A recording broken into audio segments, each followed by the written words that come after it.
This is Audible. Recorded Books and One-Click Digital present The Wanderer by Robin Carr, narrated by Therese Plummer and directed by Kathleen Gormley. One-Click Digital provides free audiobook downloads in partnership with thousands of public libraries. To see if One-Click Digital's extensive catalog is available to you, visit your library's website. And now, The Wanderer. Chapter 1. It took Hank Cooper almost 8 hours to get from Virgin River to Thunder Point, Oregon, because he was towing his fifth wheel, a toy hauler. He pulled to the side of the road frequently to let long strings of motorists pass. Just prior to crossing the California-Oregon border, he stopped at a redwood tourist trap featuring gardens, souvenirs, wood carvings, a lunch counter, and restrooms.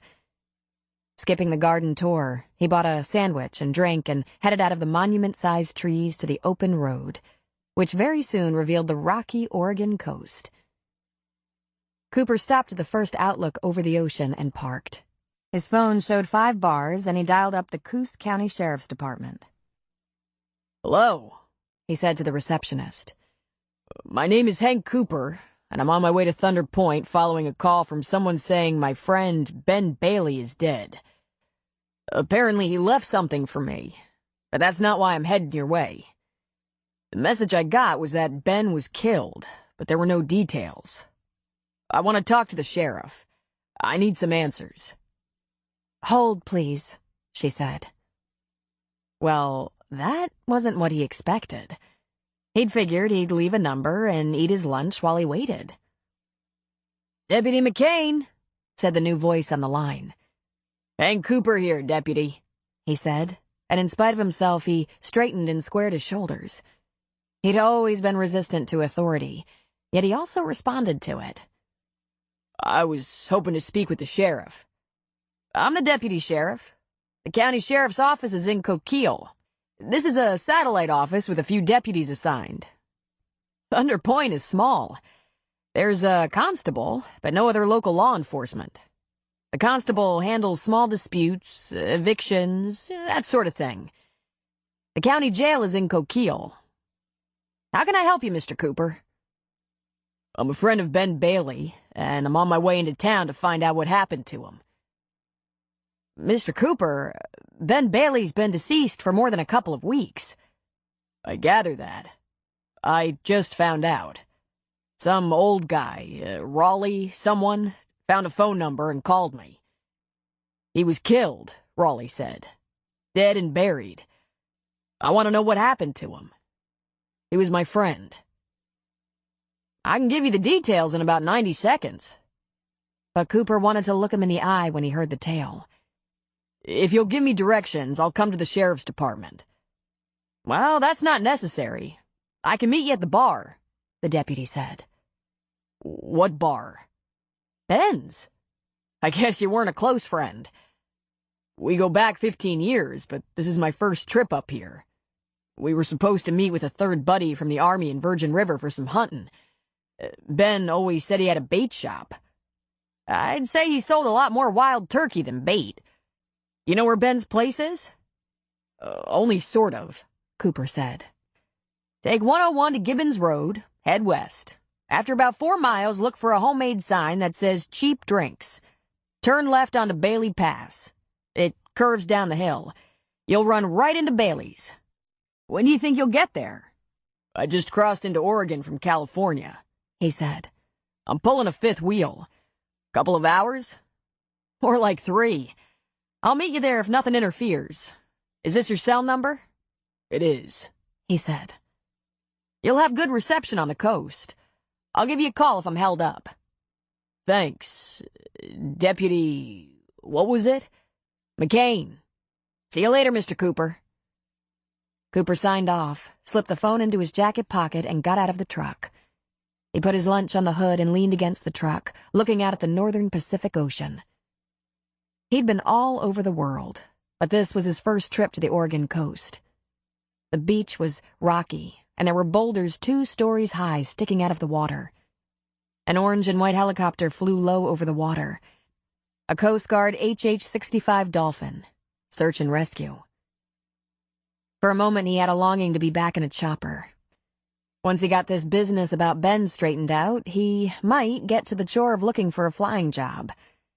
He'd done a number of things air-related after the Army.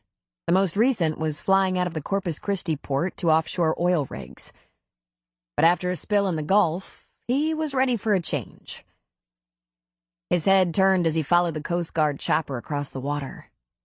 He'd never considered the USCG.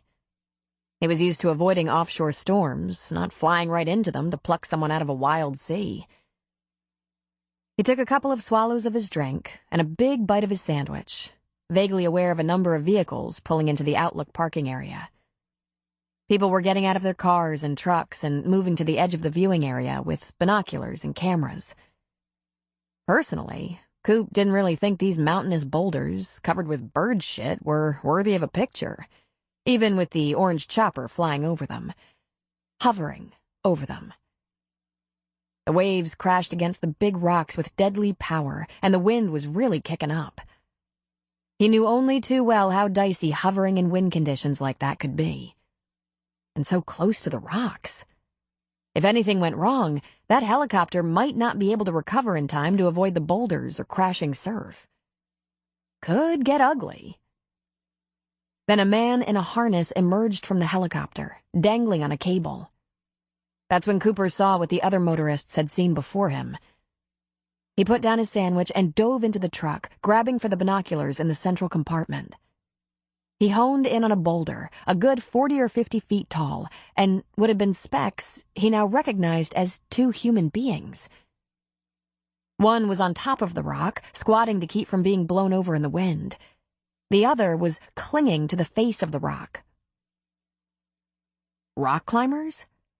They both wore what appeared to be wetsuits under their climbing gear.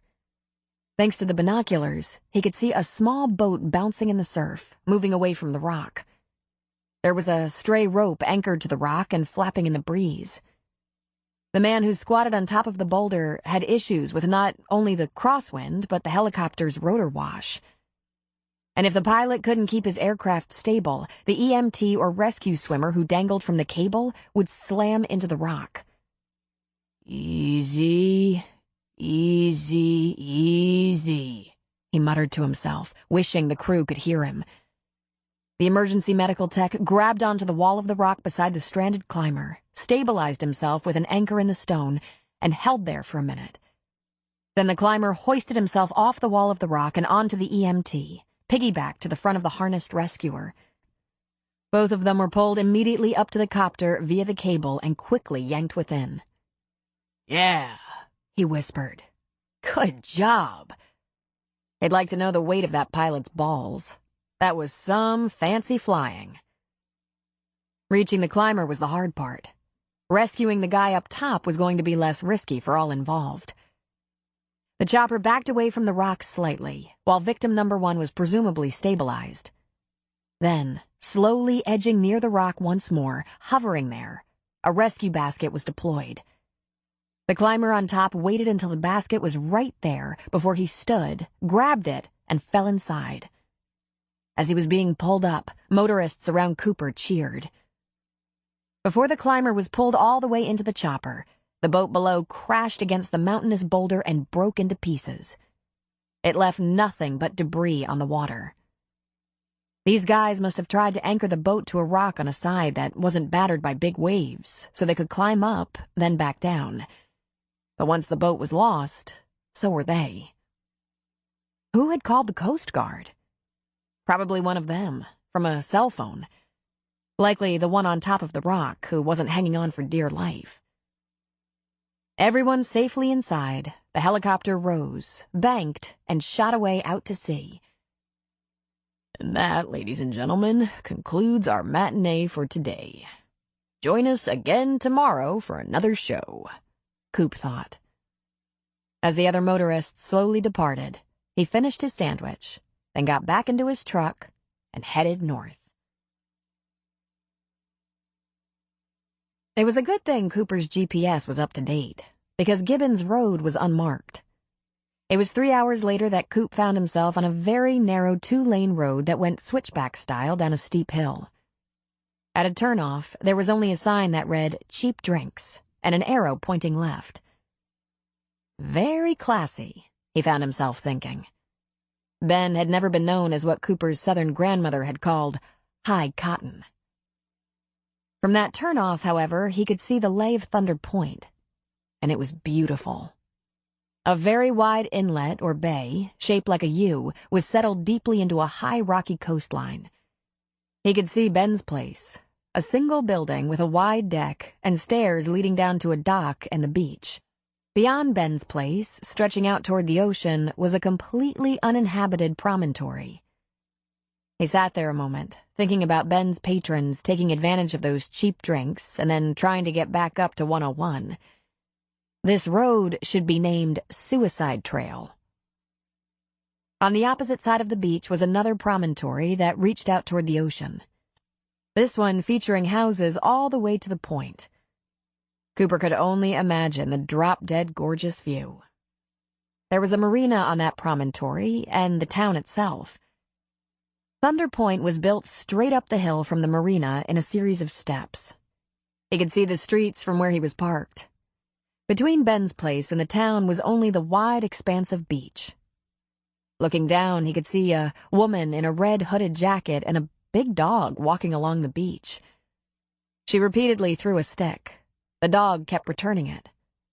The dog was black and white, with legs like an Arabian colt. The sun was shining, and Cooper was reminded of one of Ben's emails describing his home. Oregon is mostly wet and cold all winter, except for one part around Bandon and Coos Bay that's moderate almost year-round, sunny more often than stormy. But when the storms do come into Thunder Point, over the ocean, it's like one of the seventh wonders. The bay is protected by the hills and stays calm, keeping the fishing boats safe. But those thunderclouds can be spectacular. Then he saw not one, but 2 eagles circling over the point on Ben's side of the beach. It was a rare and beautiful sight. He proceeded to the parking lot, not entirely surprised to find the sheriff's department SUV already there, and the deputy sitting inside, apparently writing something. He was out of the car and striding toward Cooper just a few seconds later.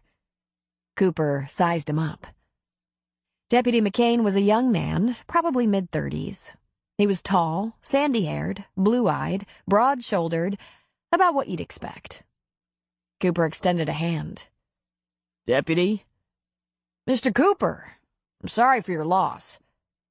What happened to Ben? He was found at the foot of the stairs to the cellar, where he kept the bait tanks. Ben lived here. He had a couple of rooms over the bar.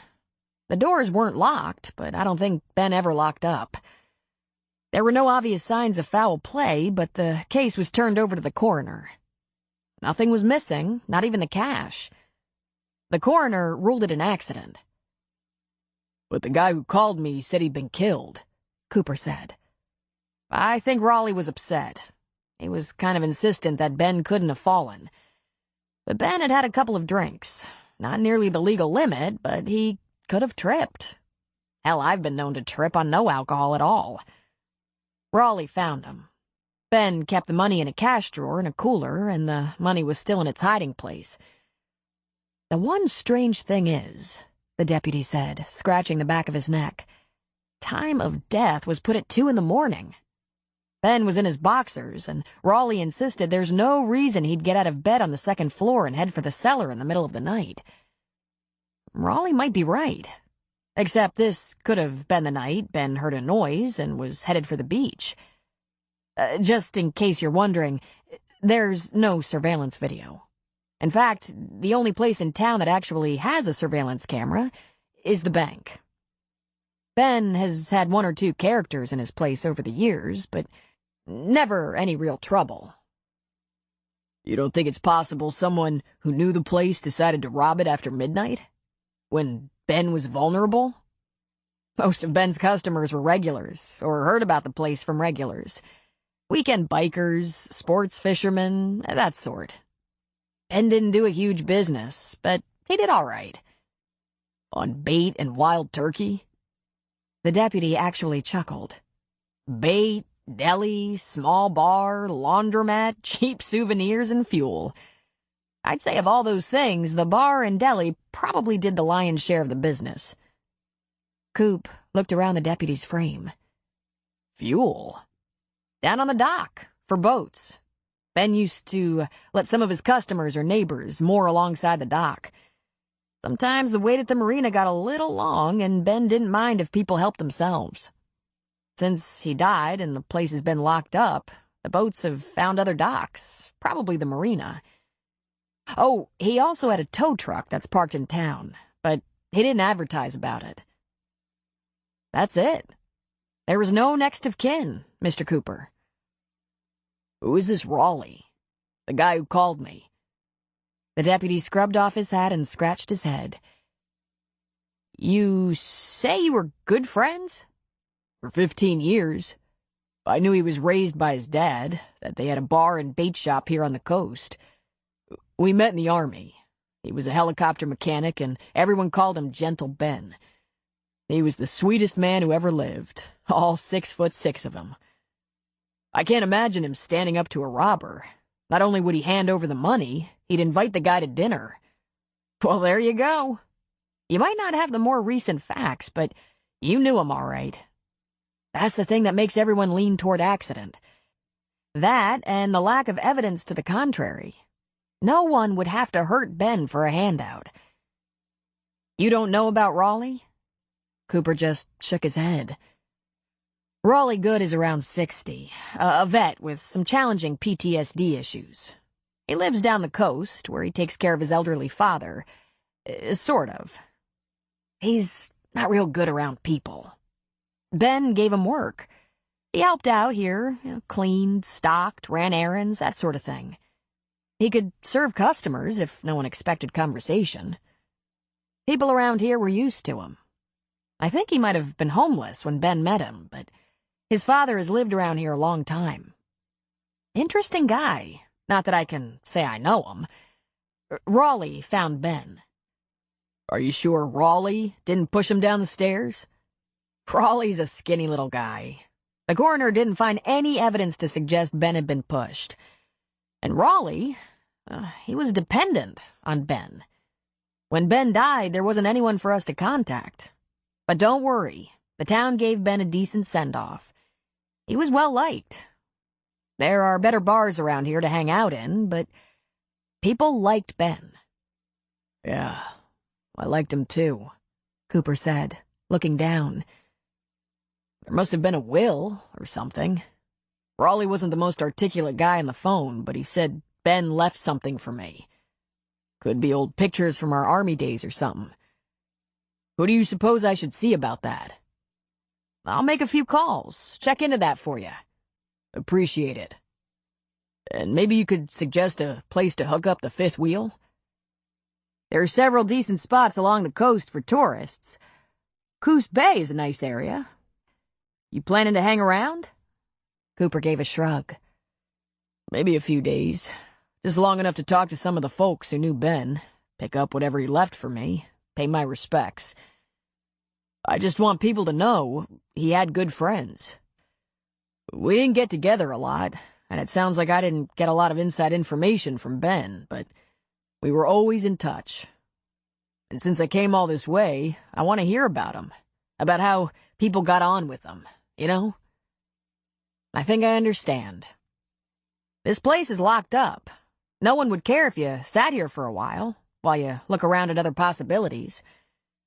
No hookup for your trailer, but you'd be fine for a couple of days. Thanks. Maybe I'll do that. Not a bad view.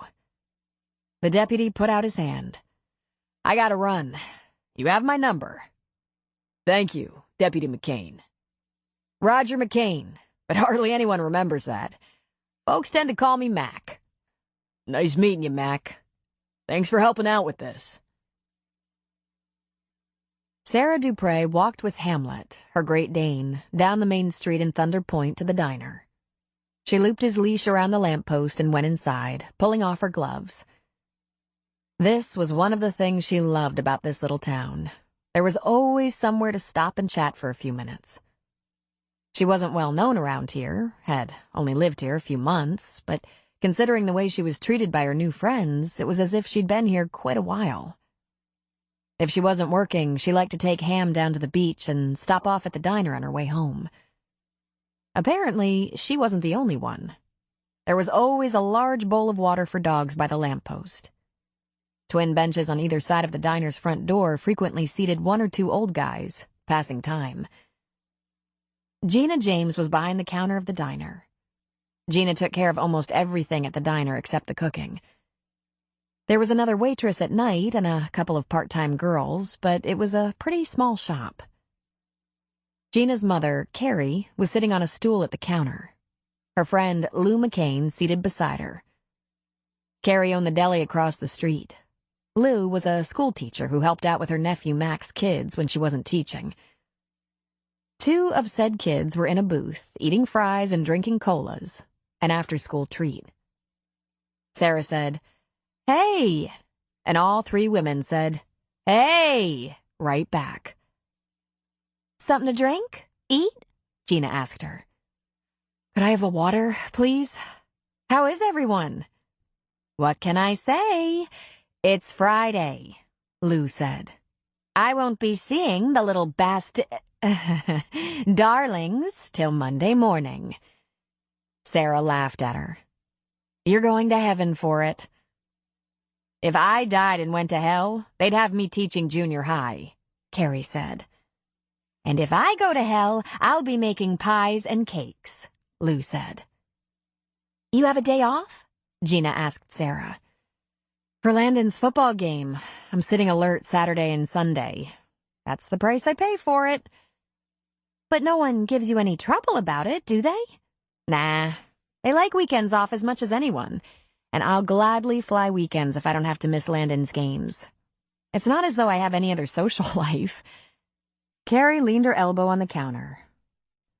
"Wish I had an exciting career like you, Sarah. Being a pilot beats my job any day." "Tell me about it," Lou said. Before Gina could weigh in, the door to the diner opened, the bell tinkling. Rayanne appeared in her version of a realtor's business suit. Too short, too tight, too much boobage. She scowled. "Sarah, that dog should be on a leash." "He is, Rayanne." She leaned back on her stool to look out the glass pane in the door. "He's all hooked up." She wiped at her purple skirt. "He still managed to get me with that awful mouth of his." "Well, Rayanne, you're just so edible looking," Lou said. "Ha, ha. Well, you'll never guess what I just saw. The most gorgeous man out at Ben's place. He was built like a brick you-know-what. Worn jeans, torn in all the right places, plain old t-shirt under a leather jacket. One of those flying jackets, you know, Sarah? Driving one of those testosterone trucks, pulling a trailer. Handsome face, maybe a dimple, scratchy little growth on his cheeks and chin. He was talking to Mac. It was like an ad for Calvin Klein. "What were you doing out at Ben's?" Lou asked. "I was checking on a rental up the hill 2 blocks. You know, that old Maxwell place." "Then how did you see the tears in his jeans and his stubble?" Rayanne dipped a manicured hand into her oversized purse and pulled out her binoculars.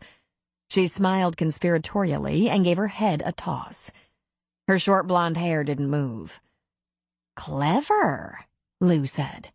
"Man-watching taken to the next level. How old is this hunk of burning love?" "Irrelevant," Rayanne said. "I wonder what he's doing here. I heard Ben had no next of kin. You don't suppose cuddly old Ben was hiding a handsome brother? No, that would be cruel." "Why?" Sarah asked. "Because Rayanne would love a shot at selling that property of Ben's," Carrie said. "That's not true," Rayanne protested. "You know me. I only want to help if I can. And bag a single man or two while you're at it, Lou said. Rayanne stiffened slightly. Some of us are still sexual beings, Louise, she said. A notion you might not be familiar with. As the sheriff's department patrol car passed slowly down the street, Rayanne said, "Oh, there's Deputy Yummy Pants. I'm going to go ask him what's going on. If I can get past the dog." Out the door she wiggled. "Deputy Yummy Pants?" Sarah asked with a laugh in her voice. "The teenage girls around town call him that," Lou explained dryly. "I don't recommend it. He hates it. Gets him all pissy. I should tell you what kind of pants Ms. Realtor of the Year has. Maybe busy pants." Carrie's lips quirked.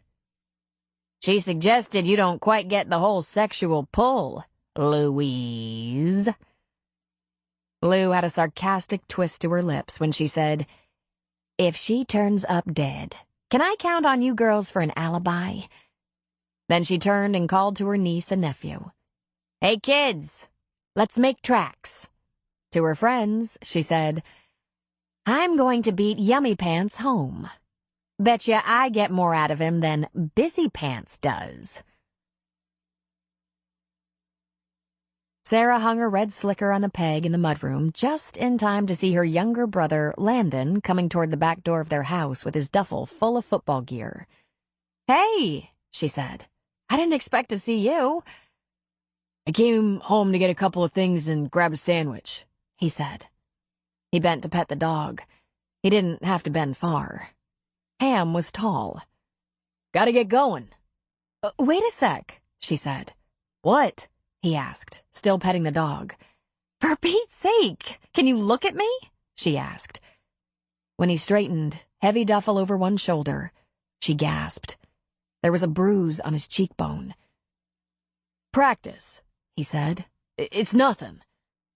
"You don't practice on game day." "Yeah, well, I hope I don't get in trouble for that. A couple of us went out to run some plays, some passes, and I got nailed. It was an accident." "You were practicing without a helmet?" she asked. "Sarah, it's nothing. It's a small bruise. I could have gotten it running into an open locker. Lighten up so you don't make me look like a girl. Are you coming to the game?" "Of course I'm coming." "Why couldn't you be into chess or something? Choir, band, something that didn't involve bodies crashing into each other." He grinned at her, the handsome smile that had once belonged to their deceased father. "You get enough sleep without me boring you to death," he said. "Why couldn't you just be a flight attendant or something?" He had her there. Sarah flew search and rescue with the Coast Guard.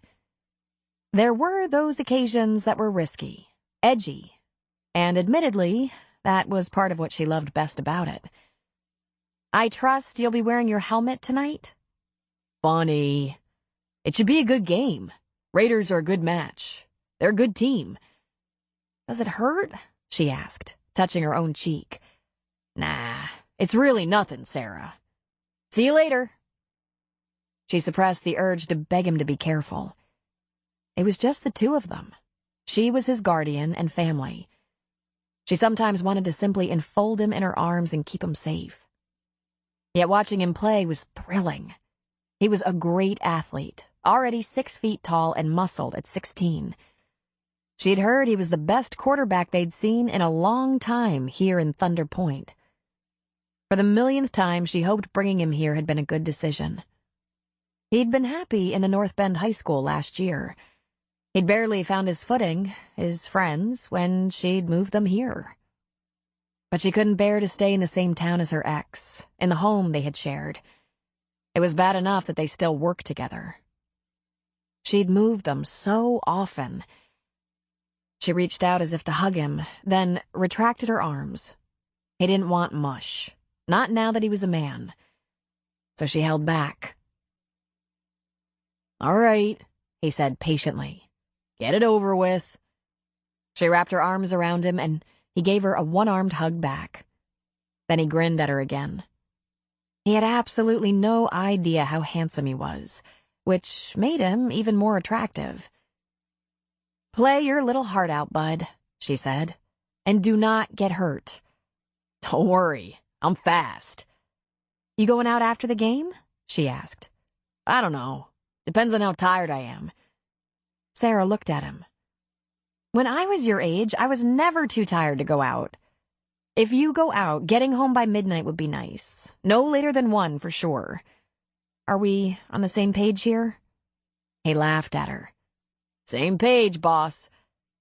But as she knew, he seldom went out after a game.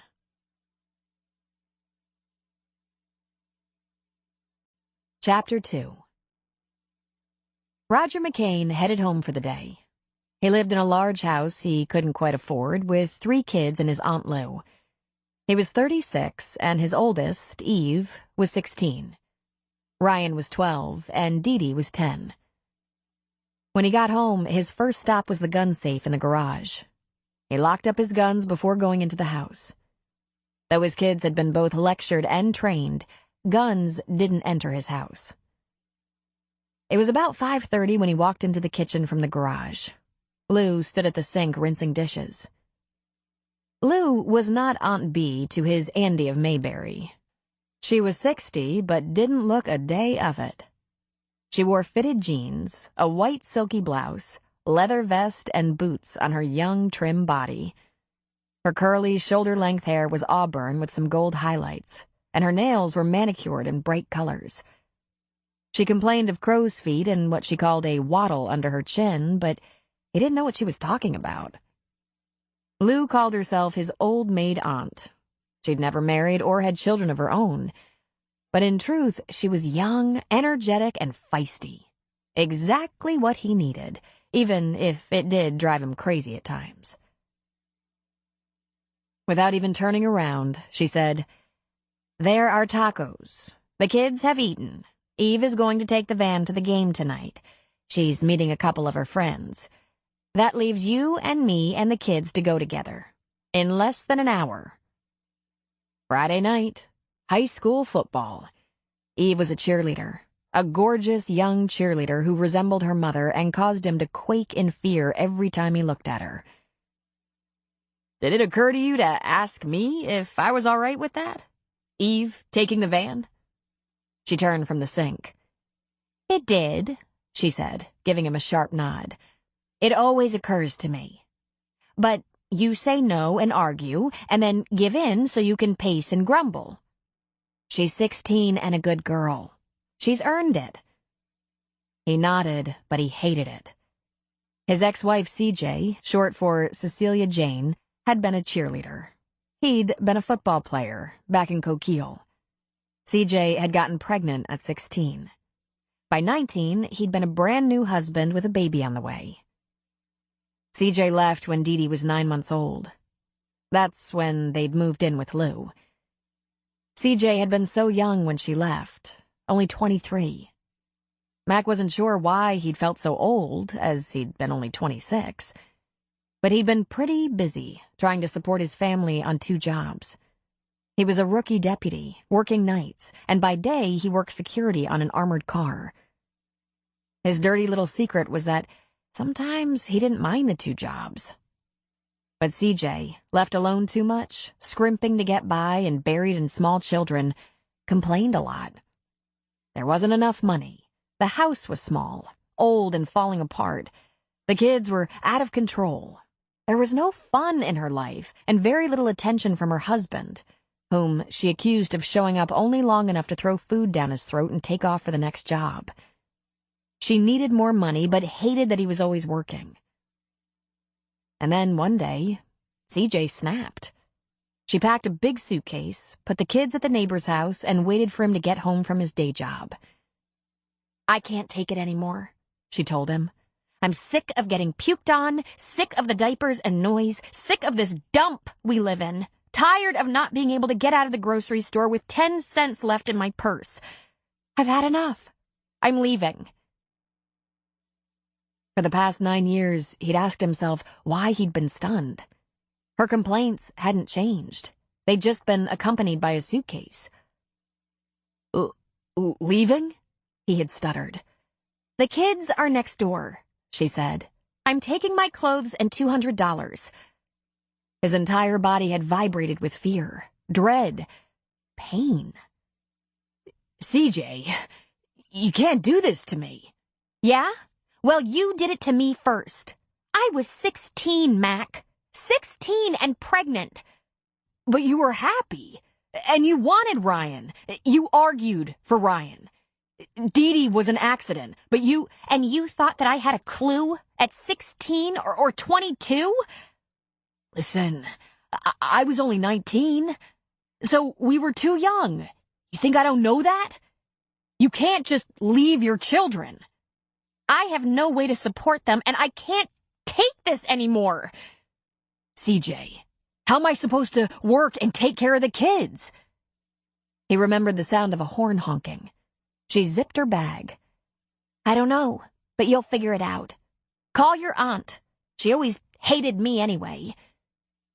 He'd grabbed her by the shoulders and shaken her. It was the harshest hand he'd ever laid to a woman. Are you crazy? What is this? Is that some guy picking you up? When he stopped shaking her, she said, "There's no guy. That's a cab. You want me to call the cops? Let go of me." Of course, there was a guy. It took him all of 3 weeks to figure it out. Some pro golfer. At first, the mystery was how she'd found the time to have enough of a relationship with him to talk him into taking her away. But he caught on. Girlfriends. Young mothers like CJ running around, swapping kids, stealing time for themselves. Once Mac learned his name and began following his movements through the news, the second mystery followed. Why she didn't come home to her family once the relationship was over, which took only a month or so. He fantasized how he wouldn't make her beg much, just enough to be sure she'd had a change of heart and was ready to commit, ready to promise never to do it again. No one could ever know the depth of humiliation at not being able to hang on to the mother of your children. At the time, he'd lived in Coquille, and it took roughly 48 hours for everyone who'd ever heard of him to be talking about how C.J. McCain left her young husband and 3 small children to run off with a golf pro. He spent the next 5 years nurturing a fantasy that she'd eventually come to her senses and be back, if only to see her children. Then it finally dawned on him to be afraid of that very scenario. That once he'd figured out how to manage, she'd stalk back in and stake some kind of claim. So he got himself a divorce. He had to locate her to do that. She turned up in Los Angeles. They didn't communicate. She signed the papers, relinquished custody, and he let go, except for a couple of tiny threads.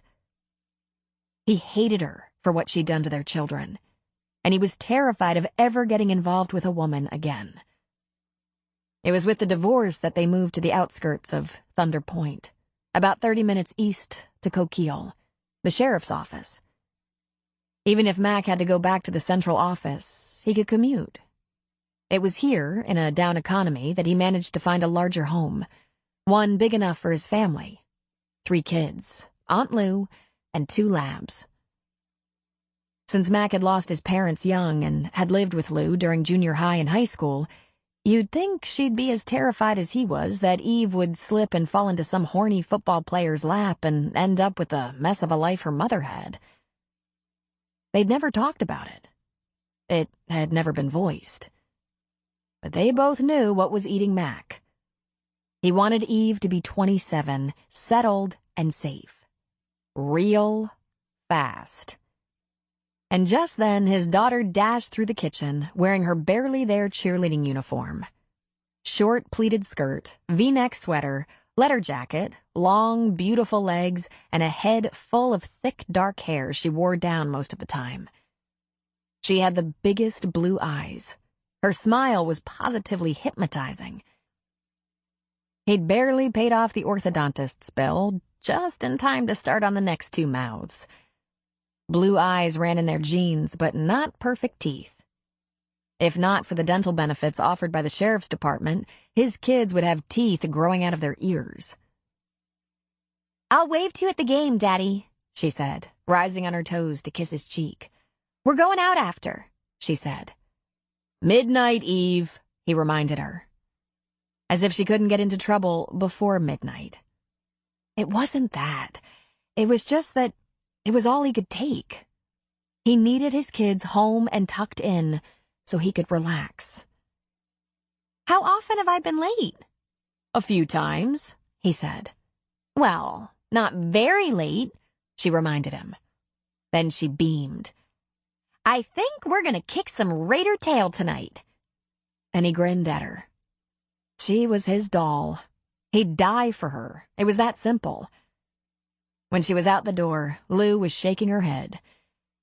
"I wish you'd get a life," she said. "This is my life," he said, and sat at the table commencing to build himself some tacos.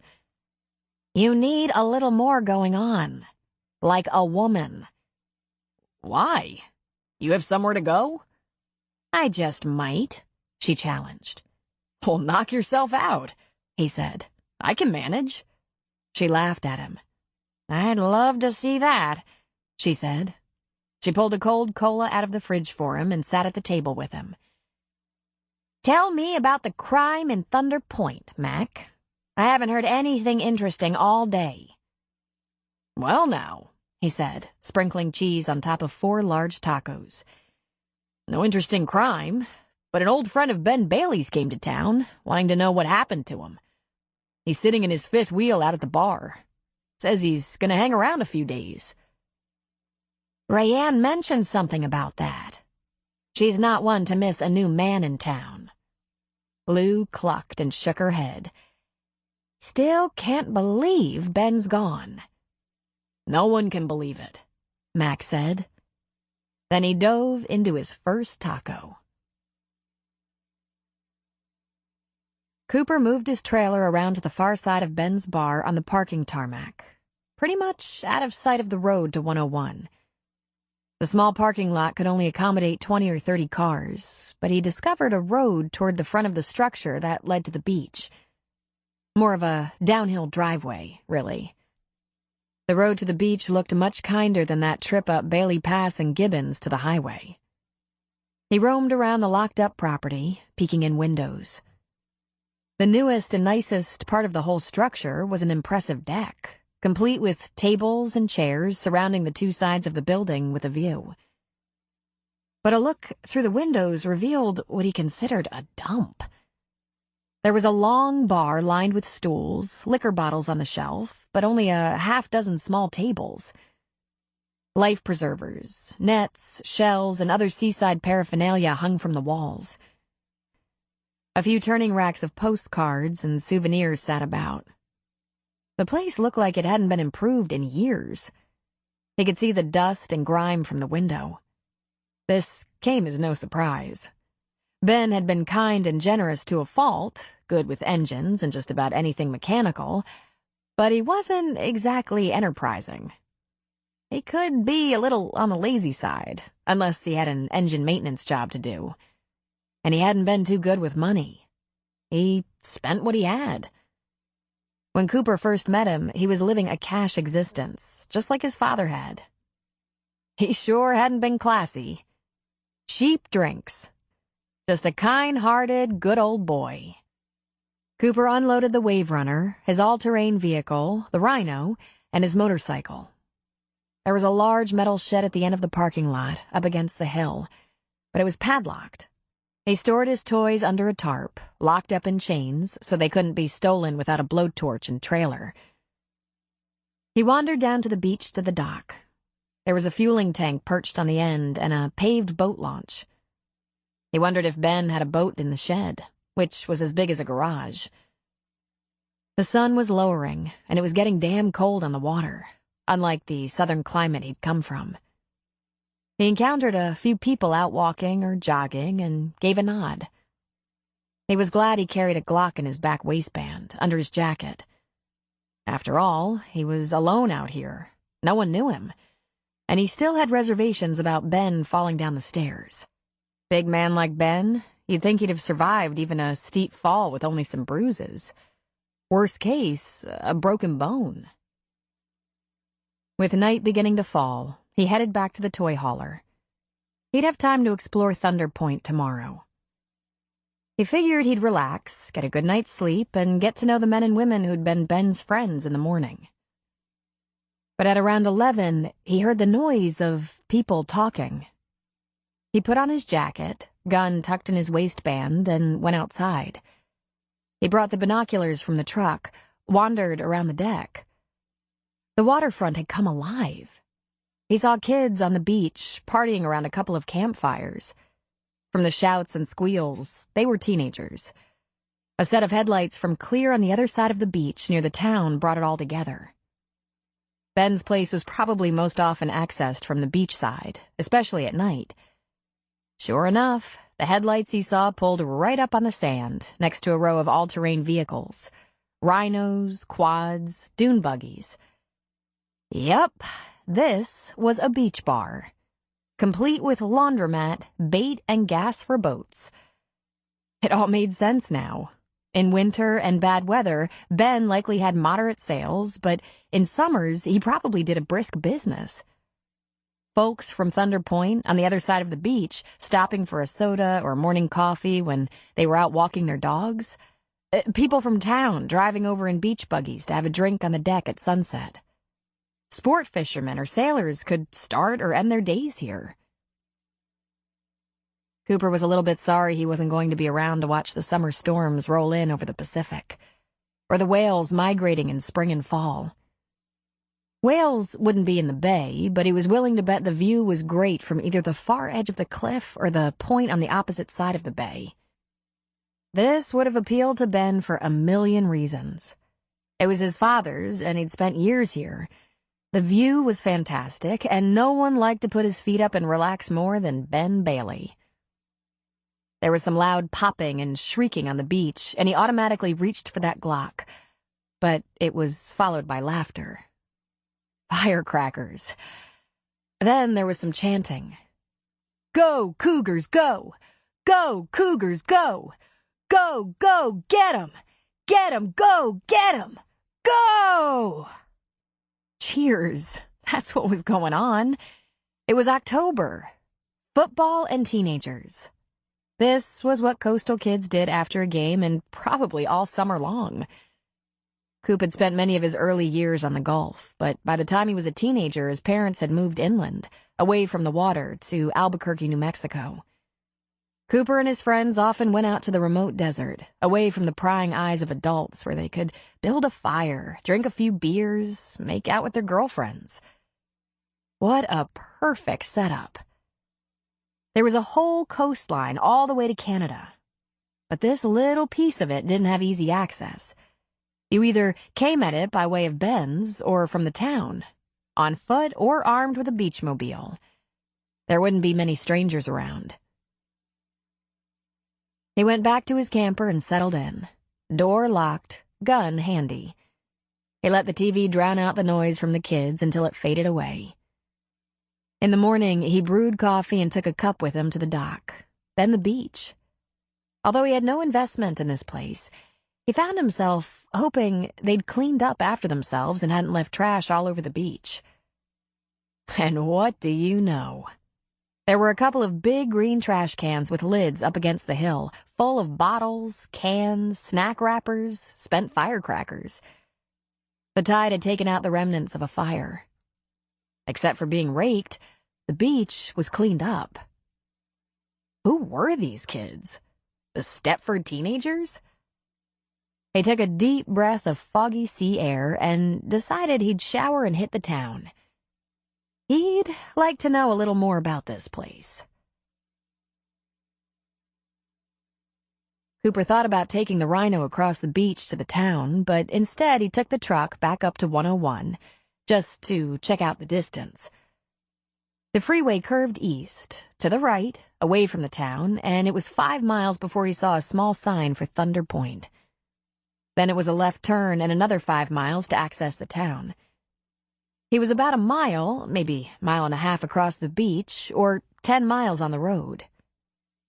Heading into Thunder Point from 101, he passed the high school, circa 1960s, on the edge of town. Not too big, he noted. Then he came to the main street, Indigo Sea Drive. He'd passed through 100 towns like this, maybe 1,000. There wasn't a lot of commerce. Dry cleaner, bakery, diner. There was a very small library at the end of the street. Next to it, the elementary and middle schools sat side by side. He spotted a second-hand clothing store right next to a thrift shop and wondered what the difference was. There was a grocery, liquor store, pharmacy, gas station, hardware store, and small motel. There was a dingy-looking bar, Wayland's, and yes, fresh fish. There was also McDonald's, Taco Bell, Subway, and Carrie's Deli and Catering. The sheriff's department was a small storefront that sat between the deli and a boarded-up store, although a man was tearing the boards off one large window. New business moving in? Cooper wondered. Driving around, he discovered 4 roads that ran downhill to the beach or marina, through the neighborhoods that surrounded the main street. The beach and the bay were like a basin dug out of the land. All roads seemed to lead either up or down.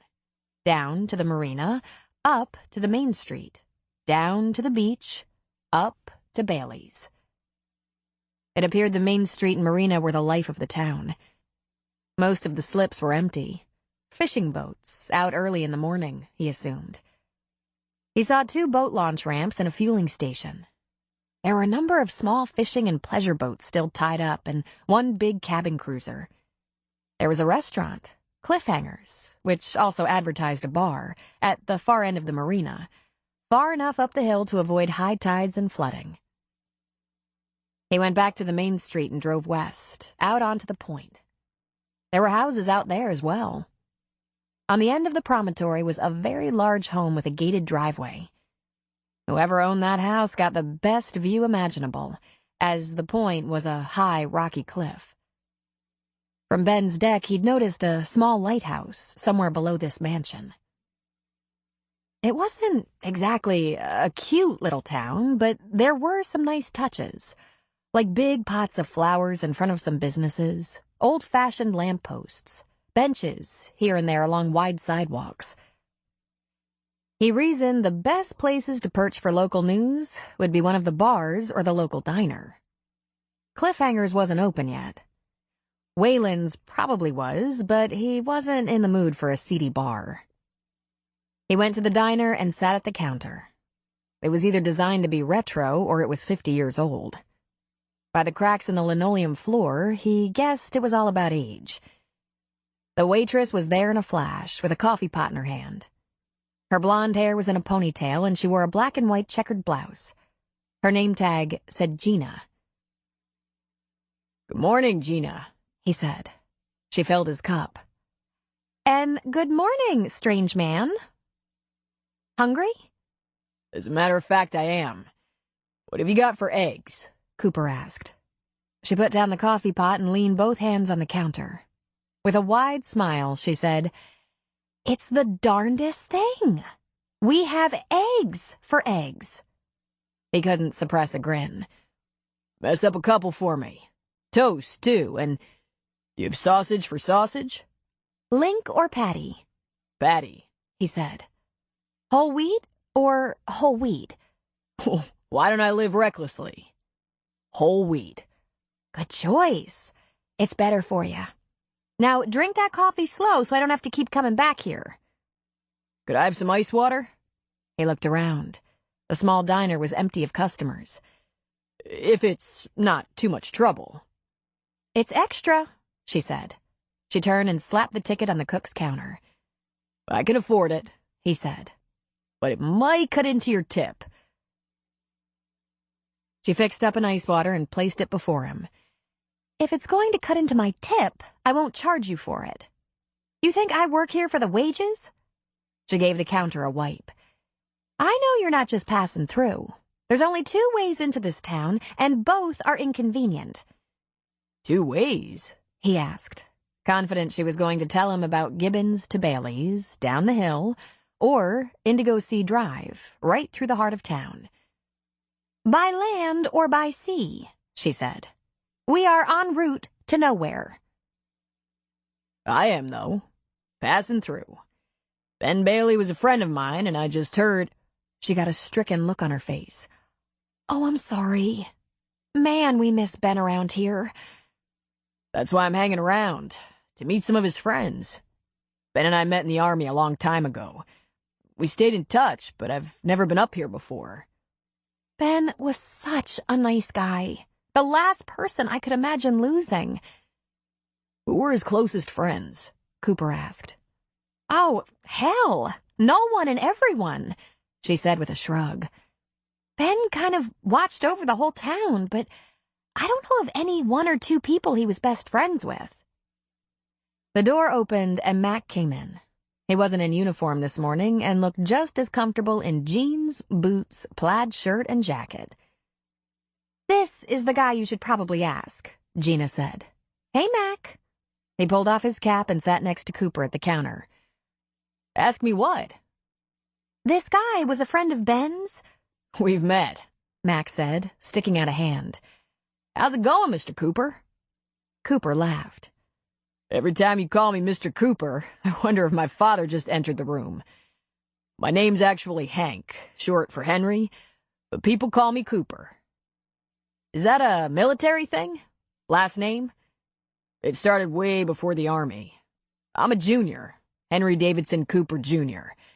My dad goes by Hank, but no one went for Henry or Little Hank, so I got saddled with Little Cooper until I wasn't so little. Then, just Cooper. Sometimes Coop. Take your pick. It's going all right. That beach can get busy at night. Kids, Mac confirmed. They behave? Not only did they behave, they cleaned up. Yeah, you can give Ben credit for that. That whole stretch of beach right up to the town and marina was his. He let it go public. He'd walk down there from time to time when it was real active, a bunch of kids, and inform them in his way that the minute he had to clean up the beach after campers or partiers, he'd have a fence erected and close it. He put out trash cans, and once a week or so he'd check to see if they needed emptying. He had rules for his beach. He policed the beach? Cooper asked. Yeah, but it was more about the wildlife than saving him work. He didn't want things like plastic bags or rings from six-packs left in the sand or washing out with the tide, killing fish or getting picked up by a bird and causing harm, like strangling it or choking it. About once a year he'd post a couple of private property signs, kind of a warning or a reminder. Word spread about his place, his beach. He had regular motorcycle or cycling groups come through in summer. He called them his weekend warriors. He had a real scary-looking gang camping on the beach once, but he confronted them, told them it was his property and they were welcome to use it if there were no firearms, no underage drinking, no drugs. Didn't give the town any trouble, and if they threw away their trash so it wouldn't harm wildlife. Mac shook his head as he laughed. He never bothered to call in reinforcements. I heard about the riders the next day, but Ben never called me. The riders kept it cool, threw away their trash, and thanked him for the use of his beach. He had a way about him, you know? That incident was a long time ago, and according to Ben and folks in town, in the end they were a docile bunch. Ben's place usually attracted more graybeards, out for the weekend. Graybeards? Older riders, minimum age 50 or so. Ben was a pretty easygoing guy, and nothing scared him. He always got along with anyone. I know, Cooper said. Gina put Cooper's breakfast in front of him and refilled his coffee cup. Good call on the eggs, Mac said. You tell him? He asked Gina. Nope, it was his first choice. Burgers here are great, Mac said. Sandwiches are pretty good. Soup has good days. Meatloaf is terrible. Don't know why Stu keeps making it. No one in this town is fool enough to eat it. It's god-awful. He just fries the hell out of eggs, so either get 'em scrambled, over hard, omelet, or hard-boiled. In fact, anything he can just fry to death or broil is pretty good. Why doesn't the owner get a better cook? The owner is the cook. That's the primary reason, Gina said. Then, looking at Mac, she asked, "Everyone get to where they're going?" Eve and Ashley are at cheerleading practice, Ryan's at football, and Lou took Dee Dee to dance. Just so you know, Eve and Ashley went in your mother's car. Gina nodded, but had a grave look on her face. You two, Cooper started to ask. Single parents, Gina said. Our daughters are best friends. Most of the time. So you back each other up? Cooper asked, shoveling some eggs in his mouth. Lot of backup, Mac explained. My aunt lives with me. Gina's mother lives with her. It takes a village. Where have I heard that before? You married, Cooper? Nah, no one would have me. Maybe it's because you live out of a toy hauler. Ever think of that? Mac asked. Cooper grinned. Could be. Well, now that I have the lay of the land, I can get eggs and coffee a lot easier. Straight across the beach in the Rhino. Except I think I got what I came for. I wanted to know what the hell happened to Ben. Have I heard everything I'm gonna hear?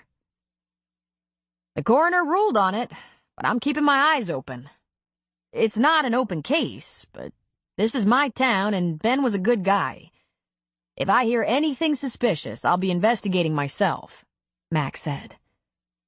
What about this Raleigh Good? Cooper asked. Weird Raleigh? Gina asked with a curl of her lip. Ah, Raleigh's got his troubles, Mac said. I just hope he doesn't wander off, now that Ben's gone and the place is closed. I was kind of hoping he would wander off, Gina said. You have a problem with Raleigh? Cooper asked. I have a problem with the way he looks you in the eye like he can see straight through you and says absolutely nothing. It's creepy. Mac chuckled.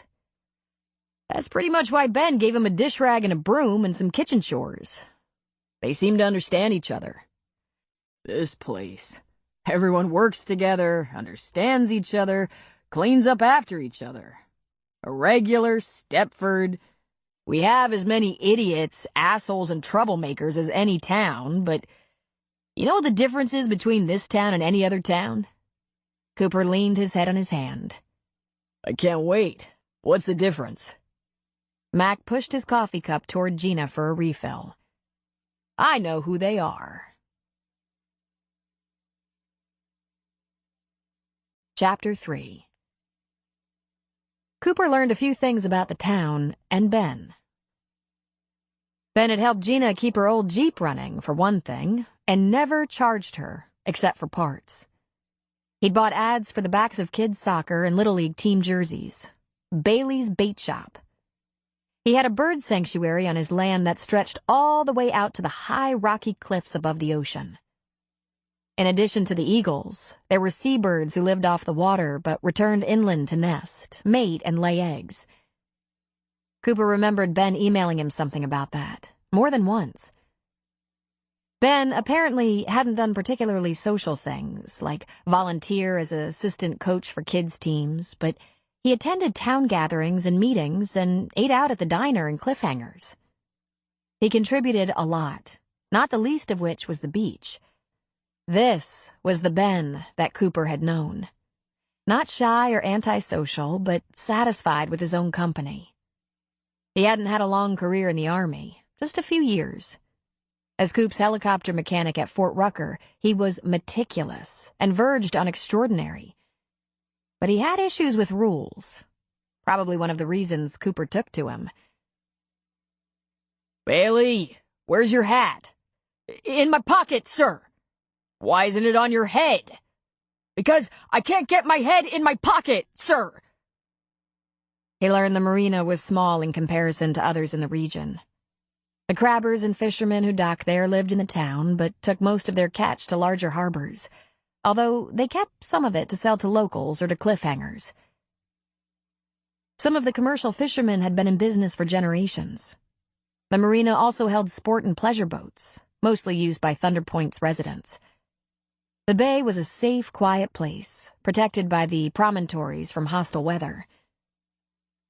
When Cooper parted ways with Mac after his breakfast, he said, I don't think there's much reason for me to hang around, except maybe the view from Ben's deck. What will happen to his place? Mac shrugged. Not sure. Maybe there will be a search for a next of kin, or maybe it'll sit until it's in default of liens or taxes, then auctioned. That's not Sheriff's Department business. Damn shame, though. People enjoyed the beach, the bar. It's pretty run down, Cooper pointed out. If you think the outside is a little tired-looking, you should see inside. Well, people didn't have real high expectations of the place, but it served a purpose. You may have noticed, it's not a fancy town. Mac already had Cooper's cell number, but in a gesture of friendliness, he gave Cooper his before they said goodbye at the diner. Since Cooper had no plans or pressing business, he spent a couple of days just driving around the area, up to Coos Bay, into the hills, to the casino in North Bend, keeping his trailer as a home base. One sunny afternoon, he got out his laptop and found a chair on Ben's deck, facing the bay.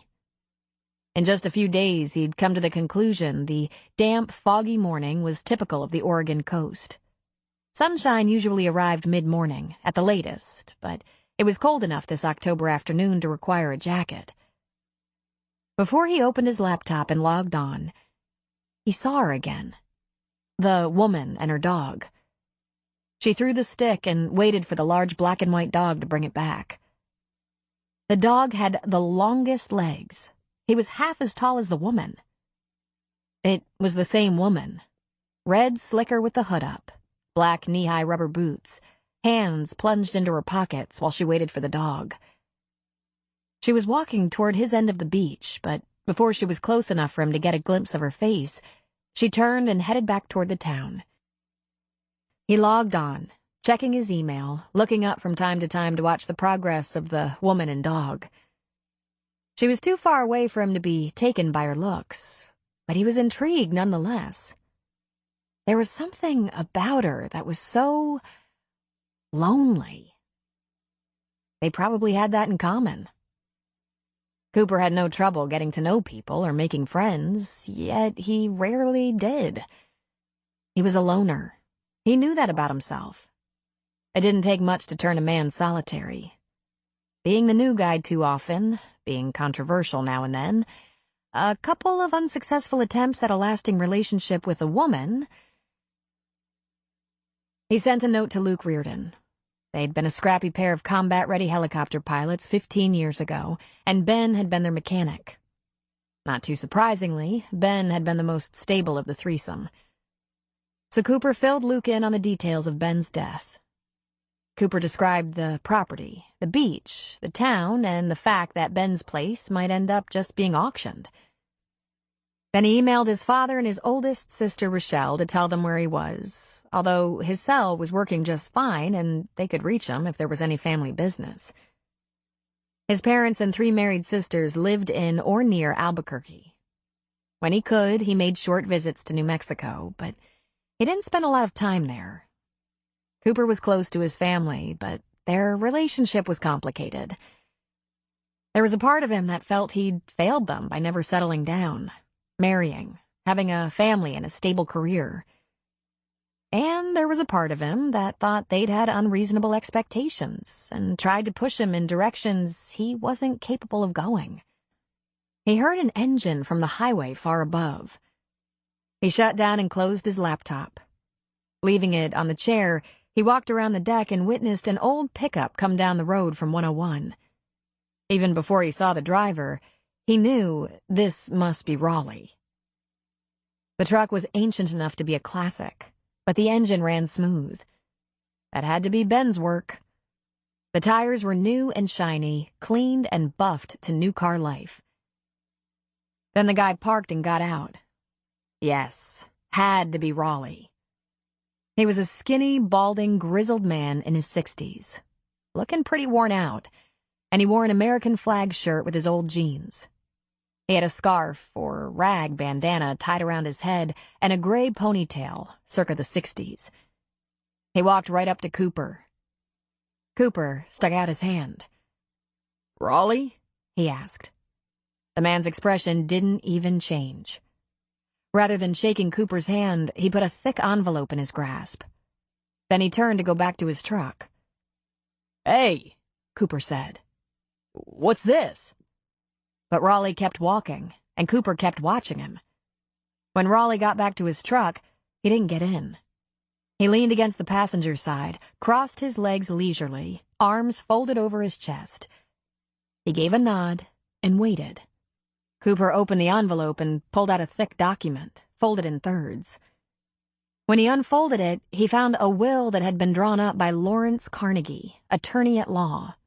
It was pages long. But on top was a lime green sticky note that said, "Take care of things, Coop." He looked up at Raleigh. "He wants me to take care of this?" Raleigh rolled his eyes as if to say, "Right, stupid. What did the note say?" Cooper glanced through the document quickly. He'd assumed that Ben wanted him as executor, but it took about 2 seconds to see that Ben was leaving this place to him. Looking a little further, it appeared that included the structure and the land. And the beach? The document was 4 pages of legalese. There was probably something in here that explained special conditions of some kind, but that was going to take a closer, slower look. Meanwhile, he became aware of a key inside the envelope. "To the bar?" he asked Raleigh. Again, Raleigh rolled his eyes, saying nothing. Cooper almost eye-rolled him right back. But he took the key in one hand and the document in the other and walked around the deck to the ocean side, where he slipped it into the lock on a set of double doors that could open wide onto the deck.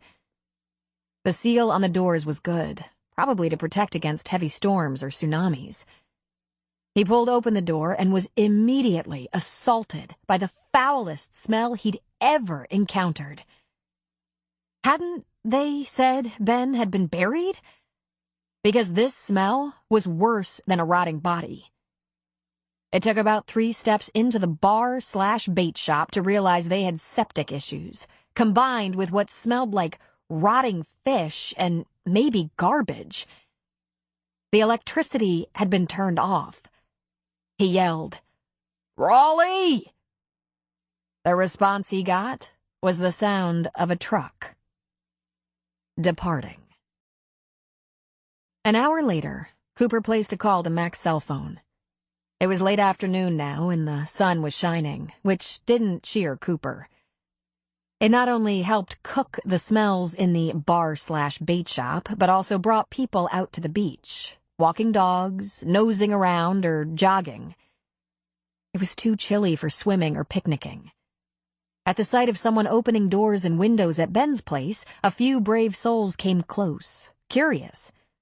By the time they made it to the deck, they covered their noses and retreated, quickly. "Mac," Cooper said into the phone. "Boy, do I have a situation." "What's up?" "Start with, Raleigh brought me what seems to be a will. It'll have to be verified, but it looks in order. Ben left this place to me." "Whoa! Did you see that coming? You never even hinted at such a thing." "Second, there was a key and I went inside. Holy Mother of God, there are too many rotten things in there to count. The electricity was turned off and his bait tank is full of dead fish, stagnant moldy water, and God knows what all. And I'm pretty sure I smell septic backup.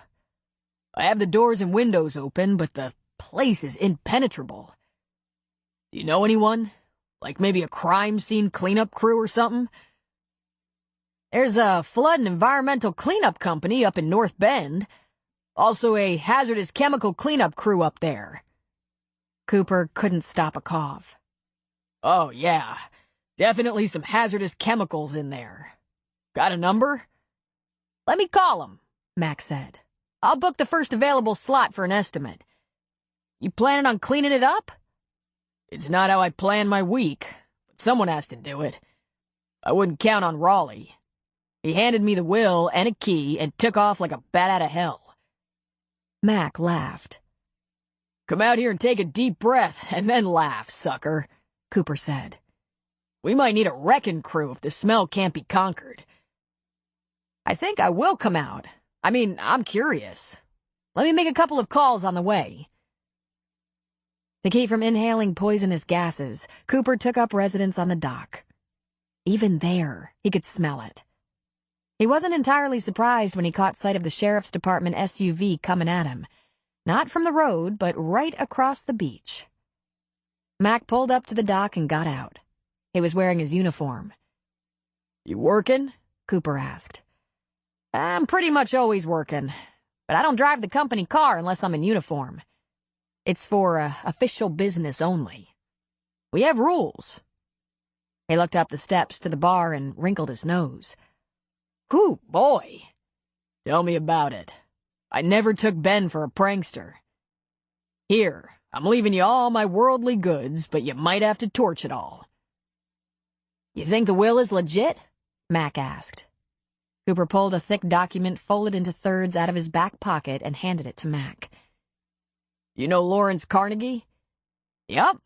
He's a lawyer in town. He takes care of some local stuff. I guess Ben hired him. Appears so. I gotta say I never expected anything like this. Don't you tell someone if you're planning to do something like this? Mac shrugged.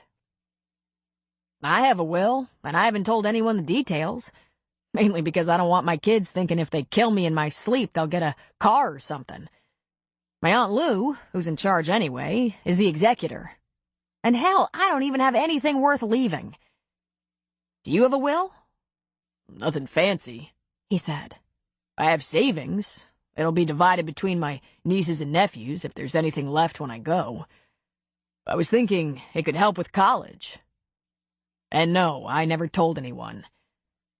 Mac was flipping through the few pages. I think I can explain Ben's reasoning, or at least the history behind this place. Ben's father was kind of old when Ben came back to Thunder Point. He was sick, had a stroke. That was right before I was transferred here. He was failing. I remember. Ben got out of the Army 10 years ago or so to help his dad, Cooper said. I heard something about a store here. Obviously, he wasn't real specific. Well, everything was transferred into Ben's name, so that several years later, when his dad passed, there was no will, no probate, and most important, no tax issues. Cooper put his hands in his pockets. How would you know something like that? Purely gossip, I'm afraid, Mac said. The talk is that when the old man passed, there were a lot of interested buyers who assumed these hicks who ran a rundown bait shop and bar hadn't prepared for the worst. The land is worth some money, Cooper. If there hadn't been a trust or a transfer, the inheritance tax alone could have foreclosed Ben, forced him to sell. You know, there are a bunch of little moth-eaten towns around here, but we also have big resorts, the kind that host PGA tournaments or world-class hunting and draw some big money. And this area, oceanfront and 5 miles of natural beauty to the freeway, is prime for something like that. Something that could improve local economy. There are lots of people in town who wanted Ben to let it go. And hey, you coming into the property, that might make people happy, assuming you'll just sell it. Cooper reached into his pocket and pulled out the sticky note that had been attached to the will. Take care of things, Coop. He passed it to Mac. That sound like he wants me to sell it? Mac handed it right back. Listen, Cooper, I know he was a friend, but unless the two of you had some kind of understanding, you gotta do what you gotta do. Why didn't he just leave it to Raleigh? Oh, I think that's pretty obvious. Raleigh's a little off-kilter, if you get my drift. Besides, I don't think they were like brothers or anything. Ben was helping him out, that's all. Ben did more for Raleigh in the past few years than anyone has done for him in the last 25. Well, geez. This just keeps getting more complicated. Do you suppose he's one of the things I'm supposed to take care of? No telling, pal. but I've got a cleanup crew coming out first thing tomorrow to give you an estimate. If you like the price, they can start right away." Cooper gave him an incredulous look. "Did you smell that place? Is it even possible the price could be too high?" Mac laughed. "My Aunt Lou is getting ready to burn some dinner. Why don't you lock the place up and join us? You can't get anything done around here tonight." "Dinner?" Cooper asked. They gave a long, dubious look at that road leading up to 101. It was bad enough in daylight. "I'll give you a ride across the beach and bring you back tonight." "I thought you had rules," Cooper said. "We do. If anyone stops me or asks questions, you'll have to act arrested." "Well, hell. You just stumbled on one of my special talents." Dinner at the McCain house was served in a large, warm kitchen. 3 kids, 3 adults sat at a big round table. 2 Labrador retrievers standing watch near the back door. Cooper shoveled the last of his spaghetti into his mouth and then wiped his plate with a piece of garlic bread. As it was on its way to his mouth, he noticed that 5 sets of eyes were on him. He realized he'd eaten like a starving man, chuckled, and tossed the bread onto his plate. "There's more," Lou said. "Sorry, but that was seriously delicious." Lou laced her fingers together and, elbows braced on the table, said, "I guess you don't get out much." "I eat real well. It's Mac's fault. He tried to lower my expectations by saying you were burning some dinner." "Isn't he cute? Bet he thinks he has a sense of humor," Lou said, lifting one shapely eyebrow. "May I be excused?" Eve asked. "Ashley's coming over." "Sure," Lou said. "Ryan and Dee Dee, your night for cleanup. I'll give your dad and Mr. Cooper coffee in the living room." "Oh," Ryan whined. "Prison Break is on. Come on, Aunt Lou." "Sorry, I have Designing Women reruns to watch in my room." Then she looked at Mac. "When did he outgrow cartoons?" Instead of answering, Mac leaned toward Ryan. "You boning up for a prison break or working yourself into a corrections officer's slot?" "It's awesome, Dad. They're just so stupid." "I know. It's my job security," Mac said. "Dishes," Lou said, standing with a plate in each hand. "I'd be glad to help," Cooper said quietly. "I'm much better at dishes than cooking." "Shh! We're getting out of here." Mac stood up and poured 2 cups of coffee, throwing a look over his shoulder at Cooper. He lifted his eyebrows in question. "Black," Cooper said. Carrying 2 mugs, Mac left the kitchen and Cooper followed. The labs, 1 black and 1 yellow, followed Cooper. In the living room, where there was no TV, Mac flipped a light switch with the brim of a coffee cup, and the fireplace came to life. Then he waited for Cooper to choose his spot. It was obvious where the deputy liked to roost from the shape of the cushions on the recliner. Cooper took a corner of the couch and watched as the dogs lay down, 1 on each side of the deputy's chair. "I guess you spend a lot of time in here," he said. Mac handed him a cup. "There's no TV or computer in here. Ergo, not a place the kids like to be. I sometimes have to compete with cheerleaders or dance practice, but they don't want my audience. I had the piano delivered straight to the basement. A man's gotta have a room. And hiding out in your bedroom? That's weird." Cooper laughed. "Is it now?" he asked, sipping. "Not for a woman. They do it all the time. Lou can't wait to get away from us and close that door.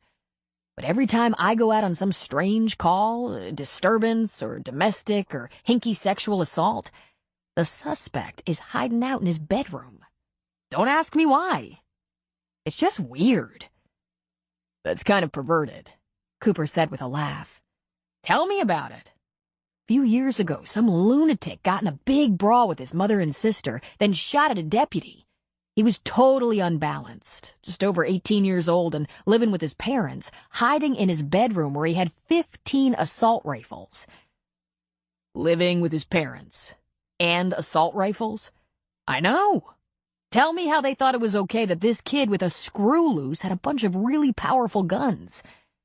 Did they ever think that was, I don't know, odd? Because I'm not the best father on record, I'm sure, but I know who forgot to flush around here. Right then, Cooper thought if there was anything suspicious to know about Ben's death, Mac was a good guy to have on the case. I bet you're a good father, Cooper said, but he was still half laughing. And this is a nice house, Mac. I'm getting used to it. How long have you been here? A few years. Dee Dee was 6. She's 10 now. I bought it because it could hold this crew. It was solidly built and on the school bus route. Not that anyone around here would even consider the bus. They all want to be driven. They consider the bus a punishment. That can cut into your schedule. I have Lou. She's a teacher. She doesn't mind dropping them off. But we have major scheduling issues for picking up because they have all kinds of after-school activities, from football practice to piano lessons. We manage, though. Your Aunt Lou is a kick. And the spaghetti really was good. Very good. It is. You're right. I'm lucky there's someone who will make spaghetti for me. It's just that we've been eating the same 10 things since I was 10 years old. Aunt Lou had been cooking his meals since he was 10 and was now cooking for his family? Mac must have seen his surprise, because he continued. My parents were killed in a car accident when I was a kid, and Lou raised me the rest of the way. My wife left me with 3 kids when Dee Dee was 9 months old. Lou has saved my life more than once. Cooper was speechless. His biggest worry had been the fact that he'd never been able to settle down, make a relationship with a woman go the distance. He was so far from fatherhood he couldn't even fathom being dumped with 3 kids to raise. The house is big enough, with a generous yard, near a town small enough to know everyone. If I were a rich man, I'd have a house with a view of the ocean, but up high. Not something ridiculous, just a roomy, airy house with a lot of windows. You probably haven't been around long enough to wonder why this place is called Thunder Point, but the way the storm clouds come into the bay, the way the lightning flashes over the water, he shook his head. This is a really beautiful place. Sometimes I take the squad car out to the spot where the cheap drink sign is and sit on the hill and watch the weather over the bay. Or watch the sunset. Or the fog lift and the sunbeams streak through. Coop thought about everything Mac had told him for a minute. This man had had mega challenges that Cooper had never faced. Being orphaned, being left a single father with not 1 but 3 children, and looking so regular, acting so normal, like it was just 1 foot in front of the other. But all Cooper said was, "This seems to be a good house." Mac replied, "It's good enough for us." While a couple of representatives from a cleanup company wandered through the bait shop, Cooper went to the dock and called the lawyer whose name appeared on the letterhead of Ben's will. He explained what he'd found on Ben's property. "Before I write a check for the cleanup, I should know whether this will that I've been in possession of for less than 24 hours is legitimate." "Absolutely ironclad. If you read it carefully, you'll find that everything is held in the Bailey Oceanfront Trust. There's a $30,000 lien you'll have to assume, however. He borrowed against the land to pay for the tow truck. Borrowed, rather than selling off any land. It's a considerable parcel, Mr. Cooper. Mr. Bailey didn't have any investments and very little in the way of savings, but he didn't like having bills. There's some cash set aside for property tax." "Why do you suppose he bought a tow truck?" Cooper asked. "I couldn't tell you. He said he needed it." "You have over 200 acres. That includes beachfront, Mr. Cooper." "Over 200? He asked in shock. "That's what county records show. I recommend you have the land surveyed." "Holy Jesus." "As I said, considerable." "You don't understand," Cooper said. Ben Bailey acted like a poor boy with a bait shop. As far as I know, he didn't have much money. Ben and his father before him were land poor. Just land? Just a couple 100 acres, including beautiful beachfront property? From where Cooper stood on the dock, he could look west to the ocean and the vast promontory, south to the rocky, hilly landscape dotted with Douglas fir, east to more hills with some bad roads leading to the highway, and north across the beautiful beach to the small town and marina. He'd have to see a map, but from where he stood, he couldn't understand why Ben hadn't done anything more ambitious than keep the lights on. Why hadn't he cashed in at least a piece of it and built himself a decent house? Why hadn't he found himself a good woman and settled down? Ben was a couple of years older than Cooper, right around 40. And what had he done with himself? Cooper looked out at the landmass south of the bay. That would be the bird sanctuary. Cooper hadn't even walked out there. Would the birds give the land up for a big house with a drop-dead view? But maybe Ben, like Cooper, didn't want to be tied to a big house that just had to be kept in repair, and cleaned, and would echo. But the stretch of beach from the town all the way to the tip of Ben's land would accommodate a resort with at least 1,000 rooms, or a few hundred villas or condos, maybe even a golf course. How would that look, right up against an ordinary town with a bunch of fishing boats in the marina? It would look, he thought, like a major payday. "Mr. Cooper?" A man holding a clipboard signaled him. He was all suited up, a face mask hanging around his neck, wearing heavy-duty rubber gloves. These guys look like escapees from a hazmat team, Cooper thought. But then they must run into a lot of real bad stuff, like floods and fires. Homicide? Cooper went up the stairs and met him on the deck, wrinkling his nose. "You got problems," the man said. "You got rot, mold, septic backup, plumbing is going bad, and then there's the smell."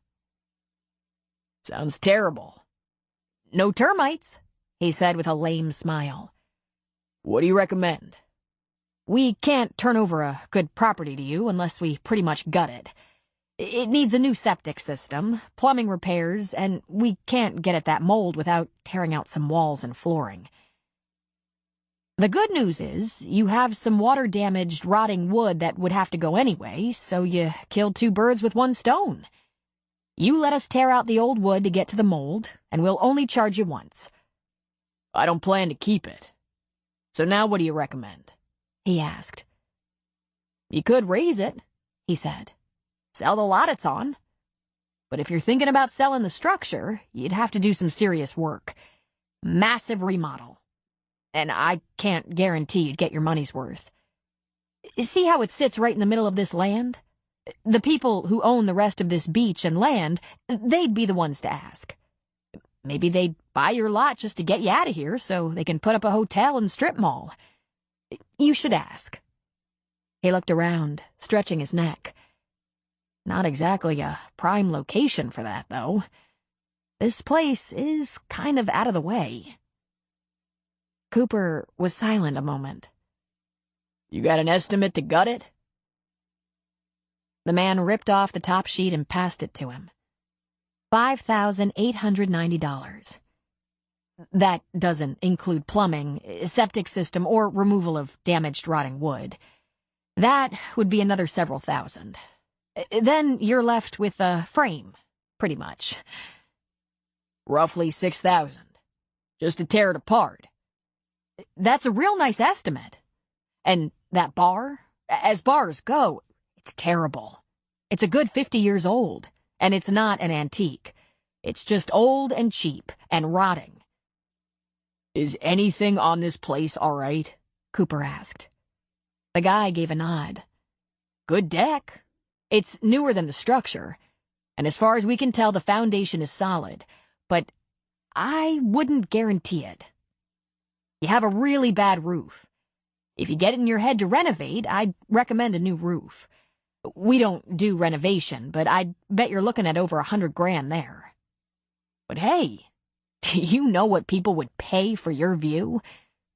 Cooper ran a hand around the back of his neck, which, despite the cold, was sweating. If I decide to just knock it down, can you do it? Nope, he said, shaking his head. But I can recommend a good demolition team. I can also recommend plumbers, septic repair or replacement, interior work, roofers. These are the people we work with on a regular basis. Contractors of every stripe. We specialize in fire and flood damage. After our work is done, the rebuilding starts. Don't you ever go in and just clean up the mess? Cooper asked. Pretty often, but this one is bad. Just because the electricity was off for a few weeks and the bait died? It was in serious decline, filling up with mold before that happened. You might want to check with your insurance company. They might help. But this place has been neglected for a long time. Looks like someone tried to get that septic system up and running for a while, when it should have been replaced. He lifted bushy eyebrows. You? No, not me. I have to think about what I'm going to do. Fair enough, the man said, sticking out his hand. If I decide to do something with this, how much notice do you need? It's turning winter. The schedule isn't too bad, but if you don't act soon, we're going to be weathered out. I'll try to think fast, Cooper said. Got any more of those face masks? The man reached into his pocket and pulled out several. Just so you know, they're not that effective against the smell in there. I'm sure. Just out of curiosity, why didn't you fix the place up before it got so bad? It wasn't mine until recently. The man who owned it died. Really? Well, hell, man. Cash it in. The land it's on is probably worth something. He knew that. Cooper did. But something about the whole thing just gnawed at him. He wasn't going to be able to make a decision until he understood why Ben Bailey lived with mold and rotting wood. The fact that he was pretty unmotivated didn't explain it. Ben could have made one phone call and traded some land for enough money to build himself something nice. So, he said to the man with the cleanup crew, how much to make that fish tank and any rotting food go away? $2,500. But that won't solve your septic problems. We can deal with that too, short of replacing it, but that won't leave you a sound building, and the plumbing won't be serviceable. I just want time to look around the inside. And think. And brother, I can't think when it smells like that. $2,500 makes it unpleasant rather than deadly. Done. How fast? Tomorrow. We'll bring in a crew, a dumpster, and some fans to air the place out. Let's do it. I have to look around in there before I can figure out what to do next. Right now, I'm leaning toward a bulldozer. Can't say I blame you, Mr. Cooper.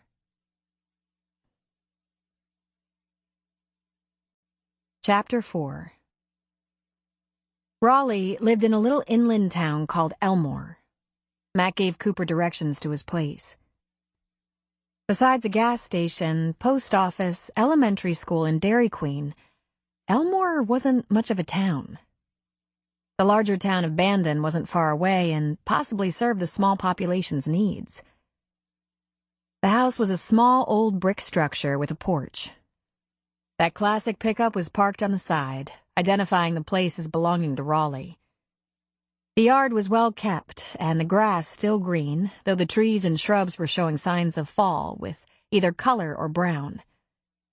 When Cooper knocked on the door and Raleigh answered, the last thing he expected was the homey, clean, orderly house he saw inside. Hey, got a minute? Cooper asked. Raleigh gave his version of a nod, which was a smirk and a tilt of his head, stepping back so Cooper could enter. Inside was a living room and dining room that looked like a woman had left it behind. Lace covers on the worn arms of chairs and sofa. Pictures of farm scenes on the walls. A buffet with a couple of good glass bowls on top of a fabric runner. Candlesticks on the table. All old, all maintained. In front of the fire sat an elderly man in a wheelchair. He was dressed in overalls and a long-sleeved shirt, clean, and on his feet were socks only. No point in shoes if you never walked. Very nice, Raleigh, Cooper said, taking it in. That your dad? Raleigh nodded. Cooper had never been a patient man, but this was really stretching what patience he had very thin. I wish you'd talk, he said. Unless you're mute. I'll talk when I got something to say, he said. Well there, Cooper said. You doing okay since Ben's death? Not hardly, Raleigh said. Well, there you go again, Cooper thought. Honest, if not informative. Anything you need that I can get for you, now that he's gone? Can't think what, Raleigh said. At that statement, the old man turned his chair around to face Cooper.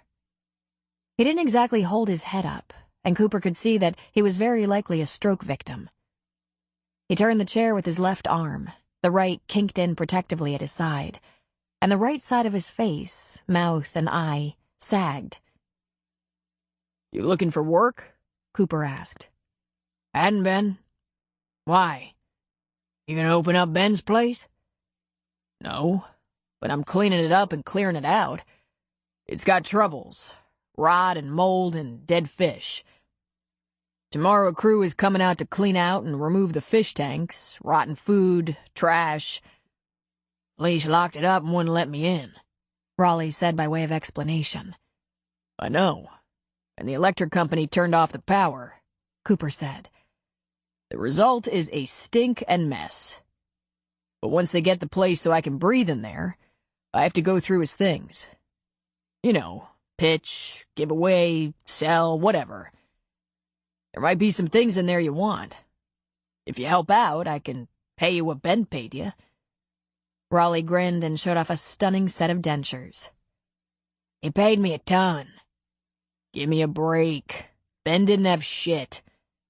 And he couldn't tolerate a lie, either. $8 an hour, Raleigh said. When? In 3 days, I guess? Your dad okay alone if you work? The old man inhaled sharply and briefly lifted his head. It looked like he scowled, but with the uneven features it was hard to tell. His good eye narrowed. He's okay. If I work, the neighbor checks on him twice a day. I'll leave him fixed up for what he needs. Okay then, if you're interested. Raleigh gave a nod. No questions, no suggestions, no commentary. Raleigh, I don't know what I'm going to do with the place. Fair warning. This could be a week of work and that's all. I might just tear the place down and sell the land. You'll figure it out, Raleigh said, apparently unconcerned. Yeah, I guess. Cooper scratched his neck. See you then. He turned to leave.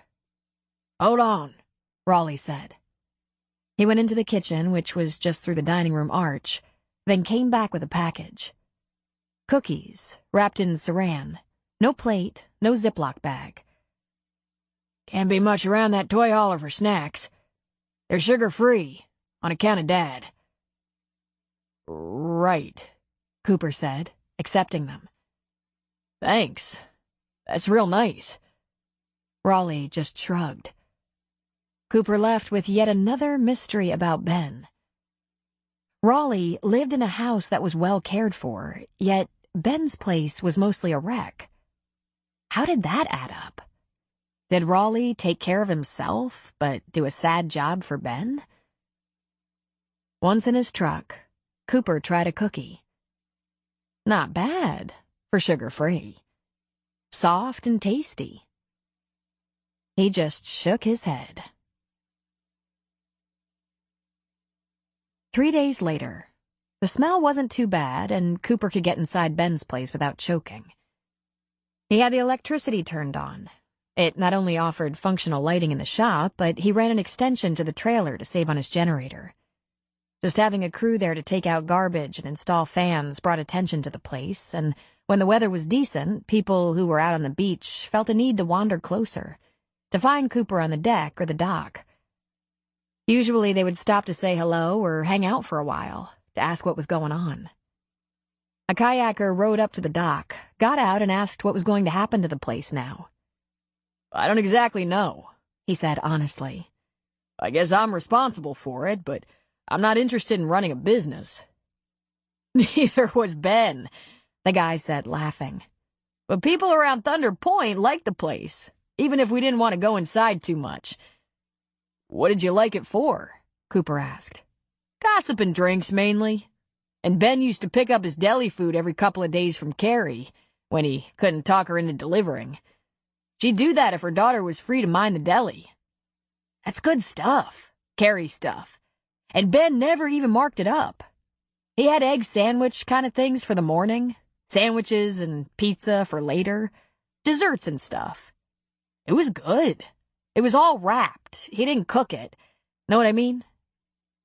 All I saw in there was a microwave and a stove and oven that looked...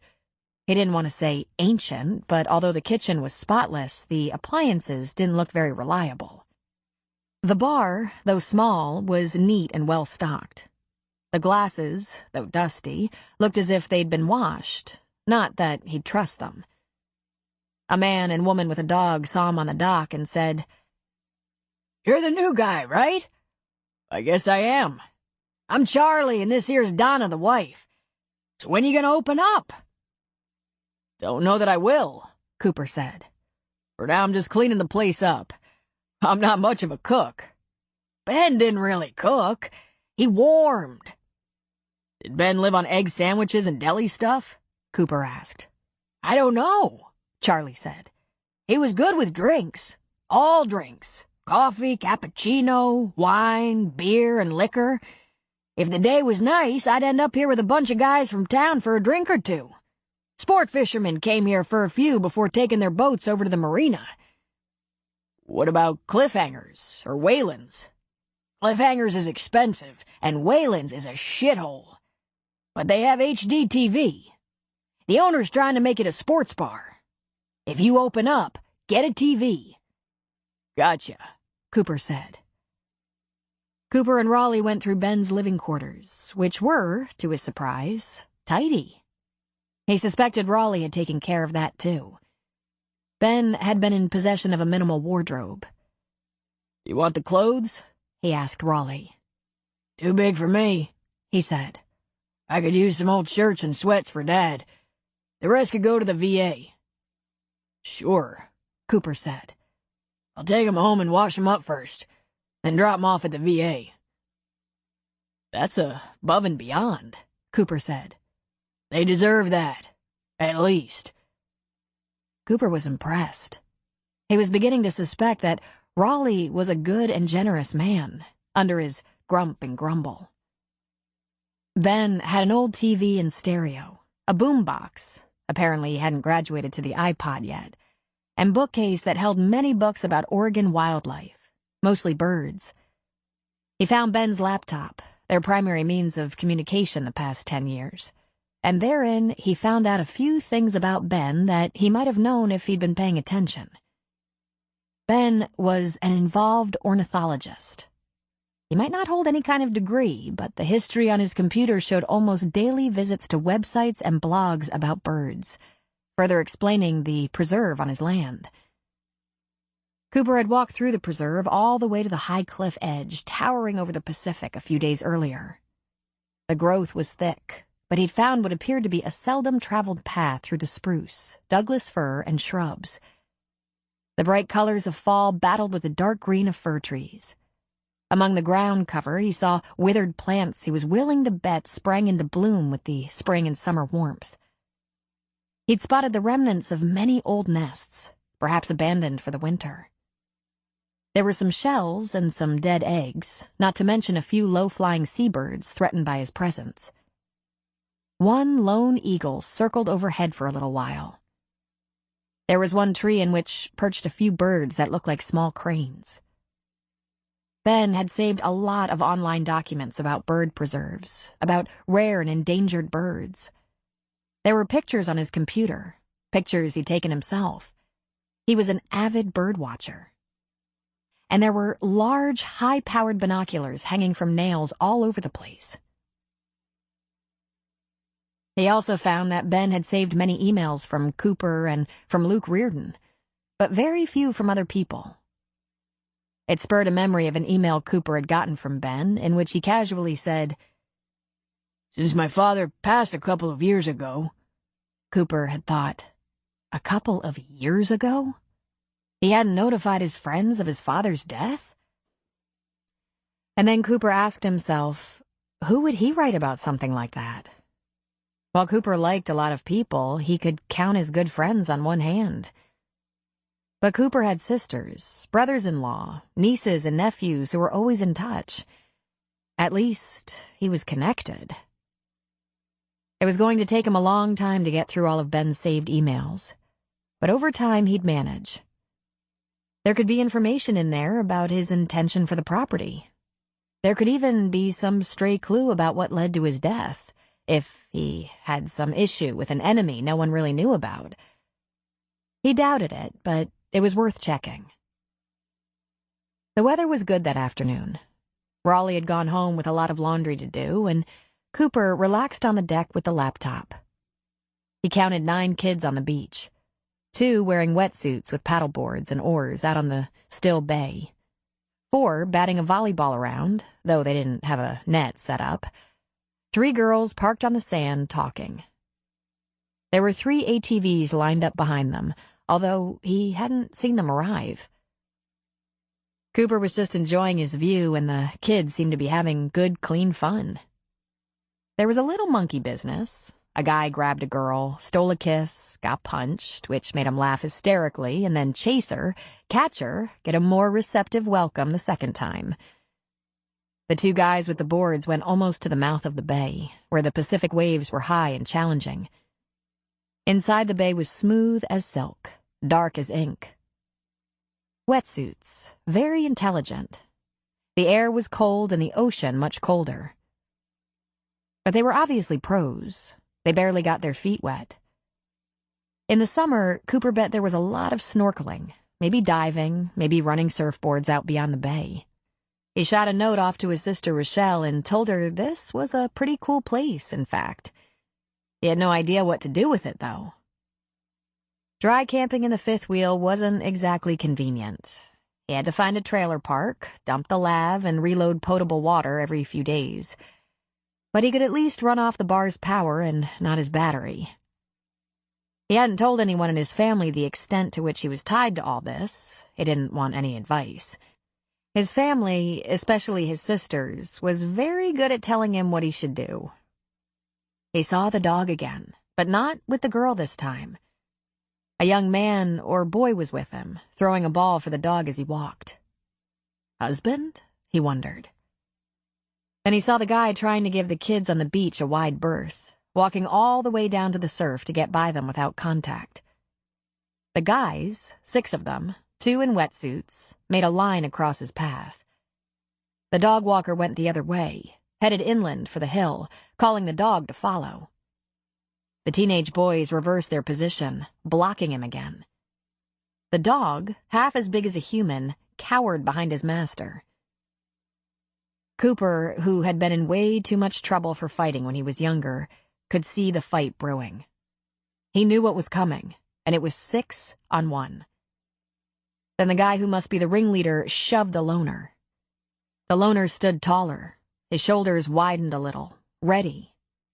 The ringleader was seriously talking him down, leaning into him, verbally assaulting him. Then he shoved him again, and the loner put his fists up. "Not gonna happen, assholes," Cooper said aloud to no one. He put down the laptop. Then he stood, put 2 fingers in his mouth, and rent the air with a deafening whistle. They all turned to see him standing on the deck of the now-defunct bait shop. His legs were braced apart, hands on his hips, and he watched. He hated bullies. He was ready to leap over the deck rail and barrel down to the beach to stand up for this guy, even though the guy, the loner, might be the problem. It didn't matter if the loner had done something terrible. You don't do that. You don't attack someone in a fight that isn't fair and balanced. The teens watched him. He watched the teens. Then the barricade wisely separated and the loner passed, headed for Cooper's dock. He wasn't headed for Cooper. He went to the bottom of the steps that led up to the bar and sat. From there, he threw the ball for the dog. Cooper let this go for about 5 minutes. Then he descended to meet the guy. A very cranky-looking teenager looked up at him and said, "Thanks for that, I guess." "You guess?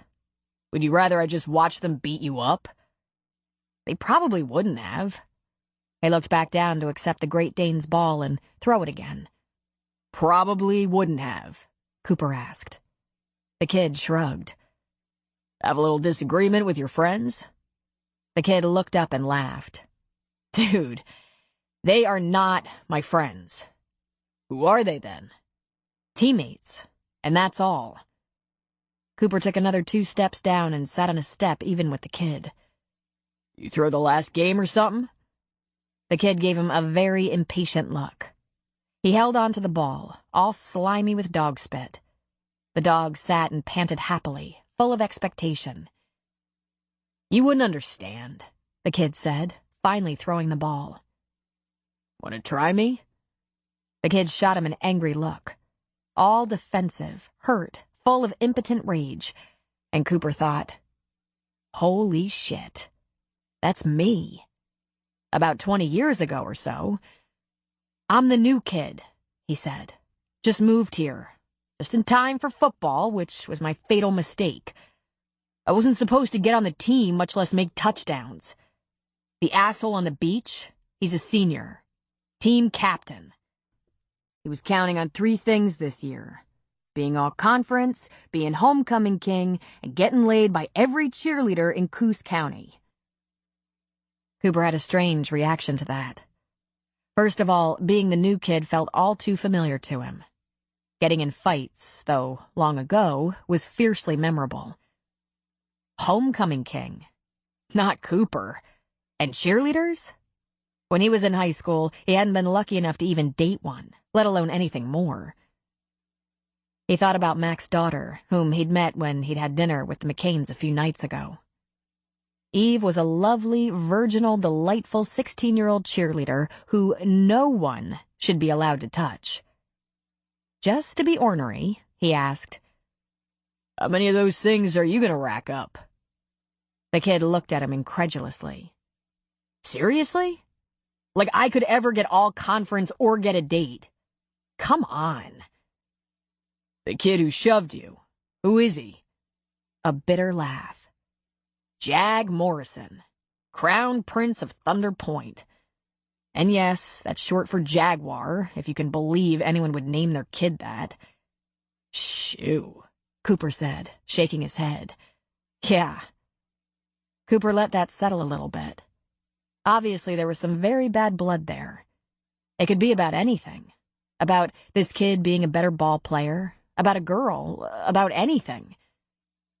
Finally, Cooper asked, "Your dog have a name, kid?" He laughed without humor. "Are you ready for it? Hamlet. It's Danish." "You could use a tougher dog." "Tell me about it," he said. "How about you? Name?" "How about you?" he shot back. "Sorry," he said, putting out his hand. "Hank Cooper. People just call me Cooper." The kid relaxed a little. "Landon Dupre." He shot a glance at the teenagers on the beach, who weren't going anywhere. It occurred to Cooper that they were looking for a second chance at bullying and intimidating Landon.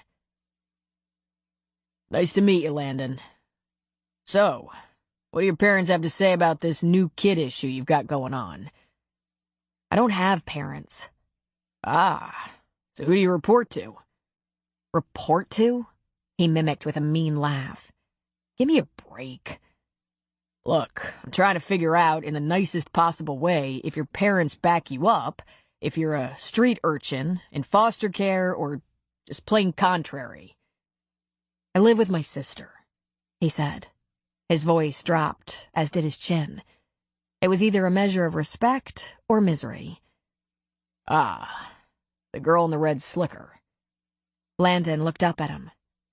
You know her? I know the dog. She's had him out on the beach a couple of times. He's hard to miss, big as a horse, and dumb as a stump. Now, you shouldn't put him down like that, Cooper said. You might damage his self-esteem. Ben grinned at the kid. Why'd you get him? My sister got him for me. He was a rescue. His owner had to deploy. It was her idea of some kind of consolation prize because she moved me right before my best season ever. The dog was back, dropping the ball, sitting expectantly, saliva running out of his jowls. Hamlet here, he has a drooling issue. It's horrible. I don't know what's wrong with a good old German shepherd. Cooper laughed in spite of himself, happy he was not this kid's guardian. Why'd you move here? Divorce. You're divorced? Cooper asked facetiously. Landon's head snapped around at Cooper, and seeing his smile, melted a little bit. She got divorced. Couldn't afford so much house, wanted a smaller town so she could keep track of me better, which I so appreciate, if you can understand. And she didn't enjoy running into the ex. Now, I get that, but really, do we have to move to Podunk, Oregon, where the natives just want to kick the shit out of me every day? Seriously? Have you told her? Cooper asked. He almost looked over his shoulder to see who was talking. This was the weirdest interaction he'd ever had. He sounded like his father. The kid's chin dropped again. I'm not hiding behind my sister, dude. Besides, she's got her own troubles.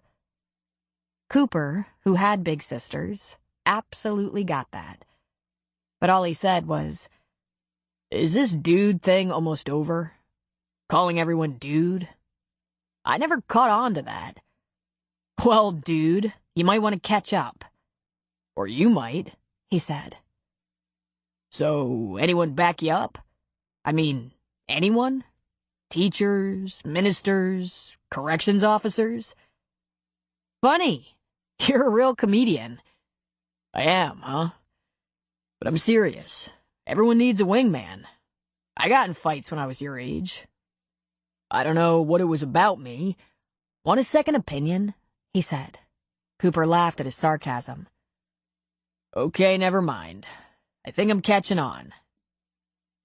Ben, Landon said. Ben was my friend.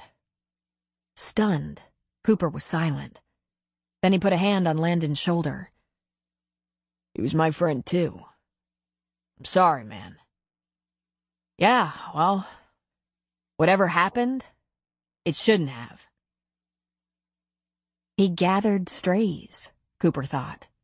He gave Raleigh work, protected Landon, and made sure Gina's Jeep was running.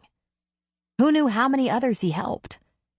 He protected the birds and fish. He had a lot of friends, and no real friends. He took care of the town in his way, keeping this little piece of beach safe.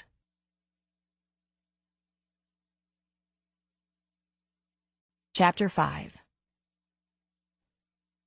The weather turned stormy not long after Landon finally made his escape across the beach to the town. The bait shop could get pretty lonely during a storm. Cooper guessed that with the wet Oregon weather, there were plenty of nights like this. So he showered in the trailer, then took the truck the short way into town, across the beach, and decided it was time to hit Cliffhangers for a meal. It wasn't crowded, which came as no surprise. He'd watched the fishing boats come in before the rain clouds, and the last of the sunlight left the bay. And he supposed those guys were happy to be home, eating a hot meal in front of a warm fire.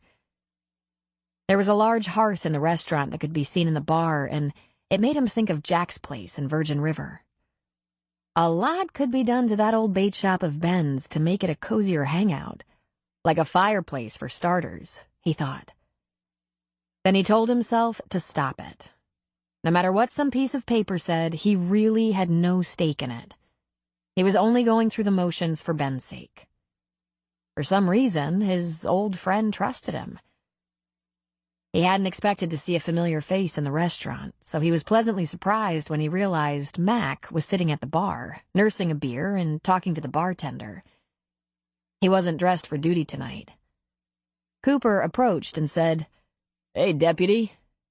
"Cooper," he said, putting out his hand. "What brings you out on such a wet night?" "Food," he said, sitting up at the bar. "Cliff, bring my friend Cooper a beer." "Cliff," Cooper repeated with a short laugh. "That's convenient." "Yeah, right?" the guy said. "What's your pleasure?" "Draft," Cooper said. "This must be your place, Cliff." "Must be. Menu?" "Thanks." "Just get the grouper," Mac said. Cooper peered at him. "And how do I want that done?" "He'll have the grouper. Just trust me." "So what's happening on the other side of the beach?" "Got most of the smell out. Went through most of Ben's things. Donated, threw away stuff, you know. It's not functional. Ben was working on that septic system way back when I was waiting for him to meet me in California. I guess he never quite got it fixed," Cooper said. "So? What next?" Cooper drank some beer. "I don't know. I'm thinking. They pulled down part of a wall. I don't know if there's mold or rot. Maybe it needs to be leveled. I don't know." "You're still here," Mac observed. He took another swallow of beer and shook his head. "Feels like unfinished business around here. I find out something new every day, but half the time it leaves me with more questions." "About his death?" "About his life," Cooper said. "How'd he make ends meet? He bought deli food from the deli, but he didn't mark it up." "I think Carrie gave him a break," Mac said. "He bought all his supplies, including liquor, from big box stores, and I bet he made a decent profit on that. I mean, there was no rent, right? He took care of things, of people. I have Raleigh working again, for now." Mac grew serious for a moment, then put a firm hand on his back, as if to say thanks. "I ran into a kid on the beach today who was Ben's friend, so he says," Cooper went on. "Ben's created a habitat for those birds on the point. I feel like I should find out what Raleigh needs before I leave, like I owe it to Ben. I wonder, though. He took care of people, but everything is broken down to the point of falling apart. How'd he live? I don't think making money was ever a priority of Ben's, but don't quote me. You probably know more about his business than I do, than any of us do." "Well, he didn't have much money, for one thing, and didn't worry about it, from what I can figure out. Why didn't he give that place to someone else? Why didn't he give it to the town?" Mac laughed. He took a pull on his beer. "The town would have sold it. Like I said, there are people in town who like things the way they are. Simple. Then, there are people who think a big business on the bay would be good for the town." "What do you think?" Cooper asked. They gave a lame shrug. "I think a big business, like a golf resort or something, would turn us into a town full of busboys, waiters, maids, and valets. I think it would put Carrie's Deli, the Pizza Hut, and the diner out of business. But it could help the Chamber of Commerce and commercial fishermen, especially if we ended up with a 5-star restaurant at that resort. You want to know what I'm talking about? Drive up to Bandon Dunes. People come from all over the world to stay there, play golf there, hold events from business conferences to weddings there. It's really something. Very high class. There's a lot good about it. And the help comes from Bandon. It's work. And not to be taken lightly, Mac admitted. It could help the local economy, Cooper said. Increase the value of your property. It could, Mac said. You've been here about a week. Have you told anyone about Ben's will? I might have mentioned I was responsible for the bait shop, but you're the only one with the details. You and Raleigh. Well, Raleigh doesn't talk. People are already assuming things that are probably true, like that you own it, and you could sell it. There's still a little legal wrangling to be done, Cooper said. I don't have to hang around for that, though. Why are you still here? As near as I can explain, I want to understand Ben's intentions, if I can. That doesn't mean I'm planning to meet his expectations. Maybe I just can't. But I owe it to the guy to see if I can figure them out before I make a plan. Mac glanced over his shoulder, glanced back, and said, Well, get ready to make a plan, Cooper. Incoming.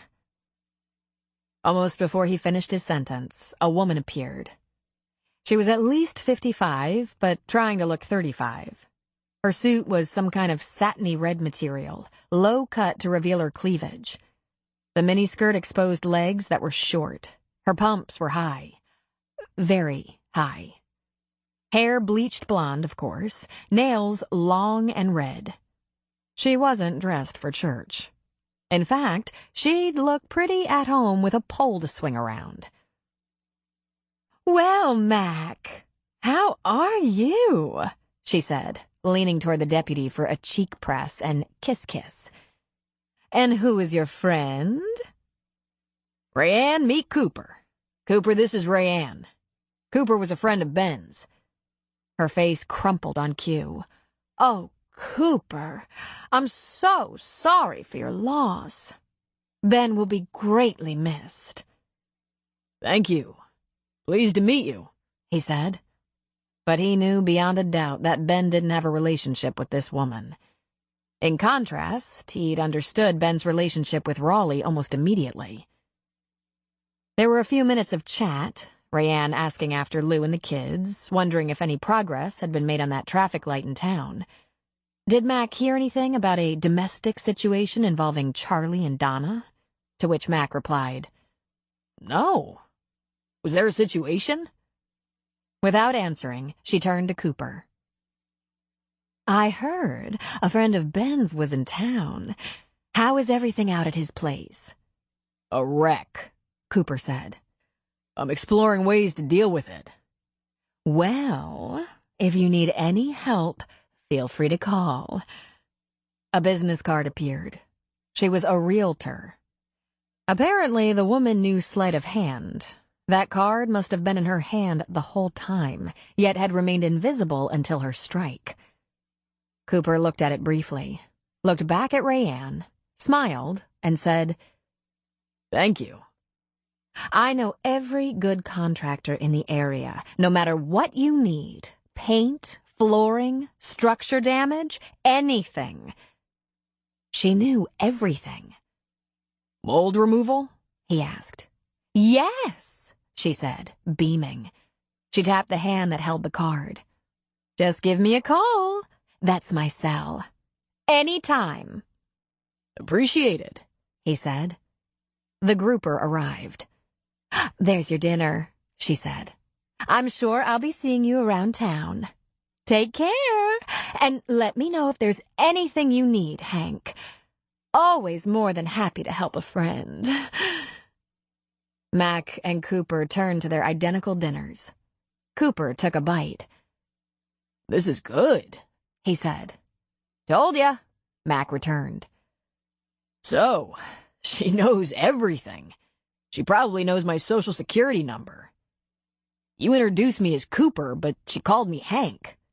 I bet she knows the acreage on Ben's place." "That would be my guess," Mac said. Cooper ate a little more grouper. "And I bet I could get laid for a couple 100 acres." Mac turned toward him and with the slightest smile said, "You can get laid for just talking about it." Cooper tried not to laugh, as Rayanne was still working the room, taking a run on the bar, then stopping off at tables. "This common with her?" "I think so," Mac said, eating more of his dinner. "You're the first newcomer we've had around here in a while, however. You ever, experience that?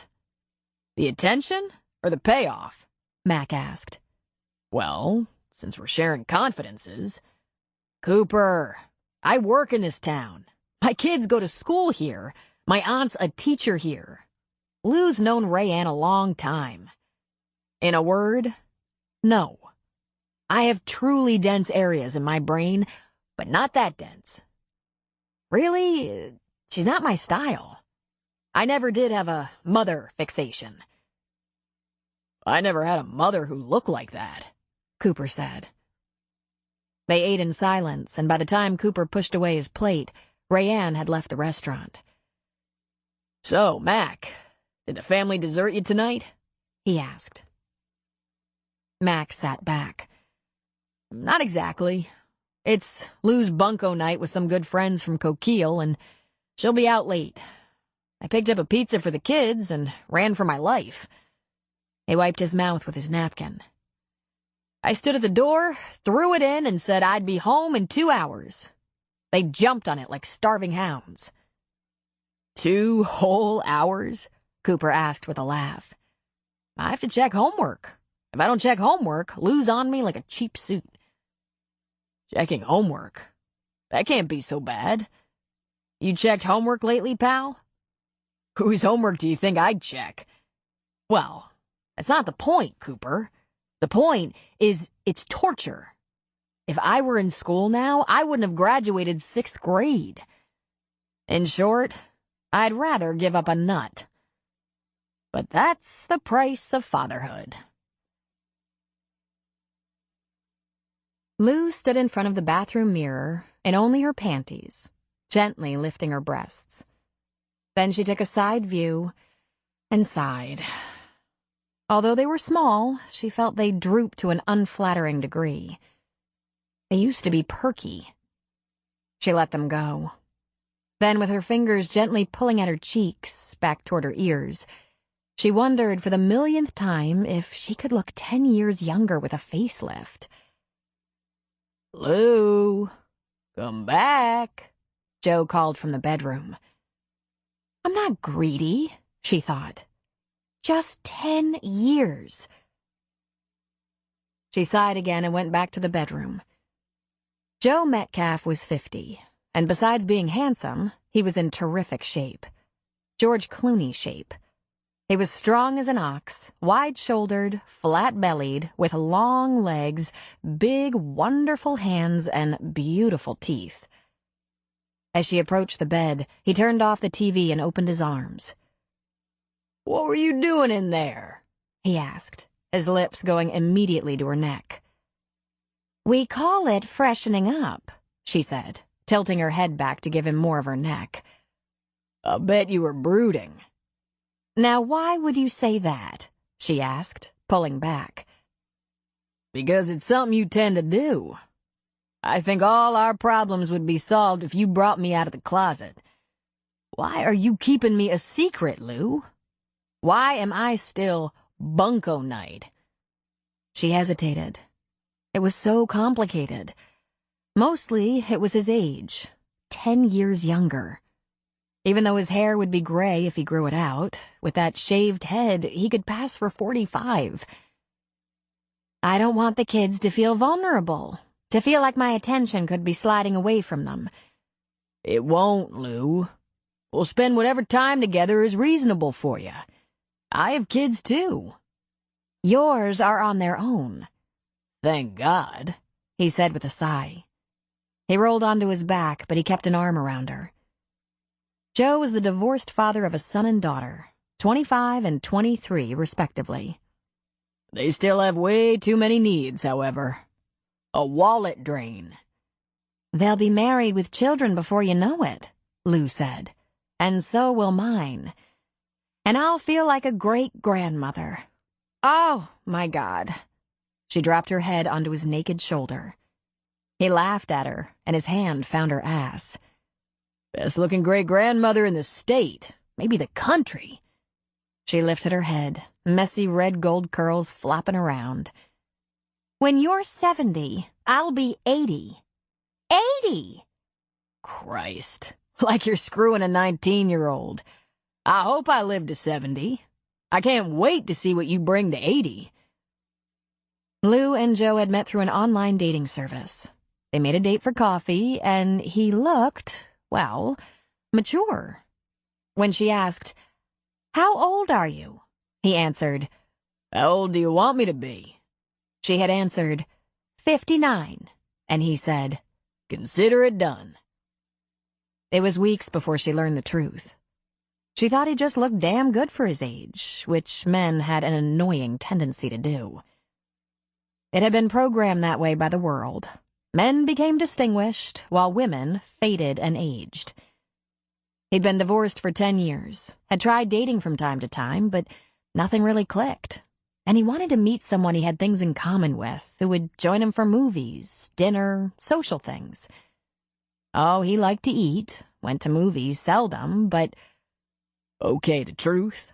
I wanted to have sex again before I died. With someone I liked. What a coincidence. So did she. He was a retired Air Force colonel who now worked for the Oregon State Police as a trooper. It was his mission to retire, for the second time, at 60. And now that he'd recovered from his divorce, his ex was remarried and his kids had completed college, he could count on a comfortable old age. Part of his job in Coos County was to assist the sheriff's department. That was a little close for comfort for Lou. I don't see why, he argued. Police people are like a family. They intermarry all the time. Marry? Well, we have to be going somewhere, he said. Besides, Mac and I get along fine. He likes me. We work well together when we have to. Let me think, she had pleaded. She'd been pleading that for a year. But Lou's little secret was that this was all she'd ever wanted. If she'd met him when she was 21, she'd have married him in a heartbeat, provided he hadn't been 11. She'd have been a good wife to him. In fact, what she'd always wanted was a home, a spouse, kids. Crazy as it seemed now, she'd never even come close. She'd been 25 when her brother and sister-in-law had Mac, 35 when their deaths left him orphaned and she became his parent. She'd been only 44 when Mac came to her and confessed his girlfriend was pregnant, and 50 when CJ left him and the 3 kids. While raising Mac's kids was hard work, cutting into her social life and sleep, costing time and money, if she could, she would kiss CJ for giving her these precious children. Once or twice a week she met Joe. Sometimes they went out for dinner, sometimes they stayed in. Sometimes they even went somewhere other than his house for the night. She stole a long weekend from her family to go to Victoria with him. That was fabulous. He brought out her best self, and she adored him. She just didn't want to saddle him with an old woman, which she felt she would be before long. And she didn't want anyone to laugh at the idea that she thought she was young enough for this. For him. Not the way they laughed at Rayanne. Even Lou found Rayanne ridiculous. He slid down her panties. It's up to you, babe. I don't want to push you too much, and I'm not giving you up. But I sure like the way you play bunco. There were 2 situations that always tempted Cooper to cut and run. Being at complete odds with his environment, as with the army or certain jobs, or feeling a little too comfortable and secure. That happened to him a few times, a couple of which were very difficult. There were a couple of times he'd been with a woman with whom he thought he could go the distance. He'd had visions of the kind of happy home his parents had. When it didn't work out, he was dealt a double blow. He wasn't only informed he'd let the women down, a painful enough thing for a man who'd been doing his best, but he'd suffered the pain of loss and isolation. Naturally, he tried to avoid both. Work unsuited to him, and women he couldn't hold on to. For the past several years, he'd avoided romantic relationships that could gut him in the end. That whole not sleeping, feeling the deep ache that came from failure, enduring the sudden loneliness of being rejected, it was bad for his disposition. He only got involved with women he didn't care about too much. He just didn't like the risks he associated with settling down. Cooper thought it might be in his best interest to put up a for sale sign on this beach property and take off. It might be the safest thing to do. But the train wreck of a bar/bait shop tugged at him.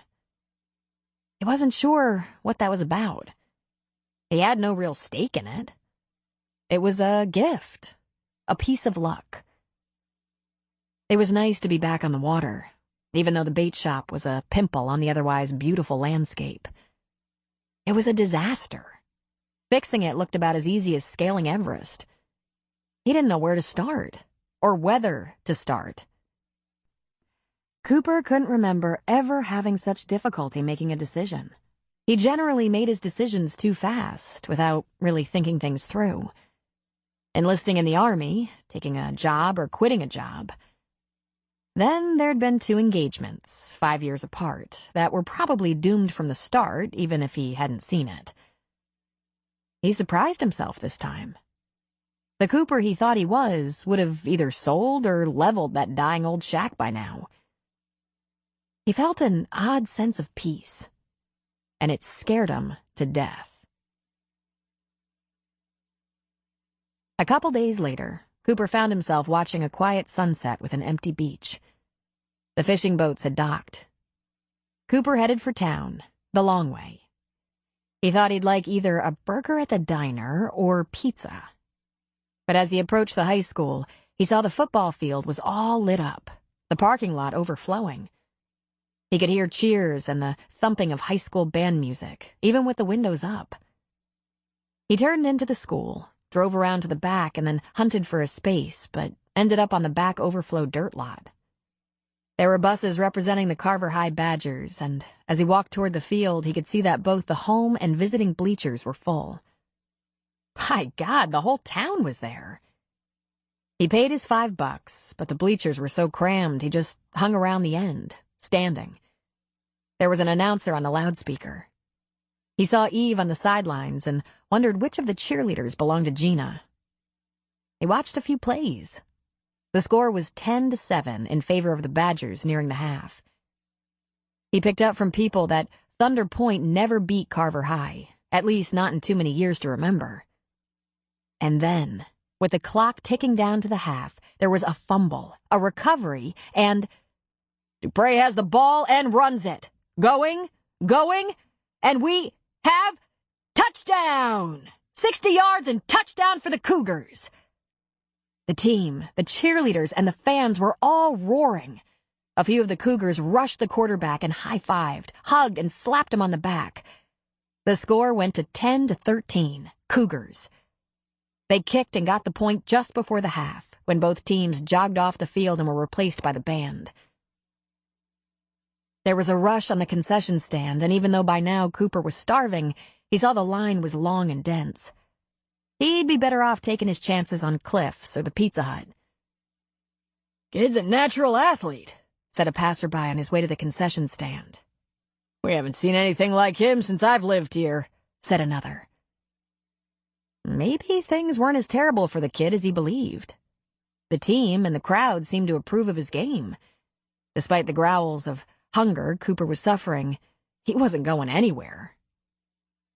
After standing there for about 10 minutes, with a steady stream of people moving in and out of the bleachers, someone said his name. Cooper? Cooper, what are you doing here? He turned to see Gina, blonde hair down tonight, wearing a Cougar sweatshirt under her jacket. I was on my way into town and saw the game, so I just stopped off here. So, which one is yours? He asked, tipping his head toward the cheerleaders. The redhead on the end. That's Ashley. Right next to her is Mac's daughter, Eve. I spotted Eve. I had dinner at Mac's one night and met the kids, he said. You want to sit with us? We're right up there, she said, pointing. We can cram you in. We try to get here early and hold seats on the 50-yard line. When he turned to look, Mac was standing, waving his arms. For the first time, he thought, maybe there's something going on there. Mac and Gina. It would make perfect sense. A couple of single parents, a lot in common. He liked Gina. She was pretty and sassy. Are you sure? he asked. I've never seen so many people at a high school game. The town gets into the local sports, she said. And I don't know if you've noticed, there isn't a big entertainment industry here. We're the real Friday Night Lights. Sure, I'll come up. Thanks. I'm on my way to the bathroom. See you for the second half. Cooper went to the bleachers to sit with Mac and Lou. Mac pulled a cola out of a small cooler and offered it. The kids were off running around the bleachers looking for anyone to sit with but their family. The dancers joined the marching band on the field, about a dozen of them. Cooper told them what Gina had said about the town being the real Friday Night Lights. Have you counted the kids on the field tonight? Between the football players, cheerleaders, pom-pom girls, and band, you have any idea the number of hours the parents of this town have invested in just this activity? Lou asked him. Plus, the fact, after all this, we can't afford anything else. They're pretty good for a town this size, Cooper added. They are, Max said. We work 'em hard to keep 'em out of trouble. The second half was an even better ball game, but not easier for the Cougars. The Badgers caught up and passed them. The Cougars got behind by 10. Then they got within reach, and the people from Thunder Point were going crazy. There were a couple of fights on the field, a couple of really bad tackles and penalties. A Cougar was taken out of the game, and it got down to the wire. And then he did it again. Dupre recovered the ball and ran 90 yards for a touchdown, putting them 2 points ahead. The clock ran down, and in a fever of excitement, the Cougars pulled off a win. Even Cooper was on his feet, yelling till he was hoarse. He found himself hugged by Gina and Lou, slapped on the back by Mac. That's the first time they've been able to beat the Badgers since we moved here. Why is that? Carver High, he said. Big old farm boys from inland. They breed 'em hard and tough. It's been said they come out of the womb in shoulder pads. But you don't believe that, Cooper said with a laugh. The important thing is, they believe it, Mac said. I have to gather up kids. See you around? Yeah, probably. I won't head out without giving you a call. How's that? Good enough. I can at least give you directions out of here. Cooper let the majority of the crowd disperse. The line of cars and buses leaving the parking lot was moving real slow, and he was parked at the back of the overflow lot. He had a bad feeling he was going to be left to forage for food back in his trailer. The crowd was likely headed for the few eateries in town. The kids might be headed for the beach, but that didn't worry him. After a game like that, he was happy for them to have a place to celebrate. There was a lot of horn honking, yelling, cheering, and general enthusiastic mania going on. Cooper stood right where he'd been sitting, watching it all for 15 or 20 minutes. He was at the 50-yard line, about 10 rows up. The Badgers were headed for their buses. The lights in the stadium were cracking off one by one, leaving him in the shadows. He was surprised to find that attending a high school football game in a little town, not even his town, was the most fun he'd had in a while. He'd been sweating under his sweater and jacket. That's how much the tension of the game got to him. Other than joining his family at nieces and nephews' events on rare occasions, this was a first for him. At least since his own high school experience, which had been a little like Landon's. Except he hadn't been a quarterback. He sat down for a minute, elbows on knees, looking out at the dark field. He thought for a moment what it must be like to be Mac, the law of the town, at the heart of the town, surrounded by all this excitement and connection. Friends, family, and something pulling at him every second. For a second, he was envious. Even though Cooper could go skiing in the Alps next week if he felt like it, and Mac definitely couldn't. Mac was probably saving for college. Cooper was happy to see that things might not be as bad for Landon Dupre as he thought. The kid played a good game, and there was no question he had the town's support. They thought they had themselves a football hero. There weren't many people left. The concession stand was closed up. There were a few groups standing around in the parking lot, probably making after-game plans. The field was dark, the bleachers deserted. The Badger bus is gone. Cooper felt a little silly. Before he could think about why he was sitting there, getting all nostalgic, he told himself that by now, the lines for a pizza or a Big Mac wouldn't be so long. He headed toward the parking lot. He was out of the stadium before he heard voices. He couldn't hear the words, but he could tell by the tone that these voices weren't celebrating or having fun. There was some kind of trouble, an argument of some kind. He told himself to keep going. It could be a drug deal gone bad. It could be a parent-teenager situation. But he stopped walking and listened. A hard, demanding, abusive voice. An answer that he understood. No! Just one word. No. That was all it took, and he walked toward the voice. They were under the visiting team bleachers. In the dark, he couldn't be sure of the number, but he thought it was 4 or 5. Boys. Big boys. At least equal to him in size. He walked softly, wishing he had a gun, then relieved he didn't. That's how people get killed, misinterpreting some situation in the dark of night. I told you exactly what to do, a guy said. And I told you that wasn't gonna happen. I don't trip. I don't fumble. Landon. Cooper walked a little faster. 10 long strides under the bleachers brought them into clear view. 2 guys holding Landon's arms. 2 guys facing him. One doing the talking. You don't want to push this. I'm the team captain. You do what I tell you to do. Lose the game? Landon said. You don't see that as wrong. We wouldn't have lost. I had to get in that game, asshole, and with you showing off all the time. Hello, boys, Cooper said. He leaned against a strut, crossing his arms over his chest. Just congratulating Dupre on his game? The boys holding his arms immediately let go. That's when Cooper noticed a trickle of blood running down the corner of Landon's mouth. He didn't get that in the game. It was fresh. What are you doing here? Their ringleader, who Cooper now knew to be Jag, demanded. You some kind of pervert, hanging around the high school after dark under the bleachers? Cooper laughed. He rubbed a hand over his head, giving a lazy scratch. Okay, let me see if I have this right. You're about to kick the shit out of your quarterback for winning a game instead of fumbling, tripping, and throwing it so you could get in the game in his place?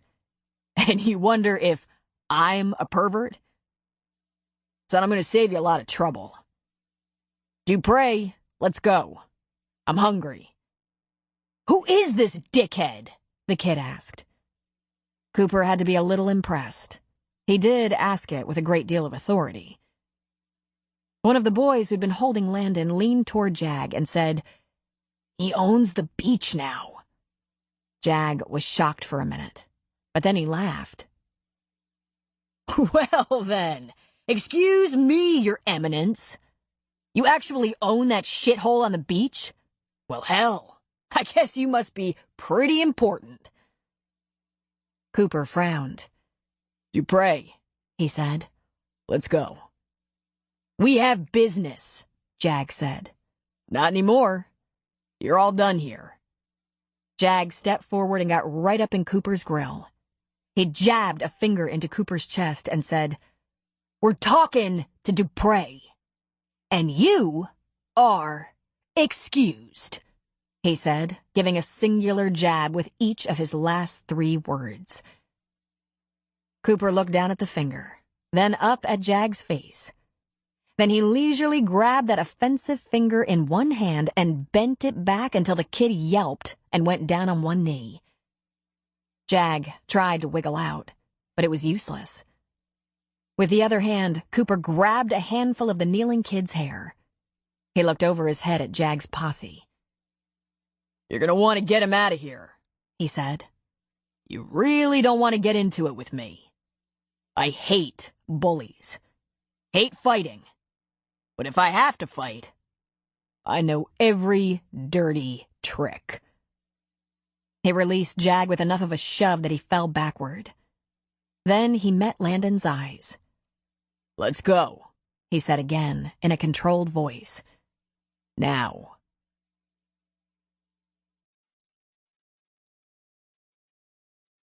Chapter 6. Cooper and Landon walked briskly to the parking lot. There was no question Landon was jittery.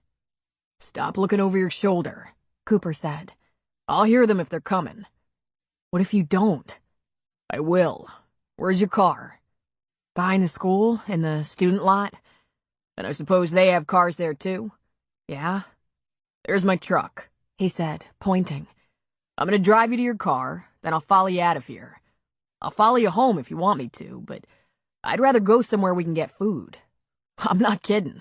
I'm starving. And if I don't feel like doing that? Landon asked. Cooper didn't say anything. He waited until they got to the truck and said, Get in. Once they were both in the cab, Cooper turned toward Landon. Here's the deal. I know what happened tonight. I get it.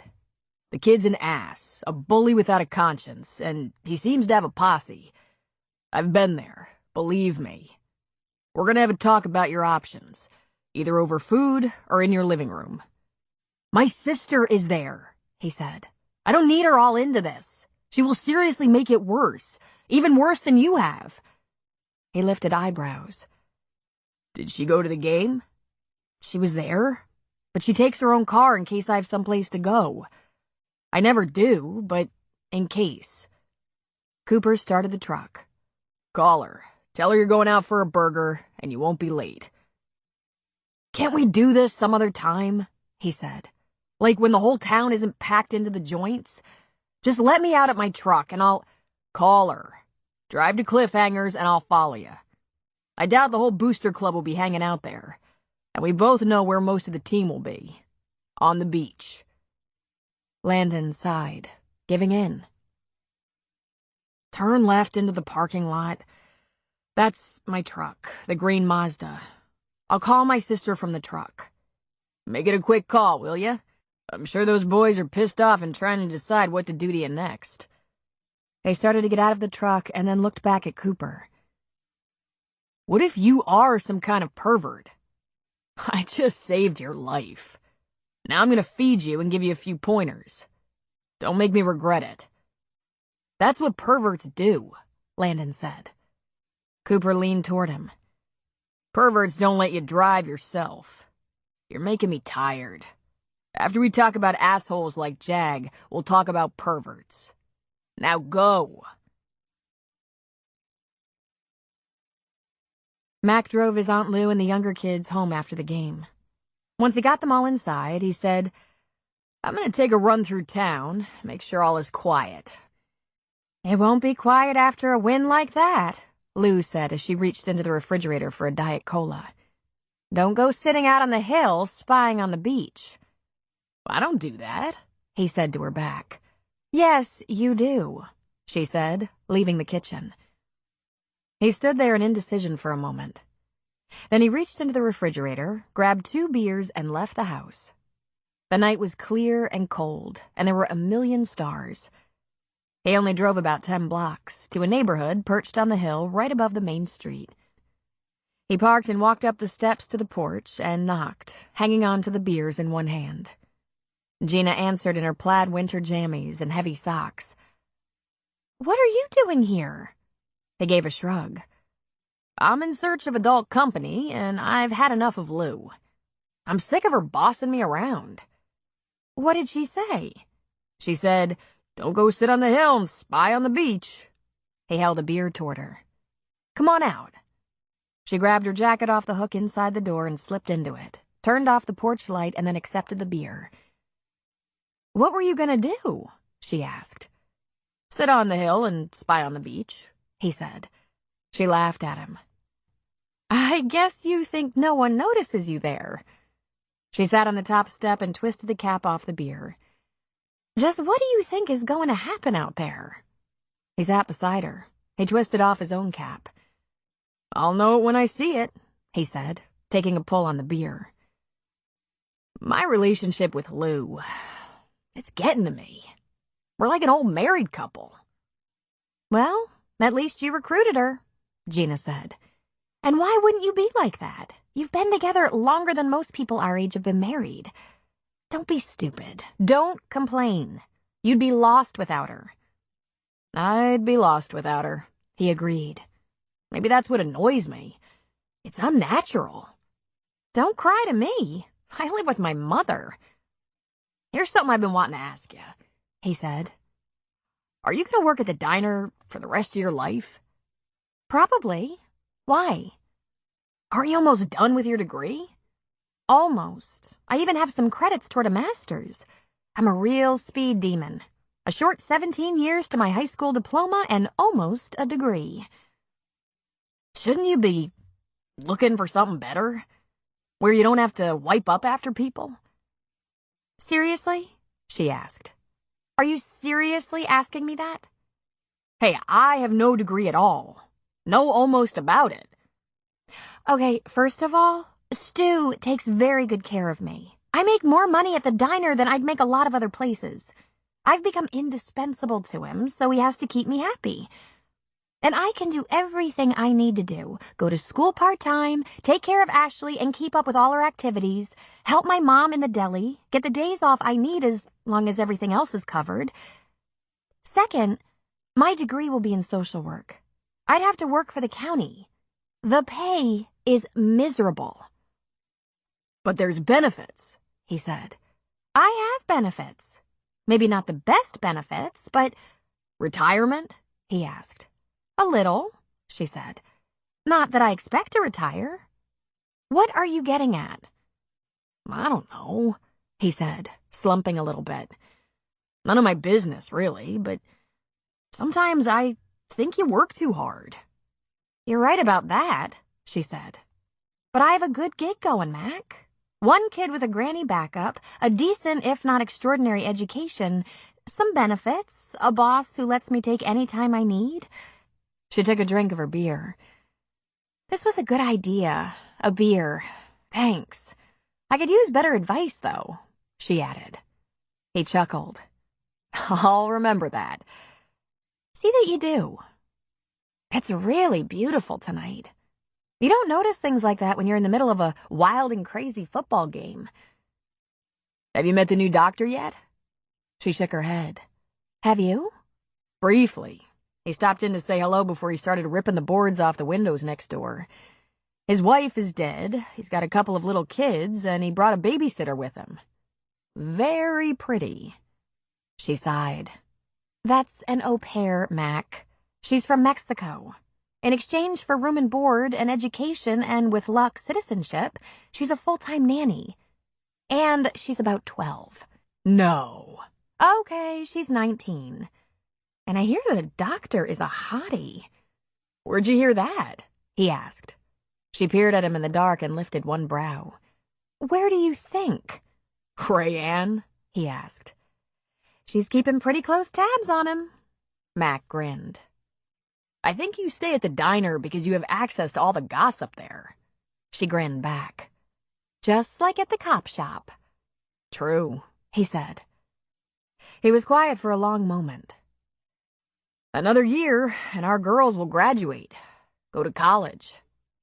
Are you mourning that already? She asked him. Ha! I'm counting the days. Think they'll go to the same school? No tellin', she said. That depends on whether Eve wants to follow Ashley, who will definitely follow Downey. As Mac knew, Ashley had been dating her boyfriend Downey since he was a senior at Thunder Point High. Downey was now in his first year at State. In fact, Mac had been in his first year at State when he got his high school girlfriend knocked up. He shuddered. Doesn't that worry you? He asked. No, Gina said. Downey's a good boy, and Ash is an ambitious girl. So far, they seem to make a good team. They don't want to get tripped up now. I hope you're right, he said. He took a breath. And I hope Eve doesn't have a serious boyfriend until she's 30. Why? Gina asked. Because that's the way she'll be most happy? Mac just looked at her. Gina was so pretty, so smart. If it weren't for all the complications in their lives, all the responsibilities, now would be a logical time to pull her closer, kiss her in a way that left her trembling. But he wouldn't.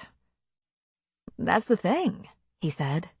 You and I both know that the thing that makes us most happy at 16 doesn't work out to be so smart at 30. Or 35? She asked. Or 35, he confirmed. After a long silence, she said, very softly, "One of these days, Mac, you're going to discover you have no regrets." Huh? He questioned. Nothing. I have to get to bed. I work early and I'm freezing. Done with that beer? Want me to pitch it for you? Yeah. He handed it over. Thanks. And thanks for keeping me company for a while. Anytime, buddy. Cooper called another one right. The town was packed with vehicles and people spilling out onto the sidewalks around fast food restaurants and the diner. But Cliffhangers wasn't busy. In fact, though it was barely after 9, Cooper wondered if they were thinking of closing. He went straight to the bar. Looks kind of quiet, he said to Cliff. There's time for a couple of burgers, right? Landon, wearing his letter jacket, walked in behind him. Now that they were in a well-lit restaurant, Cooper noticed the bruise on Landon's cheek and wondered where that had come from. Come on, man, Cliff said good-naturedly. I want to find out about the game. Word is those Badgers finally got what was coming to them. I can help with that, Cooper said. He dropped an arm casually around Landon's shoulders. I promised the quarterback a burger. Cliff broke into a grin. You got it. And give me a draft. I've had a hard night. Landon shot him a look. You've had a hard night? My pleasure. Dupre, for you? Draft, he said. Cliff smiled. Nice try. Second choice? All right. Coke. Grab a table, boys. I'll put in your order and get your drinks. Cooper pointed to a table, knowing a minor couldn't sit up at the bar. When they were seated, Landon said, That could have been a mistake. We might draw a crowd. That's okay. We just have to get a couple of things straight. It won't take long. That kid, Jag, asked you to throw a game to get him back to first string, right? And when you said no, he threatened you. If I hadn't come along, he was going to beat you up. You can't let it go, Landon. Trust me. I'll handle it. Maybe you would, eventually. Listen, this kind of bullying isn't a first. It also isn't rare, which ought to disgust the whole human race. In every junior high and high school, and sometimes even elementary school, there's some idiot who anoints himself king. He gathers up some plebes who are either as mean as he is or stupid enough to think if they stick with the self-proclaimed leader, they won't get hurt. Then they search out their victims and make a lifestyle out of working them over. Terrible things come out of it. At least you were important enough to be threatened, because you're actually a threat. But that doesn't make it easier. I have one question. Did you ever think about it? Just doing what he wanted you to do? Landon looked shocked. He shook his head. You say you get it, but you don't. I wasn't the only one they wanted to cheat. I was just the only one they promised to beat up. That fumble, right before the end of the first half, you think that guy lost control of the ball? He'd be one of the plebes. He dropped that ball for Morrison. Cooper couldn't help it. He grinned. Jag Morrison had himself a gang that worked hard for him, even at their own expense. But instead of letting the fumble go, maybe letting the game go, Landon stepped up, recovered the ball, and ran it. He brought his A-game. This isn't just about me, Landon continued. You spend 10 minutes in the halls at school, and you get how much it means to them, beating those Badgers. Even though you could get hurt, Cooper said. It was not a question. You think the only way I might get hurt is being jumped in the parking lot or dragged under the bleachers? I have to play against my own team and the other team. They are not about protecting their quarterback. Are you saying all of them are in it? Nah, just a few.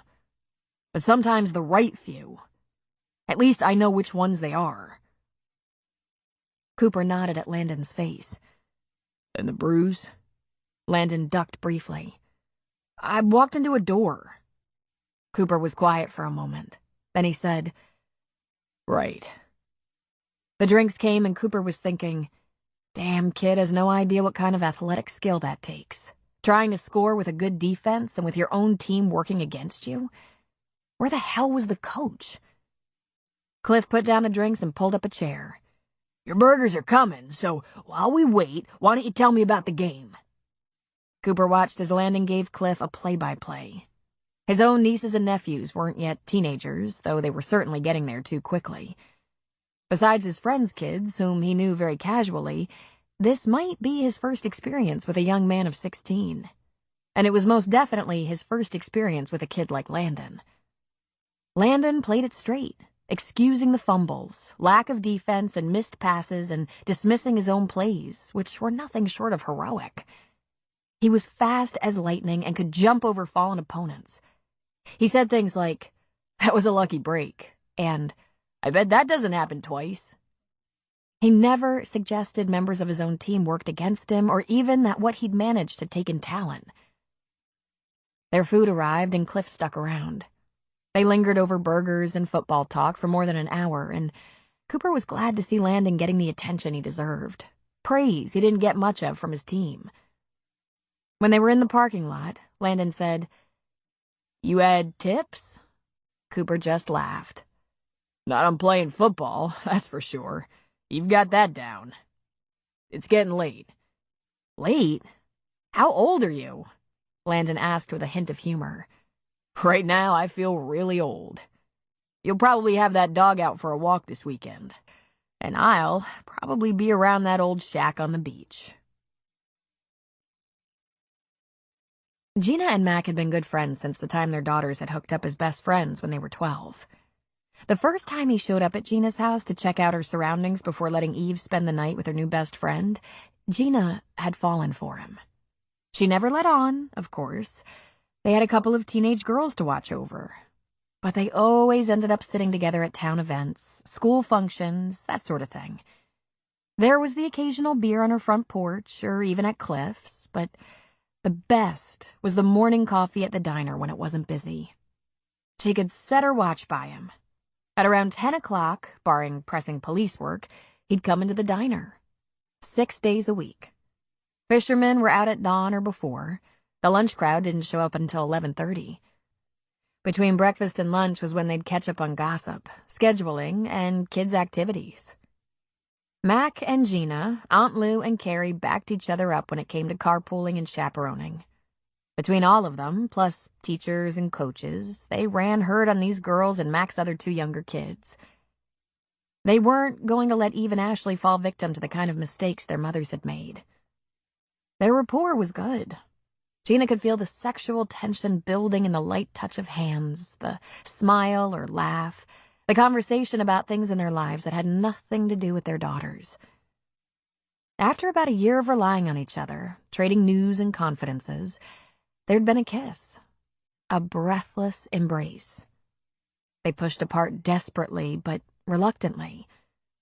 And yet there was a second time, lasting a bit longer, that felt even more passionate to Gina. She'd been in the ecstasy of expectation. She'd felt for some time that they were more than buddies. But at their morning coffee after that second embrace and kiss, Mac had confronted it. He seemed remorseful. "We can't let this happen," he'd told her. "We have daughters who are best friends, a lot of responsibilities, people depending on us. Carrie and Lou, and I have a whole town, not to mention 2 more children." She remembered clearly, and with embarrassment, that her mouth had hung open. After a year of sharing details of their lives, some of which she considered deeply personal, and after 2 hot and meaningful kisses, he was running for his life? Relationships are fragile, he said. We've both been through it. We can't experiment with this getting closer. If it didn't work, look how many people would be affected. Mostly, there's you and I. We've already had our guts ripped out, right? She was stunned silent for a moment. She was so offended, hurt. Right, she finally said. Dr. Phil? Gina, you're special. Damn, I just want to do the right thing. He didn't seem to realize he'd just drawn blood with his gentlemanly comment. She sensed that her instinctive response, then throw me down and have your amazing way with me, might scare him even more. So, apparently the one thing they didn't have in common was readiness. After becoming an unmarried teenage mother, Gina hadn't actually dated again until Ashley was in school. In the 10 years since then, there hadn't been very many dates, and only one guy had been semi-serious. Emphasis on the semi. Your friendship is important to me, he told her. I need it. Sure.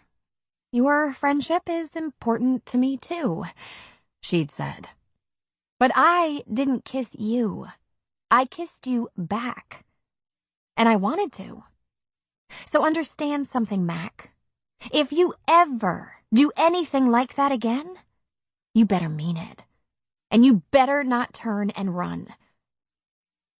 After a long silence, he said, Understood. She pulled back then, gathered in her emotions and desires like poker chips she'd just won, so he wouldn't know. Because she didn't want him if he didn't want her.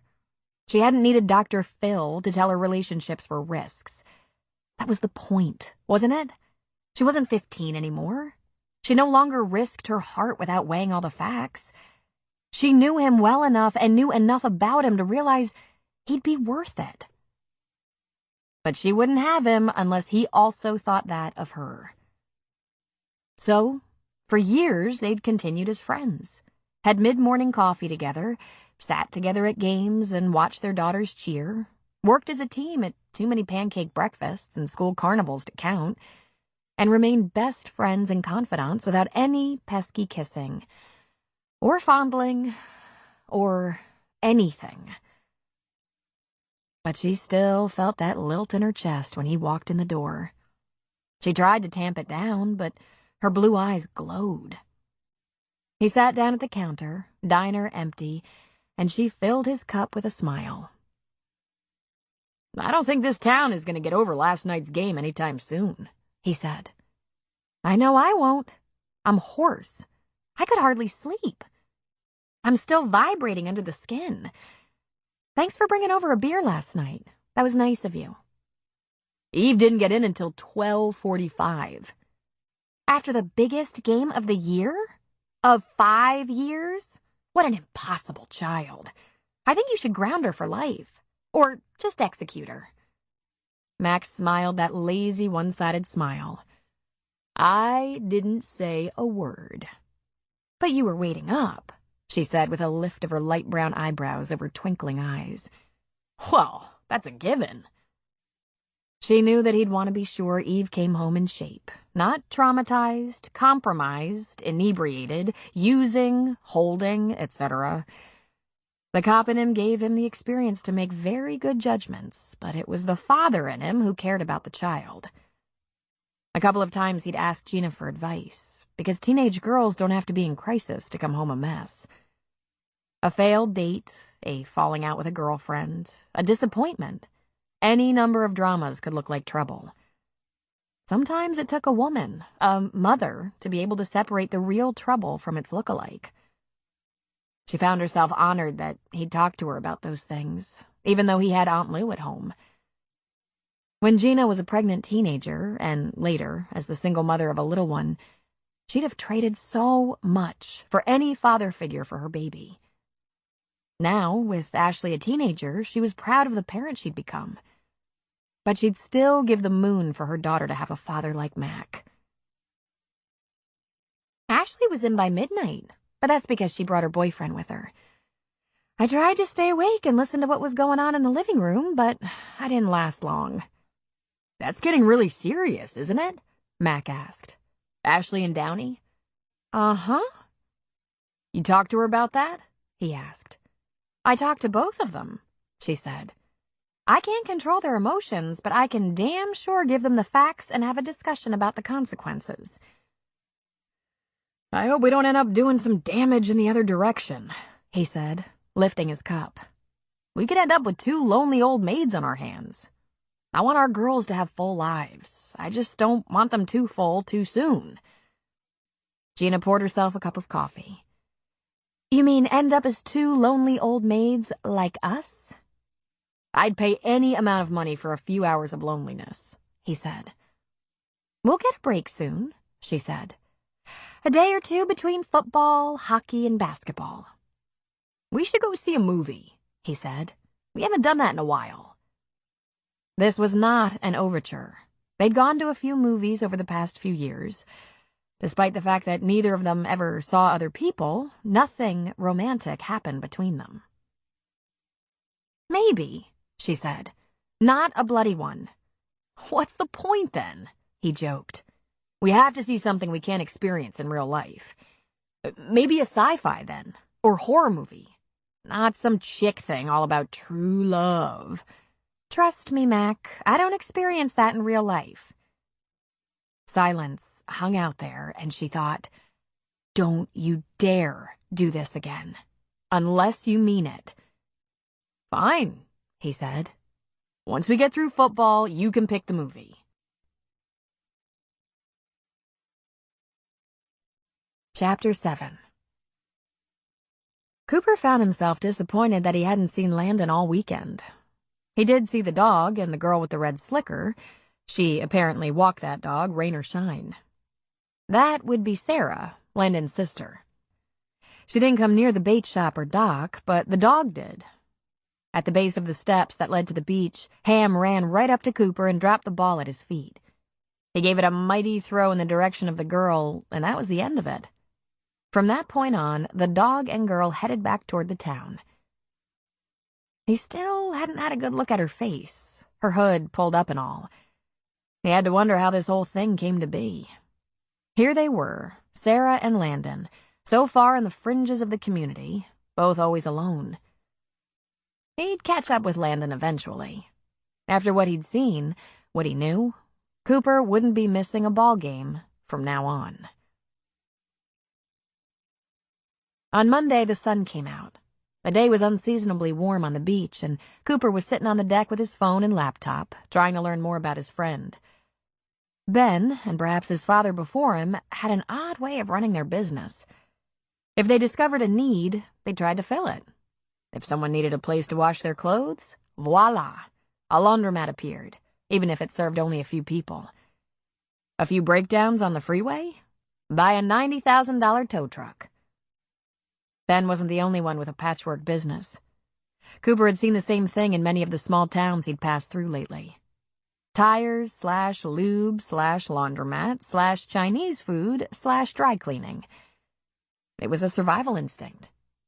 He looked up as Mac came around the corner, his boots hitting the wood deck hard. "You're still here," Mac said by way of greeting. "Still here," Cooper answered. "You ready for me to move on?" Mac shrugged. "No matter to me. This is your place. What do you have going there?" Mac asked, indicating 2 closed laptops on the table beside Cooper.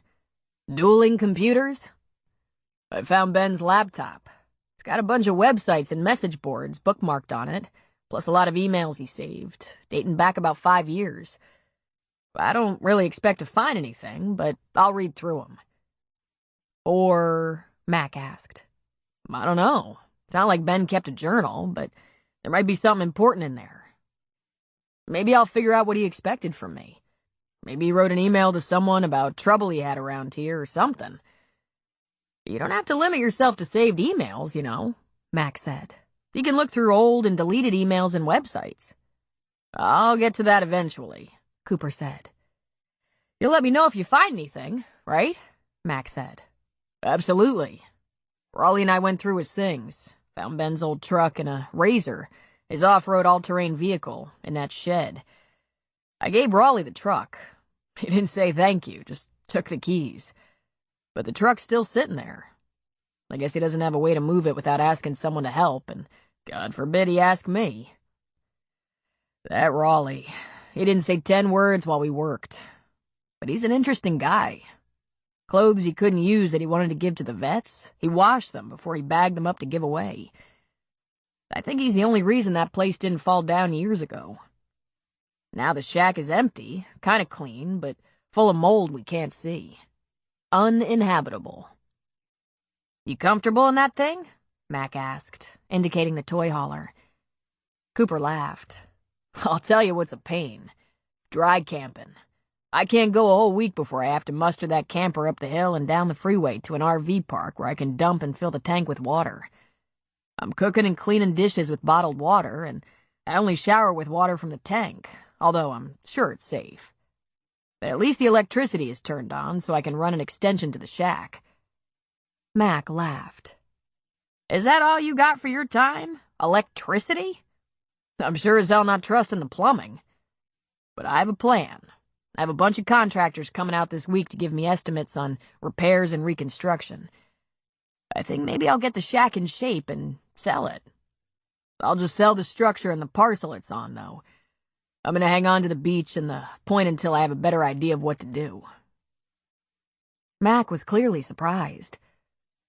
But you're not gonna open for business? Nah, that's just not me. Look at me, man. I'm a nomad. 37 years old, and all I have to show for it is a toy hauler and some toys. I've never stayed long in one place. I wouldn't be here at all except for Ben. I can't stay here. Still, I don't have any objection to getting rich, but I just can't sell off a beach and promontory he obviously wanted to keep. But you're gonna fix it. Just to sell it, Cooper clarified. Then I'm gone. I'll put someone in charge of the beach and the bird sanctuary. How about you? Pay $25 a month. Mac laughed. Wow, that's a hard offer to pass up. This project is gonna set you back some, isn't it? Yeah, it's gonna seriously cut into my nest egg. But I'm gonna sell Ben's tow truck. I finally saw it. He kept it at the Shell station in town, and I think they've been using it since he died. The look on the guy's face when I said I owned it and wanted to sell it was nothing short of grievous. Poor guy. He thought it was found property. I didn't know you were looking for it, Cooper. I could have told you exactly where it was. Sorry about that. Don't worry about it. That was one of Raleigh's 10 words. That tow truck, that was up his alley. He liked to work on cars and trucks. He always kept Gina's old Jeep running for her. He wouldn't take money, but I swear to God, when she told him something was wrong with it, his whole face lit up. I guess he wasn't as interested in working on this place. You know how old it is? Cooper asked. Some parts of it, more than 50 years. The deck is relatively new, but I don't see how it can survive a renovation. You're a strange guy, Cooper. Is that right? He asked, laughing. What are you going to do with yourself while this place gets worked on? I guess I'll help here and there. I'm not a builder, but I'm a competent helper. And I'll take in another football game or two. Haven't done that in years. What are you going to eat? Mac asked. I've been feeding myself for a long time, Mac. No Auntie Lou in my kitchen. The food around here isn't bad at all. And I bought myself a little grill. You're kind of high-class homeless. I beg your pardon. I have a master bedroom and a kitchen, and HD TV on satellite, and a great view. Speaking of views, I see just about everything that goes on down the beach. I've been wondering, if I saw something that disturbed me, but that I didn't really want to get involved in, are you a guy I could mention it to? Mac got a slightly troubled look on his face. Then he pulled up a chair and sat down. He rubbed a big hand down his face. His expression was serious when he said, "I'm not exactly your priest, Cooper. If you saw something I should know about, then yeah, I might want to look into it." Like, you see anything illegal? Underage drinking? Drugs? Cooper couldn't suppress a laugh. Nah, haven't seen that, but I'm sure there's plenty of that going on. The kids, they're not stupid. They don't haul up a keg in the back of one of those rhinos, but I'd bet my right arm there's beer down there, tucked in a sleeve or a small cooler. Might be pot, might be something else going on. But what if I saw someone getting, I don't know, intimidated? Assault? Mac asked. Cooper gave a shrug. I don't think I could call it that. Not quite. Teenage boys, they're gonna fight sometimes, right? If I saw some intimidating, shoving, that sort of thing, that's not something you can do anything about, right? Why don't you let me be the judge of that, Cooper? Mac said, leaning toward him a little with that icy blue gaze looking right through him. Cooper almost laughed. So that's how you do it. Get the bad guys to talk. You look at them like you already know what they're gonna say. So, just on a hypothetical, what could you do about a little bullying? Sometimes all I have to do is talk to a few people. I am the law, after all. You are the law, Cooper agreed. Tell you what, I'll pay attention. Right now the kid who's having a little trouble, he's real self-conscious about being a snitch. I've been there. You've probably been there. I'll keep an eye on that, since I'm here. I'll let you know if there's anything to tell. Deputy. Then he grinned. Mac leaned back. You do that. I'd like you to remember, Eve spent some time with her friends on that beach. I don't want her getting shoved around. Nah, I haven't seen anything like that. You wouldn't keep anything like that to yourself, would you? Mac asked. Because girls are just as bad as boys. Trust me. I'll take your word for that. Don't worry. If I saw Eve having issues down there, I'd let you know right away. Mac relaxed a little bit. I hate bullies, he said. Cooper was back to his old self, making decisions fast, full speed ahead. It took a total of 5 contractors and even fewer days to get a bid he could live with, both in time and money. It was a huge job, but it was going to be done as fast as possible during a wet and cold time of year. They'd gut the bait shop, disposing of most of the interior. They could save the freezer, cooler, microwave, and refrigerated cases where Ben had kept deli items. Raleigh wanted to give the washers and dryers to some religious group he knew about. They lived kind of isolated along a river south of Coquille and didn't have much. Cooper told him to take the pots, pans, and dishes, too. He stored the unopened liquor in the shed alongside the quad and truck. As soon as Raleigh got that truck out of there, Cooper would put his own toys in there. All the racks of cheap souvenirs were tossed. He wasn't keeping the bait tanks. There was plenty of bait at the marina. The bait tanks had been kept in the unfinished basement. The floor in the cellar was dirt and the walls cinder block. There was a door to the outside located under the deck so fishermen could get their bait without walking through the bar. The room was large and deep, and, remarkably, there was no mold or rot in the struts and beams, though they could use reinforcing. Ben had fallen down the staircase that led to the cellar. Cooper kept looking at those stairs, wondering, how could this thing have happened to his friend? Ben was so freaking big. How could he have died from a fall? He should have left a big hole in the dirt floor instead. But wondering got him nowhere, and there was work to do. Before all the junk had been carted off or the first nail driven in, Cooper started getting visitors from 101 on sunny days, mostly on the weekend. Bikers, cyclists, the occasional motorist. Folks who'd been stopping off at Ben's for years and wondered when the place would be open again. They ranged from the young, fit athletes who pedaled across the countryside to those graybeards on Harleys that Mac had been talking about. It became evident Ben hadn't relied solely on beach traffic. Coop ended up spending a lot of time at the diner, showing Gina some of the plans. What he wanted to do was retain the things Ben and the town seemed to value most. The beach, the untouched promontory, the deli/bar, space for gathering. "I don't know why you're going to all this trouble," she said. "You can sell the place as is and just that small parcel it sits on, plus the dock and road, and let the next owner worry about renovation." "I could," he said, "but I want to sell a bar, a cafe. The same bar and deli that was there before, just in better shape, because I think the town relies on it, needs it.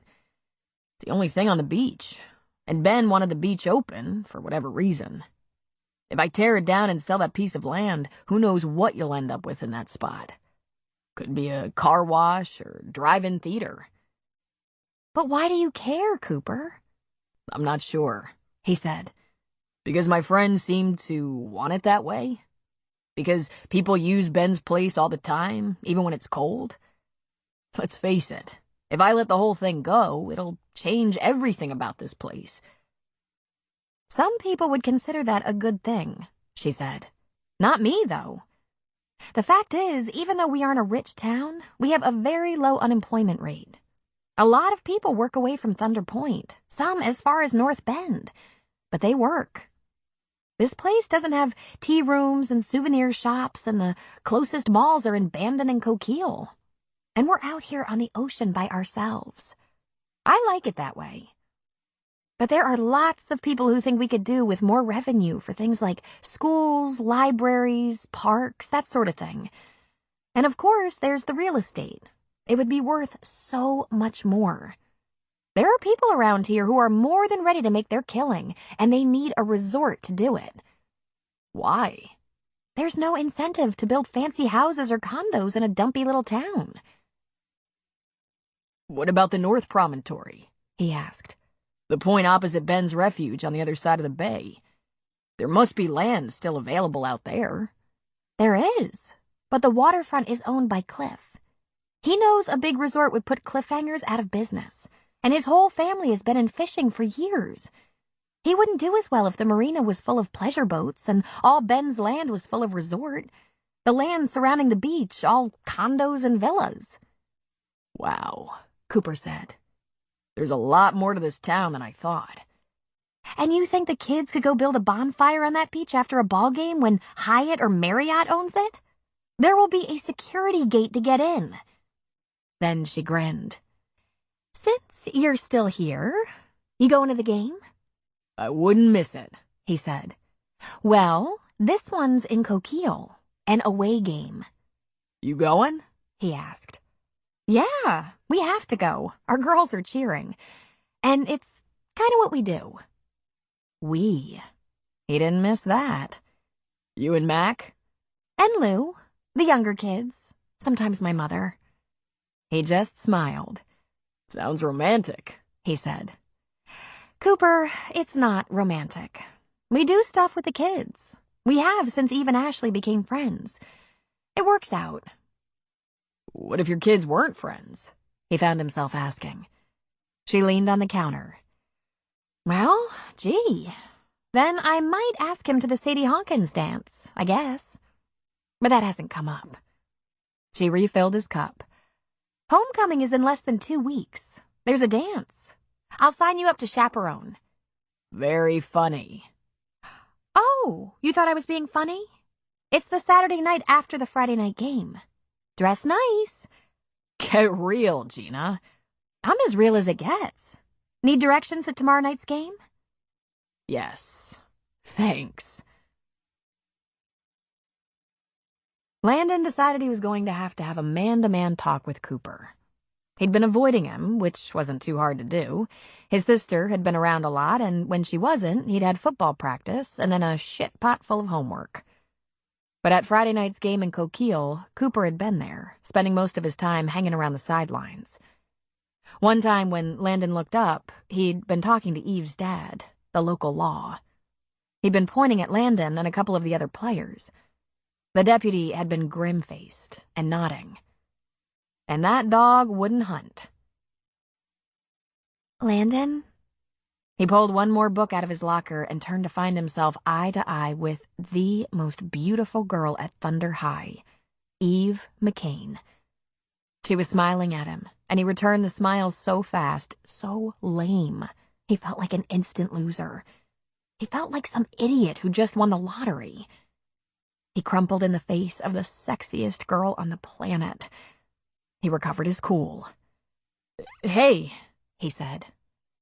Good game, Friday night. "Thanks. Not a real tough game." And thankfully, they'd let Jag Morrison, the future homecoming king, play a lot. Therefore, Jag left him alone. Still. So, I was gonna wait till after chemistry, but I was wondering who you're taking to the dance? He gave a shrug. "I probably won't go," he said. She stiffened in shock. But you have to go. Everyone on the team has to go. He felt a laugh come to his lips. Jag Morrison was destined to be a real king, the homecoming king, a position only open to seniors. He'd get that crown even if he had to buy it. Therefore, that dance didn't feel like the ideal place to be, even if he wanted to go. "I'll probably show up for a little while." Well, would you like to show up a little while with me? She asked. And the usually bold and vivacious Eve blushed shyly. I mean, I can't believe you don't have a date. "No, wait, you don't have a date? You?" He was thunderstruck, to borrow a phrase from one of their most famous cheers. She laughed lightly and shook her head, clutching books tight against her chest.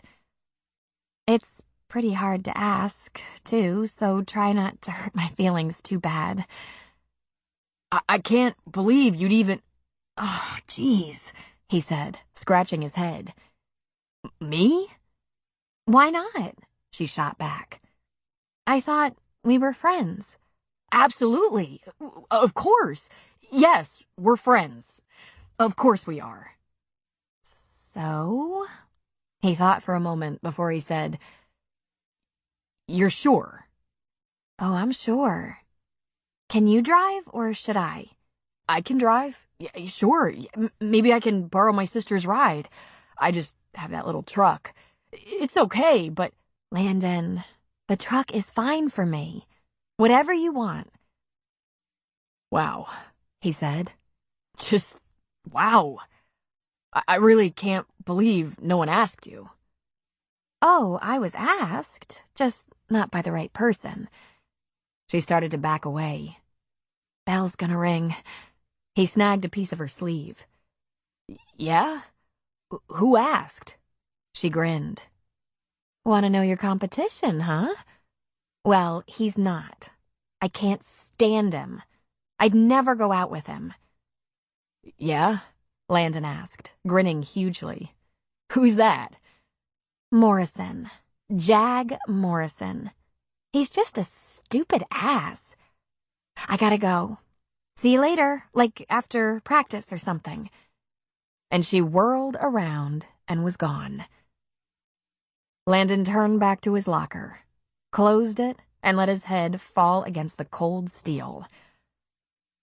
Oh, man, he thought. I can't believe this is happening. My life is definitely over. Landon's sister worked 2 nights in a row in North Bend so she could be off the weekend of the high school homecoming game. That gave Landon just the right amount of freedom to check in with Cooper.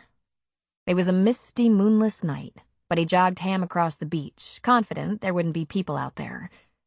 He saw the lights on in Ben's place and heard music, so he ran up the stairs to the deck and pounded on the door. Cooper answered. He was wearing a dirty old sweatshirt covered with sawdust, a tool belt around his hips, a surgical-type mask over his mouth and nose, and a crowbar in his hand. The music came from an old paint-splattered radio. Cooper pulled down the mask. Well, I thought you were avoiding me, he said with a grin. He looked down at the Great Dane who sat patiently beside Landon. Hello, Hamlet.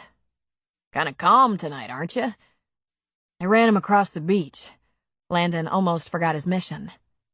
Cooper was surrounded by debris, piles of wood, dismantled bar and shelves, boxes of what looked like Ben's things. What are you doing? I'm gonna clean the place up, renovate, so I can sell it. Sell it? You're gonna just sell it? Landon asked. Well, it needs a lot of work first, but in a few months, I'll sell this and the piece of land it sits on. We have to talk, Landon said. Cooper thought about this for a second, then put down the crowbar and removed the tool belt. Let's go in the house and get a drink. I don't suppose he knows how to wipe his feet, he said, shooting a look at Ham. Landon pulled a rag out of his back pocket. I got it, he said. The house was, of course, Cooper's fifth wheel, the toy hauler. Cooper went first, brushing off his shirt and pants. Landon did as he was asked, wiping the sand off Ham's feet and, for good measure, the drool off his mouth. When he stepped inside, he said, Nice. Then, hanging on to the dog's collar, he picked a chair by the door and kept the dog sitting politely at his side. Cooper went to the kitchen and washed up. He opened the refrigerator and helped himself to a beer. I have bottled water, tea, cola, and Gatorade. Landon shook his head. I'm not gonna be here long. Cooper gave an impatient sigh and reached for a cola. He handed the can to Landon. Your sidekick there need a drink? Knowing they were talking about him, Ham sat up a little straighter. He wouldn't turn it down. Thanks. Cooper filled a saucepan with water, grabbed a towel to put under it, and delivered the water. Remind me never to have dinner here, Landon said. I'm planning to wash it. This place is nicer than I thought, Landon said. You wouldn't expect this. The toys are under the tarp behind the trailer. I have to keep it nice. I live in it. I lived in it for 2 years in Corpus Christi. I couldn't see renting or buying anything when I had this. It's plenty for one person. You don't settle down, do you? He shook his head. Nope. Well, we have that in common, Landon said. How's that? Cooper said, sitting on the couch across from Landon. Instead of an answer, Landon said, Listen, I saw you at the game, in Coquille. That was pretty obvious, Cooper said. I intended to be obvious. You didn't have any trouble, did you? No, but listen, you can't be telling the deputy what's going on. You can't. You'll just make it worse. I'm telling you. I didn't tell Mac you were getting shoved around. It looked like it. I know what it looked like. We were talking football, talking plays. I pointed to a few players I knew, made sure they saw me pointing them out to the deputy, but we were talking football. He took a drink from his bottle of beer.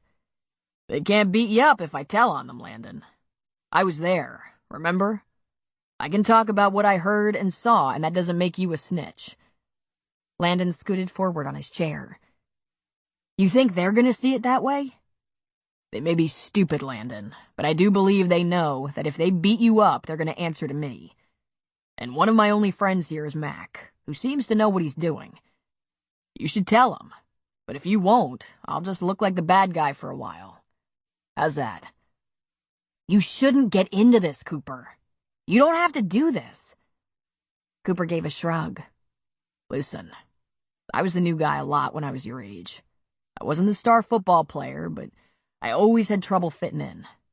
And there was always some asshole who thought pushing me around and making my life miserable would be fun. By the way, I've been meaning to ask you, what makes Morrison so special? Money, I think. His family's about the richest family around here, and he has 2 older brothers who have big football fame at Thunder High. Big athletic scholarships. Not pro ball kind of stuff, but they're a lot older and finished with college, and everyone around here thinks the Morrisons are awesome. I only know Jag, and he's not awesome. He's not even that much of a football player. Huh, Cooper said.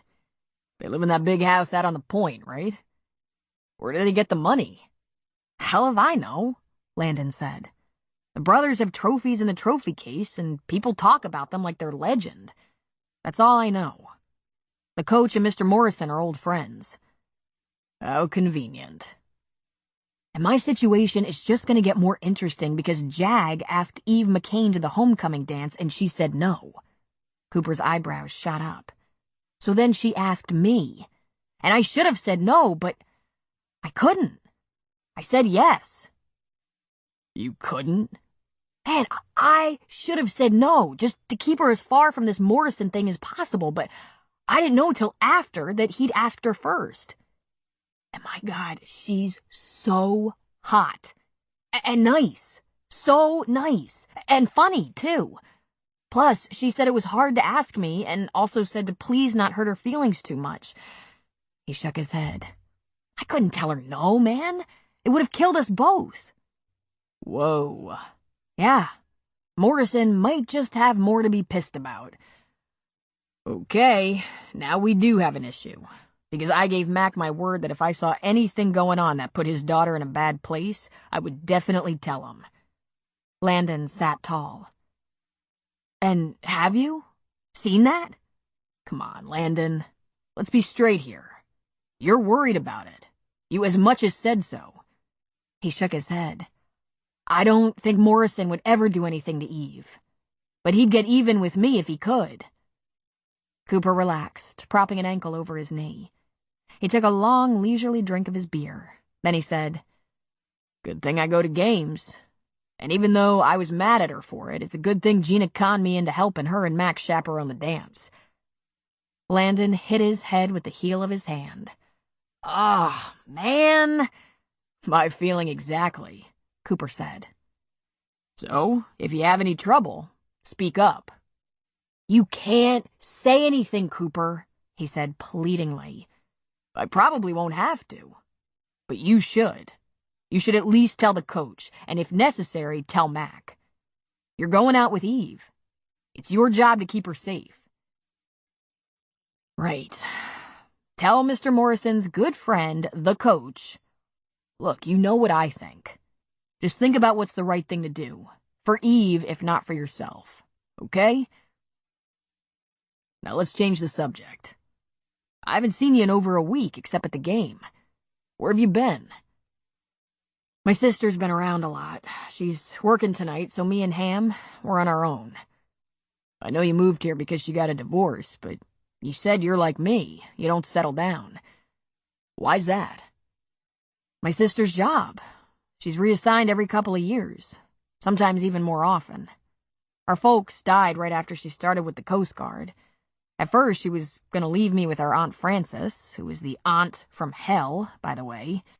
I begged and pleaded and finally just started running away a lot until not only did Sarah take me, Aunt Frances gave her a door prize for getting me off her hands.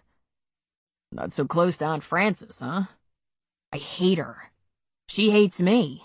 If she ever goes missing or her body turns up somewhere, I should be a suspect. I see. Jesus, you're a lot of work, Cooper said. Oh, but I'm not. I'm easy. I never get in trouble. I get good grades. I take care of things at home, and you know why? Because all Sarah has to do to straighten me right out is say, Aunt Frances. What the hell did Aunt Frances do to you? General bitching, 24/7. She screamed, she slapped, she locked me in my room, took away dinner, hated me, and punished me every second. Gotcha, Cooper said. I guess a big kid like you couldn't deal with that. The look that came into Landon's eyes was almost scary. I was 5, he said seriously. A 5-year-old kid whose parents had just been killed in an accident. Cooper just connected with that stare for a long time and said nothing. What about your uncle? He finally asked. No uncle, Landon said. One of the many things that probably made her such a bitch. Aunt Frances doesn't sound like a nice person. Not a nice person. Cooper leaned back. He drank a little of his beer. Then he said, I'm sorry, man. So, what does Sarah do for the Coast Guard? Search and rescue. She's a helicopter pilot. Cooper choked. Then he coughed. Finally, he said, "That right?" "You need me to pound on your back?" Landon asked. "Nah, I'm okay." He rasped. "Helicopter pilot?" "Yup, she works out of the North Bend station. She's pretty senior, but she has to sit alert sometimes. Overnight. She finally trusts me enough to leave me without a keeper. I think Ham here was a trick to hedge her bets. He has to be fed and let out, so I have to be home to do that. She has the old neighbors next door monitoring my truck.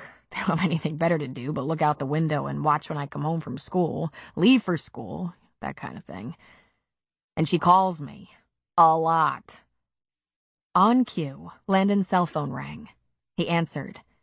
"Yes, my queen?" Cooper laughed and shook his head.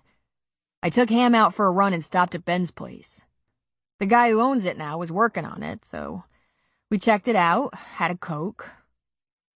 Nah, he's okay. Well, he might be a perv, but I won't let him touch my special places." Cooper almost fell off the couch. "I'm leaving here and running home in a minute. If I run Ham hard, maybe he won't run in his sleep or snore all night." "Yeah, everything's fine. Yeah, I locked the door.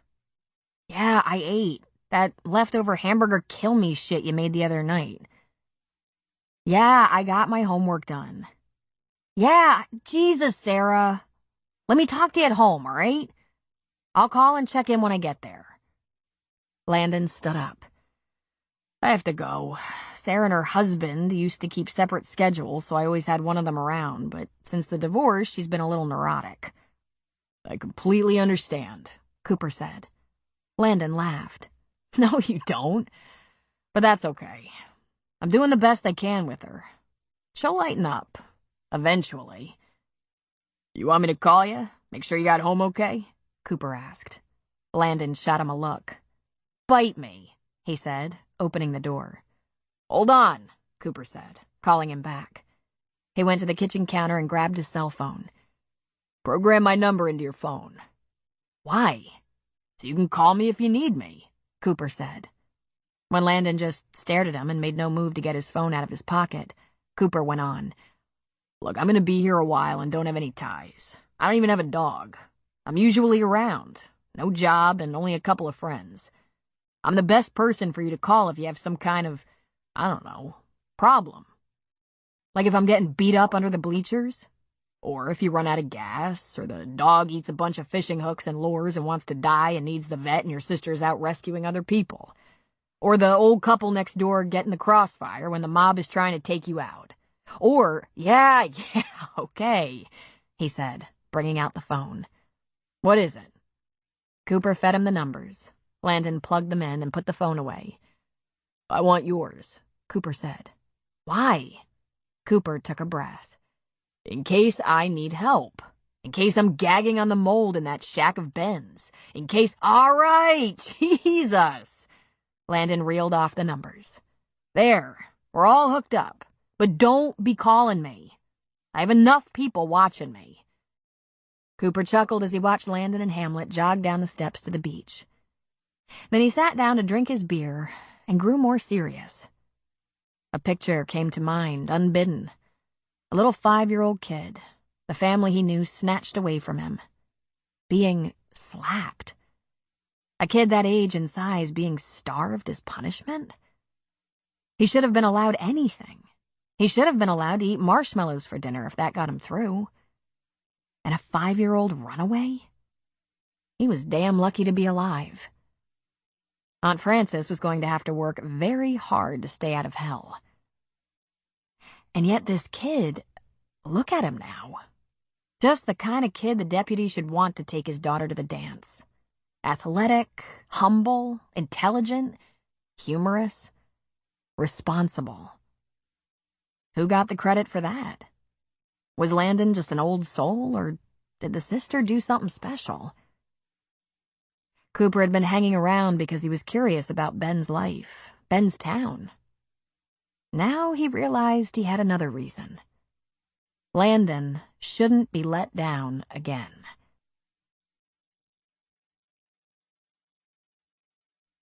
Chapter 8. When Landon got home from Cooper's, he waited until about 9, then dug out the school roster he had for Chem Lab and dialed Eve's cell phone. He'd never called her before. He never would have had the stones to call her for anything but chemistry if Cooper hadn't said something about how his job was to keep her safe. He dreaded this, but fair was fair. She answered sleepily. "Hello? Oh, hi, it's Landon. Damn, did I wake you up?" No, but I was reading history, which to me is as good as taking a nap. What's up, Landon? Well, I have to talk to you about something. About the dance. We might have a problem. Oh, no, she said, suddenly alert. You're going to hurt my feelings now, aren't you? You changed your mind? No way. But listen. He paused and scratched his head. Eve, I don't want to make a big deal out of this, but I should tell you something. Something about Jag. What? That he's an ass? Landon couldn't help it. He laughed. Yeah, there's that. And also, he's not exactly happy with me these days. To his surprise, now she laughed. Landon, he's not going to be happy with anyone who can play football. Huh? He really thought, being a senior, this was supposed to automatically be his year to rule. He'd be mad at anyone who did better than him. Ignore him. He's a loser. Huh, he said again, but this time it wasn't a question. Thing is, he's a lot worse than not friendly. It's like he's gunning for me, you know? It's pretty hard to ignore someone who slams you into the lockers whenever he gets a chance. Seriously? Landon, you can't let him do that. He doesn't usually travel alone, Eve. He's got a pack. She made a growling sound. And I know exactly who they are, too. Sinclair, Wormitz, and Pickering. All losers. You should tell someone. Like the coach, maybe. He rubbed a hand through his hair. I think it's different with girls, Eve.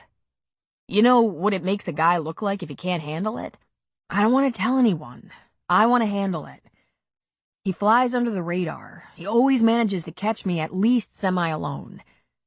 Because he's a sneak and a liar. Want me to tell someone? No.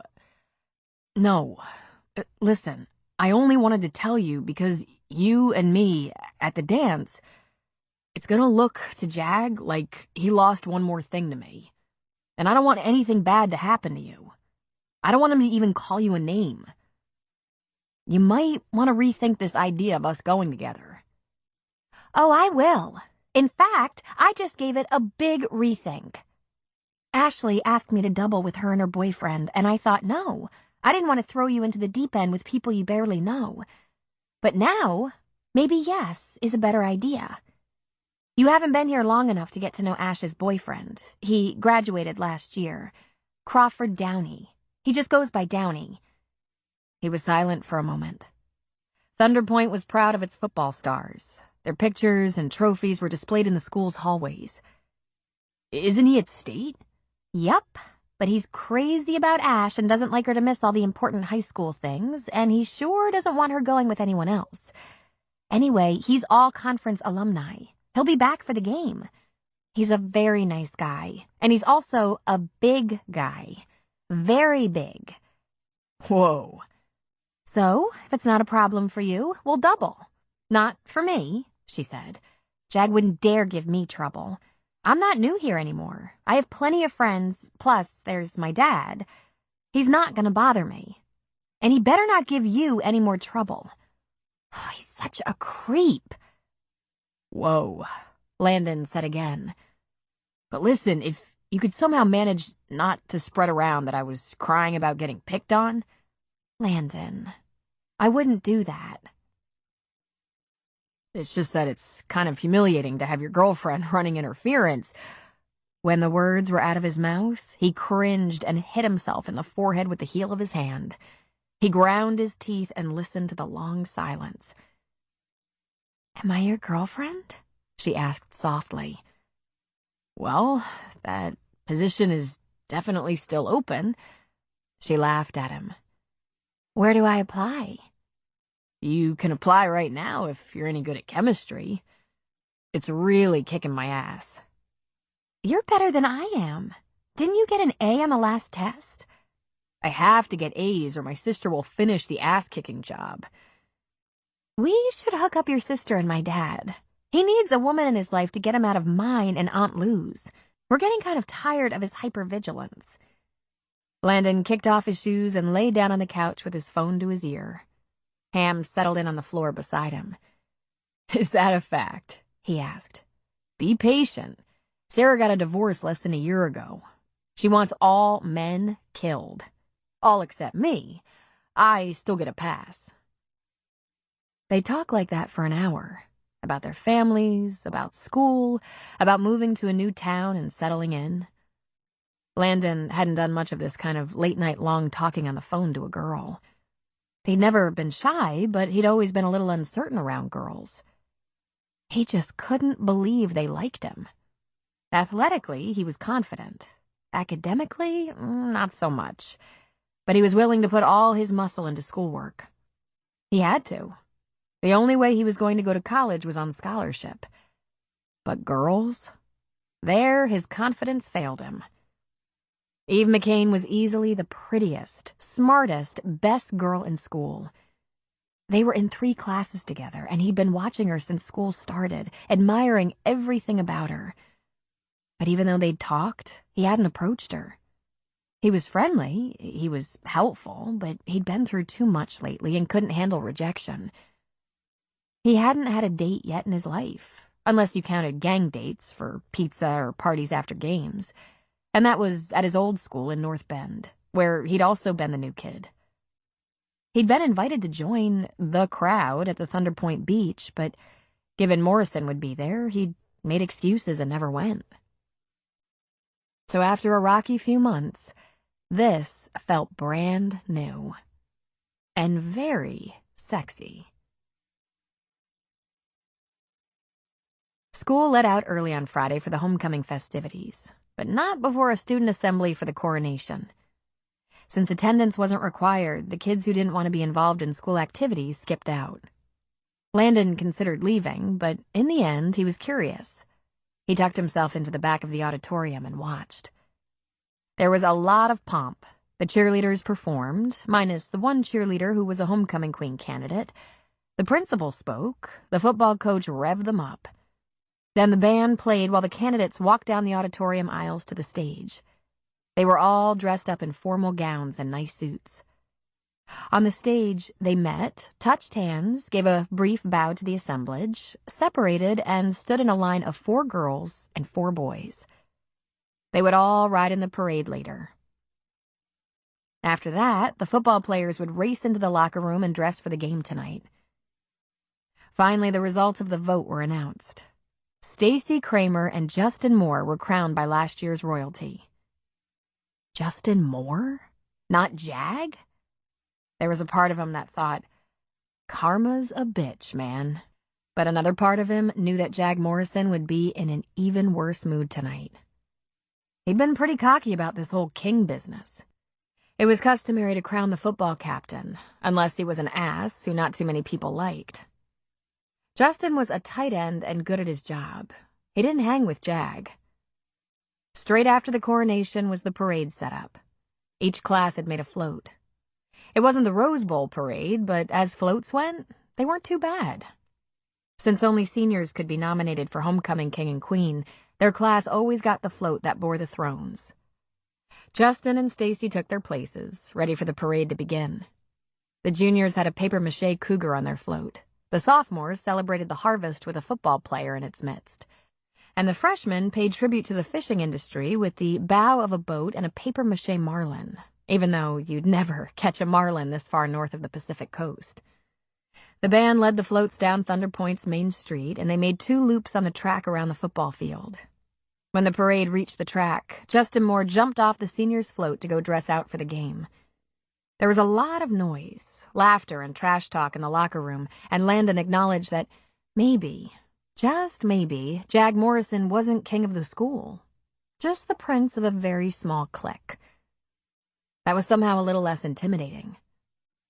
Finally, as the band played the school song, the team burst through a paper sign stretched across the goalpost to the cheers of the crowd. Landon didn't have high expectations for the homecoming game. They'd beat Stafford High before, and they weren't a strong team. Good for homecoming and good for Jag. As Landon had expected, Coach Rayborough started Jag in the game.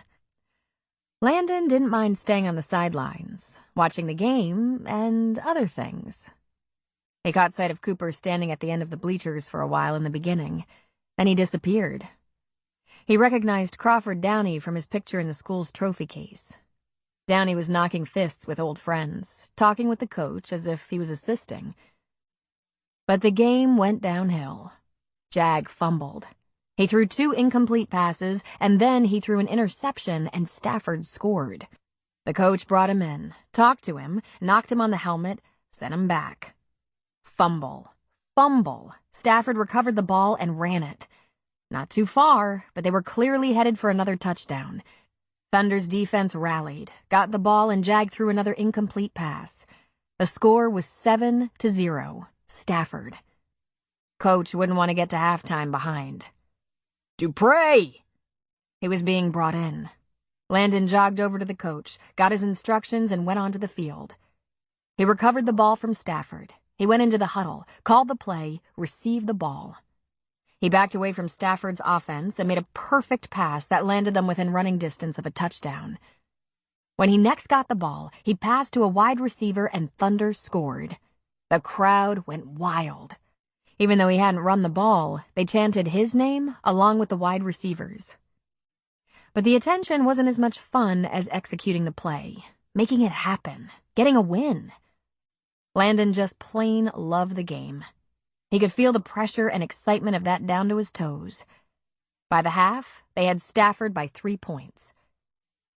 Landon figured the coach would pull him now and let Jag have another shot, but he didn't. In fact, he didn't let Jag play again until the end of the game, when they had Stafford by 14 points and there wasn't much time left. Jag tried valiantly to score and failed, but at least he didn't give the ball to Stafford. During a timeout, Eve crept over to where he stood on the sidelines with the team and whispered that they were still decorating the gym for tomorrow night's dance, if he wanted to help. He told her he'd be there after the game.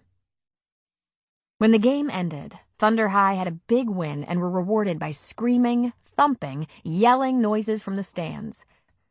Landon got a lot of fist bumps and slaps on the back, and he congratulated his teammates, too. He noticed that Jag was morose, lagging behind the team, but he ordered himself to ignore him as they jogged off the field and into the locker room.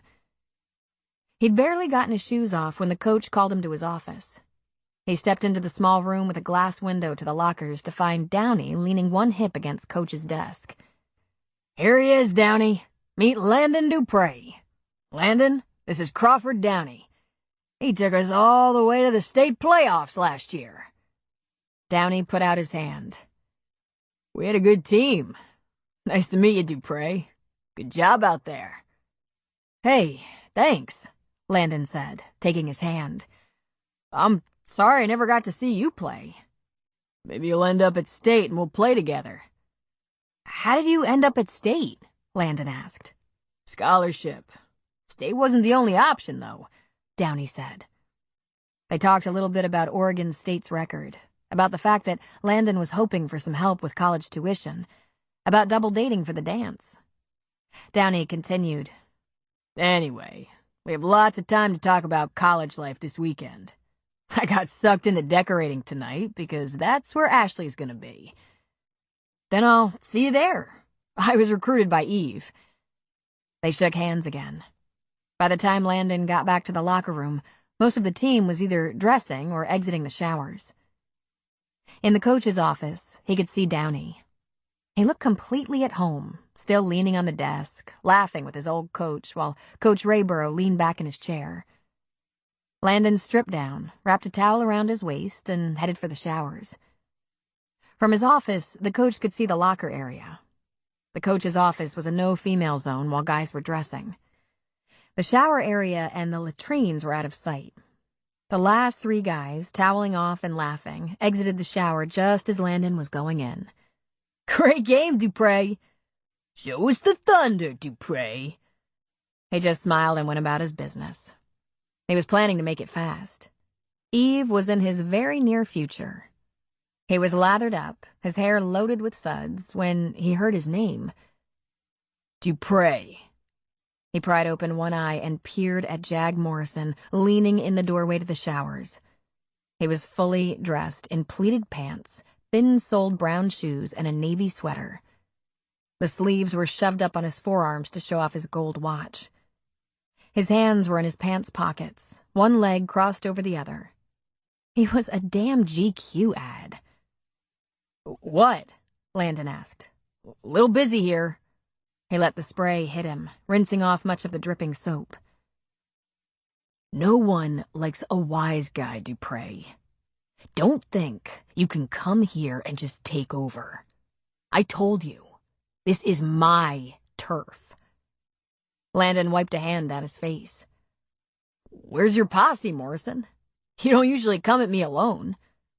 I figure you're afraid I'll wipe up the floor with you. Jag took a step into the shower room. In your dreams. I just stopped by to tell you, your party is about over here. Landon laughed at him. Is that so? Kinda looks more like your party already ended. Now get out of here, unless you're only here to view some naked male. Then he turned, presented his back, and leaned into the shower. After a few seconds, he looked over his shoulder and sighed in relief. Morrison was gone. Both palms braced against the wall, Landon let the hot water wash over his head and down his face. He'd never spoken a word to Morrison before the trouble began. A couple of practices before school started had revealed Landon to be the stronger quarterback, and that was all it took. Don't think you're going to start the game, Dupre. This is my team. That first threat had worked out pretty well for Jag. Landon hadn't started. The coach gave Jag every opportunity, and only put Landon in when Jag couldn't carry or pass the ball. But he couldn't keep him out all the time, and it wasn't long before Jag told Landon to trip and drop the ball. When that didn't work, Jag and his gang of three started delivering their physical threats. A slug, a shove, an attempted trip. That night under the bleachers had been the worst episode. Cooper had saved his ass, but he'd got the message. They'd hold him down to beat him up. Dupre. He turned suddenly, and just as suddenly an elbow or a bat or whatever it was slammed the side of his head into the hard tiles. The shower handle hit him in the ribs. On the way down, as he scrambled for something to grip, the lever hit him in the face. Then it was lights out. He's a damn fine ball player, Coach Rayborough was telling Downey. But he's having a little trouble fitting in. That'll pass. If he's a good guy, Downey said. That's what I think. He works hard, never misses a practice, plays his heart out, supports his teammates. How about grades? Never had a problem with his grades, Coach said. Not like some of the seniors on the team, who are hanging on by the hair on their teeth. They looked through the window into the quiet locker room. Everyone was gone, even the trainers. Let's shut her down. Good idea, Downey said. I've got to go string lights and blow up balloons tonight. If I play my cards right, it could all end in a date. They were laughing as they exited the office. Before turning off the lights, the coach looked into the locker room. There were a few wet towels strewn over benches. Someone forgot to close his locker, he muttered, walking toward the open locker. The dawning came slowly. The locker wasn't only open, the players' clothes were inside, the duffel holding his football uniform and gear sitting on the floor, shoes under the bench, shower running. Hey, he yelled. Somebody in there? No answer. Coach Rayborough walked toward the showers. It wouldn't be the first time some idiot left the water running. They get a little hyper after a... Downey, call 911. The coach shut off the shower and knelt beside Landon. The second he lifted the kid's head, Landon started to groan. His head lolled. Jesus, Dupre! What the hell? You pass out? He didn't pass out, Downey said from the door. EMTs are on the way. Landon tried to sit up, moaning. Stay down, Dupre, the coach said. What the hell happened? But Landon kept struggling to get up, his arm flailing. Coach, Downey grabbed the towel off the hook by the shower and tossed it at him. Cover him up. He didn't pass out. He got jumped in the showers. Who did it, Landon? Landon just groaned and reached a wet hand toward his face. His jaw was already starting to swell and his lip was bleeding. He could feel the goose egg rising on his forehead. Downey crouched. Tell me before the EMTs and cops get here. Cops? Landon, this asshole is not getting away with this, Downey said. Was it Morrison? Morrison? The coach asked, clearly astonished. He's a prick, Coach, Downey said. I've been watching him knock kids around since the 4th grade. He gave my little brother some trouble until I stepped in. Morrison? The coach asked again. I never saw that in him. Downey looked at him. Of course you didn't, Downey said. Trust me. Was it Morrison? He asked Landon again. And Landon nodded weakly. His vision had cleared and he was thinking straight, though he had one hell of a headache. He could pretend that a powerful whack on the head caused him to weaken in front of the coach and Downey, spilling Morrison's name. But that wasn't it at all. He'd had enough. So, the guy had been doing this to anyone he perceived weaker since he was a little kid? Big surprise. Time for him to be stopped. It was Morrison, Landon said. This wasn't the first time. He had his boys hold me so he could punch me out once. And he ordered me to throw a game so I'd look bad and he could play. Said it was his team, his school. The coach's eyes grew narrow and steely. News about a less-than-loyal player got to him the worst. Downey stood slowly, went into the locker room and grabbed a stack of towels. He propped one under Landon's head and used a few more to cover his shivering body. Stay calm. They'll be here pretty quick and they have blankets. Who do we call for you? My sister, Sarah. She's in my phone. My locker. Got it. You're gonna be okay, Dupre, the coach said. You seeing double or anything? Landon shook his head. That's a good sign. You have to stay down, in case there's something wrong with your back. There's nothing wrong with my back, but I bit the hell out of my tongue. Do I have all my teeth? Because my words don't sound right. Looks like it. Salsa-free diet for a week or so, though. I'm gonna get an ice pack for that lump on your head. Oh, God, Landon said with a shiver. Ice. I'll make this right, Dupre, the coach said. You should have just told me. What for? Landon asked. You still can't believe it. You only believe it because Downey told you. He was quiet for a minute before he said, All that just changed, son.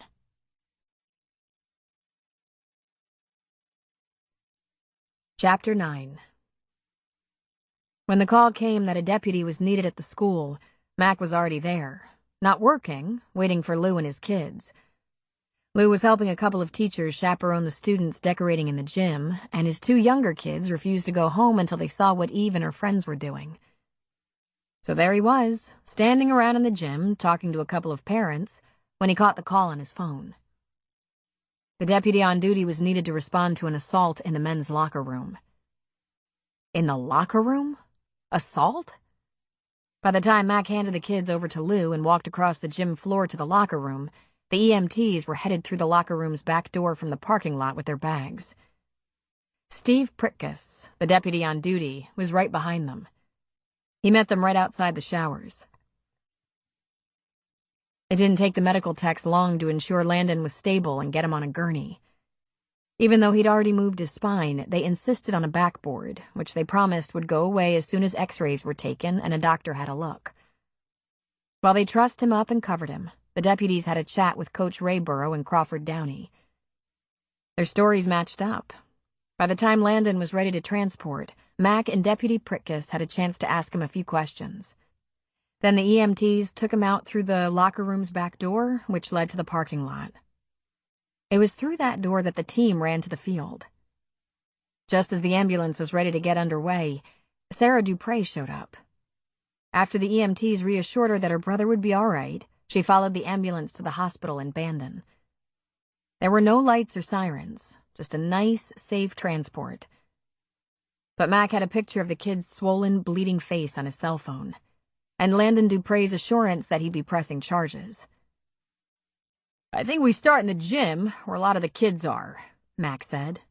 Morrison's car is still in the lot. Everyone in town knows that white BMW.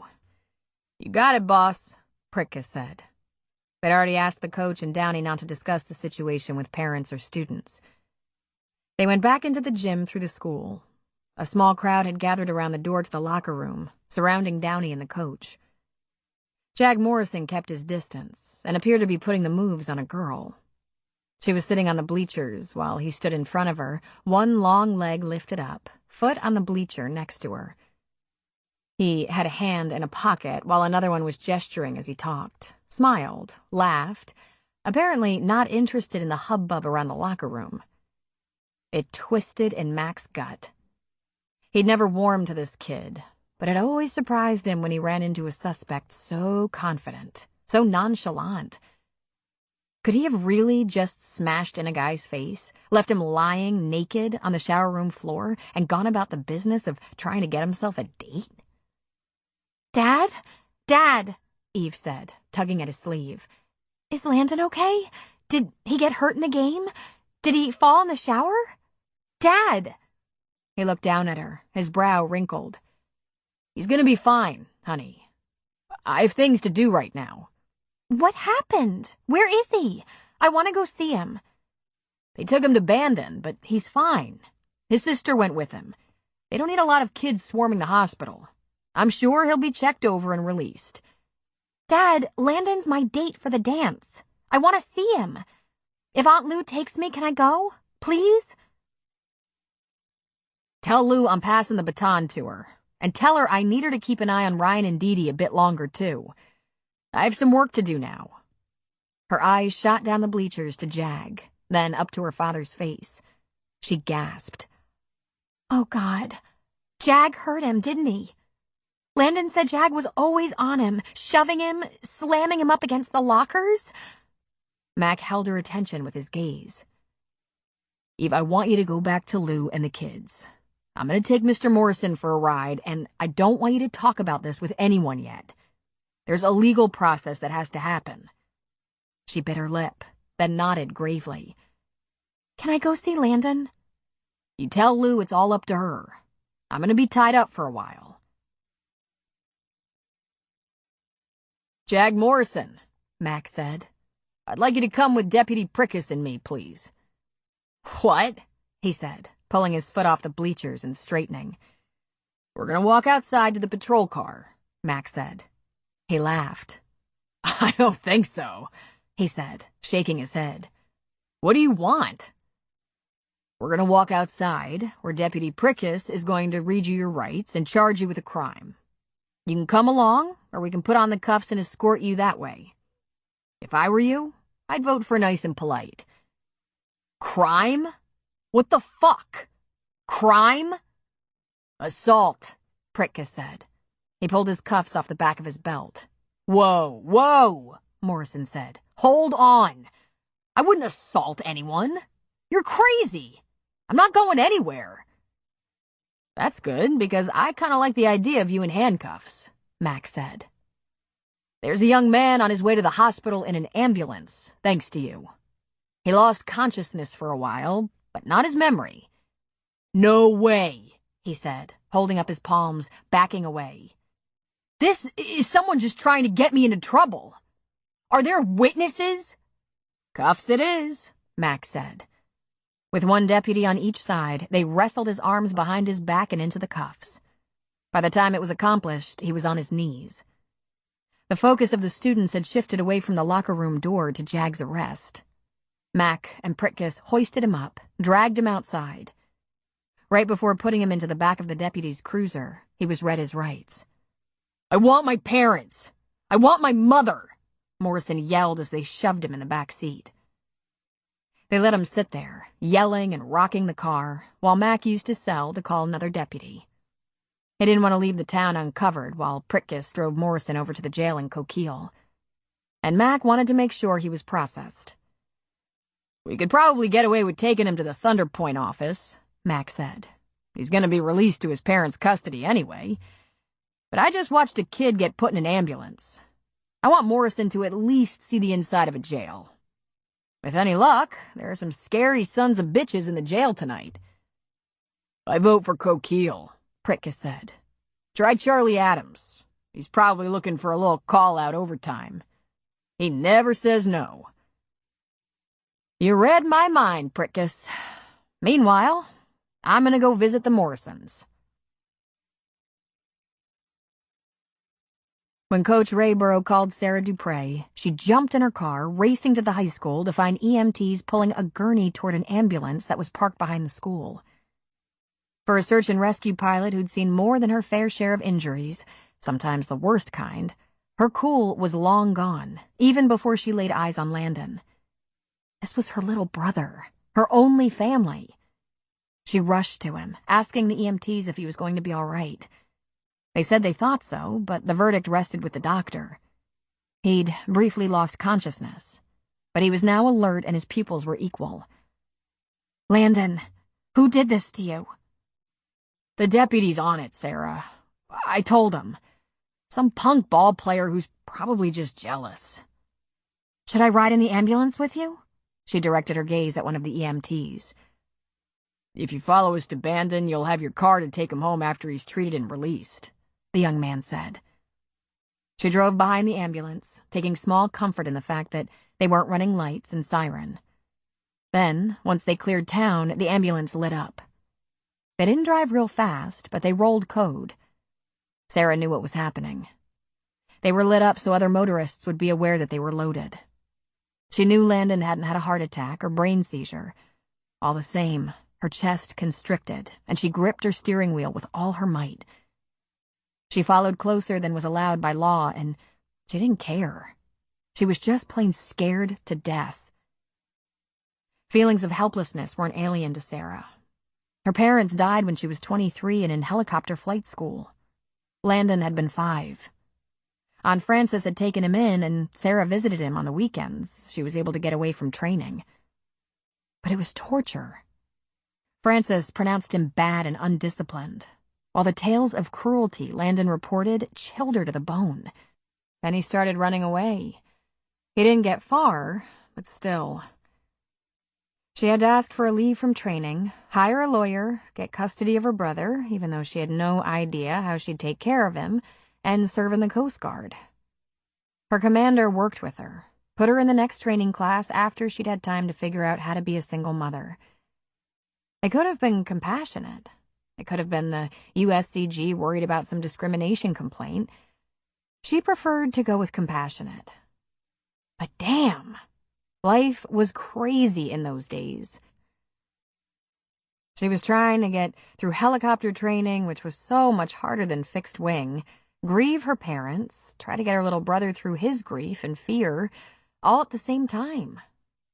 She grew thin and tired. So tired. But she made it through that obstacle.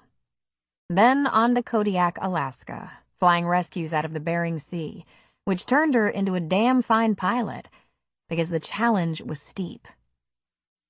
Luckily, her fellow pilots were dedicated to helping her learn and grow professionally. Then Michigan, then Florida, where she fell in love with Derek Stiles. Suddenly, she thought she had a family again. Derek was so loving and so devoted to Landon. There was someone to share responsibility for a change. For the first time since becoming Landon's guardian, she dreamed of a softer, better life for them both. even though a little voice inside her warned her to be cautious. They married a year later, then on to North Bend, Oregon. First Sarah, and then Derek. That's where the marriage ended. A marriage that should never have begun. He'd been unfaithful from the beginning. And at a place deep inside her, she'd known it. I'm sorry, Sarah. I really love you. I guess I'm not cut out to be monogamous. But my friend? I'm sorry. I had a thing with Susan. It didn't make sense, but it was there. She'd known. There had been red flags everywhere, but she'd forced them from her mind because she loved him, depended on him. Landon had become like a stepson to Derek. She relied on Derek to look after him, to go to his games when she couldn't. And Landon relied on Derek to be the man in his life.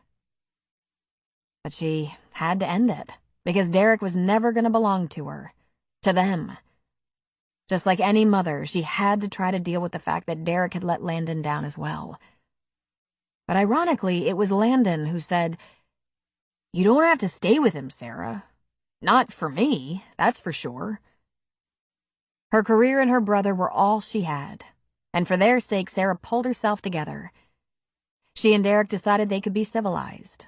They'd try to work separate schedules in North Bend when possible, but if they were thrown together, they'd be grown-ups about it. Sarah refused to let it show on the job that her heart had been ripped out. But she was helpless and alone again, and the pain of it was horrible.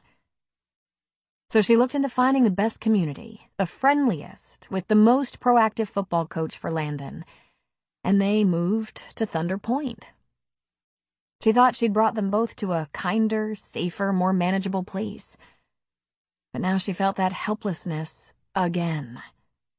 Here he was, in the ambulance ahead of her. If she understood the coach, she'd been jumped in the shower, left naked and unconscious on the cold tile floor.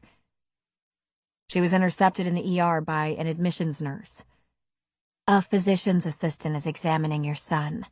"Brother," she corrected. "But I have custody. Our parents are deceased." She dug around in her purse. "Here are my insurance cards. I'm going to have you get to work on admission paperwork," the nurse said.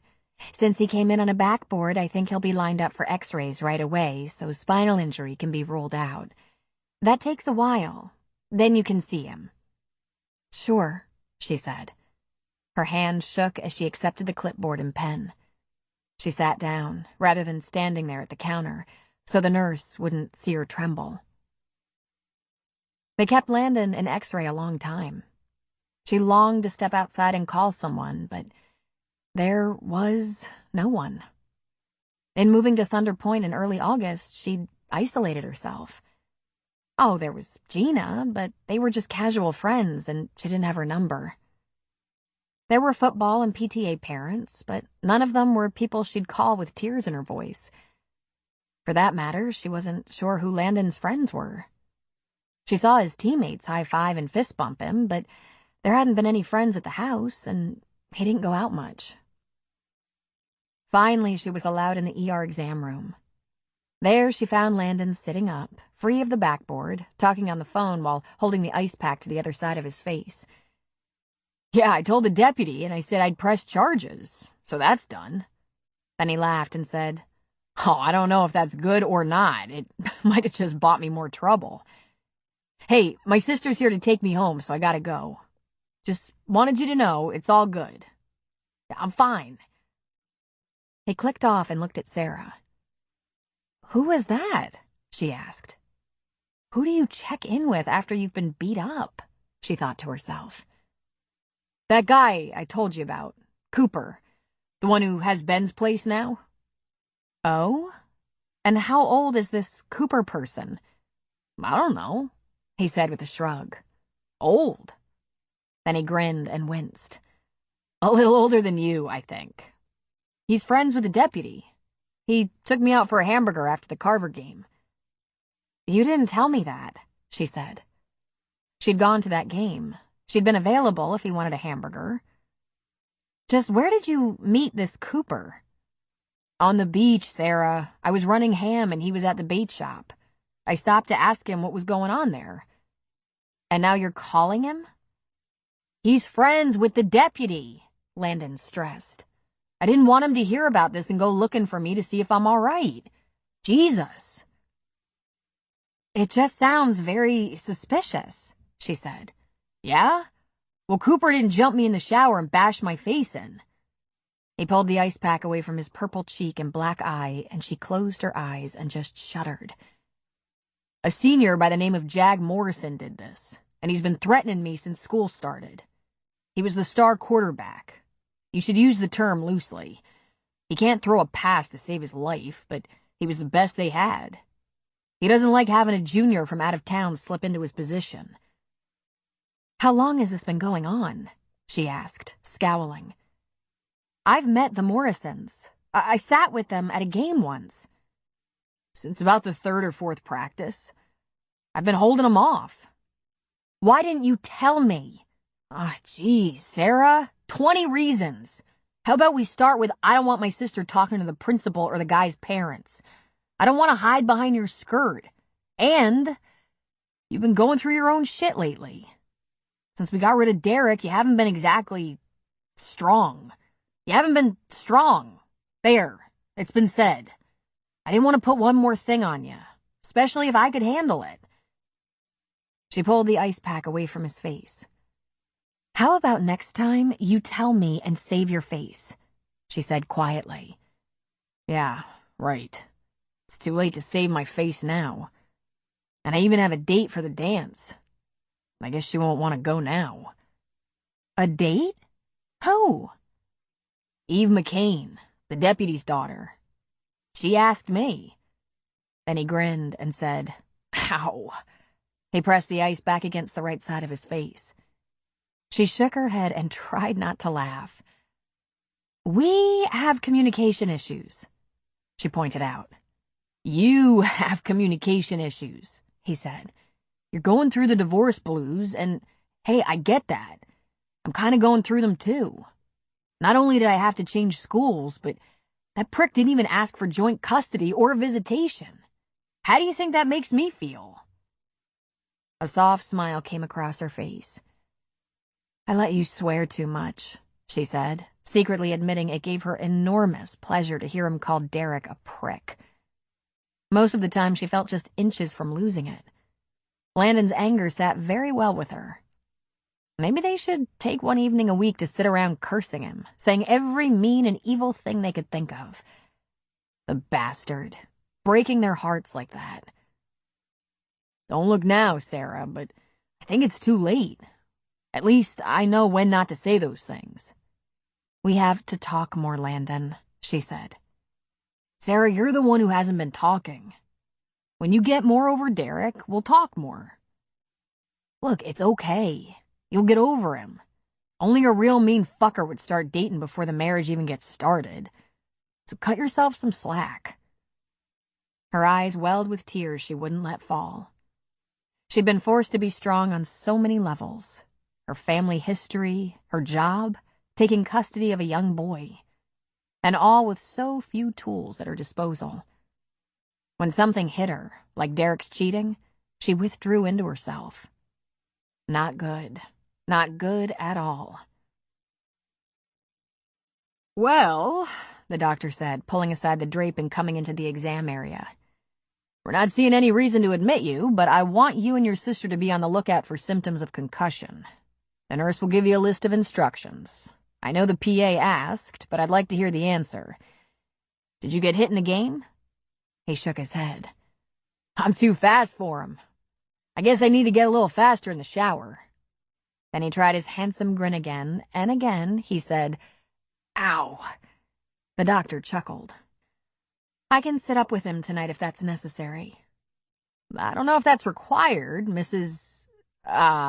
He looked down. Dupre. Meet Lieutenant Commander Sarah Dupre, my big sister, Landon said. My keeper, my ball and chain, Coast Guard search and rescue, and she's single. He laughed again. Pleasure, he said, sticking out his hand toward her. I'm married, but it's still a pleasure. And we thank you for all the help you give us here, on the coast and wherever you're needed. That's a shame, you being married, Landon said. My sister hasn't been out in a while, and you can't imagine how that impacts my social life. The emotional strain of having Landon hurt left Sarah exhausted.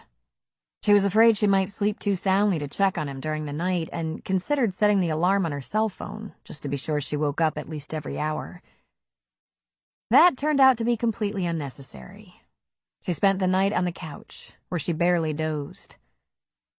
It brought to mind those days right after she had rescued him from Aunt Frances.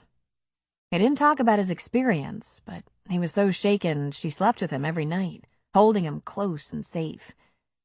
He never complained, but sometimes he cried in his sleep, his little body trembling in her arms.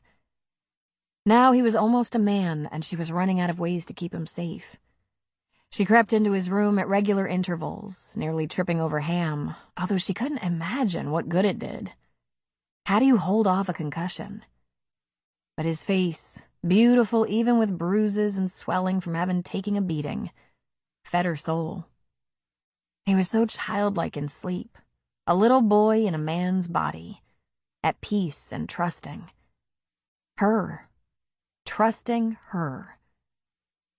He'd been her priority for 10 years. She'd always found a way to put him first, and had been fortunate enough to get support from other Coast Guard families and her commanders.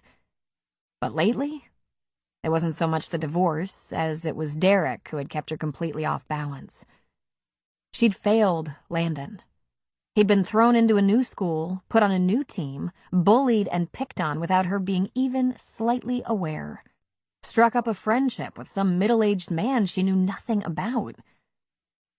She was going to have to talk to him about that. But first, she had to get some sleep. Morning came with the crunching sounds of Ham and Landon having breakfast. She pried open one eye. Landon sat at the kitchen table, shoveling cornflakes into his mouth, while Ham was nose into the big bowl by the back door, devouring dog food. She sat up, rubbed her eyes, and looked at her brother. "I'll make you a couple of eggs," she said. Landon let the spoon rest in the bowl. "Sarah, you slept on the couch in your clothes. You don't have to make me an egg. If I'd wanted an egg, I would have made one. I have a black eye, not a broken arm. I did make you some coffee, however." She moved to the table. "Thank God. I'm exhausted." "Me too. I woke up about once an hour. Someone was prowling around my bedroom." She leaned on her hand. "You could have said something. And ruin your fun?" He got up and poured her a cup of coffee. "I'm going back to bed, though, and I'm locking my door." She accepted the cup, blowing on it and taking a sip. "The purple is coming out," she said, gesturing with her cup to his face. "I mean, coming out even more. I think you got a bruise on your bruise." "Yeah." "I'm sorry, Landon. This is my fault.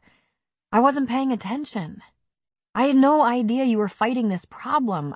I was so caught up in my own—" Again, the spoon rested in the bowl. "Sarah, I didn't want you to know. I didn't want anyone to know. I wanted to be able to take care of it myself. It wasn't until I heard Crawford Downey telling the coach that Morrison has been kicking kids around since 4th grade that I decided the best way to take care of it was to out him. I don't know if you'll get this, but there's a big difference between tattling to the coach or the teacher and just taking them on, publicly. It's the difference between a billboard and a whisper. Morrison snuck up on me in the shower. He was handcuffed and taken away. I can't see how he's going to get out of this one." He shook his head. "Up until he did that, he was nothing but sneaky shoves and bragging and badgering." "But you talked to that guy, that Cooper—" "Not exactly," Landon said. "I was out on the beach with Ham, throwing the ball for him, and Morrison and some of his leeches were there, paddleboarding and stuff. They were giving me a little trouble, not letting me pass. Ham the Fearless was hiding behind me. Cooper was out on the deck at Ben's. He gave a whistle, that's all, just to say he was watching. And of course, that chicken shit Morrison pulled off the posse. I walked down the beach, ended up at the dock. I just talked to him for a while, that's all. It was like he knew what was going on before I had to explain anything. He said he'd moved around a lot. He'd been the new guy a lot. Oh, she said. He's all right, Sarah. Stop worrying about Cooper. How would Landon know that? Cooper could be a very manipulative con artist or pedophile. But she knew better than to pretend to be the all-wise big sister. That was usually the kiss of death. So she said, "Sure, right." When Landon went back to bed, she pulled on her rubber boots and red jacket. Ham started wiggling around and snuffling. "Shh," she said. "Just get your ball." She hurried to get him out of the house before he woke Landon. It was a cold, sunny morning, but Sarah's mood was stormy. She wasn't really processing all the events of the past few months. The divorce, the tension she'd felt working with Derek, the move, the attack on Landon.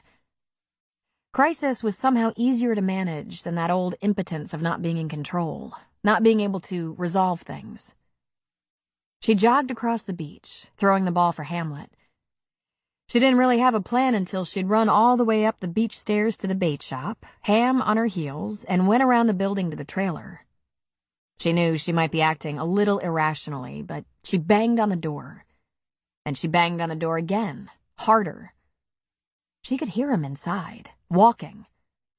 Finally, he jerked the door open, wearing only a towel, with shaving cream on half his face. An impressive tattoo covering his right shoulder and running down his biceps. She demanded, "What the hell is going on with you and my brother?" He frowned at her.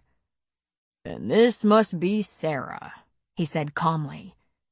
"Would you like to come inside?" She stepped back. "Why don't you just come outside?"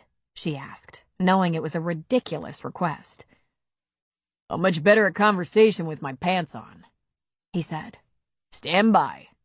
He let the door drift closed and was back a moment later with a small towel. "Wipe Ham's mouth and feet and come inside. I'll put on some clothes, we'll talk about whatever has you upset, and then maybe I'll get back to my shower. That work for you?" Inexplicably, she hated him for being calm.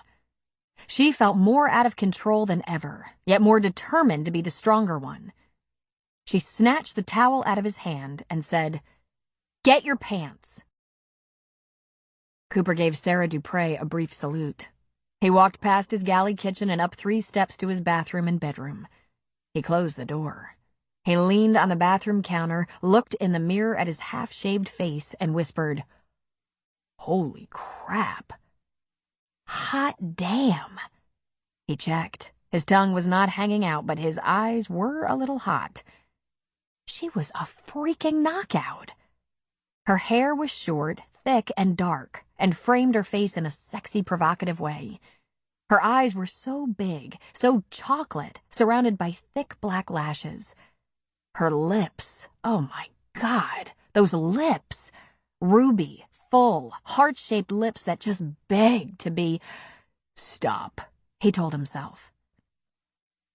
She hid her small body under that thigh-length red jacket with a hood, and a loose white shirt beneath that. But he could see a shapely form inside. He blinked his eyes, closed hard, then checked to see if he was drooling. Landon hadn't told him how stunning she was. But then again, how many teenage boys brag about how pretty their sisters are? It didn't take a genius to figure out that she had her wind up about his friendship with Landon. Now, this was a first.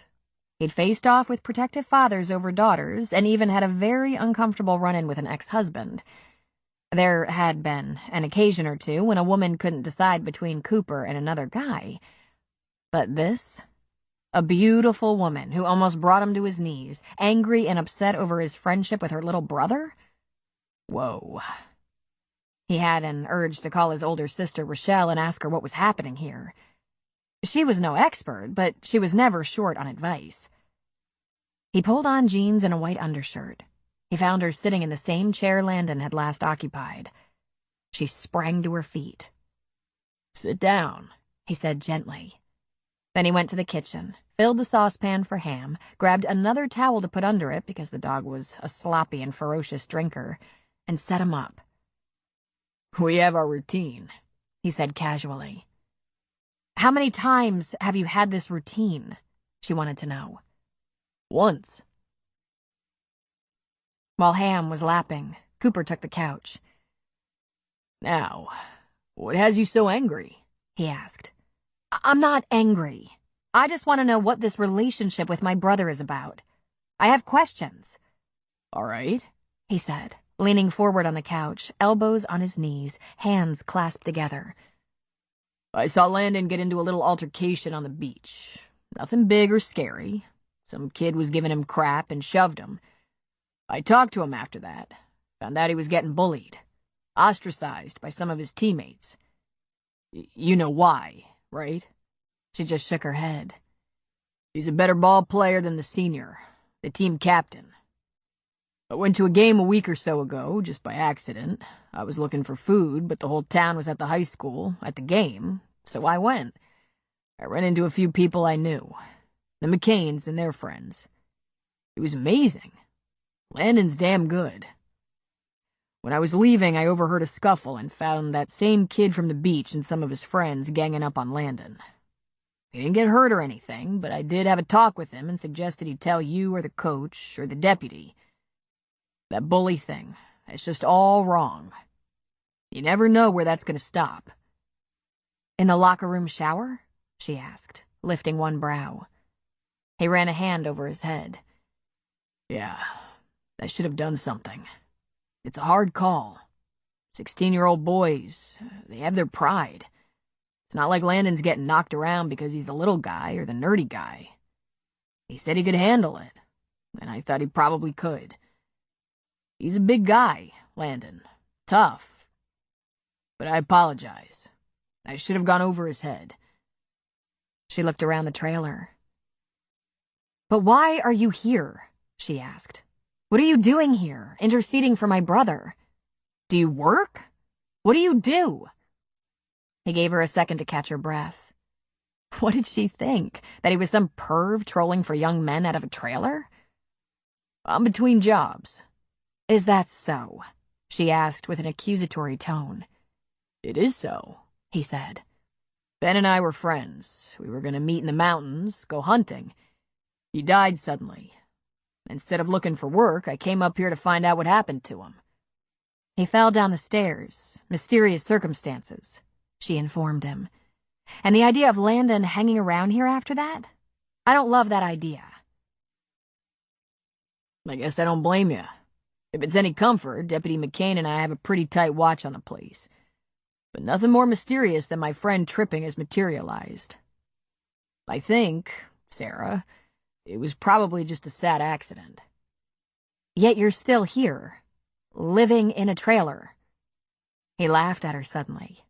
She was ferocious and amazingly beautiful as she played the lioness. "Listen, Sarah, want to lighten up? I live in the trailer because I can't live in Ben's place. It's a disaster. I'm trying to clean it up." And then? "Leave," he said. "But you're a little insulting. I lived in this trailer for 2 years in Corpus Christi." Doing what? He leaned toward her.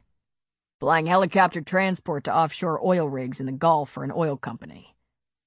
Not rescue, transport. I've been flying helicopters since the Army. 15 years. I'll probably fly again, but not offshore. Something else." He loved the shocked look on her face. "After Ben's death, plans changed. Right now, what I have to do is put this place right and settle Ben's business. He had no family left. It's going to take a few months. So I have a legitimate reason for being here. I'm not parked here to sell teenagers drugs or do any other disreputable or unlawful business. I asked Landon for his cell phone number and gave him mine in case, I don't know, in case he needed someone's help. He told me you were sitting alert for the Coast Guard and sometimes he was on his own. He looked at her. I was just being a good neighbor. Your brother, he's a decent kid. And he's proud of you. He cares about you. He said you've been through a lot lately. She stood. Yes. Well, that's none of your concern. Cooper also stood. I'm not concerned, Sarah. I'm what used to be called supportive. And you're a really tough broad. Don't call me a broad.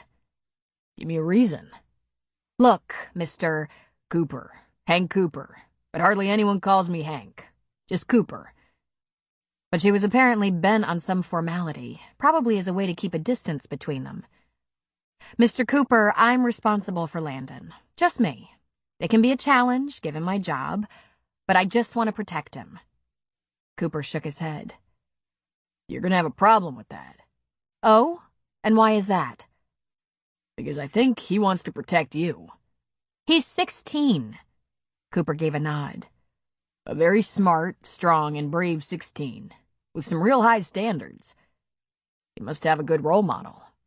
He's had no role model. Our father died when Landon was 5, and my ex-husband is a jackass who abandoned him. Cooper put his hands in the back pockets of his jeans and rocked on his heels. He gave her a small smile. It didn't have to be a male role model, Sarah. Her mouth actually dropped open slightly. It appeared to take her a moment to absorb this. He could almost see the wheels turning. A compliment from the bad man in the trailer? She closed her mouth. She stood a little taller. Listen, Mr. Cooper, I'm going to be watching you, and if you do anything to hurt my brother, you're going to pay. Understood, he said, but he couldn't wipe the smile off his face. Ham, she ordered, going for the door. But the dog was way ahead of her, and she almost fell over him. She jumped out of the trailer, stumbled over the dog, and headed for the beach. Cooper watched her go. He whistled. Whew, tough broad. Chapter 10. Cooper dusted off his suit. Well, it was his suit now. Rochelle's husband, Dave, wore suits to work every day, but a year or so ago he'd been bitten by the chips and beer fairy, growing out of a few of his expensive suits. Of course, Rochelle tried to put him on a diet, which was semi-successful, but the tight suits went away. So did the tight and oh-so-expensive Italian dress shirts. Up to that point, Cooper had one fairly late-model sports coat and some nice slacks. He did have occasional dates and a wedding or funeral every couple of years. He wasn't big on suits, yet he looked in the mirror and couldn't help but be impressed. He wondered if he'd survive in a desk job. No, he wouldn't. The school gymnasium had been transformed for the dance and was full of kids, at least a couple hundred. It was also pretty flush with adults. Cooper was about the best-dressed one there, thanks to his beefy brother-in-law. Since Mac was tall, he was the first one Cooper picked out of the crowd. He got around to Mac's side by skirting a wall decorated in crepe paper. Mac was close to the refreshment table, and after shaking Cooper's hand, he passed a plastic cup toward him. "Punch?" Cooper looked into the cup. It's pink, he said. I know. Wait till you taste it. How much of that crap do you have to drink before you can go home? Mac chuckled. My job is to make sure nothing adult gets poured into the punch bowl. You're an amateur, Cooper said. With all these chaperones around the punch bowl, they'll pour it right into their cups. Right, but I've got Gina and Lou in the crowd. They both have eyes in the back of their heads. How'd you get talked into this? Cooper gave a snort and shook his head. He spread his jacket and put his hands in his pockets.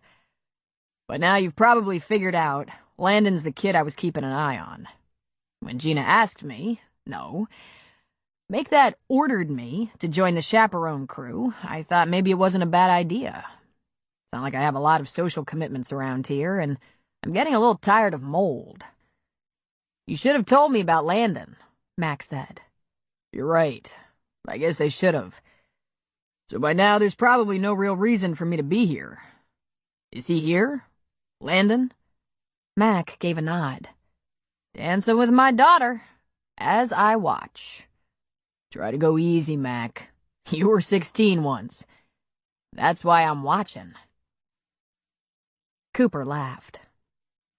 So, I know Landon went to the hospital to be checked out, but he's okay, except for a black eye. What about the other kid?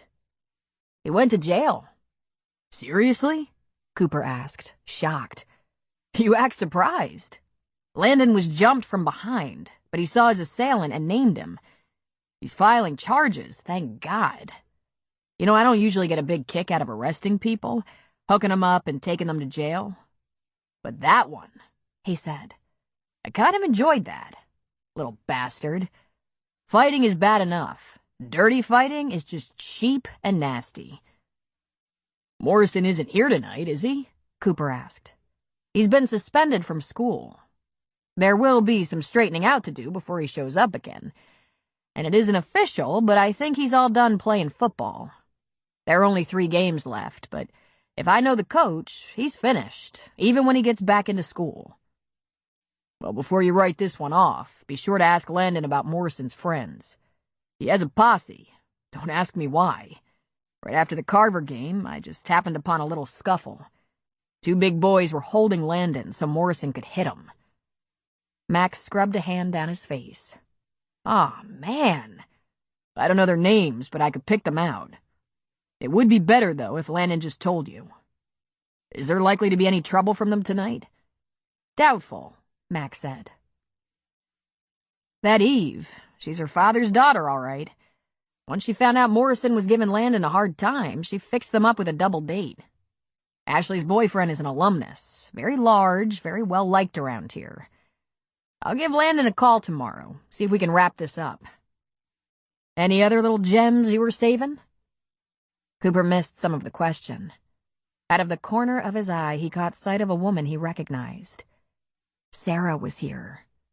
She seemed to be staying close to the gym doors, half hidden by a fake pillar with crepe paper and balloons attached to it. Huh? He said to Mac. I said, is there anything else I should know? Can't think of a thing, Mac. Hey, I think I've learned my lesson here. If I told you what was going on, maybe Landon would be a little pissed, but he probably wouldn't have gotten hurt. And there you go, Max said. I see someone I should say hello to, Cooper said. Landon's sister is here. Guard that punch. You know it. Cooper swung by the refreshment table, got a little plastic cup of that pink shit, a small napkin, and walked toward Sarah.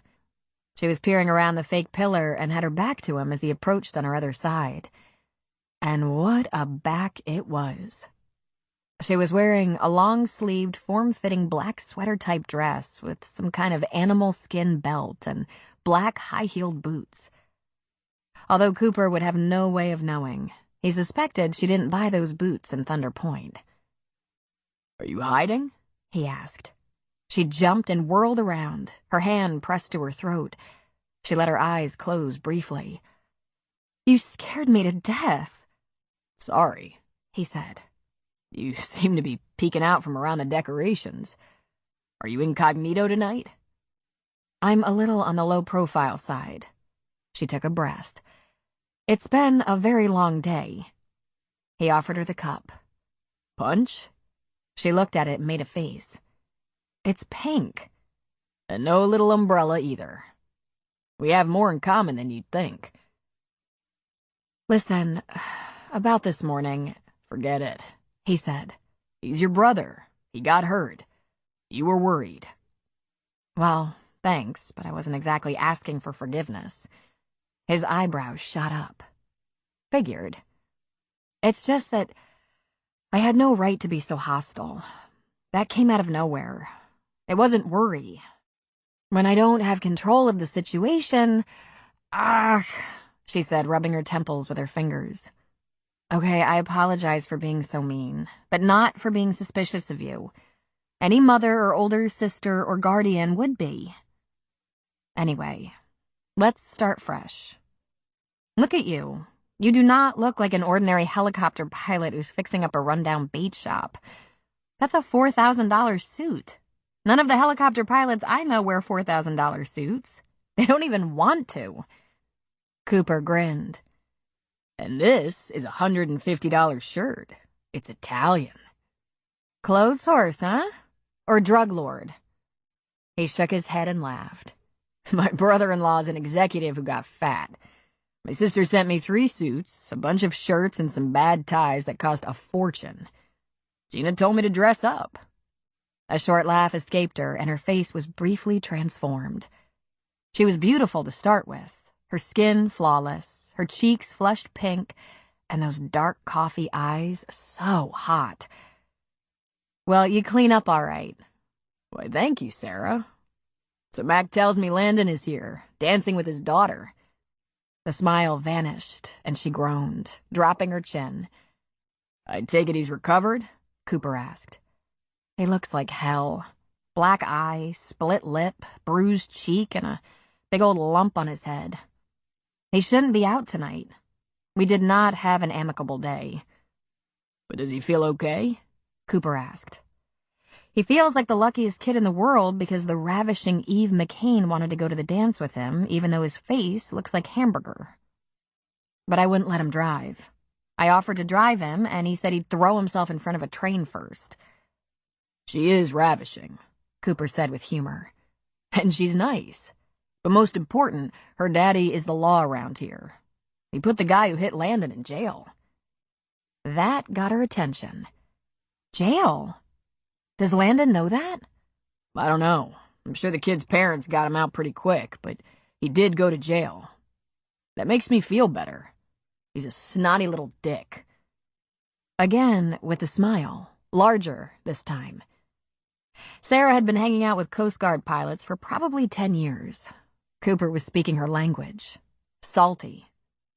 But dear God, she was beautiful when she smiled like that. Does Landon know you're here? She nodded. And he's not very happy about it. I wasn't going to come tonight, but then he likes that I go to the games. But this, he wants to be alone with his girl. His girl's daddy's watching. And her daddy is... I know, the law. She laughed again. Do you know the young girls call him Deputy Yummy Pants? Cooper barked out a laugh so loud people turned toward him. She put a hand on his arm to shush him. Shh.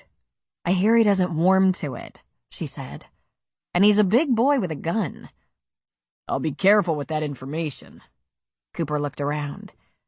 I think these people have things under control. I could buy you something to drink that's not pink. Oh, I don't think so. Dinner, he said. I'll throw in dinner. Or, if you've had dinner, I'll buy you a drink and dessert. Listen, you're taking this good neighbor thing kind of far. It wouldn't be such a good idea. I mean, you're Landon's friend, and I'm watching you to see if I have to beat you up for any reason. His lips twitched with a smile. Getting beat up by her could be erotic. As hell. Take a chance. We can talk about the town, or your brother, or helicopters if you don't get enough of that at work. I don't know about you, but this isn't what I feel like doing tonight. Yeah, but there's Landon. I hate to get too far away. Text him. Tell him we're going to dinner, and we'll be nearby if he needs anything. He smiled at her. Let's get out of here. Cooper suggested they stay in town, for her peace of mind, even though there were some great restaurants within 30 minutes of Thunder Point. She appreciated that. And he wanted to go in one car. I'd be more than happy to take my truck, but I think given that narrow skirt of yours, we should go in your car. If you don't mind bringing me back for my truck, that is. We could just go in separate cars, she said. Nah. Come on, let's ride together. But first, shoot a text to Landon. She took out her phone in the high school parking lot, and her thumbs got busy on the letters. I hope he's not all cranky about me going out after all the arguing we did today about him going out. Cooper laughed. He's gonna think I'm doing him a favor. Then his voice lowered slightly. But I'm not. Wow, she said. He texted right back. Have fun? Good, Cooper said. Let's go. I've only figured out a couple of things in this town, but one is that when the town is occupied with school events like games, Cliffhangers is quiet. He grabbed her elbow and started to walk her toward the passenger side of a compact SUV. Want me to drive? He asked. My car? I don't think so. All right, then, he said, backtracking and holding the driver's door for her. When you spent a lot of your life in a flight suit and combat boots, doors didn't get opened for you a lot. So she slid in. He got in the passenger seat, moving it back as far as it would go. When she was behind the wheel and they were underway, he said, Good old Landon. I went to exactly one high school dance. I mean, real high school dance, like with a girl. The non-formal kind I'd hit with a couple of buddies, if I'd had a couple of buddies, and we'd prowl around the outskirts, ogle the girls so we'd have something to talk about later. And how was the one you actually went to? With a girl? Didn't work out the way I thought it would, he said with a laugh. It took so much courage to ask her that my expectations might have been a little high. She had a terrible time. Somehow I couldn't do anything right. She was miserable. Now I can't even remember her name, which makes me hope she can't remember mine. She remembers, Sarah said. Do you remember anything about her? Blonde hair and boobs, he answered. I give you some credit for being honest, but not a lot. Of credit, that is. Did it ever occur to you that women don't really like being remembered for their hair color or their boobs? Of course it does. Now. And I'm very sorry, Commander Dupre, but even though I don't read Psychology Today, I do know that humans are visual creatures. There has to be an initial visual attraction, and then, once you get to know a person better, you can fully appreciate all their other fine qualities. If you never get to know their traits and talents, you remember hair and boobs. Very shallow, she said. But what sprang instantly to mind was his torso in a towel. The amazing tattoo, his broad shoulders, fantastic biceps, terrific pecs, perfect chest hair. Not too much, not too little. And that narrow waist. Her reaction pissed her off. It's Lieutenant, Commander, she said. If it's any comfort, I've come a long way since high school. So you no longer think about hair and boobs? She pulled into Cliffhanger's parking lot, which wasn't full. As she found a space and parked, he said, I didn't say that. He went around to the driver's side to open her door, but she was already getting out, treating him to a beautiful shot of thigh as she did so. Holding her elbow, he steered her into the restaurant. Right inside the door was the bar, where he'd eaten last time he was there. Beyond the bar was a fancier dining room, tablecloths and everything. He lifted a hand to the bartender. Hey, Cliff. Hey, Cooper. Funeral? Cooper just laughed and kept steering her. Let's get a corner table like that one over there, near the fireplace. Damn, it's cold, he said. I've been in the Gulf too long, I think. What's winter like around here? Colder, she said with a laugh. We just moved here this summer from North Bend, right up the road. But I did 3 years in Kodiak, 3 in Michigan. This is nothing. You have no fireplace in that trailer of yours. He maneuvered her toward a table in the corner, not far from the restaurant's hearth. Only a few tables in the whole place were occupied, all of them far enough away so that no conversations would be overheard. He helped her out of her long black coat and folded it over a vacant chair. No fireplace, and it rocks in the wind. Even though there's been sun almost every day, the wind off the bay can get chilly. I've been cold since the day I got here. I'm gonna have to buy some sealskin or something. The second she sat down, the bartender was standing beside their table with menus. Cooper was shrugging out of his jacket, draping it over the back of the chair. Bring me a beer, Cliff. This is Miss Dupre, Sarah. Cliff gave a nod. Sarah, what would you like to drink? A Chardonnay will do the trick. Draft and Chardonnay, Cooper said. Then he sat down, his back to the room, and loosened his tie. He removed his cufflinks, slid them into his shirt pocket, and rolled up his sleeves to just under his elbows. He leaned those elbows on the table, looking at her with a half smile, and said, "I'm sorry that it was some difficult business for your brother that introduced me to him, but I'm glad it led to meeting you." It was that comment, combined with the fact that the small tuft of hair peeking out of his open collar and his muscled forearms were achingly sexy, that caused her to say, "I've been divorced for 9 months." He lifted one brow. "Want to talk about it?" "Not particularly." "And you brought it up because—" "If you have an idea that this chance meeting is going to lead to something, you'd be mistaken." He shook his head. "Sarah, we're both over 30. Hopefully we've overcome the idea that dinner means sex. Unless it's an exceptional dinner." "We'll split the check," she said. "Don't be ridiculous. You pay for dinner. Believe me, you'll feel more in control that way." "You know, I can tell you think you're funny, not taking me seriously." "Oh, you're wrong," he said. "I think it would be a catastrophe to not take you too seriously. A disaster of unparalleled proportion." "Hilarious," she said. Cliff put her wine in front of her first, then put the draft down. "Ah," Cooper said. "Liquor, thank God." "Have you decided yet?" Cliff asked. "We'll have the grouper," Cooper said. "Salad starters, please. Ranch for me." "Oil and vinegar on the side," she said. "Then make sure Lieutenant Commander Dupre gets the check." He winked at her, and Cliff ran for his life. She took a sip of her wine. "How do you know I won't expect sex if I pay?"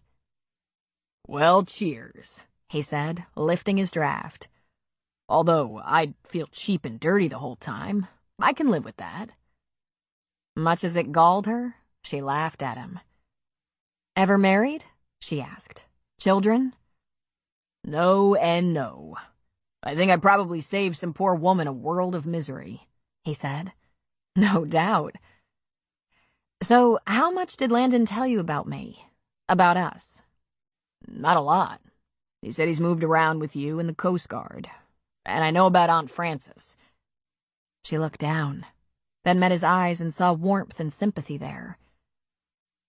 "Our darkest year," she admitted. "Our parents died. I had to take a compassionate leave to settle things, which put me back to the next class. I put Landon with the bitch who has no name, then had to take leave a second time to get him out of there. That poor kid. He should be so screwed up, all he's been through. And he's incredible." "And Aunt Frances?" he asked. She shook her head. "Our parting was ugly. We don't keep in touch. Well, we were in touch through lawyers briefly. She was my father's only sibling, and she actually fought Landon and I for some of the insurance money left, since she'd been named in the will to take Landon. That will was written when Landon was a baby, and I was barely 18, not ready to take on a child. But that she would abuse him and then expect a payoff. We settled, but we will not stay in touch." He sat back and let out a breath. "I was right. That woman is going to have a hard time staying out of hell. Maybe she's dead." "I think she's too mean to die." "You said you were the new kid a lot? Military roots?" He shook his head. "Very boring roots, really. Corporate moves. My dad is an accountant. He rose to CFO of a big company based in Tampa, and the company folded when I was 13. I have 3 sisters. They were 9, 15, and 17 at the time. While he was looking for something permanent, something with growth potential, he worked as a consultant on some long-term contract jobs. We moved 3 times and landed in Albuquerque right at the start of my junior year. The folks rented a house and bought one in a different school district a year later. That gave me 4 schools in as many years."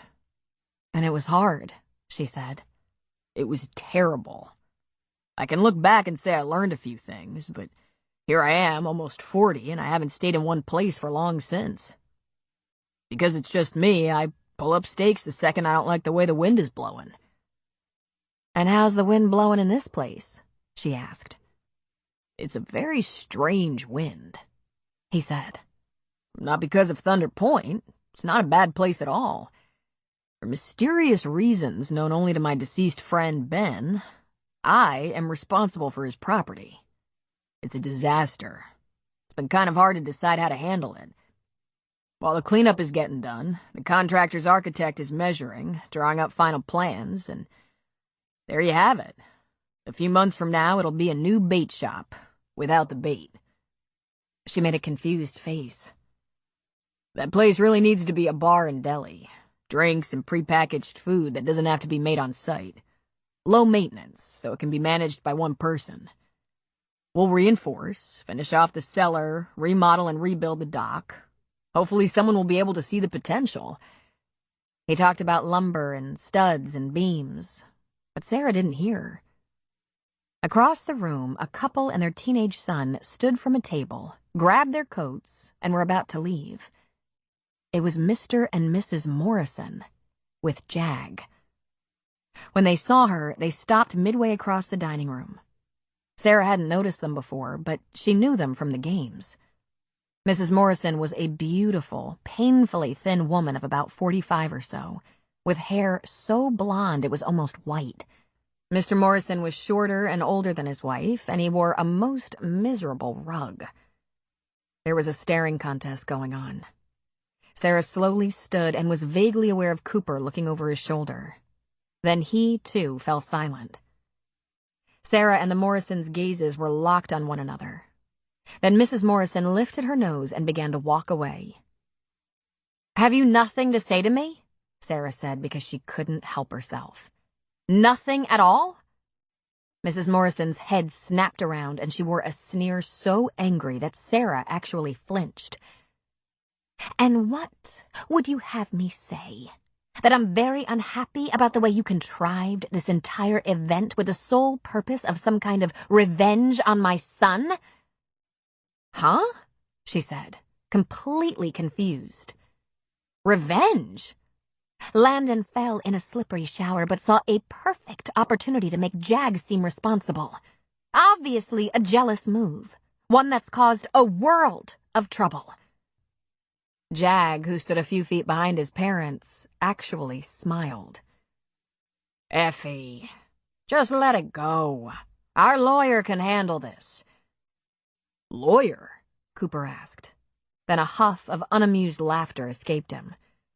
"I don't think you want to slide down this slope any further. A couple of weeks ago I found Jag and his friends holding Landon against his will while Jag punched him." "Mom, that's the guy who broke my finger." Cooper put one hand in his pants pocket and glared. "Is that so? Where's the cast?" "He wore a splint," Mr. Morrison said. "The sore finger. That's what held him back in the game." "Right," Cooper said. "And by the way, that would be the second time I witnessed your son bullying and intimidating Landon. The first time was on the beach, from the deck of the bait shop." Sarah noticed Cliff standing in the doorway to the dining room, nervously twisting his hands in a dish towel. There were 3 other tables of patrons looking at this confrontation in what appeared to be fascination. They were all sitting behind Jag and his parents and couldn't see the Morrisons' faces. There wasn't a clink of a fork or murmur. Jag's mother looked Sarah up and down coldly, meanly. Then she spoke to Cooper. "Well, I see your incentive in making up these stories now." "Mrs. Morrison, it isn't a good idea to insult Commander Dupre. It only suggests where Jag learned his bad manners." "Effie, we'll go now," Mr. Morrison said. "We're not going to participate in some cheap public display. This will be handled legally." Mr. Morrison moved to his wife's side, slipped his arm through hers, and led the way out of the dining room. And Jag, unbelievably, stood still. He silently laughed, tipping his head back. Then he stared at Sarah and made little kissing motions with his lips. And then he closed his eyes into mere slits and ran his tongue around his lips, all the while his hands in his pockets, his expression aggressive and sexual. Sarah lost it. She suddenly took a couple of steps as if she'd charge him. Cooper grabbed her around the waist and held onto her, lifting her off the floor. She was reaching toward Jag, kicking her feet. Jag jumped back into a table, crashing into it and sending glassware tumbling. He yelled, "Hey!" as if he were under attack, though Sarah hadn't gotten near him. His parents turned back toward the dining room, ready to rescue their poor, victimized son. Cliff ran forward, grabbed the boy by the arm to right him, then murmured something like, "We'll take care of this," and hustled him out of the dining room.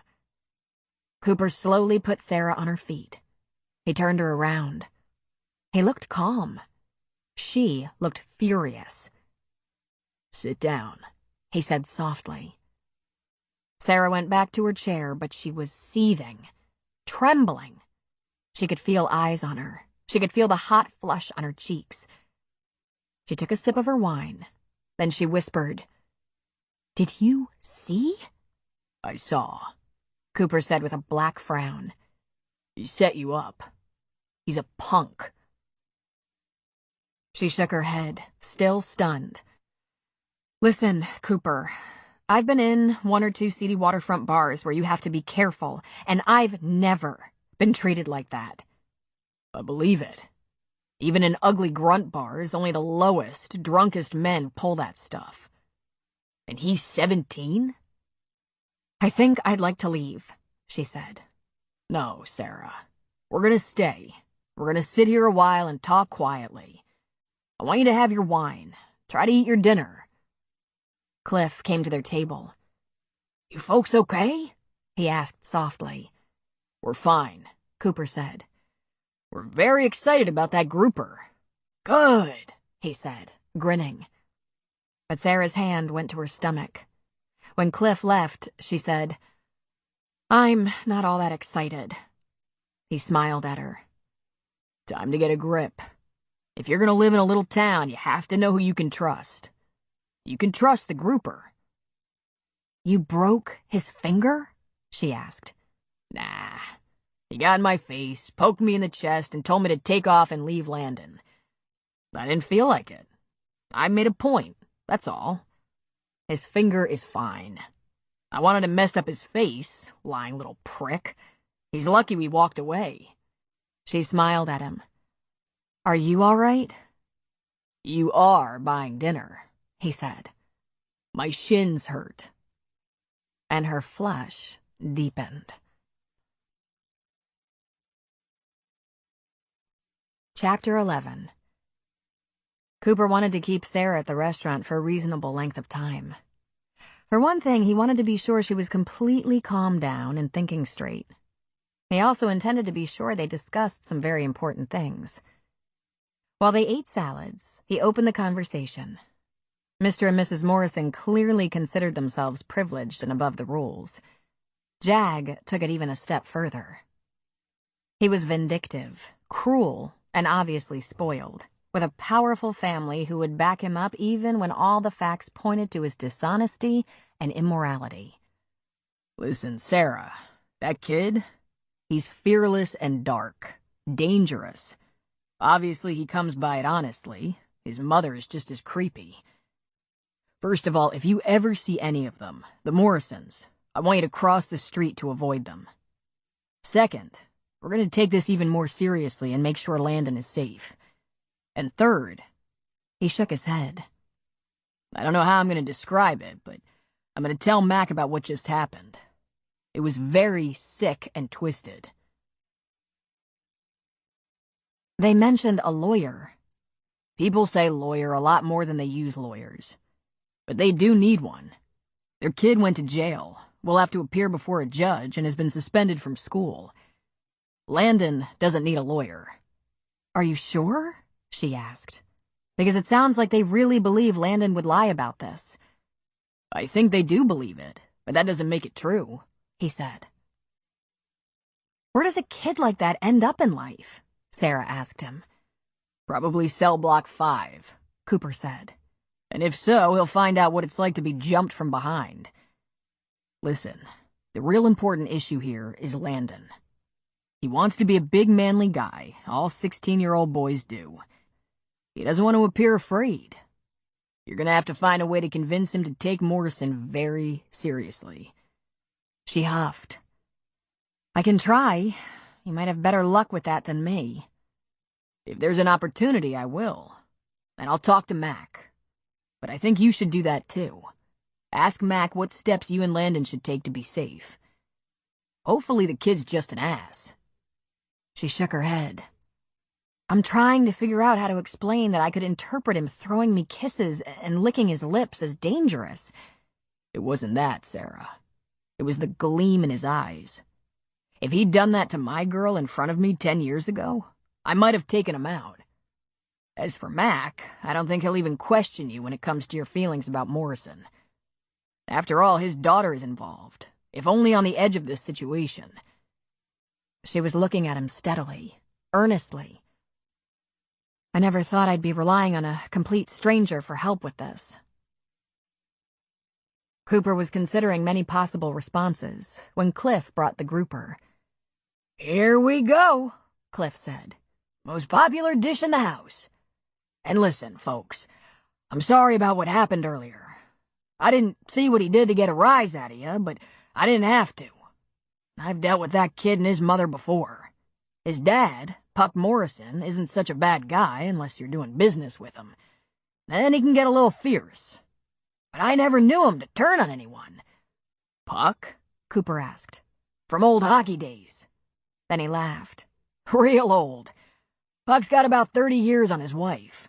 I knew her way back. She used to be a tiny little thing with a bad temper. Come from nothing. She's a town girl. But you'd think she came from Buckingham Palace. Puck came from Eugene. Effie's the second wife. He wasn't quite done with the first one when Effie stepped in. That's mostly just gossip, but I've been around a long time and knew Effie before she had boobs. Seriously, I think Puck bought her boobs, then married her. Or maybe then his wife left him, along with their 2 older sons. I don't know what they were doing here tonight. Morrisons don't usually darken my door. Puck drops in by himself sometimes, just for a beer or some gossip, but the wife likes the country club. She doesn't waste a lot of time in this old town.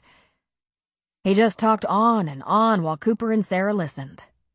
When he slowed down just a little, Cooper said, Pull up a chair, Cliff. Have a cup of coffee with us. Nah, but thanks, he said, not catching the sarcasm. Enjoy that grouper. Most popular dish in the house. Cooper and Sarah just smiled at each other across the table. Cooper lifted his fork and said, Try it. It really is good. As she took a small bite, Cooper was aware of the shift in mood at their table, thanks to Cliff. At least for the moment, it seemed as if Sarah wasn't thinking about that snotty punk or her brother or her troubles. She chewed slowly, lifted her brows, and said, Wow, excellent. You must come here a lot. He shook his head. Just a couple of times. It was recommended, and I liked it. He took his own bite.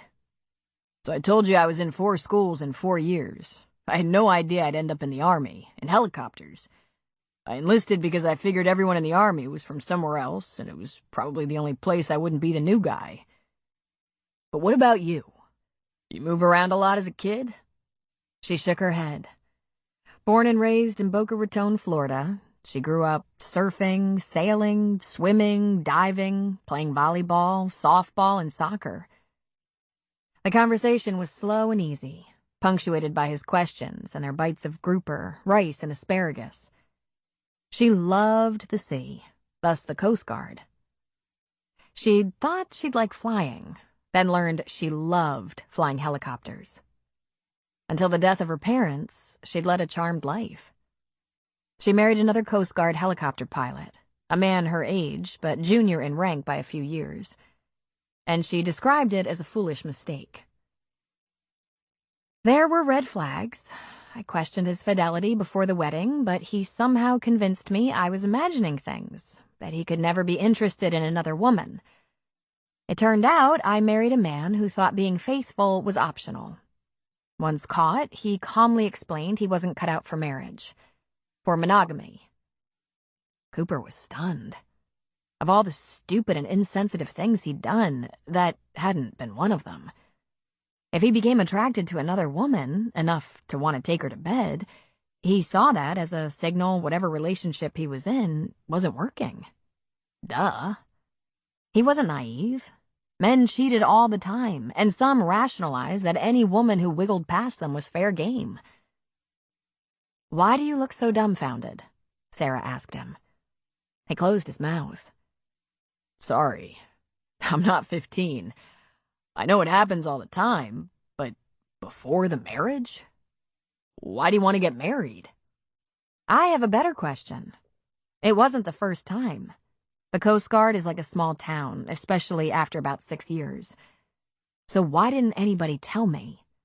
Why didn't someone say, "Hey, Sarah, this guy's really been around and he's broken a few hearts"? Cooper couldn't stop the stain that darkened his cheeks, though he fought it. He'd been accused of breaking hearts, but not by cheating. His crimes were slightly different. He'd been called shiftless and unable to put down roots or plan a real future.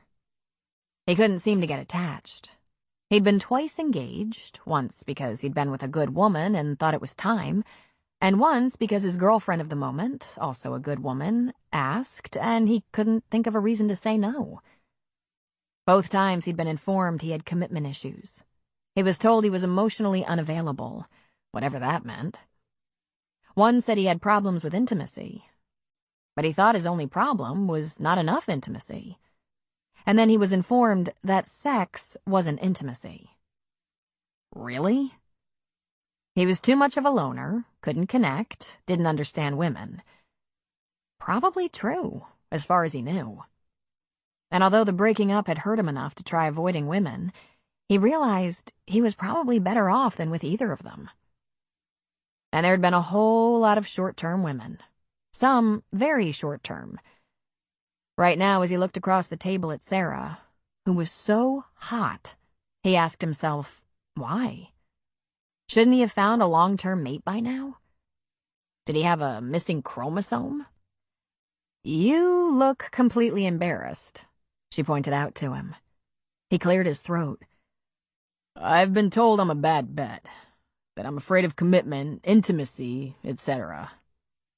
I never thought I was afraid. You don't have to believe this. I probably wouldn't if I were you, but I didn't cheat. I'm no Prince Charming, but I didn't do that. Unbelievably, she laughed. Cliff chose that minute to bring them coffee and pick up the plates. For someone who had wanted to leave and didn't think she could eat, Sarah had killed that grouper. Cliff asked if they'd like drinks or dessert, and they both shook their heads. So why is that funny? Cooper asked. First of all, it doesn't matter whether I believe you. I have no stake in your past affairs. And second, I'm laughing at myself for depending on help from a guy who has a long history of fear of intimacy and commitment. Yeah, that's been said about me, but I think I'm completely dependable. He lifted his coffee, sipped. I asked how that could be the case since I had no resistance to getting married. Oh, so you were engaged, she said. Twice. And they broke it off? She asked. One of each. I was asked to leave the first time. It was about something I didn't seem to have and that I still don't understand. And the second time, I had to end it because of all the arguing. But it seemed to be about that mysterious missing factor again. Easy come, easy go, she said. He looked at her over the rim of his coffee cup for a long moment. Then he said, No, Sarah. There wasn't anything easy about it. She cleared her throat. And yet you find yourself completely dependable? She asked. I do. Hey, I'm here trying to sort out the wishes of some dead guy because he was my friend. I could load up the camper and go, right? It's not like Ben would put a curse on me. And I didn't even agree to this job. Then why are you doing it? Because no one else will. And it's the right thing to do. He was a decent guy. Besides, he said, it's not like I can't spare a few months. Well, I can't take a few months off, she said. Are you rich? Far from it. But there's just the fifth wheel, paid for, and no kids. I have 3 sisters who make sure our parents are fine. I can afford to do this for Ben." "You must have been real close," she said. "Best friends." Cooper put his elbows on the table and laced his fingers together, looking down for a moment. Then he met her eyes. "I guess. Guys are different, you know?" "Oh, yes, I know." "I liked Ben. He was my lead mechanic. He made me laugh. I got a kick out of him, and tossing back a few with him was always a good time. We stayed in touch. He visited a few times in 10 years, but I'd never come up here before. Our whole friendship was mostly emails and phone calls. We had things in common. I had the Gulf of Mexico, and he had the Pacific. When I was flying for oil companies, there were a couple of spills, and he called to ask if there was a local wildlife rescue organization I'd like him to make a donation to. He's always cared about the wildlife, although I didn't realize how much until I got here. I trusted him. But the truth is, besides my family, I don't have a lot of friends. Just a few. Good ones, but not that many." After a long moment of silence, she said, "Me either." "I see you as having lots of girlfriends to drink wine with, shop with." She shook her head. "I work in a man's world. There's one other female pilot at the station, married. We get along fine, but our lives are different. And sometimes the wives of the guys I work with don't." They were wary of her, like they didn't trust her. It wasn't easy being one of the few women in a unit and being single besides. The last time she had a close girlfriend, she found out she'd been sharing her with her fiancé. "No, I don't have a lot of girlfriends. Just a few women I'm friendly with, that's all." "Sometimes it's all you need," he said. And then Cooper told her about his buddy Luke and Luke's brothers. Sarah had a couple of guys at the station she'd bonded with, and she was getting to know Gina, whom she liked. Cliff was standing beside their table, and they both looked up at him. The leather folder containing the check sat on the table, and their coffees had been refilled, but neither of them seemed to be aware of it. "Tell you what, folks," Cliff said. "How about I leave the keys here and you lock up when you're ready?" It took a second to sink in. Then they laughed. The restaurant was empty, and Cooper had no memory of seeing people leave. He reached for his wallet. "No, you don't," Sarah said, grabbing the check. She held it in her custody until she could wrangle her credit card out of her purse. "This one is mine. You kept me from being convicted of murder." 2 seconds, Cliff said, running off with the check. Cooper stood and pulled on his jacket. He picked up her long black coat and held it for her. "Thank you, Commander. I'll get the next one." "You do that, Cooper. Just keep an eye on my brother for me. That's thanks enough." Then Cliff was back with a receipt for her to sign. "Sorry we kept you up, Cliff," she said. "Have a nice night, folks," he said, following them to the door and locking it. "Is it late?" she asked Cooper. "Apparently it's late for Cliff. My watch says 10:20. They drove back to the high school for his truck, talking and laughing. There were still cars in the well-lit lot, still music coming from the gymnasium, but not a soul around the parking lot. Undoubtedly, some kids had managed to escape from under the chaperones' gazes, but there was still action in there. They got out of the car and gravitated to the front, leaning against the hood and gazing at the school. Sarah sighed. "Another thing to say thank you for. Even though things got a little wacko at Cliff's, I could have been trapped behind a decorated pillar in there until midnight." Cooper crossed his arms over his chest. "That was a nasty business at Cliff's, but worth seeing. Now there's no question about what you're dealing with." Then he shifted toward her. "In spite of that, I have to say, Sarah, I enjoyed dinner." She turned so they faced each other and smiled. "Maybe I'll take you out again sometime." He pulled on her arm and brought her closer, against him. "You're a good date," he said. "You thought of it as a date?" He nodded. "From the beginning." Well, I have some bad news, Cooper. I've given up dating. He couldn't help but grin. Gonna go old maid? She smirked. I could change my mind in 10 or 20 years. For now, no dating. No men. Probably a very smart decision. Then he leaned toward her and got his face close enough so he could feel her breath on his face. Kind of a waste, though. And then he touched her lips with his. She said, closing those large eyes. He pulled her closer, tilting his head to kiss her. He cradled her head in one hand and held her firmly but gently against his mouth. After the briefest moment, she parted her lips slightly so that their tongues could touch. When that happened, he inhaled sharply, damned pleased at the response. One arm around her waist pulled her tight against him, and he moved over her open mouth hungrily. He kissed her long and hard, even though he thought he shouldn't. When he finally pulled back just an inch, he said, Newsflash. I'm a man. Friend, she said. Just a friend with some common interests. And one of them is kissing. She laughed. I'm human after all. Give me 5 minutes. I could wear you down. In your dreams. What are you doing tomorrow? He asked. Laundry, she said. Sunday catch-up. Monday is work. Want me to help with laundry? I've been doing my own for years. I'm probably really good with the dainties. She chuckled a little.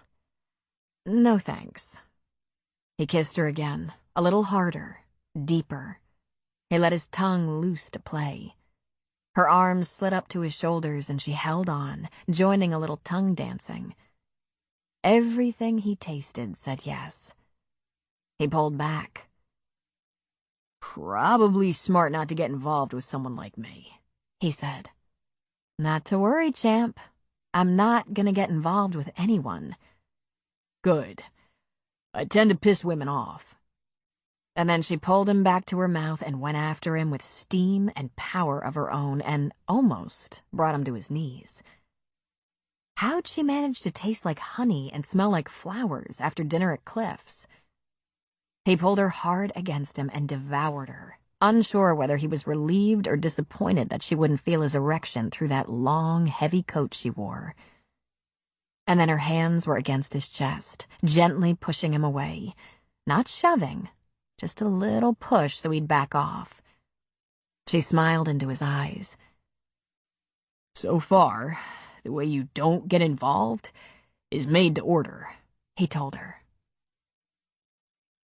I'm going home now, Cooper. Thanks for helping out and everything. Sure, he said, taking a step back. Want me to follow you home? She shook her head. I'm good. She gently slugged his chest. Drive careful. Yeah, he said, breathless. When she turned to get back into her car, he followed. He held the door and then closed it for her. He waved her off. And then he stood by his truck for a little while as she drove off. Holy shit, he whispered. Damn.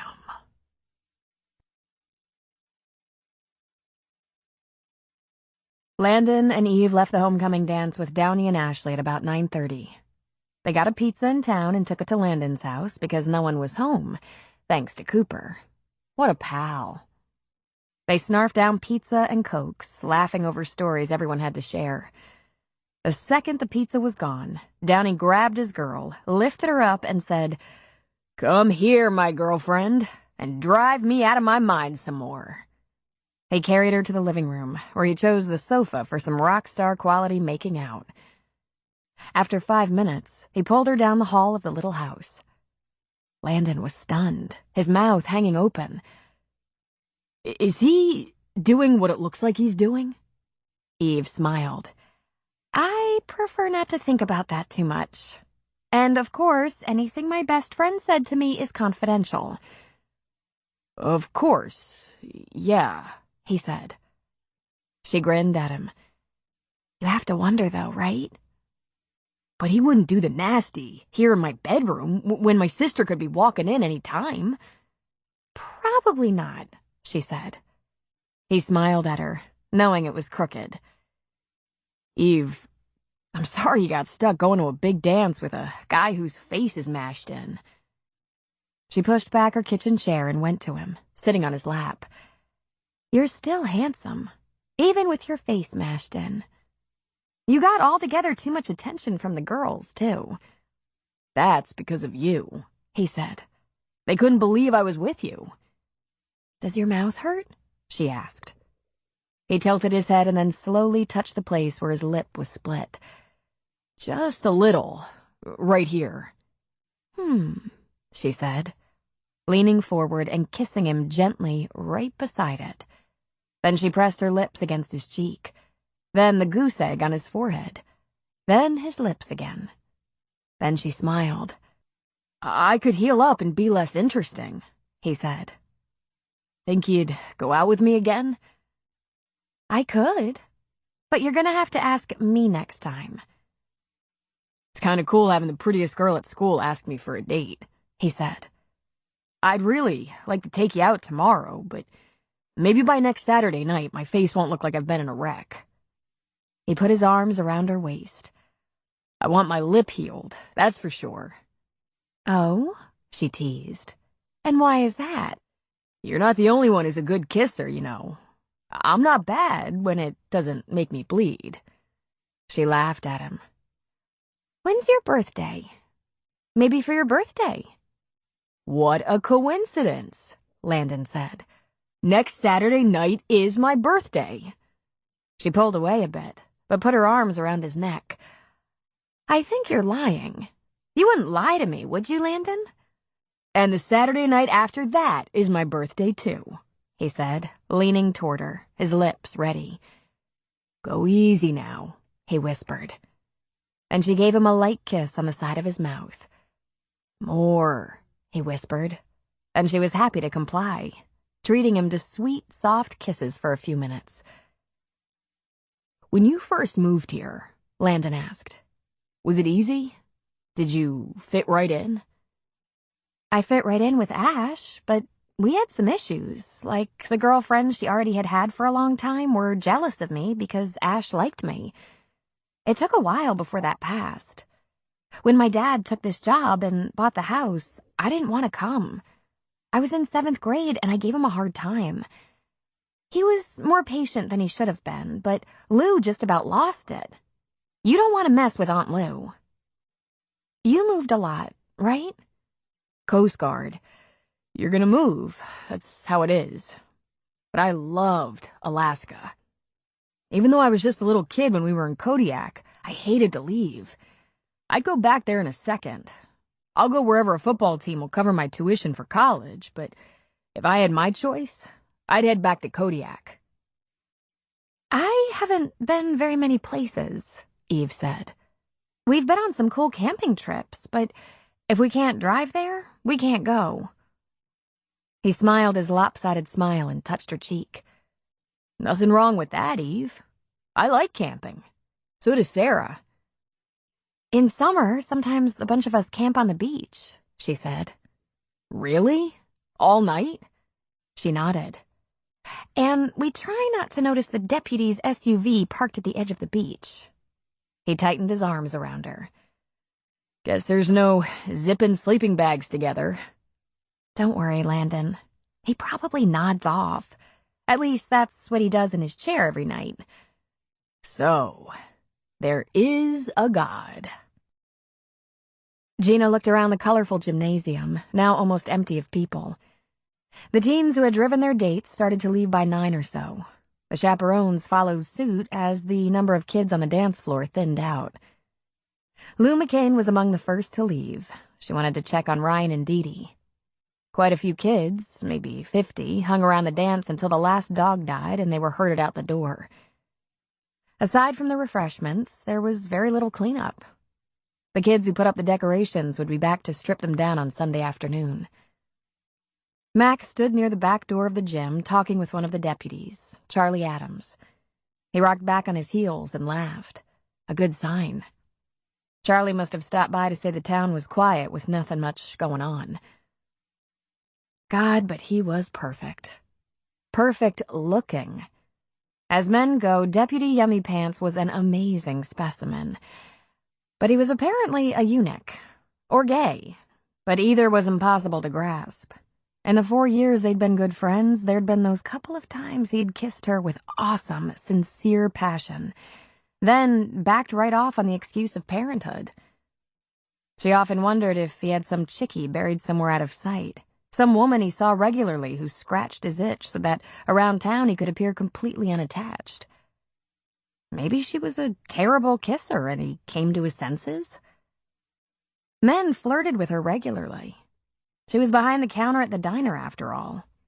Nearly every man in town passed her way at one time or another, as did the occasional out-of-towner. The UPS guy, the beverage guy, the guy who delivered the meat. She'd grown up in this town. She'd known a lot of the people forever. After having a baby in high school and keeping her, living with her mother as she did, it had taken quite a lot to retrench her reputation and emerge as one of Thunder Point's best-liked and most respected residents. Back in high school, she imagined people whispered that she was a slut. Now they thought of her as upstanding, thanks to years of church, PTA, and town meetings. Oh, and very little traffic with the opposite sex, though she had dated a bit here and there. Not in the past few years, however. It seemed pointless. Before she could brood any longer, Mac was walking toward her with her coat slung over one arm. She wanted to be angry with him for tying up her heart the way he had, but she couldn't. He might not be her boyfriend or lover, but he was always there for her. Always. The best friend she'd ever had. "Thanks," she said, taking her coat and shrugging into it. "I'll walk you out," he said, taking her elbow. "Thank God the diner doesn't open at 5 on Sunday mornings," she grumbled. "I'm exhausted." "You need more days off." "I need bigger tips," she said as she laughed. "Yeah, me too." He opened the back door for her. "And a good time was had by all," he said. "No fights, no accidents, and as far as I know, no illegal drugs or drinking." "Or they're getting better at hiding it," she added. "Never saw a hint of trouble." "Oh, there was little stuff, predictable stuff. A couple of girls crying in the bathroom, one over her date who was acting like an idiot, raving about some other girl's cleavage. There was one notable clothing malfunction that had to be pinned back into place. An entire breast escaped, and every high school boy in the room claimed to have seen it. And then you have the mean girls, Patrice, Stelly, and Harmony." She sighed. "I think Harmony is the worst one. She just can't live up to her name." "What did the mean girls do?" He wanted to know. "Being a guy, you probably wouldn't catch on. They stick together in a little clot, whisper, shift their eyes toward their victim du jour, some younger, simpler, more vulnerable creature, and then they giggle. That sort of thing.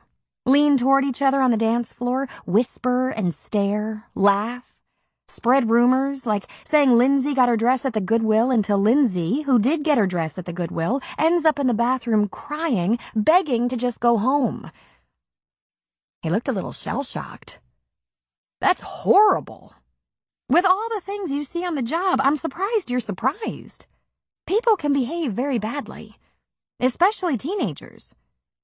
It didn't even bear mentioning what her generation of mean girls had to say about her when she turned up pregnant at 15. "I can't stand to think of some nice girl like Lindsay crying over her secondhand dress. My kids have all worn secondhand clothes. Lou gets pretty excited about good hand-me-downs, and God knows a sheriff's deputy with 3 kids isn't shopping at the high-end stores. How'd you know that was happening?" She gave a shrug. "I've done my share of bathroom crying. Not for a very long time, however." "Even Ash aren't putting up with crap like that, are they?" he asked. If you knew, you'd tell me, right? She stopped walking and turned to look up at him. Listen, Mac. The girls are pretty secure. They present a strong front. Ash has got Downey on alert, and not only is he a big, strong boy, but there's still a little hero worship at the school. In spite of that, they occasionally have their dramas. But if I knew either of them were being persecuted by mean girls, I'd tell Lou. Not me? Lou would probably tell you if she thought it was serious. But men tend to say things like, "Aw, don't let him get to you." Girls need sympathy, vindication, a soft shoulder to cry on, encouragement. Men just want their girls to rise above it. Is that true? He asked. She nodded. He thought for a minute. I think you might be right. I might say something like that, and I might think it was the right thing to say. Yeah, it's not about how much you love your daughters, Mac. It's more what you're programmed to say. He walked with her again and opened the door to her Jeep. How do you know these things? You haven't had a man around in forever. No dad, no husband, no steady boyfriend, unless you keep him hidden. Yet you know how men work. She slipped into her Jeep and smiled at him. Pure genius, she said. See you later.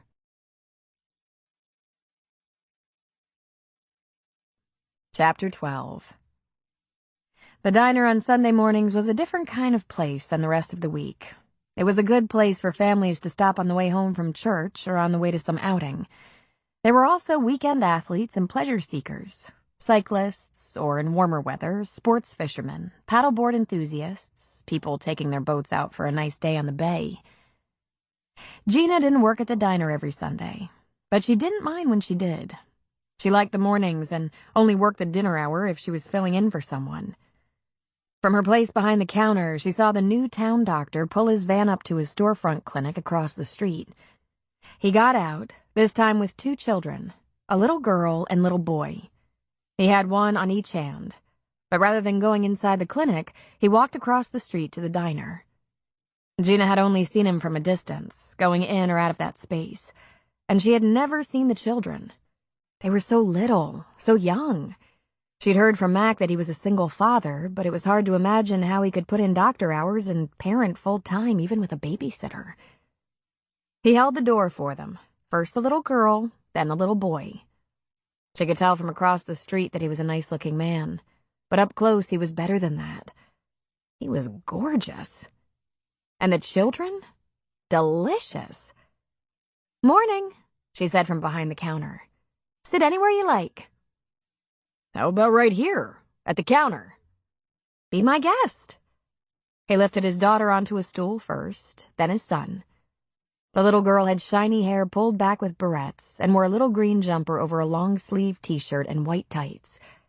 The little boy, his hair cut in a short adult style and neatly combed, had a couple of cowlicks. He wore jeans and little boots and a denim jacket. Both the kids had mahogany-colored hair and huge brown eyes, while the doctor had dark blonde hair with blue eyes. Very kind blue eyes. When the kids were settled on their stools, he put out his hand. "Scott Grant," he said. She took the hand. "Gina James, so nice to meet you. And who are your friends?" "This is Jenny, and this is Will, age 3 and 4. "They're beautiful," she said. "So, coffee, juice, breakfast, parenting advice for when they're teenagers?" I appreciate it," he said with a laugh. "I'd love a cup of coffee, and the kids would like juice. Maybe apple?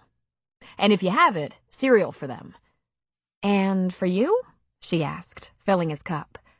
"Just coffee," he said. "I woke up early and already had breakfast." She quickly set up the juice and cereal for the kids. Then she said, "It's very exciting to have a clinic opening up. We haven't had a doctor's office in town for about 5 years now. We had a couple of doctors here when I was growing up, but one retired and one moved, joining a busy practice in Eugene. The nearest hospital or urgent care is Bandon. If you need a few stitches or some blood work, it's a major time investment." "I know. I hope that will change. but we're a long way from opening. I'm working in Bandon now, helping out a family practitioner and taking call at the hospital ER while I get this set up. Just buying and installing the equipment is a major undertaking, and the office still needs cleaning up and decorating, and I haven't even thought about staff. I don't suppose you know any RNs around here who are looking for a change. I don't, I'm sorry. But if you give me a list of what you're looking for, this isn't a bad place to spread the word. Thanks. That's a good idea. And I understand you have an au pair for the kids? Small town, you know, she added with a smile and shrug. Gabriella. I knew her parents in Vancouver. She's a brilliant girl, if a little old-fashioned. She's also beautiful, smart and hard-working and dependable. He stopped, looking a little startled by what he'd said. He leaned toward her as if he needed to say something very personal. Hey, he said. Small town here. Are people around here going to be put off or suspicious of my relationship with a 19-year-old au pair? I'm a 36-year-old man, a widower, and have absolutely no... She held up a hand and smiled at him. Don't borrow trouble, she said. We're kind of a bunch of hicks on the water around here, but I know of a couple of girls from town who took au pair jobs to get to Europe. You'll probably find that she's referred to more often as your babysitter. There aren't many options, he said. I can't afford a full-time housekeeper and nanny. It'll be okay, Scott. If I might ask, why Thunder Point? Well, slower pace, so I don't miss too much of the kids growing up. But it's really an experiment. I've never lived in a small town. This town has a good reputation, you know. A lot of community involvement, good schools, low crime. I know, she said. We're not very cosmopolitan, but it's a good place. The cost of living is low, he added. And speaking of living, where are you living? Bandon, for the time being, keeping an eye open for something in town. I've looked at a couple of rentals, but they were in pretty bad shape. One problem with a small town, property doesn't turn over too often. Gina smiled. I'll keep an eye open for that, too. 30 minutes later, Gina had introduced Dr. Grant to a few folks from town who had come in for breakfast, made a short list of what he was looking for in housing and staff, and shook his hand as they said goodbye. A few people came and went, leaving Gina plenty of time to refill napkin holders, salt and pepper shakers, sugar caddies. The little bell on the diner door tinkled just as Gina was filling her last ketchup bottle. She smiled to see Sarah come in. Hey, she said. Hey yourself. She sat up on a stool. You're early today, and no Hamlet, Gina said, peering out the diner's glass door. Breakfast? There was a family of 5 in a big booth in the corner, the youngest in a high chair, and an elderly couple in another booth. Both parties were finishing their meals. It was late for breakfast, early for lunch. Stu could be seen through the cook's slat in the wall, moving around with his iPod earbuds in his ears. Not today, thanks. But I won't turn down a cup of coffee. I'll take Ham out later, or Landon will. How are you recuperating from all the hard work you and the others did for the dance last night? Not much work on my part, Gina said, filling a cup. The kids and teachers did most of the work. I just showed up to keep an eye on things. And things seemed to go fairly smoothly. I got home last night to find my brother, Eve McCain, your daughter, and Downey at my house. I went out to dinner. I noticed you were gone, she said with a smile. The kids usually pick my house to hang after a dance if they're not on the beach. My mother has no problem turning the volume up on the TV in her bedroom and falling asleep. They could be building bombs for all she knows. They seem to be sitting around the kitchen table at my house after devouring a pizza and a bunch of Cokes, laughing at whatever. I was home by 10:30, Sarah told her. It was such a relief to see Landon hanging out with friends. I noticed a certain newcomer was also gone. Cooper and I went to dinner at Cliffhangers. I like him, Cooper. He seems like a good guy. He does, doesn't he? Landon likes him. And I'll admit I'm getting kind of used to the idea of Cooper looking out for Landon.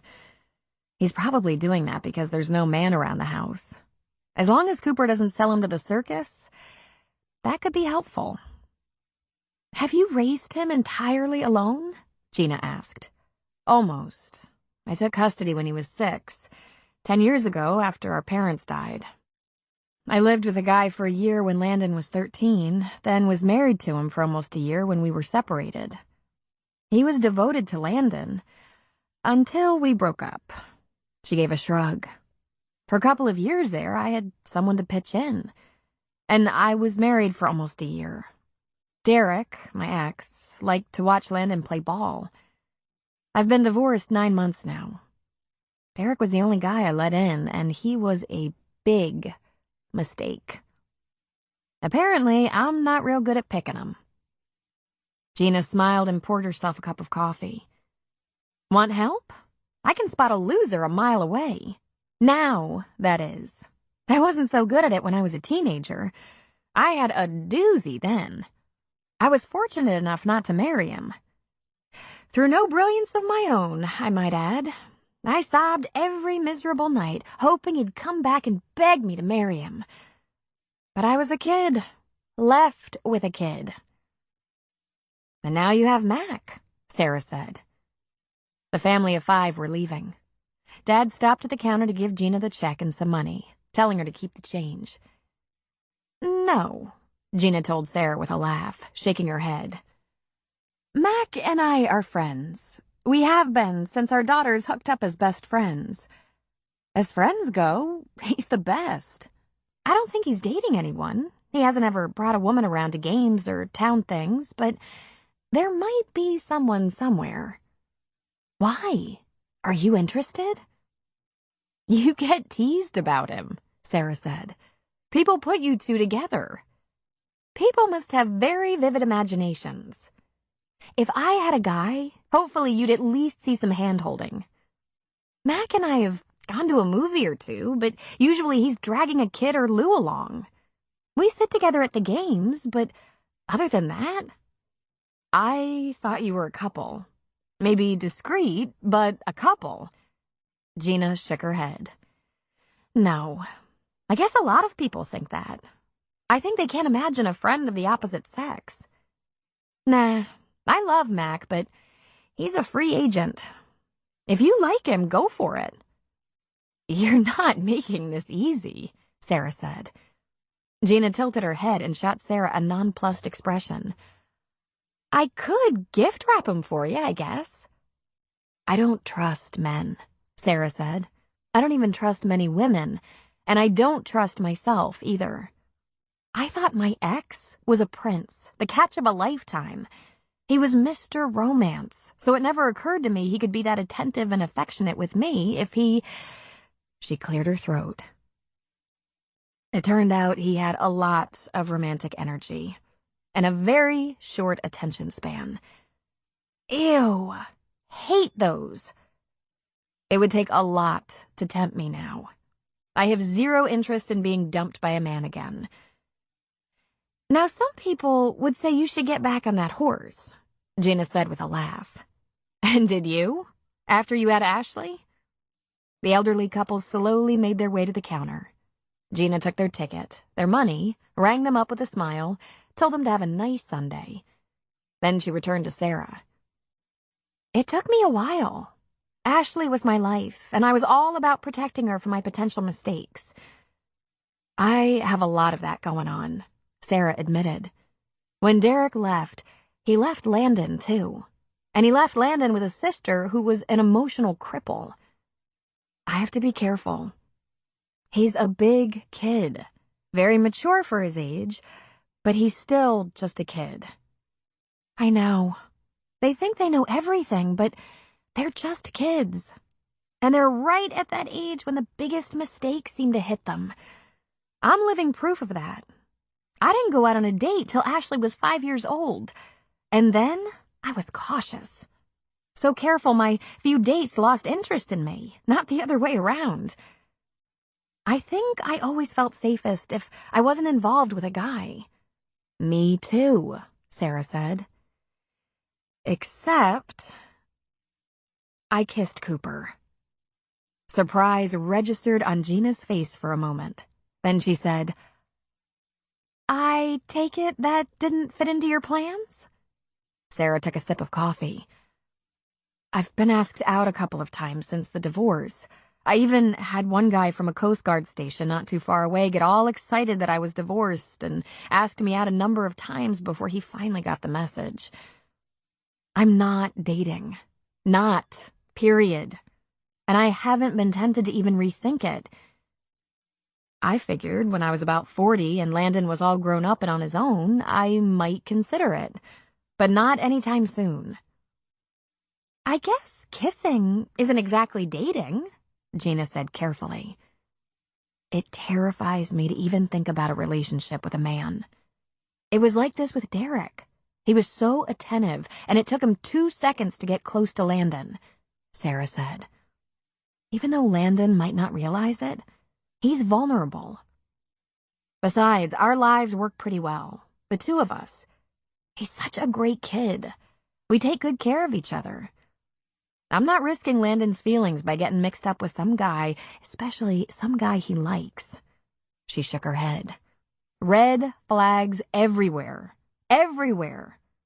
You have no idea what Derek put us through." Gina gulped.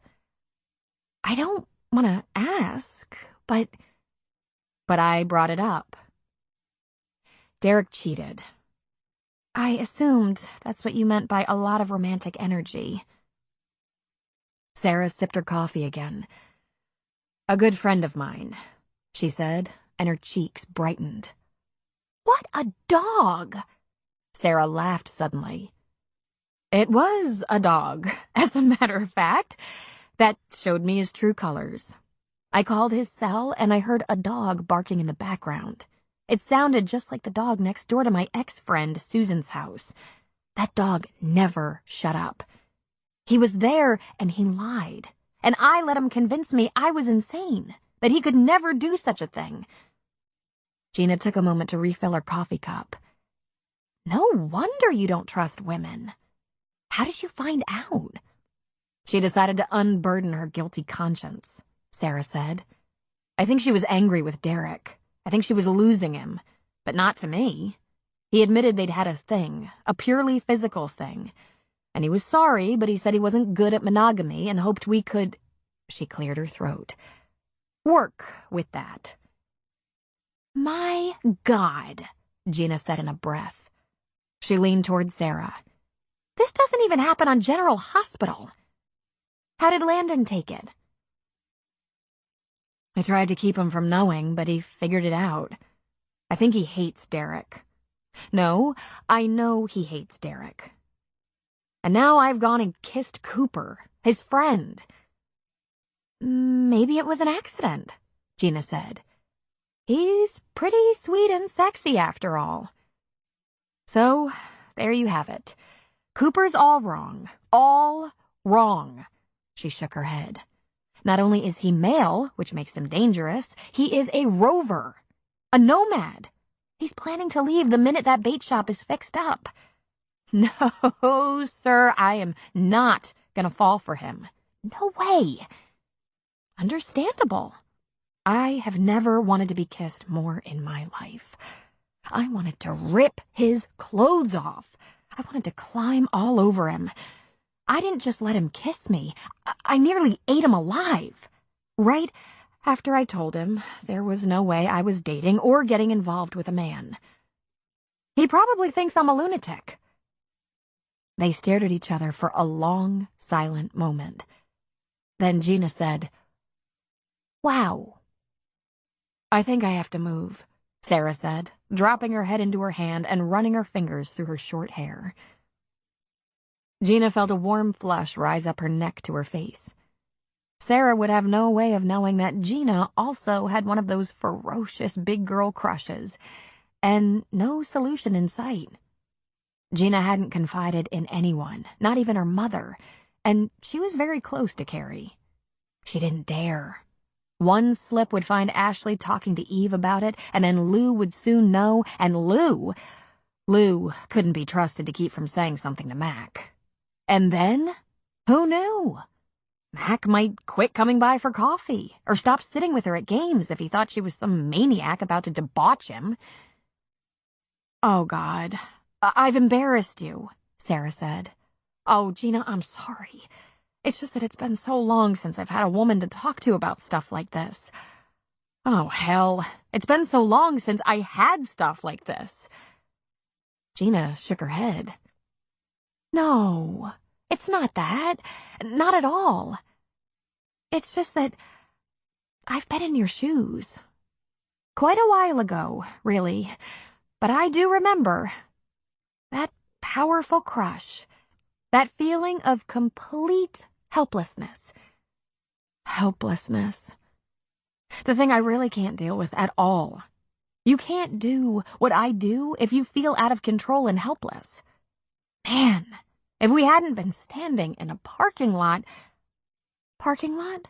Gina asked. At the high school, but there was no one around. That you know of, Gina said.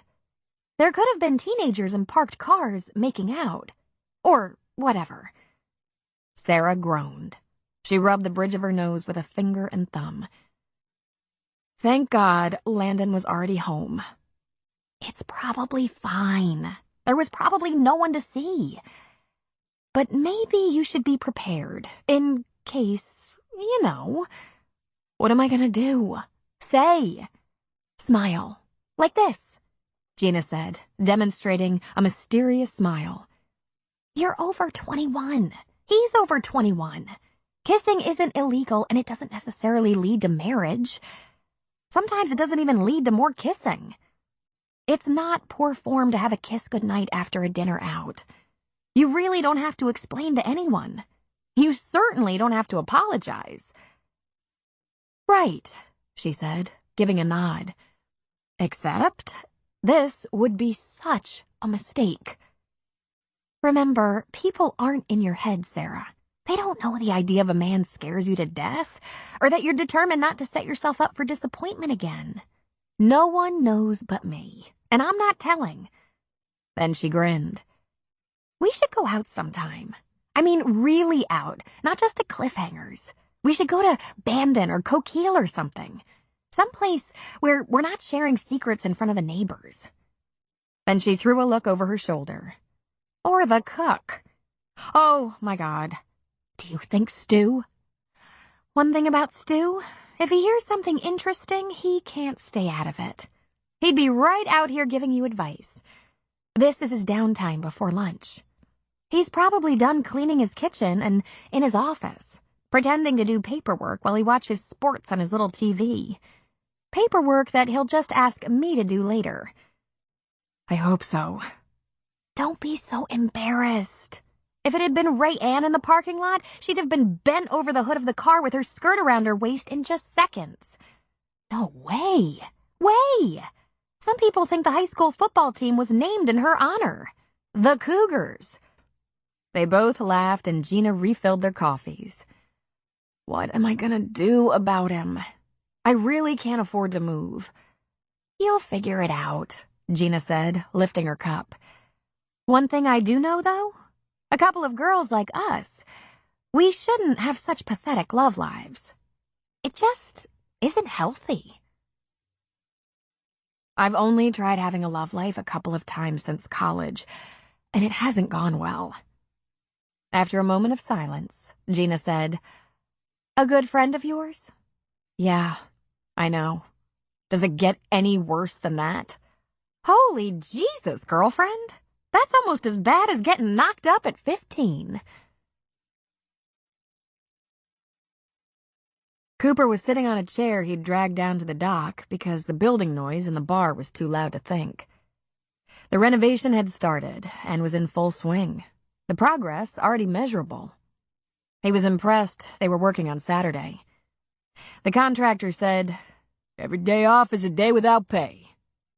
This was right up Raleigh's alley. They came over every morning, never said a thing, worked as support staff. If he was asked to do something, like hold a board or tool or drag some debris to the industrial-sized dumpster, He gave a nod and did so.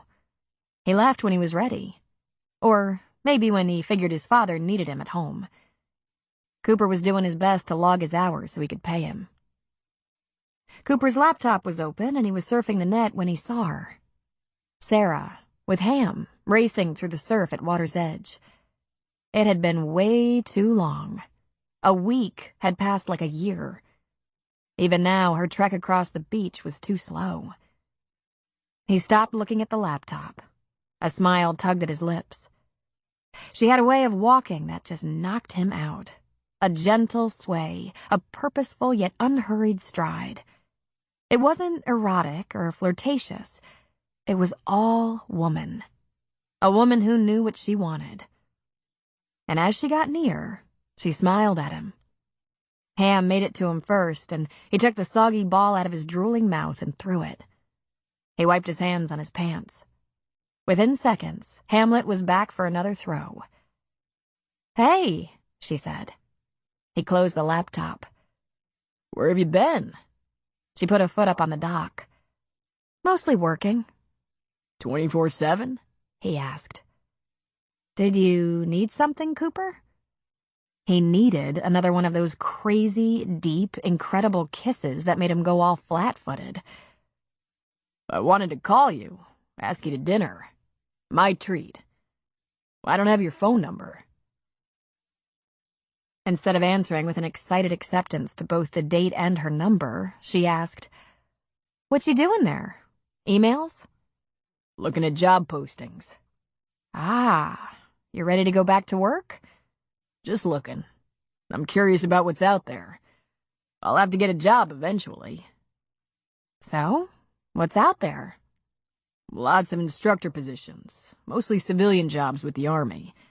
Some civilian rescue, one corporate chopper, and then there's firefighting. Primarily California, Arizona, and Colorado. Interesting. Obviously, I've never looked. Anything around here? The closest is California. "Are you sending in resumes?" she asked. He shook his head. I'm just curious. I'm not ready yet. She laughed at that. "I have to admit, I'm envious. Aside from leave, I haven't taken much time off. Never more than 2 weeks, and I usually eat most of that up moving." "You don't like to make plans, do you, Cooper?" He shrugged.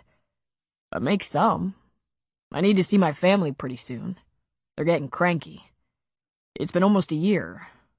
I'm teasing them with a possible Christmas showing, but it's still a maybe. You do like plans, don't you, Sarah? She nodded and smiled. "Down to the second, months in advance if possible. I'm very well organized." Or controlling, he suggested. "Possibly, but that's irrelevant, as I only control my own activities. I try to stay flexible where my brother is concerned." Landon's looking better, Cooper said. "I figured you'd see him this week. He had to take a week off from football practice. He's a little irritable. He goes to practice to watch, although I'm not sure what he's watching more closely, the plays or the cheerleaders." Did you talk to him about Morrison? Cooper asked. "I did. I told him about the restaurant scene. Did he say anything to you?" Not until I told him myself. It seemed to make him angry and more worried about you than himself. Have you talked to Mac? "I called him early last week, and Mac also talked to Landon. He has an edge, you know. Landon and Mac's daughter are an item. The romance of the homecoming dance hasn't worn off. Landon is now convinced to tell Mac if there's any trouble." She smiled at him. "I'm surprised you didn't ask Landon for my cell number if you wanted it." I wasn't sure if that was a good idea, he said. "Unless you confide in your brother. He doesn't know He cleared his throat. What we did after dinner." "It was just a kiss, Cooper." Nah, I've been kissed. It wasn't just a kiss. I've been thinking. He was cut off by the sound of a horn. He turned to see a late-model BMW inching its way down the road toward the building. The driver honked again. "Who's that?" Sarah asked. I have no idea, he said, not making a move. Should you go see? No, he said. I should get your phone number, and we should plan a date or something. But the BMW parked, and who should get out but Rayanne? She stood next to her car and waved at them. Shit, Cooper said. He waved back, but he didn't move. Cooper, I think she wants you to go up there. Talk to her or something. I'm busy, he said. Now come on, don't make me beg. Sarah laughed at him. I think that idea has merit. Beg for me, Cooper. Hank? Hank Cooper! Came Rayanne's distant cry. Ah, there she was, standing on the deck with a briefcase in one hand and a purse strap over her shoulder. It was a beautiful sunny day, but it was still chilly on the bay. Rayanne was dressed in a short black skirt with a slit up one side that was apparent even from this great distance.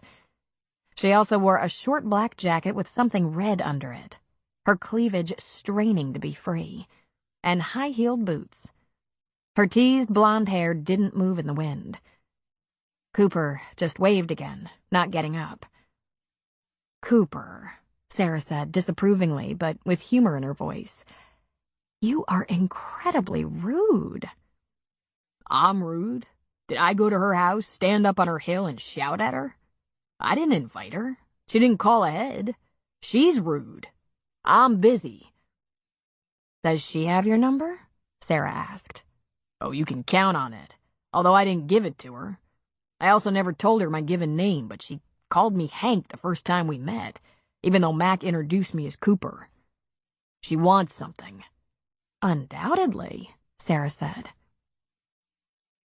And here she came, picking her way down the wooden stairs that led to the beach.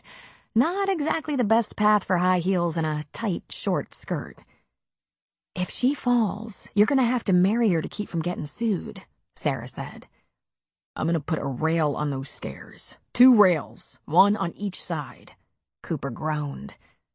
Come on, Sarah, make her go away. Actually, I think I'm going to go away. You're on your own. Great, he grumbled. This started out so well, too. I was just about to score. Don't look now, hotshot. With very little effort, you can still score. And then she laughed again. I just love it. You're gonna pay for this, he said. Well, Hank, Sarah! Rayanne was a little breathless. What are you two up to? Well, I'm walking the dog on the beach, Sarah said. How are you, Rayanne? Wonderful! Fantastic! Ugh! She added as Hamlet nudged her with his drooling mouth and left a gob on her short black skirt. Oh, sorry, Sarah said, pulling a rag out of her pocket and wiping at the skirt. He doesn't mean to be disgusting. He's just a sweet dog with a saliva issue. There, I think I got it. Does that look all right to you? Fine, Rayanne said impatiently. Shouldn't he be on a leash? Probably, but it would have very little impact on the saliva problem or his ability to spread it. He's just about as big as you are, Rayanne. Then she turned to Cooper. Nice seeing you, Cooper. Good luck on the job search. And she turned abruptly and fled. Job search? Rayanne asked.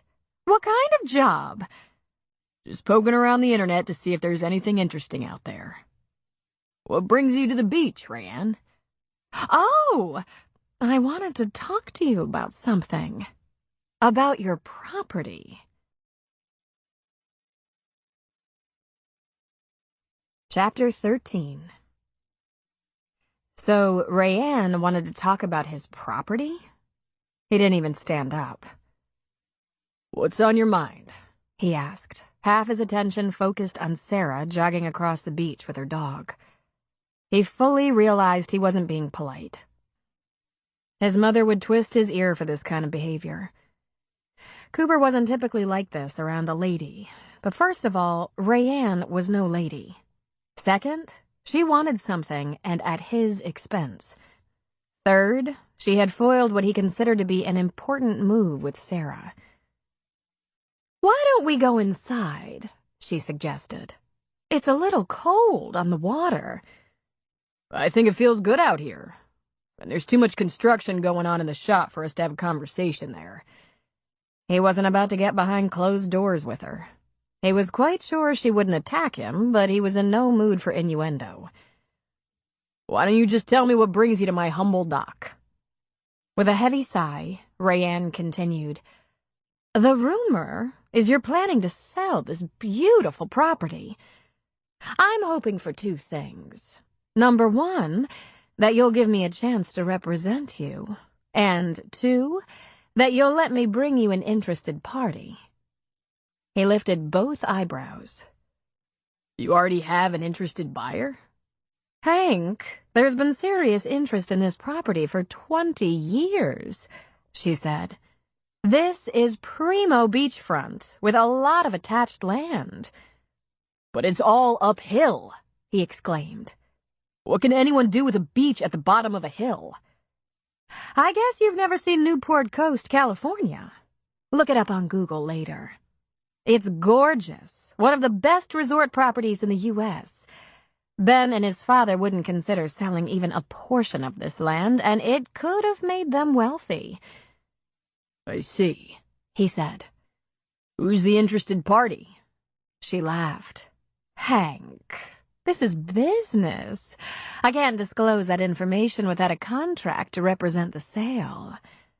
"Ah, of course," he said. "And why would I want to be represented in the sale by the agent for the buyer?" She smiled very broadly. "Because, darling, there could be a substantial discount in fees. No matter who represents you, no one can make you sell at any price. So you're always in the driver's seat. And I always represent the seller, even when I can find a buyer." "Interesting." "Have you never sold property before?" she asked. "Not personally, but I bet I'm a pretty quick study." He finally stood, towering over her 5'2" frame. "The thing is, Rayanne, I'm really not there yet. Right now I just want to get Ben's personal effects taken care of and fix up that shop. I haven't decided what I'm going to do yet." "What are some of the options you're considering?" she asked. "I'm considering just renting it," he said, and watched her face fall. For just a moment, he felt kind of bad. That hadn't been one of his considerations at all. Obviously, there was no big commission if he did that. "Or I might sell the structure and the land it sits on. Or," he shrugged, "who knows? I have plenty of time to think things over." "But you're not interested in staying here, operating the business?" He shook his head. "Not that it's not a beautiful place. It's just not the work I want to do." "And just what work do you want to do?" He found it hard to believe she didn't know. He suspected Rayanne of superior investigative skills. "By trade, I'm a helicopter pilot. For the last 15 years, since the Army." "Really?" she asked. "No kidding? I guess you know Sarah Dupre is a helicopter pilot." "It seems we have that in common." "Fantastic. Okay, listen, Hank." "Cooper," he said. "People call me Cooper." She ignored him. "It doesn't matter to me how long you think this over, but can I just show you some numbers? You should be fully aware of your options. And can we please get out of this wind?" She patted her hair as if to keep it from blowing. He grinned at her. Her short blonde hair wasn't even moving in the wind. She wanted to be inside with him. She wanted to corner him. "Sure," he said. "We can sit on the deck." "The deck? If it's too noisy inside the shop, maybe we could go in your trailer." "Nah, it's not a good idea. The maid hasn't been in today yet. But if you'd like me to come to your office someday..." "The deck it is," she said, heading for the beach stairs. He smiled as he watched her head up the stairs. She wasn't going to let him get away if she had his attention. He knew too well that she fully intended to impress and excite him with some appraised values and comparisons. So they would sit on the porch with the sound of saws and hammers drowning out their conversation, but he wouldn't make any kind of commitment. He held a chair beside one of the deck tables for Rayanne and sat opposite. She pulled a stack of papers out of her leather briefcase and began explaining some of the appraised values of beachfront property in the area. Cooper tried to keep his expression flat, as if he already knew the staggering amount this inheritance could be worth, as if he wasn't at all surprised. In fact, he was blown away. It could be worth millions to a big hotel or resort chain. It briefly crossed his mind that any fool would stop the building inside the shop and just hammer up a for sale sign. "Impressive, wouldn't you say?" Rayanne asked. "Very nice," he said. "And who is this interested party?" "Again, Hank, I'm not willing to disclose that without a contract to represent the sale of the property." "And I'm not ready to make that decision yet," he said. "Well, here's what we can do. We can make an agreement that when and if you do make the decision to sell, which of course you must if you're not planning to stay here and operate a business on this site, that I will be your agent." "There is no must about anything, Rayanne," he said. "I haven't decided what I'm going to do, when I'm going to do it, if I'm going to do anything at all." "But you're not planning to take up residence here?" He shrugged, tilting his head. "There are so many possibilities. I might just hold the title for 40 years, let my heirs make that decision." "Heirs?" she asked with piqued interest. "I have a large family," he said. "Children?" she asked. His phone tweeted in his pocket. He pulled it out and looked at the caller ID. "Excuse me, Rayanne. I have to take this." When Sarah walked into her small house, Ham went straight for the water bowl. Sarah could hear the shower running. 2 seconds later, she heard the blow dryer. Landon's pocket paraphernalia sat on the table. Wallet, truck keys, loose change, iPhone. She scrolled through his contacts, found Cooper's name and number, and jotted it down on her grocery list, stuffing it in her pocket. Within 5 minutes, Landon was in the kitchen, scooping his gear off the tabletop. "Where are you off to?" she asked. "Homework at Eve's," he said. Complete waste of a Saturday unless you were helplessly in love, she thought. "Will you be home for dinner?" "I hope not," he said. "You'll be okay, right?" "I think I can manage," she said with a smile. "Maybe I'll go out, or get a pizza, or hit the leftovers." "Don't cook for me, okay?" "Okay," she laughed. "Can you let me know your plans?" "Don't I always?" Landon asked.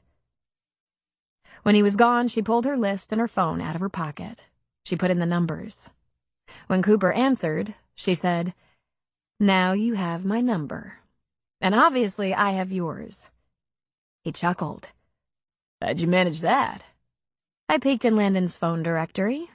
He's gone to do homework with Eve, looking more like he was going for a job interview." Again with the laugh, which was altogether too sexy and low. "I'm in the middle of something, but almost finished. Can I call you back? 5 minutes or so?" "I hope I didn't interrupt anything important." "Nah, perfect timing. Talk to you soon." She disconnected, but held the phone in a tight grip. "It's okay," she thought. "I'm a big girl, a grown-up. I can handle this." And then she shivered, right before she felt a warm flush spread through her. She'd had a week to think about it. It scared her to death, but she wanted to check it out. She would just have to guard her heart with every fiber of strength she had. Shaking Rayanne hadn't been too hard. He merely stood and said he should get back to work. She concealed her disappointment well, hiding behind her agent's smile. "I'll just leave you these papers because I know you're going to think about this and change your mind." "Anything is possible." When she was gone, he tore up the agreement and made a dinner date with Sarah. Cooper took Sarah to a small, family-owned Italian restaurant in Bandon, not too far from Thunder Point, but definitely out of the way. There was a pizza counter in the front and 12 booths and 4 tables in the back. It was kind of dark and strung with plastic grapes and fake greenery. Even though it was a Saturday night, it wasn't crowded, but the pizza counter was busy. Pop was the chef with a son helping. "Nice," Sarah said as she slid into a booth across from Cooper. "Very nice. Just the thing." Not real fancy, he pointed out. "I'm telling you, this is what I like. Small, quaint, friendly, and hopefully delicious." Of the 100 things Cooper had discovered about this Thunder Point adventure so far, Sarah Dupre was the one that really got his blood pressure up. She looked good enough to eat. "Did you call Landon? Tell him where you'd be?" Sort of. I texted him that we were going out for Italian. He texted back to have fun and he wouldn't wait up. "Smart ass," Cooper said. "Wonder where he gets that." She ordered a Cabernet, he ordered a beer, and they poured over old plastic-covered menus. "God, I want one of everything," she said. He ordered a calamari appetizer first, then she settled on linguine alla vongole, clams in white sauce, while he ordered cioppino. When the waitress, presumably one of the daughters or daughters-in-law, left, he raised his glass. "To small, dark Italian restaurants." She clinked his glass, took a sip, and then said, "Just to be clear, I'm not getting involved with a man." "I believe you've made that clear several times now." "I'm serious. I like you, Cooper, but I'm essentially a single mother and just post-divorce. You understand?" "I told you I understood," he said. "I just don't want you to have any expectations," she said. "Did I put you through all these protests when you bought me dinner?" "I'm not just talking about sex. I mean, I'm not in a position to get emotionally involved. I'm not girlfriend material." "Sarah, I'm going to say this once. That's up to you. I'm not worried about whether you get emotionally involved, as long as I get the sex." At that exact moment, the waitress stood beside their table with the calamari. She hesitated slightly before putting it down. Then she withdrew quickly. He smiled slyly, winked. He'd done that on purpose. Sarah started laughing, and her entire face lit up. Her dark eyes twinkled, her cheeks turned pink. He'd known he'd wanted her from the first second he saw her, when she came to the trailer and tried to pin his ears back for being Landon's friend. The truth was, fierce or silly, she turned him on. He really didn't care whether she got emotionally involved. It might be better for her if she managed to avoid that. But he definitely hoped they could get physically involved. "Well, you're not getting that either," she said. Wait till you taste this," he said, chewing a piece of calamari. "This is so excellent. You might change your mind." "How'd you find this place?" she asked. "Mac, the man is like a walking Yellow Pages. Anything you need, from mold removal to good restaurant, he's your man." They plucked another piece off the plate, but before he put it in his mouth, he asked, "How in the world did you end up flying for the Coast Guard?" "I didn't expect to fly, to tell you the truth. I just wanted to be on the water. I had fantasies about rescue swimming, but then I thought, instead of jumping out of the chopper, how about commanding it, flying it? I had no idea whether I'd like it. I did a lot of swimming, diving, and sailing growing up, but the highest I'd ever gotten off the ground was a zip line." "When did you change your mind?" "In college. I joined a USCG scholarship program when I was 19. When I looked at the different places I could go as an officer, I got dazzled by the helicopter." "Was it the right choice?" he asked. "It was. We've had some real adrenaline-pumping missions, especially out of the Bering Sea." She shook her head. "I didn't think I was ready for that." "And?" "Kodiak was the best experience of my life." She glowed a little bit when she said that. It was my first permanent move with the Coast Guard after flight school. I'd lost my parents a year before, had a little 6-year-old along for the ride. It was one of the most challenging rescue locations in the U.S., and it was awesome. Sometimes a rescue station is as good as its commander, and ours was incredible. That's where Landon started playing ball with the commander's youngest son. Commander Titchke took us under his wing. He not only helped us settle in, and his family helped me with Landon, but he trained me in the Bering Sea. I did things. The team did things I never imagined we'd do. Once we had 2 ships taking on water on opposite sides of the island in a storm so violent we couldn't even drop a line. 7 souls on one, 4 on another, plus injuries. And we brought them in. It took 4 crews. It took pulling crew members off vacations or days off, but we saved 11 people that day. Risk management for that operation was tight as I've ever seen. There was no room for error, or we'd not only lose the vessels and injured, we'd lose the rescue crews. I think my heart pounded for a month. She took a bite. I have a lot of stories like that from Kodiak. I could bore you for hours. He couldn't help but grin at her. It sounds scary fun. It gets in your blood, I think. That rush. You like the edge.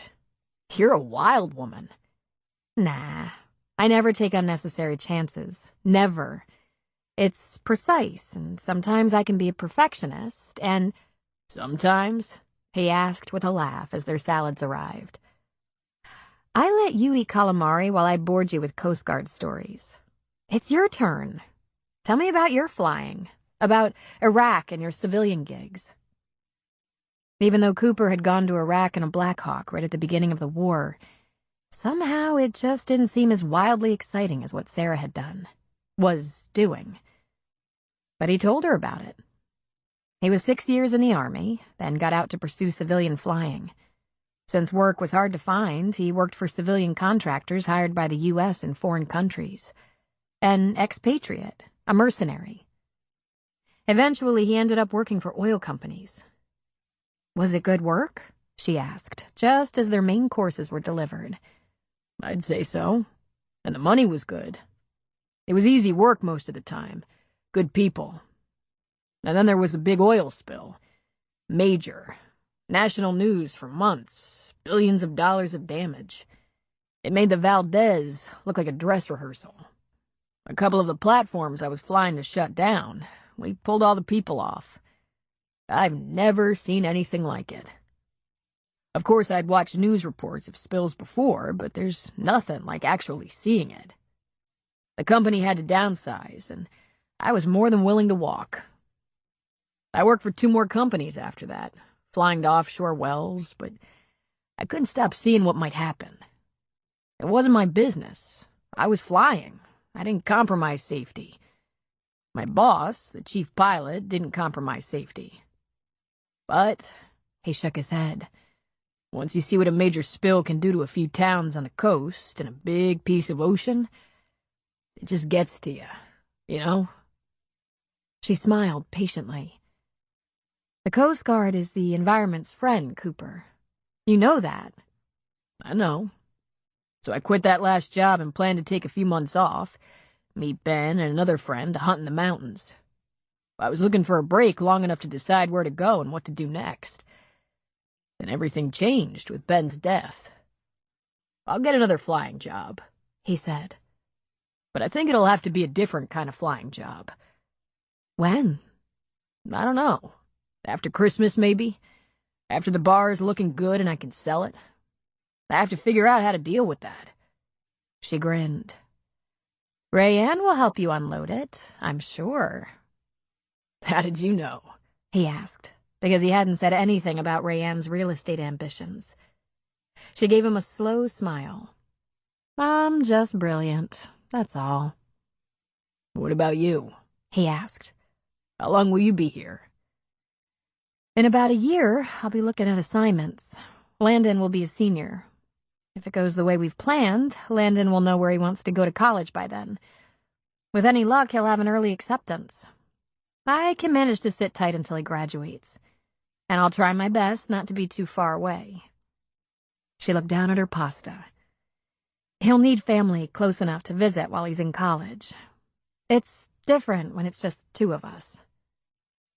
He could only smile at her, give her a nod. She was a remarkable woman. She did a difficult and demanding job, but it didn't change her first priority: her brother. He admired her. That hadn't happened to him in a long while. On her second glass of wine, Sarah forgot to be afraid of her feelings toward Cooper. She experienced a lift in her spirits that she hadn't felt in too long. She'd been so hurt and angry, she'd forgotten how wonderful it was to laugh, to have something in common with a date, to feel friendship growing, to lust, because she was feeling that too. Her evening with Cooper was perfect. They listened to each other's work and flying stories intensely. They laughed over foibles and family issues. Cooper had a fairly large extended family, and while she had no one to speak of, raising Landon had been worth a laugh or two. They growled in unison when the conversation turned to Jag Morrison and his family. She enjoyed him. He was intelligent, funny, and, oh, mama, was he handsome. Although he was mostly flirtatiousness and wit, there was a warmth about him that embraced her. And he'd be moving away soon. Perfect. The food was delicious. The small restaurant perfect. Sarah realized this was the thing she'd been missing: a companion. As they walked out to his truck, she said, "Thank you, Cooper. I enjoyed that." "Good. We'll do it again." She laughed softly. "My first date since my ex moved out, over a year ago." He threaded his fingers through hers. "My first date in a while, too." "Who was your last date?" she asked. He stopped walking. "I have to think. It was probably Judy, a woman I met in Corpus Christi, about a year ago. Interesting woman. But it was one date. I don't know how to explain why.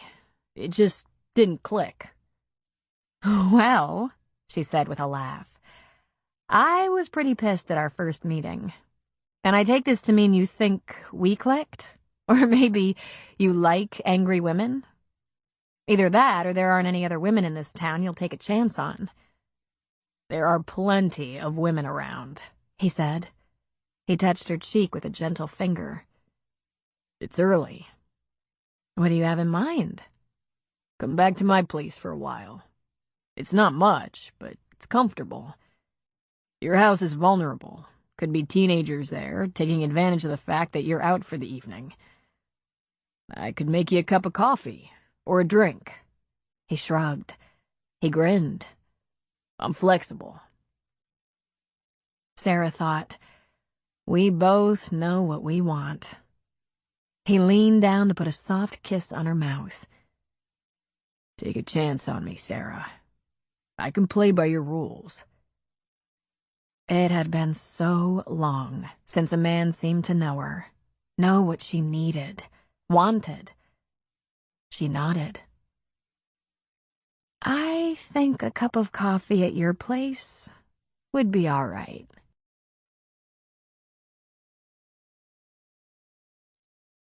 Chapter 14.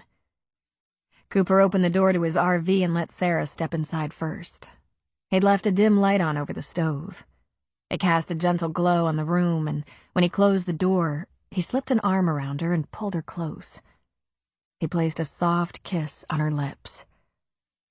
"Just let me get my arms around you for a second, and then I'll make some—" She put her hands on his cheeks and pulled his mouth down to hers, cutting him off. Lips touched lips for a mere second before his arms tightened around her and he took her mouth by storm, opening his mouth over hers. A growl came from deep inside him as he went after her. She purred and he groaned. Then he turned with her in his arms and pressed her against the wall just inside the door. Her arms were locked around his neck, and he ran a hand over her butt, down the back of her thigh, and lifted her leg from behind the knee to his hip, pushing himself against her. He was hard that fast. No big surprise. He'd been having hard thoughts all the way home, even though they talked and laughed like old friends. This was still completely unplanned, but he thrust his pelvis against hers, and she pushed back. Jesus, Sarah, he murmured against her mouth. Her fingers threaded into the short hair over his ears, and she clung to him, kissing him deeply, welcoming his tongue. And she whispered, "Uh-huh."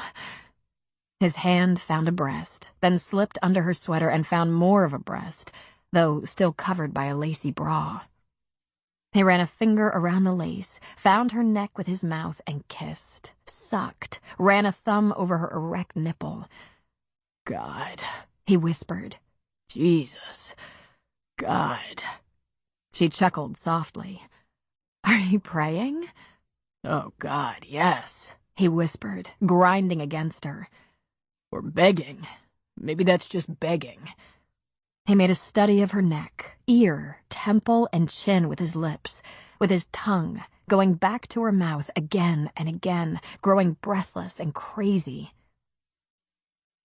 He pushed up her sweater and found that nipple with his lips, and then she slid her arms from around his neck to his waist, from his waist to his butt, pulling him against her, and she hummed. He ran that hand over her bottom and down her thigh to that raised knee again, but this time he went all the way to her heel and slid off her boot. Those delicious, tight jeans wouldn't come off over the boot. Yes, she whispered. Yes.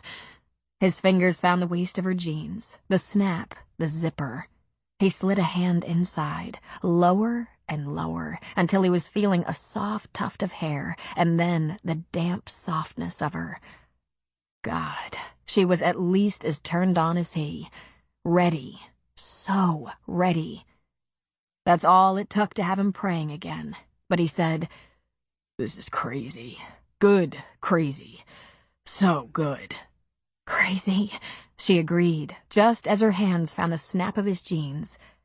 Good. Cooper kept telling himself to slow down, to slow way down, to let go and find a place to lay her down.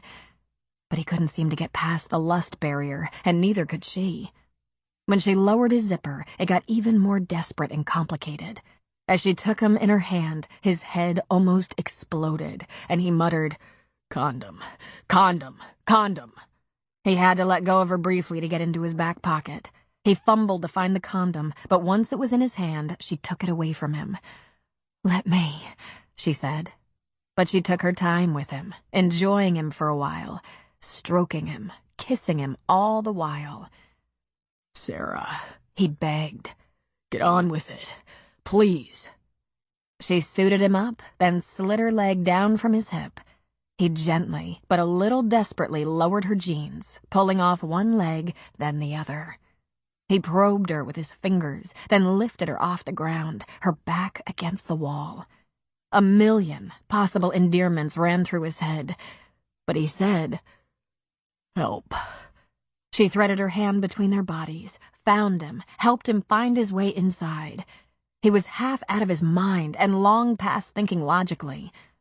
He slid in and gave a deep groan. She, on the other hand, gave a rather loud, "Ah!" He held her still and fast for a long moment. Then, holding her up under her thighs, he began to move, every thrust bringing him closer to an insane, brainless ecstasy. He thought about saying he was sorry, that he'd make it up to her later, but then she cried out. Her legs tightened around him, her internal muscles clenched and pulled the most amazing orgasm out of him as she came. And came. Her arms locked around his neck, she moaned in pleasure. She held him so tight as he plunged into her again and again and again. It was a long time before all that pelvic action slowed, then stopped. Cooper was completely out of breath. His knees went weak. She was panting and holding on for dear life.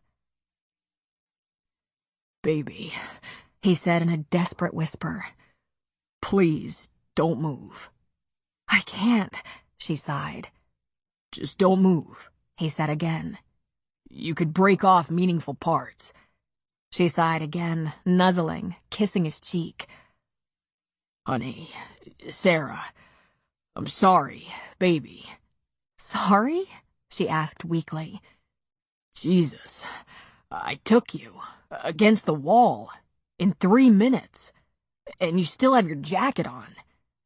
She was quiet a moment. "That's a relief. I thought I took you." "That too. My God. Don't move. That was... I can't even describe that. It was... Jeez." "I'm getting a little uncomfortable." "Soon," he said. He kissed her neck, then her lips. "Soon."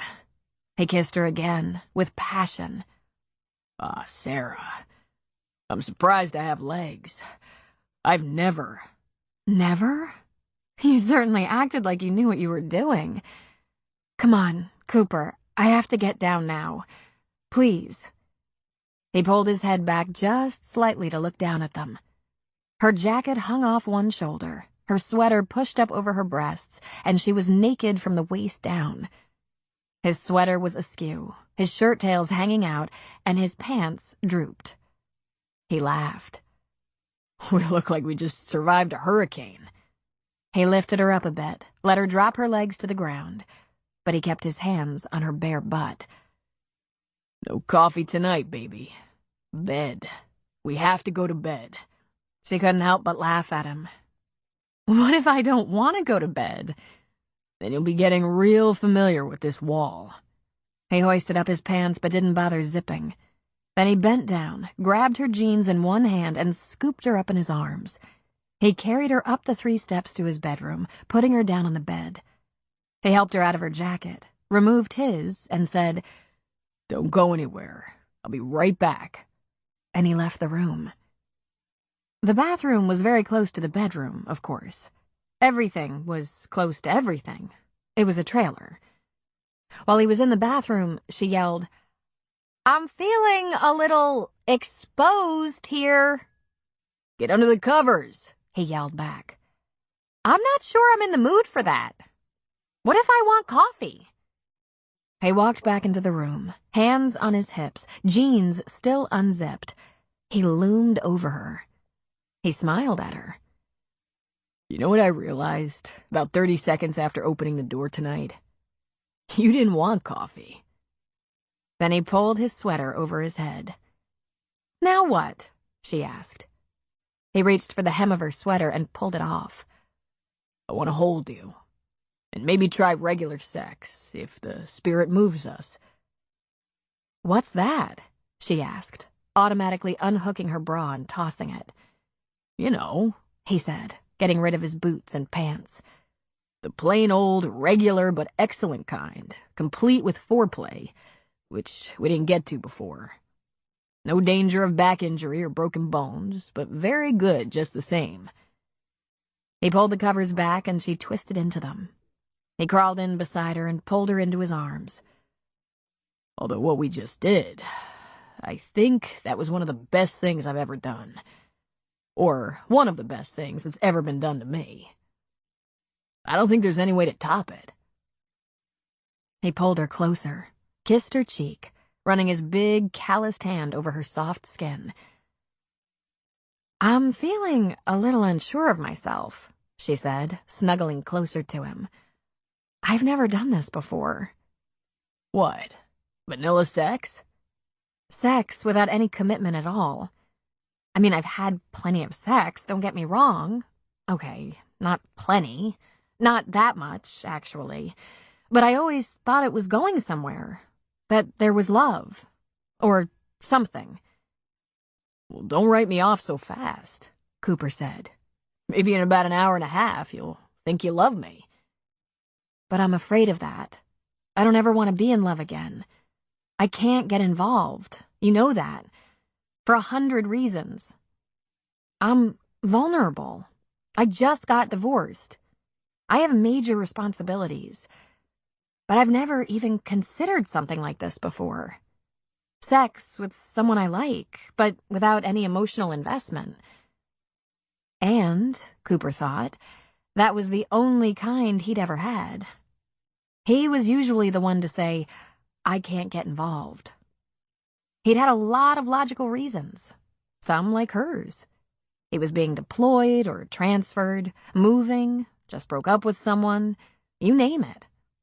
There were a couple of times he'd forgotten to say he couldn't get involved, and he'd ended up engaged, wondering what the hell had happened. But he'd never really been in love, not even close. And here he was, suddenly wondering what that would feel like, wondering what he'd been missing. I'm not sure I know what to do, she said. He ran his fingers through the short hair over her temple. You don't have to know anything, honey. You just have to be yourself. Be honest. Tell me what you need and let it happen naturally. I'm not going to try to trip you up. You won't have expectations? He shook his head. You won't use me for sex and then just turn your back on me? Suddenly? Hey, I'm not a bad guy. We wouldn't be together right now if we didn't like each other. I never turn my back on a friend, no matter what. I can trust you then? You can trust me. You won't be with other women while you're with me? Because I'd have to kill you. I wouldn't do that. I might not be a settling down kind of guy, but I'm definitely a one woman at a time kind of guy. That's all I want right now. To be the only woman with a guy who I like and who I trust. A friend. Oh, man. Don't ever let me have 2 glasses of wine again, she said. You can't blame the wine, he said. She tilted her head and smiled into his eyes. You're right. I'm just so tired of not having a friend. And because, well, that up against the wall thing is one of the best things that ever happened to me. He smiled back, the corners of his eyes crinkling. I'll have to start lifting weights, so I'm sure to keep you happy. And his smile vanished, and he kissed her. Right now, I think we should try the old-fashioned kind. No trapeze, no props, no 6.8 difficulty. She slid her hand down his belly and found out what he was talking about. She closed her hand around him, and his eyes rolled back in his head. He wanted her again. Bad. Sarah wasn't the first woman Cooper had been involved with who had kids. There hadn't been many, and there'd never been one with a 16-year-old at home, but he didn't have to be told how important it was that she set an example for Landon. He pulled up in front of her house at 11:30. Landon's truck was already in the carport beside her SUV. Do I look like I just had a fattening dinner and a couple of hours of wonderful sex? She asked him. Cooper lifted her chin and turned her face to and fro. If he doesn't look into your eyes, you're safe. Swell. If he recognizes that flush and glow, it's time to have another one of those sex talks with him, Cooper suggested. He says if I bring up safe and responsible sex one more time, he's running away from home. Cooper laughed at her. You'll be fine. He gave her a brief kiss. Sweet dreams. He watched her go into the house before he drove away across the beach. The sand was hard-packed close to the hill. There were a few people on the beach, sitting close to a campfire. He wasn't sure if they were kids or adults. He didn't see any all-terrain vehicles or motorcycles. But he wasn't worried. In fact, it gave him a good feeling to have someone using the beach. When he went inside the trailer, the first thing he noticed was her scent. He wasn't sure if she'd left it behind or if it was still on his breath, his tongue. The place seemed oddly empty without her there. He cracked open a beer and went to his bedroom, sitting on the rumpled sheets, flicking on the TV. But he didn't watch. He thought about Sarah and the way her body felt beneath his hands, the way he felt inside her. her laugh, her sarcasm. That's a relief. I thought I took you. Her sincerity and honesty. She wanted to have a relationship without strings, but didn't really know how. Ha! He was so glad he hadn't confessed. That seemed to be the only kind he knew how to have. He wanted her with him tonight, through the night.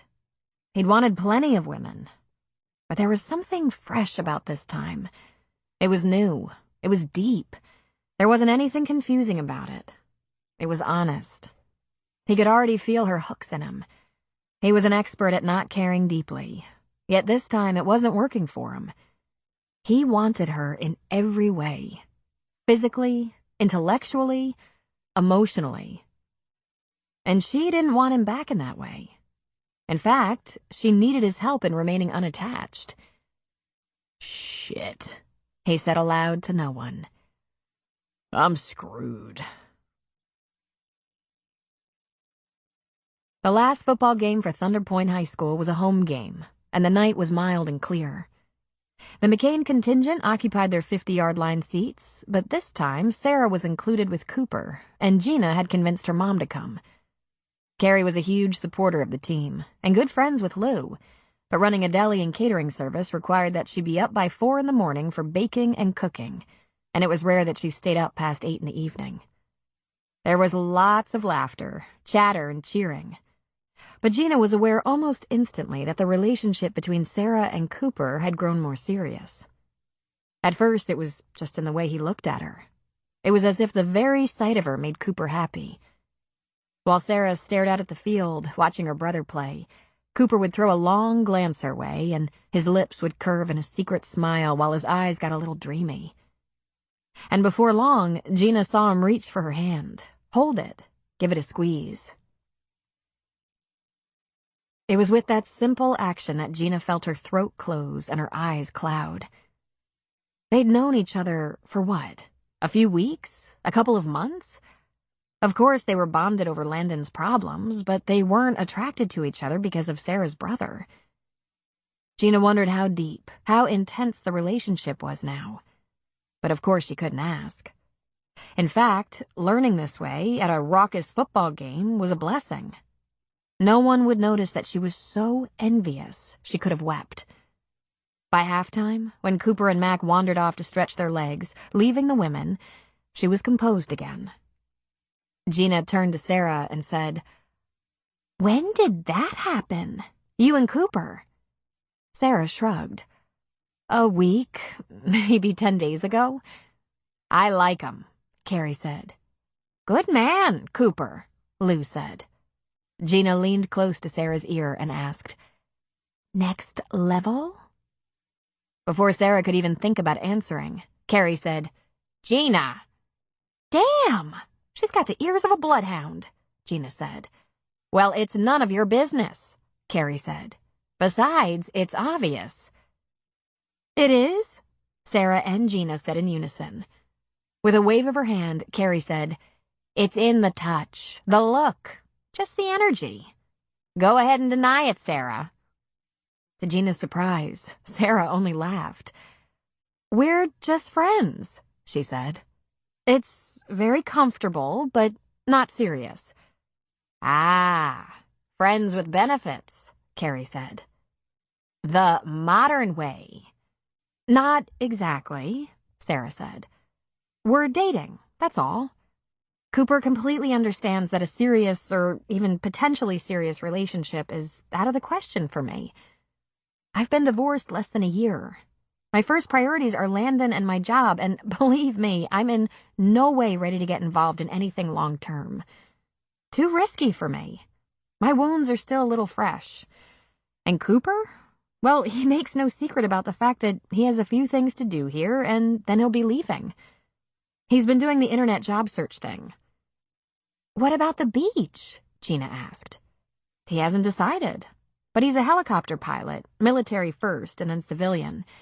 There aren't any helicopter jobs around here outside of the Coast Guard. He's leaving, girls. And you know what? That makes him kind of safe for me." "Unless you accidentally fall in love with him," Gina said. I already love him, but not in that typical romantic way. Not the way I fell for my ex before I knew he was a cruel, selfish bastard. I love the way Cooper keeps an eye out for my brother. Love the way he makes me laugh. Love that I can trust his friendship. And in 2 or 3 months, we're not going to live in the same town, but if we're still good friends, maybe we'll stay in touch. Right now, all I want is a nice guy to go to dinner with sometimes, and who will hold my hand in public. That's all I want. All I have room for in my life. Fling? Lou asked. I'm not going to put a label on it. We could decide this is not the best idea in 2 weeks, or we could stumble along for a while. We did make a promise to each other that if it wasn't the right thing for one of us and we had to step away, there would be no drama. I'm not going to hold a man hostage. No way. It hit Gina hard and suddenly. She would take any part of that, any little part. A date, a little hand-holding, some late-night chats on the phone, whatever. She'd go along with that whole not serious thing if that's all there was. But it was Lou who asked, "Think you can stick to that?" "Yeah," she said. "Right now, if I went out with a man who was looking for a wife or even a live-in partner, I'd run for my life. We'll go out some night, a girls' night, and I'll tell you about the ex, the cheating bastard who dumped me and my brother after less than a year." She shook her head. Not easy for me to trust men now. Just the fact that I trust Cooper's friendship is a big step. "Yeah," Lou said. "She can stick to it." It was only a few moments before the men were back with snacks, and everything in the conversation changed as they waited for the second half to start. Except for one thing. Gina thought she had a better grasp of Mac's fear of relationships. It must be a little like Sarah's, but with a lot more tenacity. His wife had left him 10 years ago. She knew all about his ex-wife's betrayal. Not from Mac, though he'd mentioned a few details, but from Lou, whose anger over what CJ had done to her family was enormous and frightening. The game was won by a landslide. Landon once again the star. The parents had all been warned that they would be celebrating tonight, closing off football for the season. Everyone grabbed their bleacher cushions, lap blankets, coolers, and trash, and headed out. But Gina stayed for a moment. She remembered being a high school sophomore, sitting right here on these bleachers. The games were thrilling, the crowds of kids even more so. The forbidden parties afterward were electrifying. Gina had a boyfriend who hung out with a lot of Thunder Point High kids, but he wasn't a student. He dropped out the year before and was an auto mechanic in Bandon, which made him dangerous and arousing. He liked the games and after parties. He liked the girls, fast driving, and late nights. And Gina. He liked Gina. She held him off for their first 5 secret dates, and then gave in and got pregnant. When she told her boyfriend, he split, moved, bolted. She heard he went to Idaho to work. A few years later, his parents moved away from Thunder Point into a seniors' community near their married daughter and grandchildren. All ties were broken. Hell, there hadn't been any ties. No one had even acknowledged that Ashley was his child. She hadn't gone to another high school football game until Ashley began cheering. "Hey," Matt called from several seats below. "Coming?" Not in years, she wanted to say. Instead, she said, "Coming." It's not as though Gina hadn't realized before tonight that she had no romantic partner in her life. Never had. She'd had a few meaningless dates that had never shown potential, and one big heartthrob who kept her at arm's length. Mac put out his hand as she stepped down the bleachers, and she let him help her. They walked together toward the parking lot. "Good game," he said. She nodded. "I can't wait to see what that kid does next year," Mac said. "Dupre, he's some ball player." Her buddy Mac, she thought. Her pal. "Hey, what's up with you? You're quiet." She stopped walking and looked up at him. She thought, this has gone on long enough. I have to get on with my life. He's never going to be mine. Headache, she said. Too much noise? He asked. Maybe. The kids are all going out. Lou can take Dee Dee and Ryan home. How bad is that headache? We could grab a beer and still be home by curfew. And then I can go home and fall asleep to that old fantasy that we might be more than pals, when it's never going to happen. Maybe another time, Mac. I'm working in the morning. You sure? He asked. We could get you an aspirin or something. I think I need my bed. They got to the parking lot and she veered off toward her car. Carrie stood there, talking with Lou, waiting for her. See you later, then, he said. Later, she answered. And later, and later, and later, and later. The next morning, Gina cursed the doorbell. It was 11 o'clock. Carrie was at the deli. Ashley had gone shopping with Eve. Gina was finally alone and desperately needed to be. She'd held her wrecked emotions inside until she could have some space, some privacy. She ignored the doorbell, but it rang again and again. With her red nose and watering eyes, she finally threw her ratty old robe over her pajamas and opened the door to meanly tell the stupid SOB who was leaning on the bell to get off her porch. Hi. You okay? Mac asked. What are you doing here? She shot back. You called in sick to the diner. You never call in sick. He peered at her closely. God, you look awful. She glared at him. Thanks so much. Do you want me to take you to the doctor? Do you have a fever? No, it's a cold. It'll pass. But I'm not feeling like company. He pushed his way inside. I'll make you some tea or soup or something. You go lay on the couch. Did your headache turn into a cold? Must have been sinus or something. Maybe I should get some soup from Carrie. She rolled her eyes. Oh, God, she internally wailed. Just what she needed. Mac. And Mac at the deli looking for chicken soup? Carrie, who left for work before dawn, had no idea Gina was staying home, claiming a cold. She was supposed to be having a richly deserved self-pity party. This was her only chance. She sank down onto the couch and pressed a tissue up to her face. Mac, all I really need is to sleep. He stepped back into the living room, holding a can of chicken soup. Chicken and stars. Not something the owner of a deli would brag about. I could warm this up for you. No, thank you, she said. Please, go. Before you breathe my air and get sick. He sat down in the chair across the small room from her, transferring the can from hand to hand. He just looked at her for a moment. She blew her nose. She tried a little cough. You're not sick, he said. You're crying. Why are you crying? What happened? Who did this to you? She shook her head, and in spite of her determination, her eyes welled with unshed tears. She wasn't going to talk to him about this. Mac, it's very personal.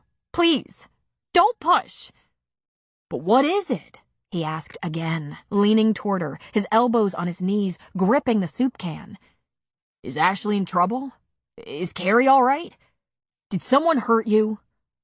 Do you need money? Ah, for God's sake, no! Will you leave this alone? I can't, he said. I've never seen you cry. Tell me, Gina. You're pissing me off. Tell me. Cooper and Sarah were holding hands at the game, she blurted. Then she dropped her head into her hands. Damn it! Mac was silent. She lifted her head, wiped off her eyes and nose with the tissue, and saw, by his expression, that he was stunned. You have a thing for Cooper? He asked quietly. She just looked at him in wonder. She shook her head. No, Mac. I don't have a thing for Cooper. I haven't had a date in 5 years. I saw Sarah and Cooper holding hands, and it hit me. They've only known each other a few weeks. And I'm alone. Way too alone. You're not alone, Gina. You have your mom, your daughter, friends. You're an idiot. She stood up. And now you have to go because at this moment, I want to be alone. She went to the front door and opened it. Mac slowly stood. I don't think I understand what's... I know you don't. Give me that soup, she said, snatching it from his hand. I thought, if you're not sick, maybe you want to go out tonight. It's Lou's bunco night, but Eve can watch the kids, and... I'm busy, she said, cutting him off. Maybe another time. Now, if you don't mind. Jesus, Gina, he said. See you later, she said. Nice of you to check on me. Bye. Gina. No, really, Mac. Goodbye. Are you mad at me? He asked. I'm mad at the world. Now get out of here before I call the cops. I am the cops. I think you're losing it, Gina. Get a grip, he said. But he left, and she threw herself on her bed and cried. Chapter 15. When the door from the garage opened, Lou was standing in the kitchen, ready to leave for the evening. I thought you'd never get home. Where have you been all day? I checked in, he reminded her. Yes, but I didn't realize ordering a quart of firewood, checking your messages at the office, and taking a look at the progress on Cooper's bar was going to eat up 6 hours. Am I making you late? He asked. No, not yet. He sat down at the kitchen table. Eve staying home tonight? That's her plan, but I think the boyfriend is coming over. You're okay with that, right? I'm going out to dinner with my bunco partner. If I have more than a glass and a half of wine, I might stay over. I'll text you so I don't wake you with a ringing phone. And if I do spend the night, I'll be home in the morning, first thing. Just enjoy yourself, he said. Listen, you got a minute? Sure. I might even have 10. Can this be between us? I think it's personal. Don't talk to Carrie about it. All right? It was the look on his face more than his request that had her sitting down at the table with him. What's the matter? I'm not sure. Gina wasn't at the diner this morning. Stu said she called in sick, so I went to her house to check on her. She said she had a cold, but she didn't have a cold. She was crying. And she was angry. Mad as hell. When I asked her what was wrong, she said Cooper and Sarah were holding hands. So I asked her if she had a crush on Cooper, and she called me an idiot and asked me to leave. Oh, Mac, Lou said. You're such an idiot. Now see, this is obviously some female language I don't get. How does that make me an idiot? Lou leaned her chin on her hand. Mac, do you think she's going to wait for you forever? Huh? He asked stupidly. This town is amazing, isn't it? The way we talk about everything and nothing. Some gossip takes about 30 seconds to spread worldwide, and some things are kept almost religiously secret. You and Gina, Mac. Best friends for years. Closer than brother and sister. More fond than lovers. And yet it goes nowhere? No two people more right for each other, but... We're parents, Lou. We're friends because the kids are friends. It would be a mistake to complicate that. She just shook her head. We should have talked about this years ago. It wouldn't be very complicated, given the fact that you know each other better than a lot of married couples. What's taking you so long? You're crazy about her. And there's absolutely no doubt she's crazy about you. Neither of you has been even tempted by anyone else." He squirmed in his chair. That in itself was telling. This great, big, muscled, fearless guy fidgeting awkwardly. History. That's what keeps us from dating. You should understand that better than anyone. "Excuse me? I'm a little confused. What history?" He gave a short, humorless laugh. How about she was dumped by the father of her baby, and I was dumped by the mother of my children? That good enough? We might be a couple of people with good reason to be careful. Lou just looked at him for a long moment. "She was 15, she said. "And you were only 19 when you married your pregnant girlfriend, and she was... Oh, don't even make me go there. I have a good idea she knew exactly what she was doing. I know it's an optimistic stretch, but you and Gina have probably grown up a lot since then. You're obviously attracted to each other." What if we dated and didn't like each other? He said. "You'll always like each other. What if you dated and realized you weren't meant to be a couple? Grown-ups deal with that without rancor. But right now, what you've got is a woman who has waited for you to make a move for years. Her frustration must be beyond words. And we all know you don't have another woman anywhere." We? Who we? "The whole stupid town," she said. "Seriously, Mac. There are hardly any secrets around here. No one should know that better than you." Okay, now wait a minute. If everyone thinks we're meant for each other and this close to getting together, why is she crying after years of friendship? Which, by the way, we agreed was the best thing. "Really? You both decided?" "Somehow I doubt that was Gina's idea. But I'll give you the benefit of the doubt and assume it was. Then the reason for her tears would be this.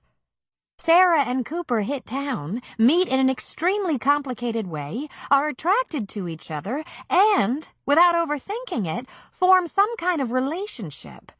One that puts a shine in both their eyes. Gina must have wondered what she's done wrong. She might be thinking you don't find her attractive or appealing." Don't be ridiculous, he said. It's just... He didn't finish.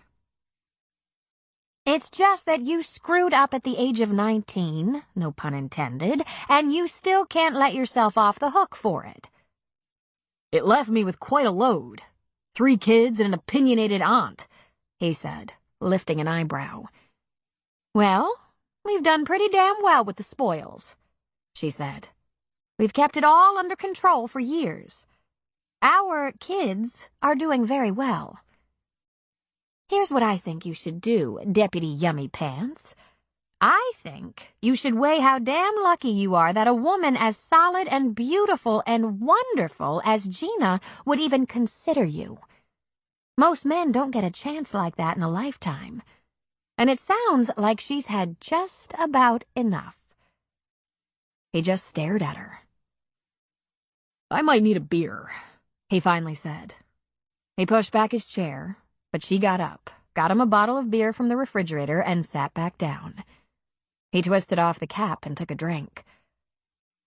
What if I let her down? "You've never let anyone down in your life. You've been let down, in spades. But you've always lived up to your commitments." Lou, I wasn't happy. He nearly whispered it, as if it was the deepest secret of all. I wanted to marry CJ, and I was miserable. I don't want to risk that again. "I know. By now you should know what makes you happy." She shook her head and laughed. "Talk about the pink elephant in the living room. Has no one ever asked you why you're not hooked up with Gina?" No one, he said. Never. She tisked and shook her head. "Amazing. Well, you should think about all this before she gets away from you. If I were Gina, I'd be asking myself why I'm wasting my time. I'd sign on to a dating service." Again? He asked, and smiled. You don't know anything. And I have to get going, she said, standing. We'll talk about this again after you've had time to think. And listen, don't let Eve go over to Landon's house tonight. Sarah is working all weekend, sitting on call for emergencies or something in North Bend. I know, he said. Cooper mentioned that. So, you always look so nice for Bunko. She sat down. She hated this. But Lou was, if anything, fair. It was time to be honest with Mac. I'm not going to play Bunko. I'm going to meet my secret boyfriend who is 10 years younger than I am, a different race than me, and happens to work with you on occasion. Mac smiled at her. I know. Joe. Nice guy. He told you? She asked, horrified. I followed you. You what? He gave a shrug.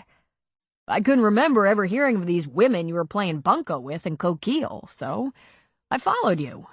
I wanted to be sure you were safe. Oh, for Jesus' sake, she said. Why didn't you just ask me? Because you didn't want to talk about it, and, unlike you, I was letting you hold on to your privacy. And I'm willing to bet you've never seen Dancing with the Stars or the reruns you lock yourself in your room to watch. I can hear you talking on your phone.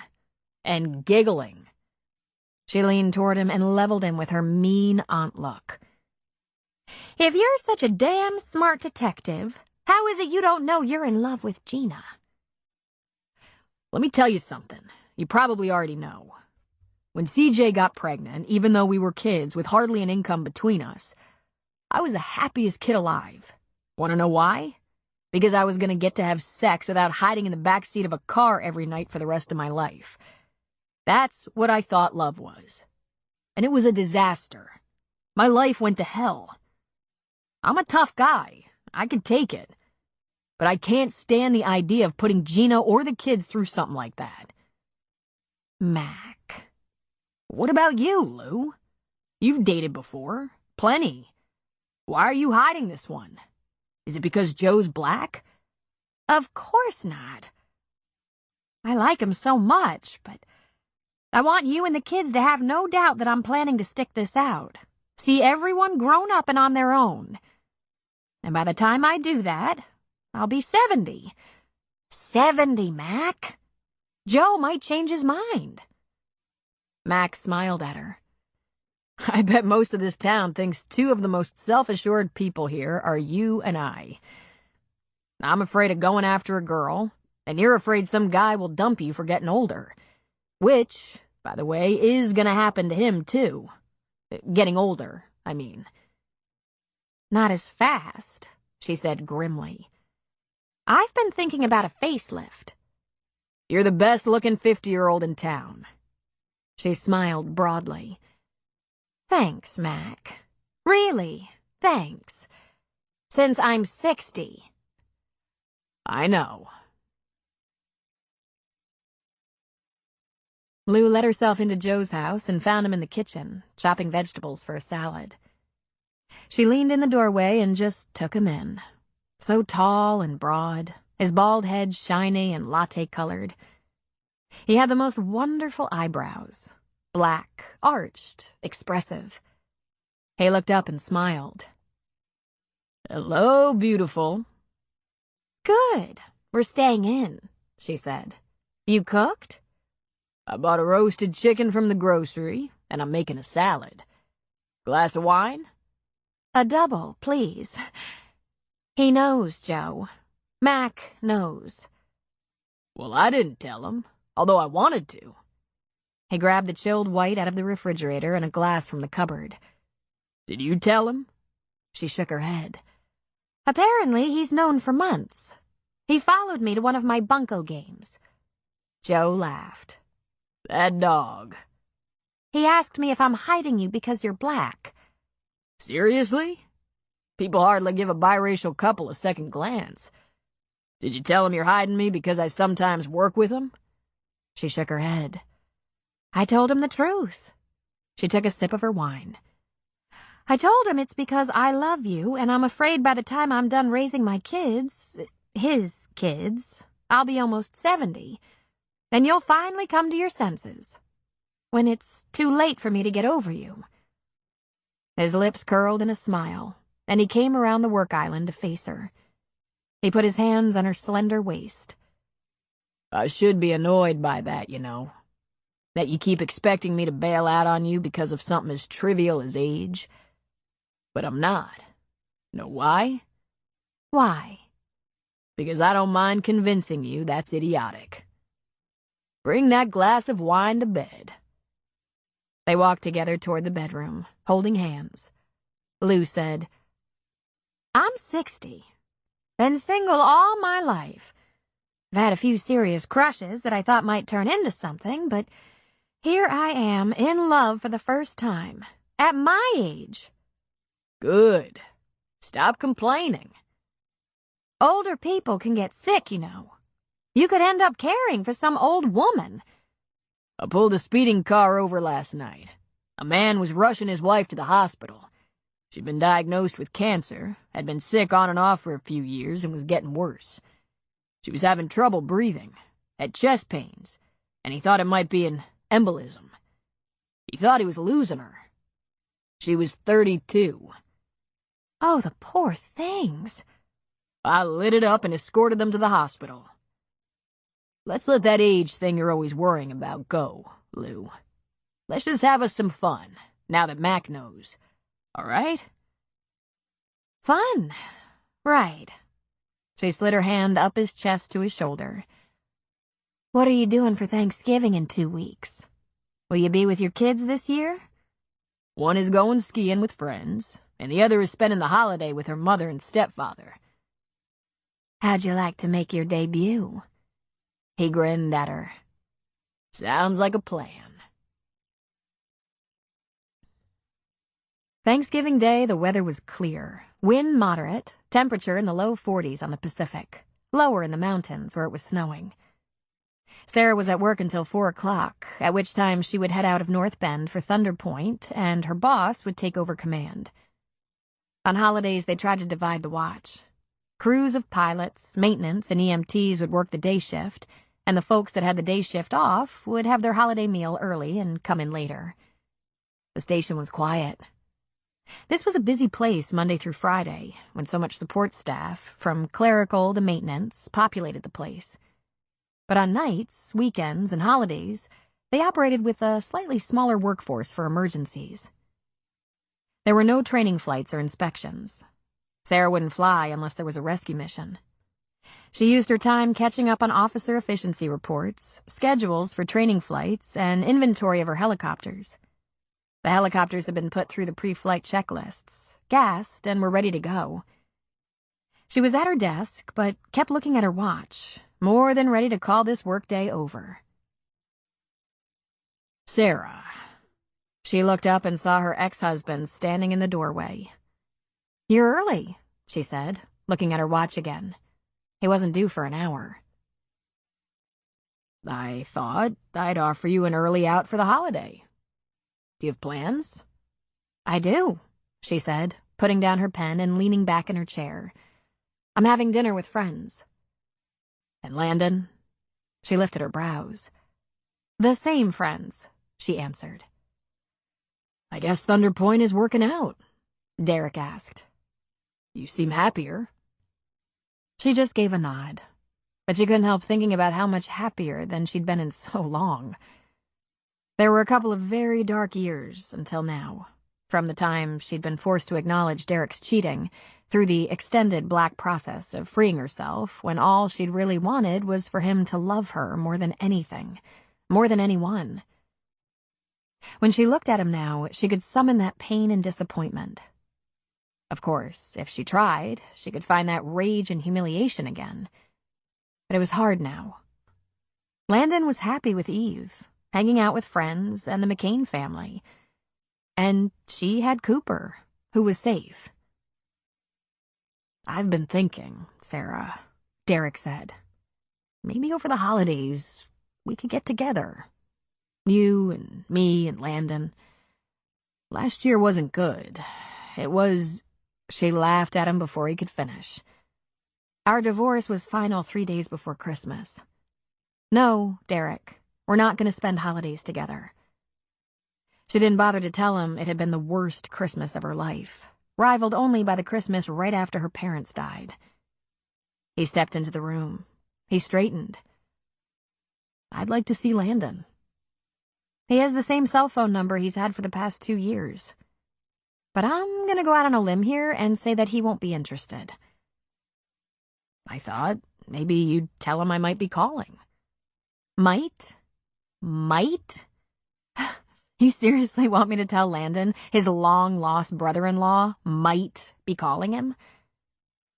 I didn't want to be long and lost, he said.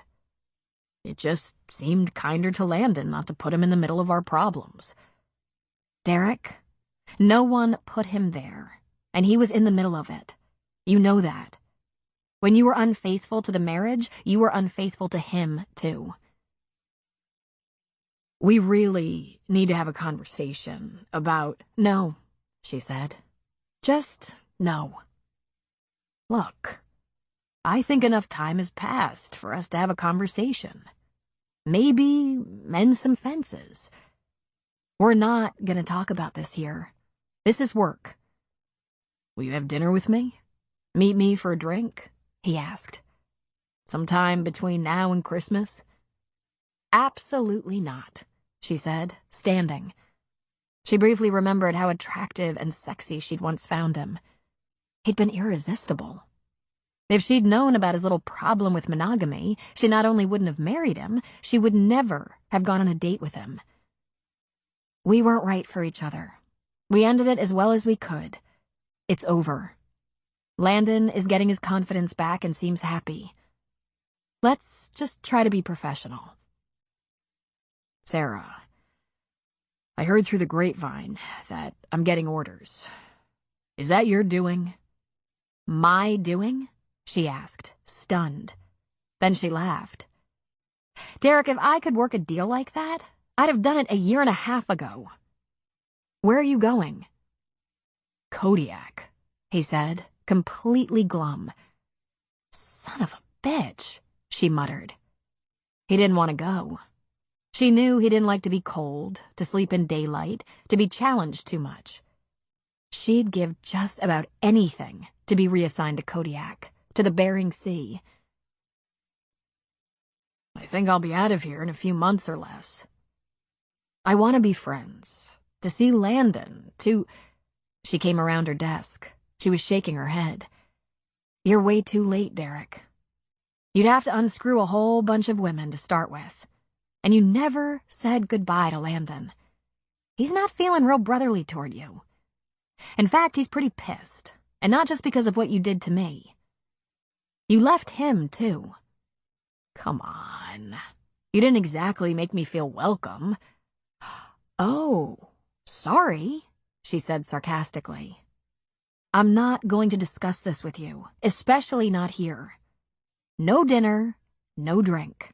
And I don't give a shit about your fences. You made your choice. Your fences are all beyond repair. Sarah, he said, you have influence. People like you, respect you. Can you get me out of Kodiak? I'd take it off your hands in a second if I could. But I have commitments. I'm determined that Landon will graduate from his current high school. He stared at her for a long moment. Oh, man. I missed all the signals, he said suddenly. Then he laughed. You've been smiling lately. You've been less mean. You're in a relationship. She didn't flinch. Last count, you're in 20 relationships. Derek, I am so done with you. If you're ready to take over, I'll leave for the day. My brother's waiting for me. But he wasn't done laughing. Holy crap. I didn't think it would ever happen. I know that look. Someone's got you all softened up. Sarah's getting laid. She got right in his face, put her palm against his chest, and said, I just thought of a way to keep you out of Kodiak. Sexual harassment charges and court-martial. That sound better than the Bering Sea? Come on, Sarah. What's a little teasing between friends? He asked. She walked away from him, leaving everything on her desk. She went to the locker room to change out of her flight suit. Using her cell phone from there, she called the rescue diver on her team. Paul, do me a favor. Keep me out of prison. Occupy Styles. He's giving me shit, and I want to make a clean getaway before I kill him. You bet, boss. She could count on Paul. She'd have to get his family some kind of nice Christmas basket. She changed into her jeans, blouse, sweater, boots. She put on some makeup, something she never did before leaving the station. Suddenly, she wondered, could Cooper be as insensitive and cruel as Derek? Because she felt about Cooper right now just as she had once felt about Derek, and it scared her to death. She'd laughed with Derek as much, as often. She'd relied on him in almost the same way she relied on Cooper, as someone not just for her, but for Landon. And sex with Derek had been good. But if she was honest, she'd never really trusted Derek. She knew firsthand that he didn't always keep his word, that he could lie easily. But she'd dismiss these as minor flaws because they were never about issues that really mattered. He would tell a friend he'd completely forgotten he was going to help him move, when, really, he'd decided he'd rather watch the ball game. He would promise to be home right after work and be 2 hours late, but he had excuses that at least sounded believable. Sorry, babe. We got arguing about a few completely miscalled plays. The game was in overtime. We added a beer to the discussion, in which I was totally right, by the way. And before I knew it... But it had been tough to ignore what happened the day they got married. Are you at Susan's house? Susan's? Why would I be at Susan's? I hear that dog, the one next door to her, the one that never shuts up. What dog? I heard it in the background. I don't hear anything. Sure it's not somewhere you are? I'm at the spa, and Susan isn't. Well, call her, Sarah. I'm about to walk out the door. I'll see you at 4. Stop going crazy. You're just having nerves. Aren't you? Having nerves? No, Sarah. I'm ready. The one question Derek had never been able to answer. Why in the world did he marry Sarah if he still acted like a single guy? Screwing around. It's not like I planned it. It just happened. And I don't love her. I love you. So maybe she should thank Derek for showing her the light. Because without some of his most disastrous lies, betrayals, and infidelities, she would have fallen in love with Cooper in just a few weeks. But she had learned. Boy, had she learned. She slid into the blazer she was wearing to Thanksgiving dinner at the McCains. And then the bell went off, followed by the intercom calling for a rescue team. She'd been leaving early, thanks to Derek, but at the sound, she was out of her clothes and back into her flight suit faster than lightning. She ran to the chopper. Suspected heart attack, 57-year-old male on the Misty Morning, 60-foot sailing vessel, Luxury Oyster, about 20 miles northwest. Here are your coordinates, the crew chief said. Ready? Ready, she said. We did the pre-flight checklist and gassed her up earlier. Paul finished the inventory. Is our guy conscious? So far. Want to wait for a doctor? We stand a better chance of bringing him in than waiting for the doc. Tell them to lower the sails. Paul, you have everything? She yelled. He was pulling on the bottom half of a wetsuit. With all the rigging on a sailboat, she might have to put him in the water. Got it, he yelled back. Then, carrying his gear, he jogged to the helicopter. Derek was pacing. She could tell he wanted on this flight, even though she would be pilot in command. Thankfully, her co-pilot, sharp young Lieutenant J.G., was on board, ready for their takeoff pre-flight. She was plugging in the coordinates. We can eat up 20 miles in 10 minutes. Co-pilot, maintenance crew chief, EMT, all buckled in. Takeoff pre-flight done. It was showtime. "And we are airborne," she said into the radio. "Schumann, remind me that if I'm ever going to have a heart attack, I want to have it on a 60-foot yacht." "Yes, ma'am," he said. Air traffic control gave her altitude and heading, and in 2 minutes it was all water underneath them. 9.5 minutes later, they had the vessel in sight. "We have a lot of rigging, but I can get you down on the deck, Paul. Harness up. Ready to go." Aye, aye, ma'am. "We can deploy the rescue basket after you assess." Roger, he said, sitting in the open door of the chopper.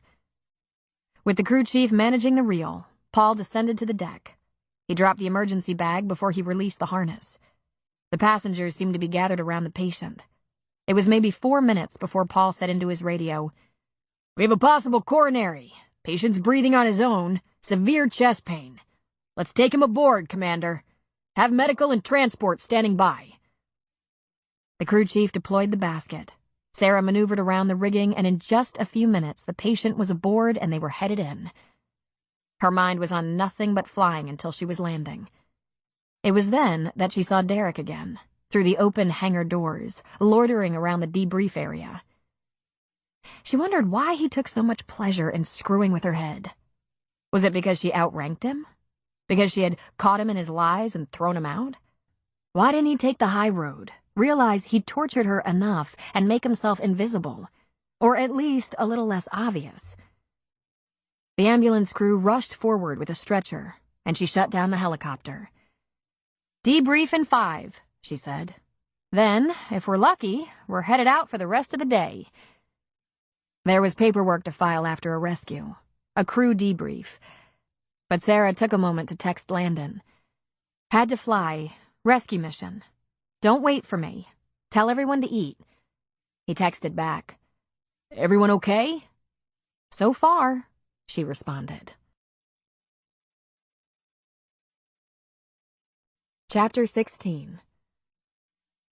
Lou McCain wasn't that much of a cook, other than her trademark spaghetti, and she knew it. But Thanksgiving at her house had been a tradition since they'd moved to Thunder Point. They always invited Gina and her gang, too. On every other day of the year, Carrie, her closest friend, cooked and baked for the deli. Gina helped with that, plus served in the diner. Lou thought it was the mark of a good friend to feed them on this particular day. But this year was special. She was springing Joe on them. While Eve helped her stuff the turkey, Lou broke the news. "I've invited a gentleman your dad knows to dinner. Joe Metcalf. He's a state trooper." "Why? Is he all alone for the holiday?" "Well, as it happens, he is. But that's not why I invited him." She took a deep breath. "I've been dating him a little." "Really?" Eve asked, stunned. "And you never said anything?" "I wanted to make sure I liked him before bringing him home for dinner." "Highway patrol? How old is this guy?" "You had to ask." "He might be a little younger than me, but not all that much. It's not like I'm some cougar." Eve giggled and covered her mouth. "Oh, I'm sure you think this is funny. I've been a little nervous about this, so you might lend some support. After all, I've been squarely on your team when you want the car, when you're out on dates. Without me, you'd be wearing a chastity belt." "True," Eve said. "Okay, tell me more about this guy." "Well, he's African American, mostly." "Mostly? Does that mean he's black?" "Latte," she said. "He's also Native American, lots of different European and Caribbean." And then she smiled. "He's very beautiful." When Joe arrived at 1 in the afternoon, Mac met him with a hearty handshake and invited him to grab a beer and come into the living room by the fire. But Joe said, "Give me a little while." He took off his jacket, draped it on a kitchen chair, and said, "Let me help Lou in the kitchen first. She's not that much of a cook. Today I can guarantee pretty canapes, no lumps in the potatoes, very smooth gravy, and sweet potato pie like you've never had. I do pies, but my understanding is your friend Carrie is bringing them. You cook? Mac asked. And bake? My mother made sure I knew all her recipes so I wouldn't starve. I can make fried chicken so good you'll cry. Damn, Mac said. Lou, you have a nerve keeping Joe all to yourself for so long. The last time I had fried chicken, it came from the Colonel. I was a colonel, Joe reminded him. It all worked. Ryan and Dee Dee hardly noticed that Joe was new to the gathering. Carrie was delighted to finally meet him. Gina was shocked and pleased. Even Cooper, whom Mac had invited, seemed comfortable around Joe, even though they'd just met. There was only one Paul in the celebration. Sarah didn't make it. There were 2 more rescue flights, far more than was typical in a single day. She stayed for the debriefs, made sure everything was stable before she even attempted to leave. It was 7:30 when she texted Landon that she was exhausted and just needed to go home. Holidays could be like that for first responders. Accidents, crimes, severe illness, sometimes brought on by overindulgence. Lou was sorry Sarah couldn't celebrate with Landon and Cooper, because she felt a surge of satisfaction when she saw her family all together around the table, and Joe there too. Cooper found Thanksgiving at the McCains to be as close to a family gathering as he'd been to in years. He hung out with the men in Mac's living room, while the women stayed mostly in the kitchen.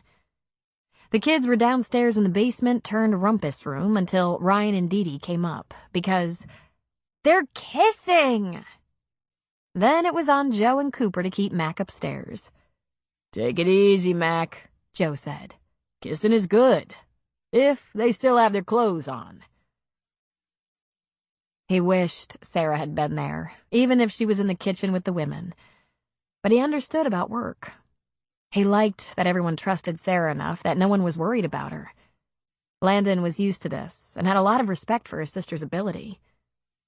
Cooper had been a pilot himself, and since the weather was good, he wasn't concerned. It was a house full of first responders. People were used to call-outs. After dinner, Ashley and her boyfriend Downey showed up for dessert. They'd been with his family for part of the day. Then there was a round of charades. If someone had told Cooper a year ago he'd play charades with 3 generations of people and laugh his ass off, he'd have called them crazy. After charades, they broke out the Wii and had a bowling and rock star competition. Cooper hung around the McCains until the text came to Landon. Then he pulled the kid aside and, in a quiet voice, said, I'm gonna take off. I think I'll beg a covered dish from Aunt Lou for your sister and wait for her at your house. You don't, have a key, do you? Landon asked. No. She's on her way, right? I'll sit out front. Landon looked a little troubled. Okay.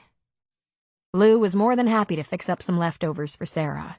Something she could put in the microwave, plus some pie. She even forced a bottle of wine on him, in case there wasn't any at Sarah's house. And then Landon walked Cooper to his truck. Listen, maybe we should talk about this, Landon said. This? I want Sarah to go out, to have fun. In fact, I need her to. When all she's got is me, it's just, I don't know, just gets very heavy. But her ex, he hurt her. It was a terrible thing to watch. What did he do to her, Landon? Cooper asked. Anything I should know about? Anything above and beyond the usual rigors of divorce? I could tell you, but I don't know how she'd take it. Ask her yourself, Coop. Let her tell you. And then go out, have fun, whatever. But if you hurt her, if you do anything that makes her cry every day for 6 months, I swear to God, Landon, I don't want Sarah to be hurt. I like her. It might be easier to avoid that if I knew what I'm not supposed to do. Well, for starters, don't cheat on her. That's all I'm saying. Cooper shrugged. That's easy. I'm kind of simple. One woman is about all I can handle. More than one at a time? Bigger than I am, that's for sure. Okay, Landon said. Good to know. Because Sarah hasn't had many boyfriends. Derek? he was a surprise. I'm sure she went out with guys because I had babysitters sometimes, but Derek was the first one she got serious about, and I was 13. So what I'm saying here is, Sarah doesn't have a lot of experience with guys. If you screw her up... He felt a smile come to his lips. Sarah wasn't inexperienced. Or maybe she was a natural. But one thing was clear. She hadn't paraded an army of beaus past her little brother. Yet another thing for which he admired her. Cooper put a hand on his shoulder. "I promise," he said. "But Landon, I'm leaving after Christmas. January, maybe February at the latest. I told Sarah, and you knew from the start, I'm gonna have to find work. This place? I like it. It's a good place.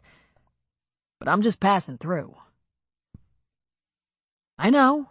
I get that. That's not the same thing as using someone, hurting someone. I said all I have to say." He pulled his keys out of his pocket. "Wait a minute," Cooper said. "Maybe you should tell me what the ex did to you." If you'd asked me that a few months ago, I would have had a load of crap to lay on you. First, he practically killed my sister. She was so sad. And I haven't heard a word from him since he left us over a year ago. We had to move because Sarah couldn't make the mortgage by herself. And she moved me to Nowhereville. But now, I don't want to hear from him. And I like Nowhereville. And there's Eve. Cooper chuckled. "I might just be a cockeyed optimist, but things seem to work out the way they're supposed to." Landon gave him a key off his keyring. "Let yourself in. Warm up her dinner. She comes off a bunch of rescues just shot to hell." "When are you going to be home?" Cooper asked. "So I can pass that on to your sister." "When Deputy Yummy Pants throws me out," he said. A loud bark of laughter escaped Cooper. "That's what the women call him behind his back. Believe me, from where I'm sitting, he's not all that sexy. I'll leave when he says I'm leaving. Let Ham out, will ya? And leave my key on the kitchen table, okay?" "Sure, kid. Behave yourself." And he left for Sarah's house. She wasn't home yet. This was only the second time Cooper had been to Sarah's house, and his first time inside. It was very small, he knew from their conversations, 2 whole bedrooms. But she had a fenced backyard, absolutely necessary for Ham, and there was a small fireplace in the living room. Probably the best part about the house was the front porch. It was covered and stretched the length of the front of the house. If she owned the property, or if she were staying here permanently, she could enclose it or screen it. From that front porch, there was a view of the bay, and in the distance, a small light across the beach. The light he'd left on over the door of his 5th wheel. She could also see the town, the main street, the marina. He took off his boots inside the front door. He let Ham out the back door, and using the wood and pine cone starters, he built a fire. Then he put the covered dish holding the turkey dinner beside the microwave on the counter and the wine in the refrigerator. When she walked in the back door, she looked stunned. "What are you doing here?" He stood from the sofa.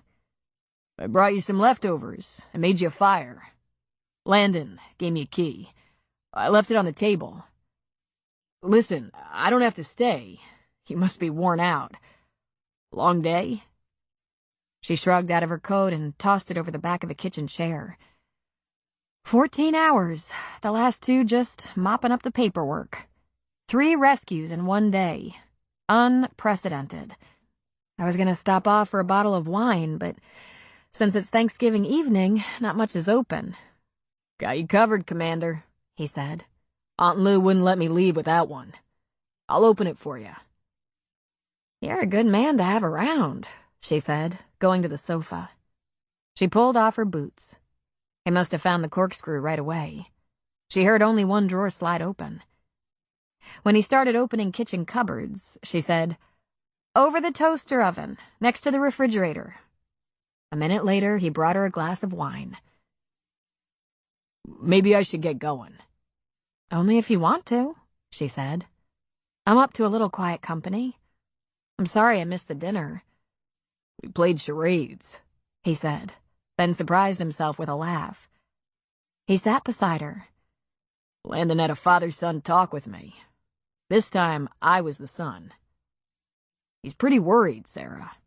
Afraid that getting mixed up with me is gonna leave you broken-hearted and broken down." Oh, poor Landon. You can't blame him.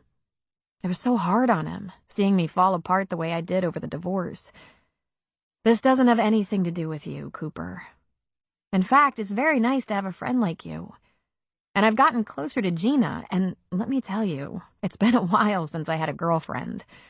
I needed that, too. With a finger, he ran her short hair around her ear. He smiled. "Well, you think I'm a complete pig if I tell you that sleeping with you really winds my watch?" She grinned. "We've never slept." "Because you drive me out of my mind. I've needed a friend like you, too." She chuckled. "Needed to get laid, huh?" "That, too. Listen, I made a slight change in plans. While the bait shop is being worked on, while Raleigh is around to keep an eye on the reconstruction, I'm gonna head to Albuquerque to visit my family." "Now?" she asked. "In a week." "I thought you planned to go for Christmas," she asked, sipping her wine. "I was considering it, but I decided I wanted to be around here. Do you have plans?" "I only work Christmas Eve until 4, unless it turns into another day like today. And I have Landon, when he's not with Eve." She curled up against Cooper's side. "This is his first girlfriend, unless you count Cindy Freeman when he was 7. "He's a goner," Cooper said, putting his arms around her. "Have you talked to him about, you know?" "Talked to him and armed him. But God, I hope he doesn't have sex." She lifted her head. "Is there any way we can keep them from having sex?" Cooper just shook his head. "Has he talked about you having sex with a nomad who lives in a tin can?" She shook her head. "He must be leaving that up to me." "Good. You turned out to have very good judgment about that." "You mean the way I jumped your bones on the second date?" "My favorite part. Want me to warm your dinner?" "No. Can you put it in the refrigerator when you're up getting me another glass of wine?" "Yes, ma'am," he said, reluctantly pulling away from her. And then he was back, handing her the wine and pulling her against him. In lieu of hot, crazy sex, just holding her was very satisfying. He told her what he'd heard at the McCains about Christmas, about the decorating of the town, about parties, about a legendary open house at Gina and Carrie's house, catered by the only caterer in town. "And we're included, if interested." "Lovely," she said, sipping. She tilted her head to look up at him. "But I don't want you to worry. If your plans change and you have to be with family, it's not going to be a problem." Ah, she was holding him at arm's length. Even though he didn't have the details, it was enough to know she'd had a real bad experience. It was hard for her to trust. A year ago, 5 years ago, even 10 years ago, this was him. He was always afraid to get too close. "Barring some family emergency, I'll be here," he said.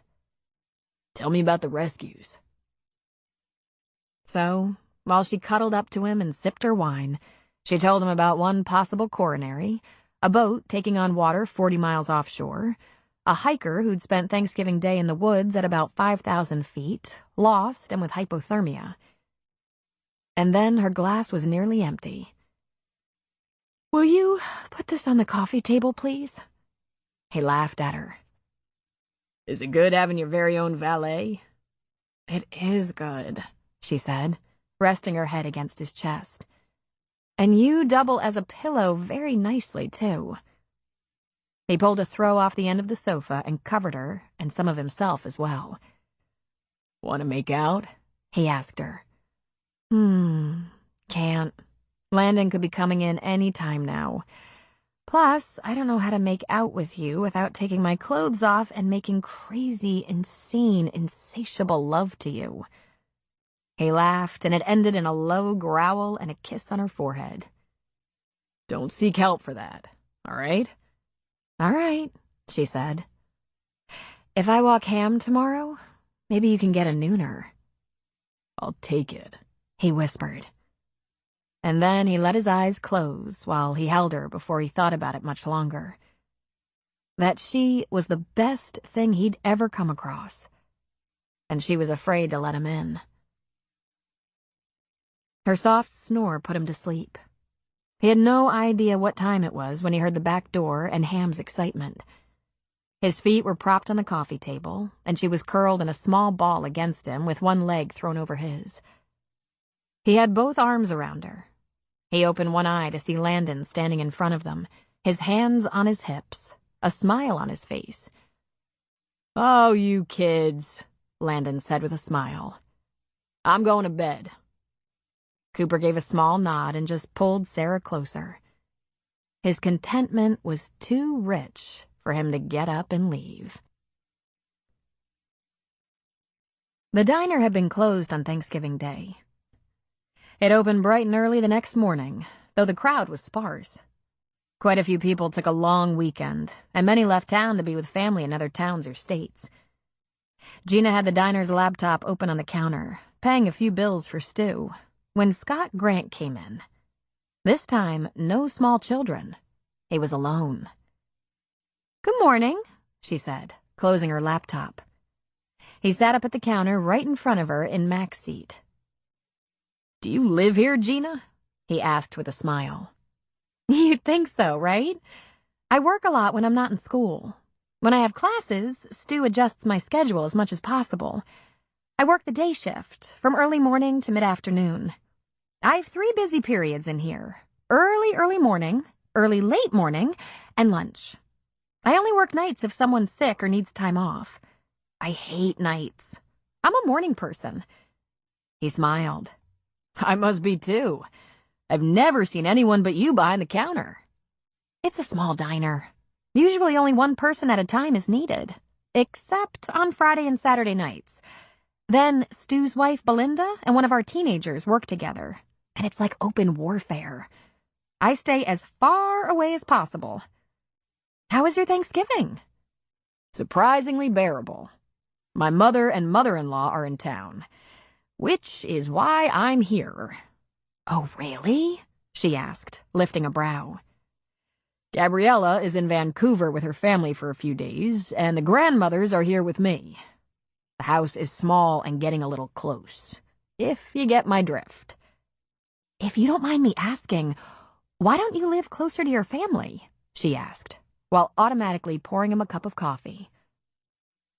I could lie and say it was all about work, but that wouldn't be entirely true.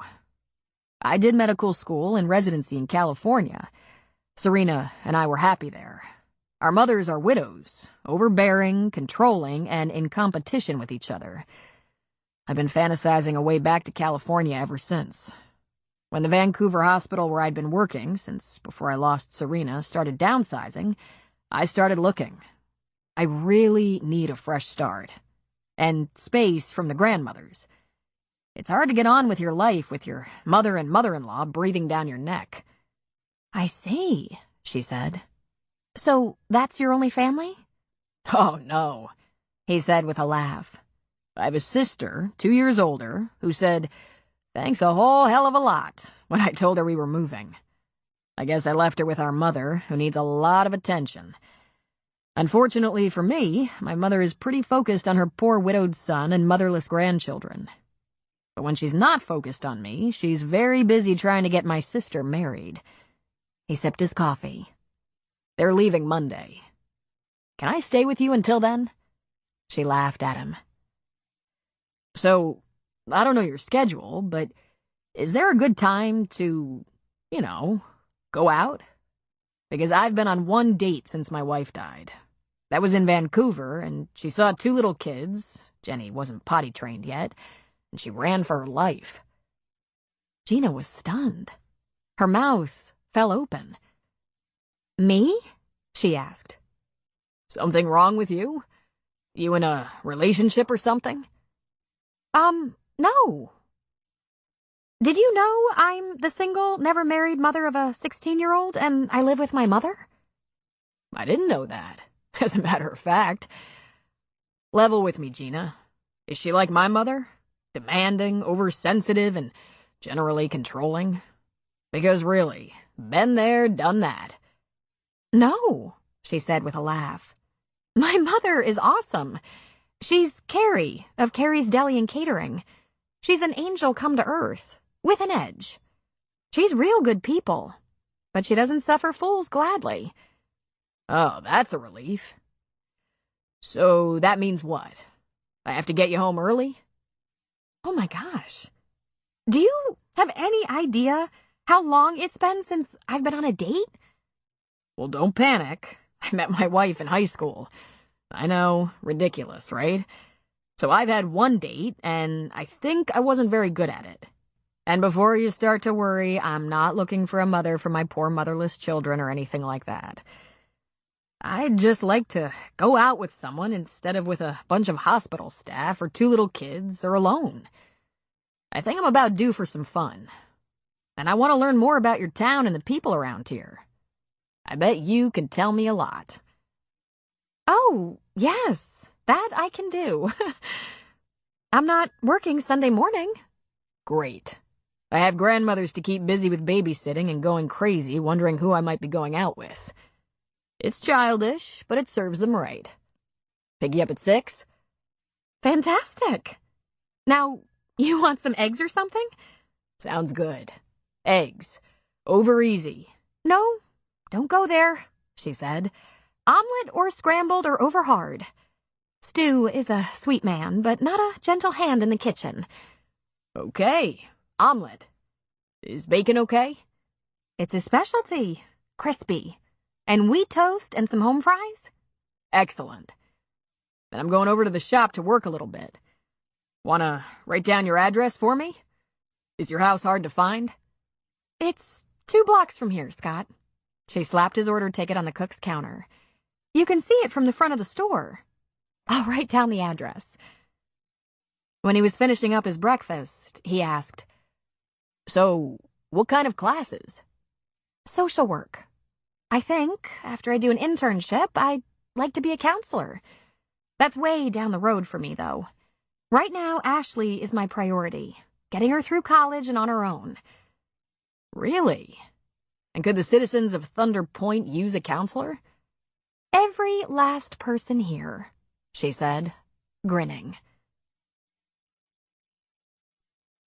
Mac went to the diner at around 10 in the morning and caught Gina reading. Hey! Slow morning? She closed the book.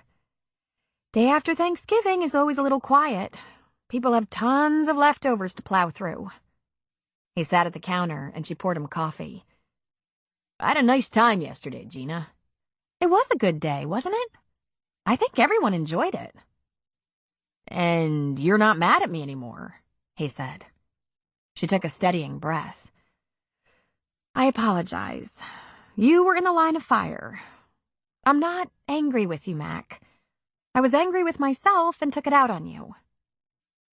And would you mind sharing? What are you angry with yourself about?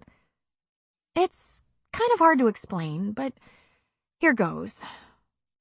When I saw Sarah and Cooper holding hands and gazing at each other, I became so envious.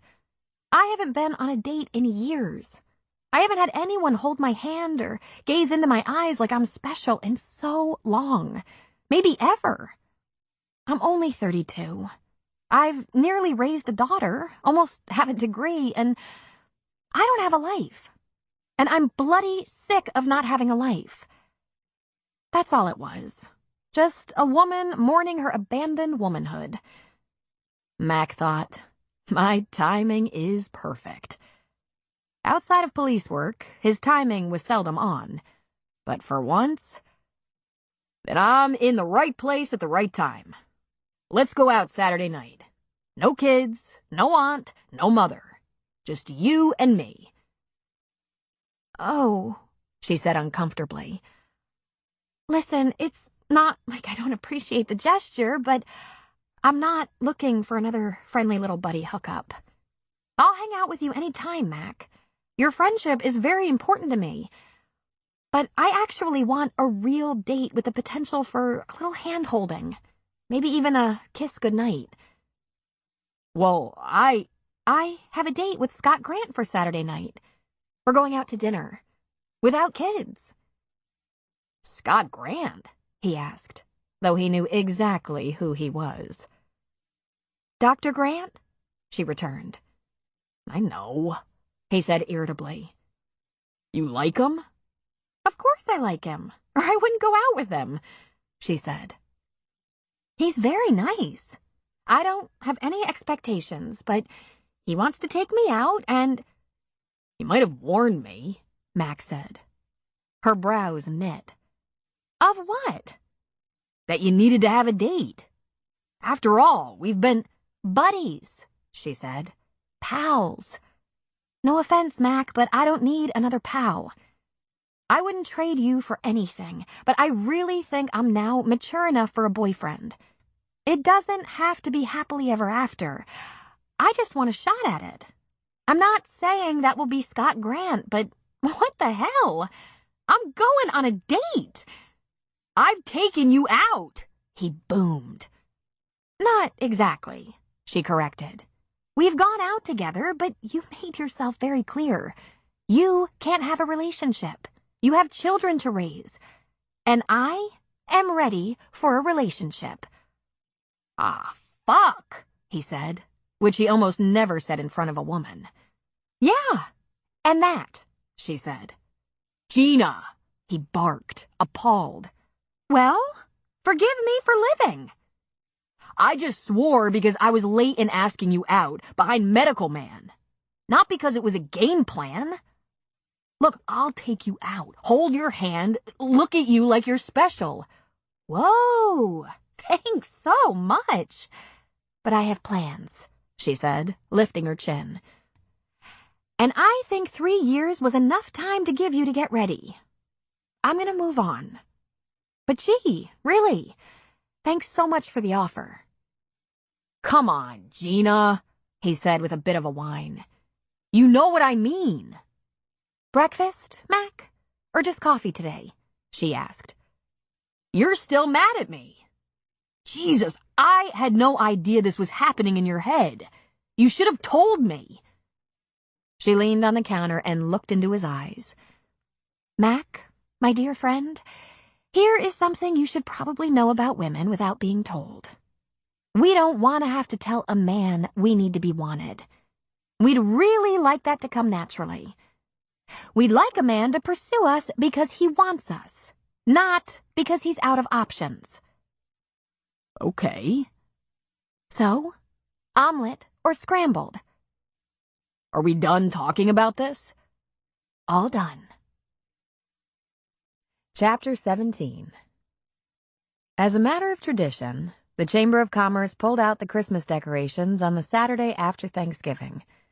In between serving and cooking, this was the day Stu and Gina worked on decorating the diner, with the help of Stu's wife, Belinda, and Ashley. Carrie put up a wreath on her door and garland on the deli showcase. Everyone managed to pass through town at a point, whether to help or watch. Cooper was hanging around, and since he was handy, he was up on a ladder adding streamers and garland to the old-fashioned light posts on the main street. Even Waylon Carmichael was decorating his bar, Waylon's. The good doctor showed up for a while and hung a decorated sign on his door that said, "Clinic coming soon." Sarah showed up for a while with Ham, on her way to the beach, and Cooper climbed down his ladder to talk to her. He slipped an arm around her waist, kissed her cheek, laughed with her for a minute. When she went on her way to walk the dog, he gave her a pat on the rump. Mac made his way to Cooper.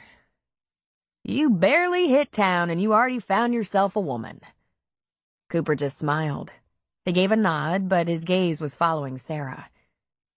When she turned the corner, he looked at Mac. Which begs the question, what's taking you so long? Didn't you say you've been divorced for years? Sore subject, Mac said. Cooper looked across the street, and Mac followed with his eyes. Gina was holding a wreath for the front door, talking to Scott Grant, laughing. What about Gina? You two seem to get along. Mac frowned. She's going out with the new doctor. Well, that sucks. Maybe it won't work out. As they watched, Gina and Scott laughed at something. Then Scott tweaked her cheek, whispered something that made her smile, and turned to leave. Before getting in his car, he lifted his hand to wave to Mac and Cooper. Right, Mac said glumly. I have to go, Cooper said. I'm gonna meet Sarah at my place. I don't need to know that. Sometimes she's tired from her jog and needs to lie down a while. Really, you can keep it to yourself, asshole. Hamlet likes to watch. You're a sick fucker, you know that? I'm kidding, all right? I have Gatorade. Mac spent the rest of the afternoon either putting up decorations or giving his opinion about what looked right. He did a lot of observing at the same time, watching everyone who had come to help. Like Rayanne, in jeans so tight it was a miracle she could stoop or squat. Heels with the jeans, leather vest over red silk blouse, cleavage and mistletoe in her hair. Talk about obvious. His aunt was giving Rayanne a wide berth. Everyone knew they didn't get along. Puck Morrison was in town for a while, his family notably absent. Mac observed that Puck seemed to be stooping, having a little trouble moving around. Everyone aged differently, but he thought Puck was about 70, maybe a hair over. He looked worn out. Maybe it was arthritis slowing him down. One thing for sure, he'd look a lot better without that damn hairpiece he wore. At about 4, Waylon started passing out beer to the people still working on the street. Lou took off with the younger kids. Eve and Landon followed in Landon's truck. Those two appeared to be joined at the hip. Ashley, Gina, and Carrie walked home, giving him a wave as they left. Right, gotta get dressed for that date. Mac went home. There was a nice smell in the kitchen, but no one was around. Then Lou walked in, dressed all nice, fixing an earring. "There you are," she said. "Eve is going out with Landon tonight. I think to a movie or something. The kids are downstairs playing video games. Dee Dee wanted a sleepover, but I said not tonight. Not after all day in town decorating. I'm going out. I didn't check plans with you. Are you home tonight?" "I'm home," he said wearily. It wouldn't really have mattered. Dee Dee and Ryan are fine on their own. There's meatloaf and mashed potatoes staying warm in the oven on low. Green beans in there, too. It's ready whenever you are. I'll be on my way. "Bunko?" he asked, lifting one sardonic brow. "Here's a thrill for you, Mac. I don't even know how to play bunco." "Figures," he said. "I'll be home later," she said. "I'm not staying over or anything. We're going out to dinner in North Bend, going to walk along the pier. You know." "How would I know?" he asked churlishly. "If you want to go out for a beer or something, give the kids dinner and tell them to lock the door. You have your cell phone." But he didn't feel like being friendly. He'd been as friendly as he could manage all day. He was sunk in a deep pit of self-pity at the moment, and it was best to indulge that alone. Everyone had someone, it seemed. Everyone except him. He'd made such perfect sense to himself years ago, when he thought it through and decided dating Gina was a bad idea. He'd been attracted to her, at first because she was beautiful. Then he quickly learned that her mind and heart were even more beautiful. Plus, she had courage, and she never gave up, even when the hardest times hit her. And naturally, especially with what he'd been through in his short marriage and divorce, the fact that her daughter was her priority earned her every ounce of respect he could muster. So, in the back of his head, he'd had a plan. When the girls were college-bound, or at least almost college-bound, he'd court her. He'd tell her then that he'd always wanted her. But he worried about the possible conflicts. Way to go, Deputy Yummy Pants, he thought. He'd waited too long. He had Cooper to thank for that. Cooper hitting town and hooking up practically overnight, illustrating to Gina that she'd put all her eggs in the wrong damn basket. He thought he was being brave and strong, holding off while they each had such complicated lives. How was he supposed to know that she was needing a little loving as much as he was? He couldn't get more stupid if he made an effort. He cleaned the dishes after dinner, giving the kids a night off. He brewed himself a cup of coffee. He sat in his living room with his labs and sulked, imagining her holding hands across the tablecloth with a doctor in a candlelit restaurant. He hated that doctor. Really? A doctor? A high school graduate up against a doctor? It was hopeless. At almost 8 o'clock, his cell phone chimed, and he saw it was Pritkus. Yeah, boss, it's Christmas time in Mayberry. Got a pretty ugly domestic out at the Morrisons. Ambulance en route. I wouldn't mind a little help from a supervisor. He stood before Pritkus stopped talking. Who are you taking in for it? Looks like the kid for sure. Probably the missus, too. Puck is going in the ambulance. He's gonna be fine, but when you see this place, you're gonna shit. On my way, he said. He shouted for the kids as he pulled his shirt off and headed to his bedroom. He took only 2 minutes to get into his uniform, simultaneously telling Ryan and Dee Dee to lock him out, call his cell if they had any problems, stay in, and if he was going to be later than 10, he'd give them a call on the house phone. When they asked what it was about, he said, I'm not sure yet. Some kind of fight that Pritkus wants a supervisor to help with. Probably all paperwork now. Then why are you going so fast and hurry? Dee Dee asked. Because when an officer asks for a supervisor, you always go fast and hurry. But there's nothing to worry about. He kissed their heads and shut out the door, pausing long enough to listen to the locks slide into place. He waited until he was out of his own neighborhood to hit the lights and siren. It was very rare in Thunder Point to see a sheriff's department SUV racing through town, lights flashing. There were already 2 patrol cars at the residence, lights flashing. 2 was 1 more car than they usually had in town, and Max made it 3. That kind of turnout was usually reserved for major catastrophes. The ornate front doors of the Morrison residence were standing open. With his hand resting comfortably on the handle of his gun, Mac walked inside, glass crunching beneath his boots. The place looked like a bomb had gone off. There was toppled furniture and broken glass everywhere. In the formal living room, Jag and his mother sat on the sofa, cuffed, while Puck held an ice pack to his bleeding head. There was blood splattered here and there, on the floor and furniture, on the suspects and the victim. Who called it in? Mrs. Morrison made the 911 call, Pritkus said. She said her son was attacking her husband. When we got here, the story changed to her husband was attacking her and she was defending herself. How convenient. Mac bent at the waist to be eye level with Puck. Who did this, Mr. Morrison? I'll tell my attorney. Who broke up all the china and crystal? I did, Mrs. Morrison said. Is it against the law? It's mine, right? If I want to throw around the glassware, that's my business, right? Mac turned and stepped toward her. She looked like bloody hell. Her hair a rat's nest, her eye makeup running in black rivers down her cheeks, the sleeve of her blouse torn. Skinny as she was, with that sneer on her lips, she looked like a war victim.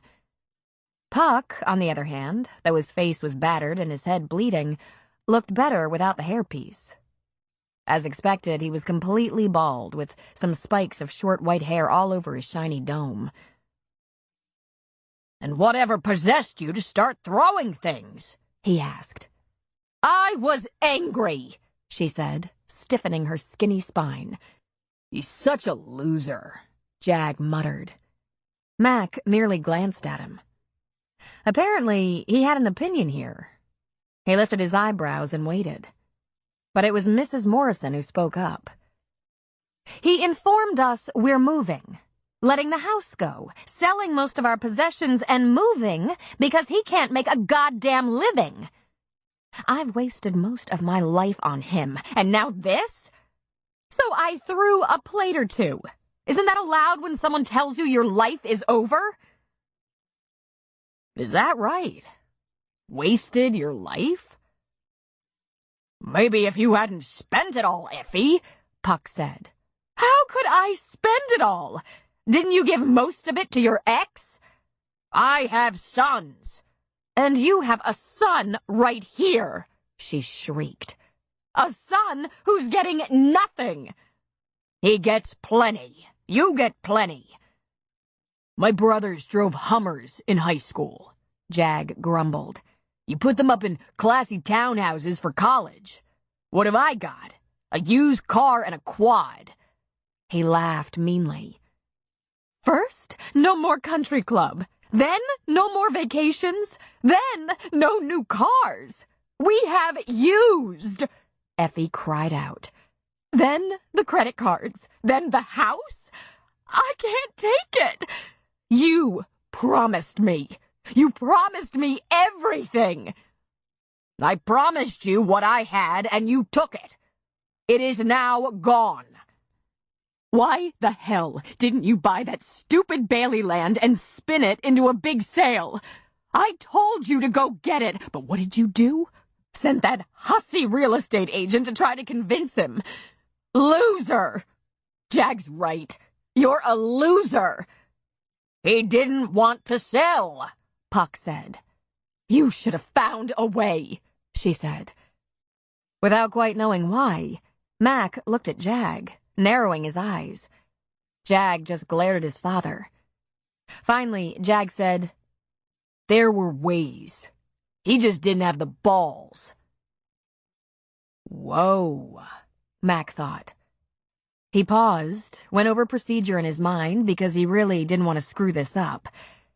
He smelled grand jury investigation becoming an indictment, not just on the battery, but possibly murder.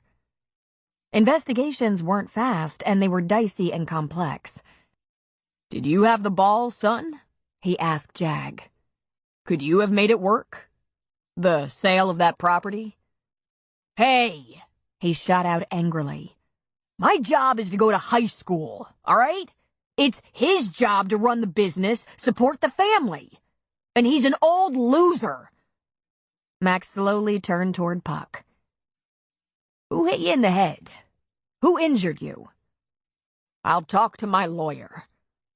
That's fine. The missus and young Jag here are going for a ride. We have a domestic with injuries, and that's what happens. Anyone we can call for you? My sons, he said. My older sons. And that was just about all Mac needed to hear. Mac worked on Sunday, much of that time looking at public records on his computer at his office, even though people who were finishing up the Christmas decorating kept coming into his office. What he wanted to know was what had brought Puck Morrison to this point in his life. What he learned was a lot of it was lust. When Puck was a fresh young kid, he married Miranda Lessing, both of them from Eugene, Oregon. She gave him 2 sons, helped with his development and brokerage business, and they became a successful team. When his sons were 7 and 9, he bought a nice piece of land on the point and built himself a showy house, surrounding it with an ornate wrought iron fence. It looked, according to public record, like it was 4 years from the time he bought the land until the house was finished. When he was in his 50s, he divorced his wife of 30 years and immediately married a 22-year-old town girl, Ephanesia Carter Sloan. She gave birth to her only son, Jaguar Morrison, 3 months later. They moved into the Morrison mansion at that time. Wow, Mac thought. How cool the way public record matched up with the local lore. He'd heard this story. Carrie James had told Lou long ago about the scandal, about how Miranda, a kind, intelligent, and giving woman by all accounts, left the big house, packed up her half of the furnishings and her half of the money, and went home to Eugene, where she started a successful brokerage firm. Her sons worked for her, one in construction and one in sales. There was no public record to support the gossip that Effie got her bosom before her marriage to Puck, but there was record of his financial difficulties and his ex-wife's financial success, enough to suggest maybe she'd been the brains behind their business partnership. Puck was a nice guy, though, funny and involved in the community and usually a good neighbor, if a little uppity sometimes. Guys around town didn't mind raising a glass with him from time to time, toasting this or that, telling a few off-colored jokes. No one from the Morrison debacle would admit to anything. But Mac put Puck in the hospital and Effie and Jag in jail, based on the 911 call and the interview at the scene. Their lawyer had them out before Mac completed his research of public records on Sunday. On Monday, he went to talk to the county district attorney and the coroner about whether there was sufficient cause to reopen the investigation into Ben Bailey's death. "I think this constitutes motive," he said. "I can't say I have evidence, but there were some very suspicious statements, and I'd like to know more." "Who are you looking at?" the DA asked him. "Well, Puck weighs about 140 and is 5'4" and 73 years old. His wife is 5'5" and 110. But their boy, who doesn't seem to like the idea of settling for less than his older half-brothers had, is a pretty big kid, and a lot of their angst seems to rest on that property of Ben's, something they seem to think could have rescued them. I just want to know if that's just talk, or if there's something more to discover." Gina hadn't seen Mac, except from afar as he went in and out of his office across the street from the diner a few times. It appeared he wasn't working too much, and there was no explanation for it. Finally, on Thursday, he came in for his morning coffee at around 10. She put her hands on her hips. "Well, it's about time. Where have you been?" "It's been a busy week." He sat on the stool in front of her. "Busy with your disturbance out at the Morrisons?" she asked. "You know I can't talk about that," he said, but he smiled. "You can talk to me. I'm the soul of discretion. All I want to know is who hit who." "Depends on who you ask and when you ask them." "Isn't a 911 call a matter of public record?" she asked. "When the case is no longer under investigation," he reminded her. "Details. I heard it was Jag beating up his little old father." Jag and his mother were both arrested on battery charges. They were released on bail almost immediately, even though we have a 24-hour hold on battery suspects.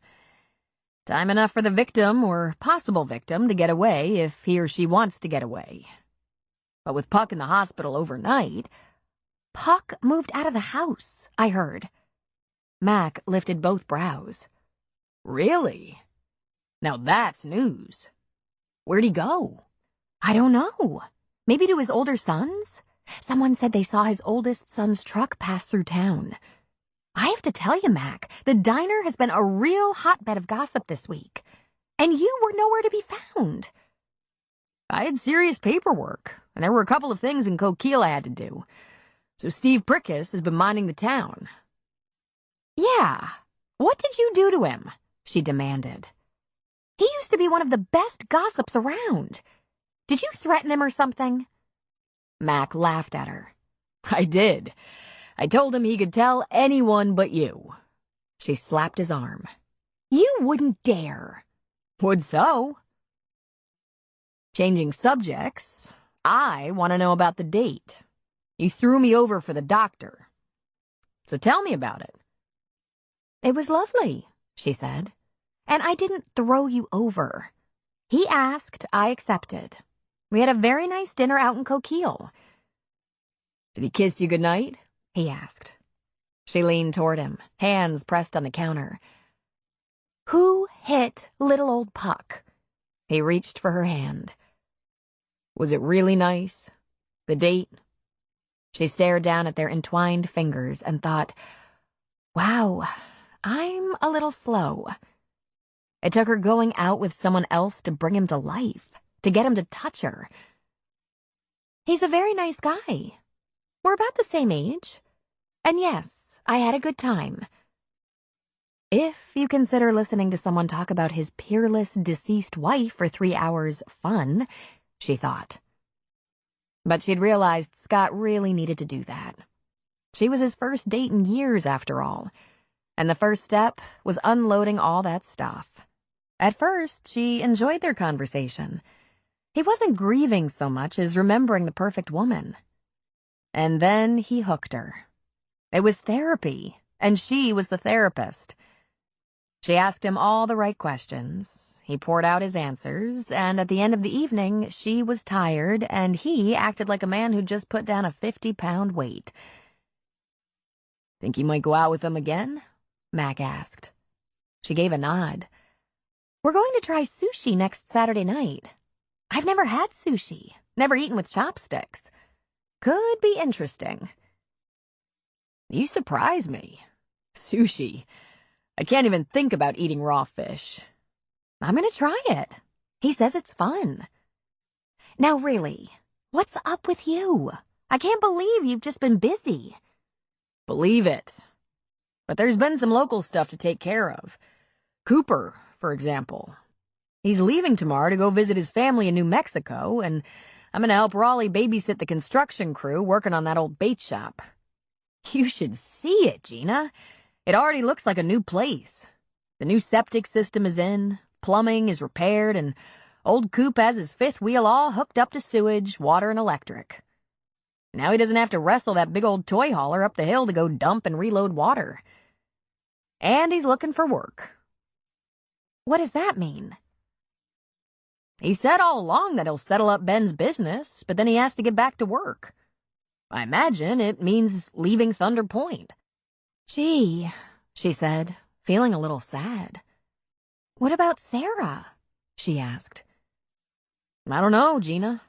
I don't know what their arrangement is. You'd probably know more about that than me. Don't you girls talk? Maybe not enough, she said quietly. Chapter 18. Mac wasn't in charge of the investigation surrounding the battery domestic at the Morrisons or the possible homicide of Ben Bailey, but he knew what was happening. He was allowed to observe interviews and look at evidence in the closed case. At the time Ben Bailey died, neither the Morrison family nor Jag Morrison and his teenage friends were even on the radar, and Ben's injuries were consistent with a fall. There was even a mark where he theoretically hit his head on the wooden stair rail. The investigation was proving interesting, but nothing had led to a new conclusion yet.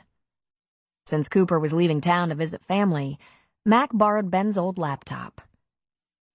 I didn't find anything, or I would have told you. I know, but I want to take a look if you don't mind. And if it's okay, I'd like to borrow that rhino of yours. Cooper lifted one brow in question. Just want to see how it handles on the beach, if you don't mind. Thinking of getting one? It's possible, he said with a shrug, although that was the furthest thing from his mind. What really occupied him these days was Gina dating their newest resident, the doctor. Mac had no reason to dislike Scott Grant, except the thought of Gina spending time with him and kissing him really did a number on his head. He couldn't be mad, though. It was his own damn fault. The one great thing about winter in Oregon was that sunset was early. After dinner on Sunday, he asked Lou if she'd be home for the rest of the evening. Yes, she said. Where are you going? He struggled with what to say. In the end, he just said, Bunko. Ah, she said. Finally. He drove out to Coop's, loaded a couple of things in the Rhino, revved it up, and took it back across the deserted beach, straight to Gina's house. Ashley answered the door. Hey, Ash, he said. Can your mother come out and play? Mom, she yelled. It's Mac. Gina came to the door with a look of confusion on her face. Clearly, he was the last person she expected. Maybe last night's sushi date was so successful she was expecting the doctor. You busy? He asked. Well, that's a matter of opinion. I was ironing. Can you take a break? Go for a ride? He turned, throwing an arm toward the Rhino, which looked like a baby Jeep. Mac, did you buy an ATV? Nah, it's Cooper's. I have to say, it's pretty slick. It's kind of cold, though. Grab a jacket and I'll give you a little demo ride. She didn't move right away. She just stared at him for a long moment. Behind her, there was the noise of family. The TV, Carrie talking to Ashley, the clinking around of dishes being loaded into the dishwasher. He could smell some kind of good meal. Having a cook in the house must be nice, he thought. Come on, Gina. The moon is huge. She still looked a little confused, but she reached for a jacket and hollered into the house that she was going out for a while. Then she went with him, bundled up and fastened her seatbelt for the ride. He took her down the street and across the beach. There was no one out there tonight, which Mac found odd. A moon like this tended to draw people. But it was Sunday night and work started early. Oh, God, she said as they traveled across the beach, looking at the moon. It's as beautiful as I've ever seen it.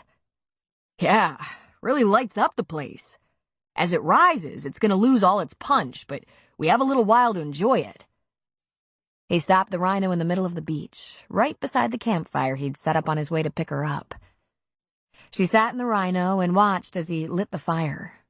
Having a Duraflame made it easy. Then he went to the back of the ATV and pulled out a couple of aluminum and mesh beach chairs and a blanket, setting them up so they could look at the bay and the moon over the fire. He put the chairs close, then motioned for her to get out of the Rhino. She went to one of the chairs. You really thought this through. Not the setting so much. When I saw the moon last night, you were having sushi with the doctor. He pulled 2 bottles of beer from the back and held them up. It's surprisingly good. Sushi. Very shishi. But I'm not too adventurous. Scott will eat anything, even if it appears to wiggle. She took a beer. Thanks. He sat down in the beach chair next to her, opened both their beers, and took a bolstering slug of his. About Scott, he began. How much do you like him? I like him very much, she said. He seems to be a terrific guy. Like him a lot, huh? I said I did. Now what's this about? He spread the blanket over them. I can admit it. That kind of threw me, you going on dates. We've been sitting next to each other at high school football games, basketball games, hockey games, baseball games, for years. I never thought you were interested in anyone. Oh, didn't you? She asked. We even kissed once. Twice, she said. And the next day you pronounced it a very bad idea and said that it shouldn't happen again. Yeah, well, I've never been accused of being smooth. How'd you get some high school cheerleader knocked up if you didn't have some moves? She asked with laughter in her voice. Ah, hell. I think she had all the moves. I was just a horny dumb ox who couldn't think at all. Which is why I really wanted to think where you were concerned. He turned to look at her. I had a plan, Gina. I thought once our girls got closer to college, we'd probably start seeing each other as more than just neighbors. Really? She asked. She took a sip of her beer. I didn't get the memo. He laughed at her. I don't want to get in the way of anything you feel serious about, but if I'm not too late... What? If you're not too late, what? I don't want you with another man, Gina. He pulled her a little closer. You're not just a friend and neighbor to me. I've had really strong feelings for you for years. I was just afraid of acting. If I let you down, I'd never forgive myself. Let me down how? Wow, he said, running a hand over his head. I think you're going to be good at this counseling shit. If we were in a real relationship, a man-woman relationship, while our girls are best friends, and if I somehow screwed it up, If it didn't work out, if there was fighting and crying and a nasty, painful breakup, if the girl's friendship was hurt. He lifted her chin to look into her pretty eyes. I didn't want to start anything I couldn't control. Couldn't see to the end. I couldn't stand the idea of you being unhappy with me. The way CJ was unhappy with you? Well, yes. He shook his head. She was unhappy from day one. She thought marriage was going to be some fairy tale. She thought it would make everything in her life work out, finally. But I was a scared kid, working day and night to keep us in out of the rain. And she was pregnant half the time, sick as a dog. There wasn't anything fun about it. It was horrible. And it was misery for just over 6 years. Then she left, Gina. I can't watch another woman go through that, and all because of me. She couldn't help it. She laughed at him, but softly, and she touched his cheek tenderly. You're a very sweet man, and I adore you. But you're not afraid of letting me down. You're afraid you'll let yourself love me, and I'll leave you. His eyes grew round for a second. I am? She nodded. If you stop and think for 2 seconds, you know how I feel about you and how you feel about me. We've been best friends for years. But Mac, I am goddamn sick and tired of being just your friend. And I'm tired of being alone. If I have to move on... He let out a heavy breath and put both his arms around her. Me too, Gina. Me too. Moving on isn't what I have in mind. It's more like moving forward. If you kiss me and hold me and tempt me and then tell me it's all a mistake one more time, I'm gonna grab that little pistol you think no one knows you carry on your ankle and just put you out of your misery. Am I clear? He laughed. I might be better off. He leaned toward her and carefully kissed her, hanging onto his beer. It's gonna be dicey, you know. What? Having a relationship. When was the last time you were alone with a man? Really alone? I don't know, she said, snuggling into him. It might be fun, like being teenagers again. Sneaking around, looking for a place to get alone. Sex and scary places. He leaned back and, with a facetious grin, said, Sex? She whacked him on the arm. Seriously, tell me right now if there's no sex involved in this proposition, because I'll be the one backing out. I can't remember when I last had sex. It's been a long time. I might not remember how.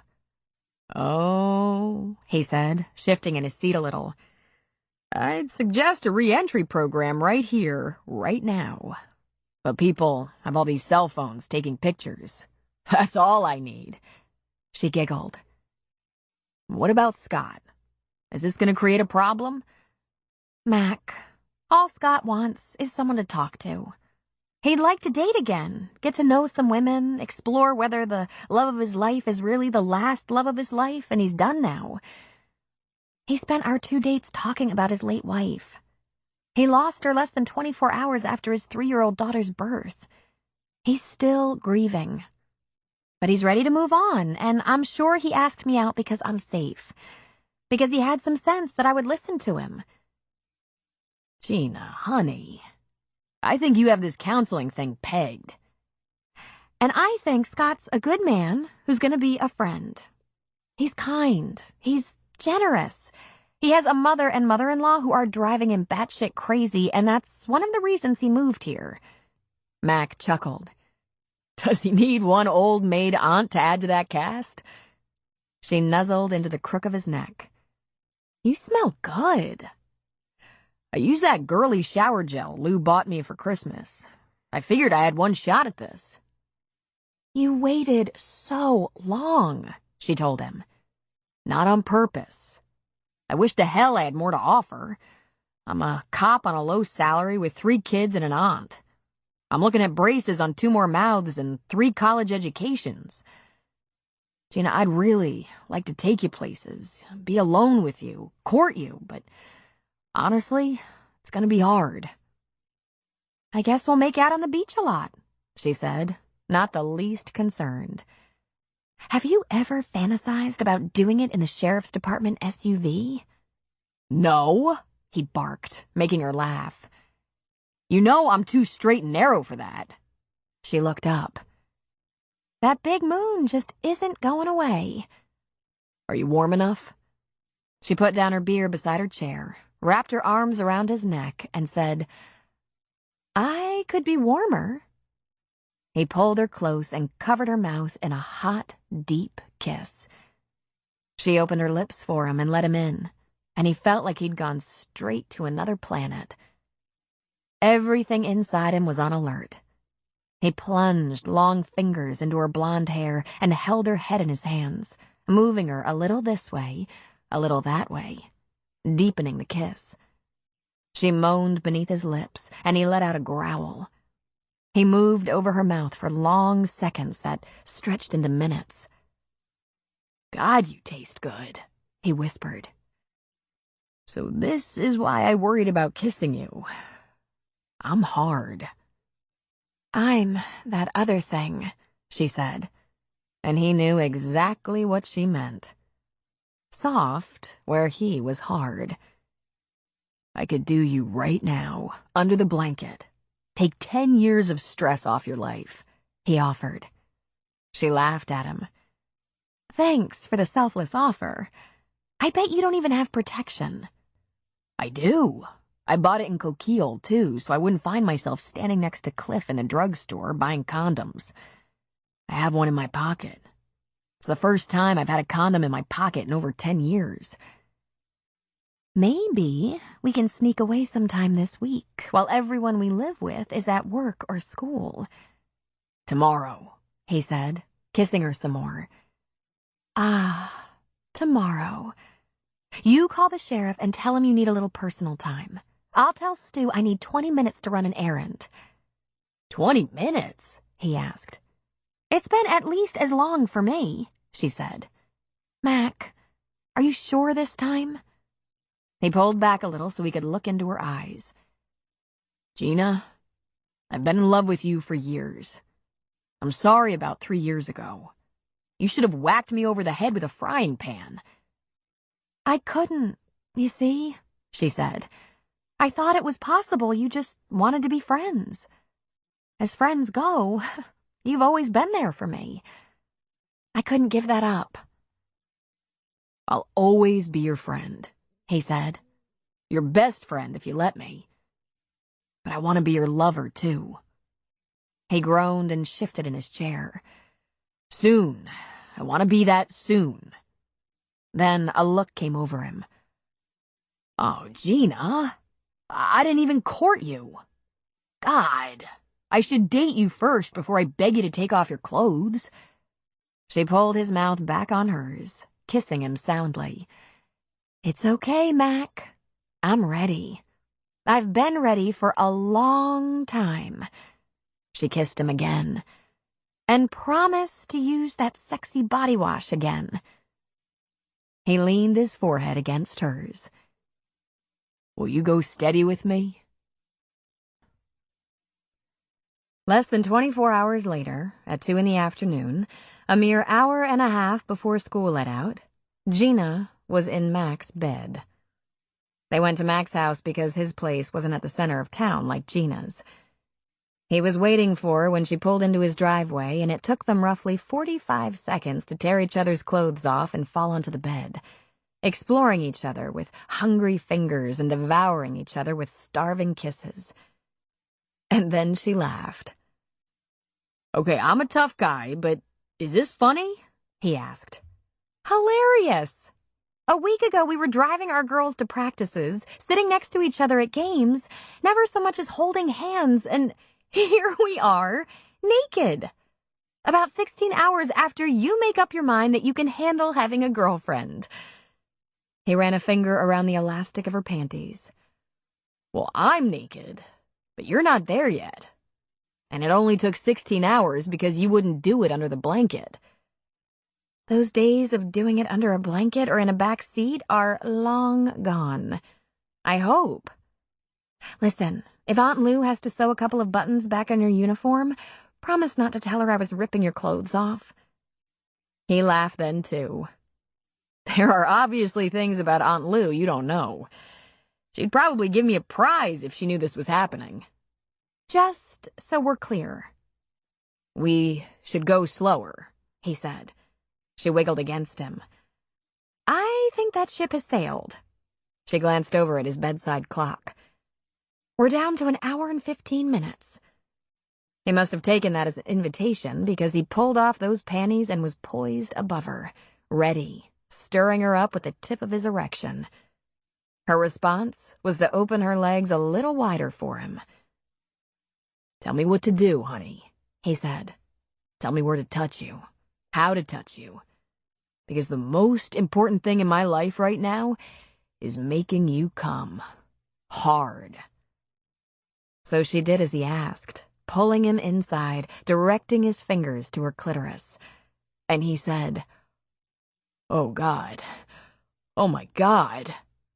He stroked her and thrust exactly twice, and she exploded, gripping him so tightly she hoped she didn't actually hurt him. And what a blessing, because he followed her immediately, emitting a large groan and shuddering with his release.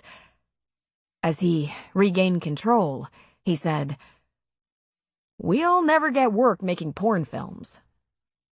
She held him close, trying to breathe evenly. "I love you," he said. "I love you, baby. I've loved you a long time." And she cried, laughing 1 minute, crying the next. "Honey?" he asked, brushing her hair back. She tried to cover her face because she was mortified. "I'm sorry," she whispered. "So emotional. I never thought I'd cry." But tears ran from her eyes into her hair. "What's the matter, sweetheart? Was I too rough? Did I hurt you?" "No, Mac. No, I..." She needed a few moments to compose herself. "I'm sorry. It was just that I thought I might never have this in my life." "Been a long time, huh, baby?" "Ha!" she sniffed.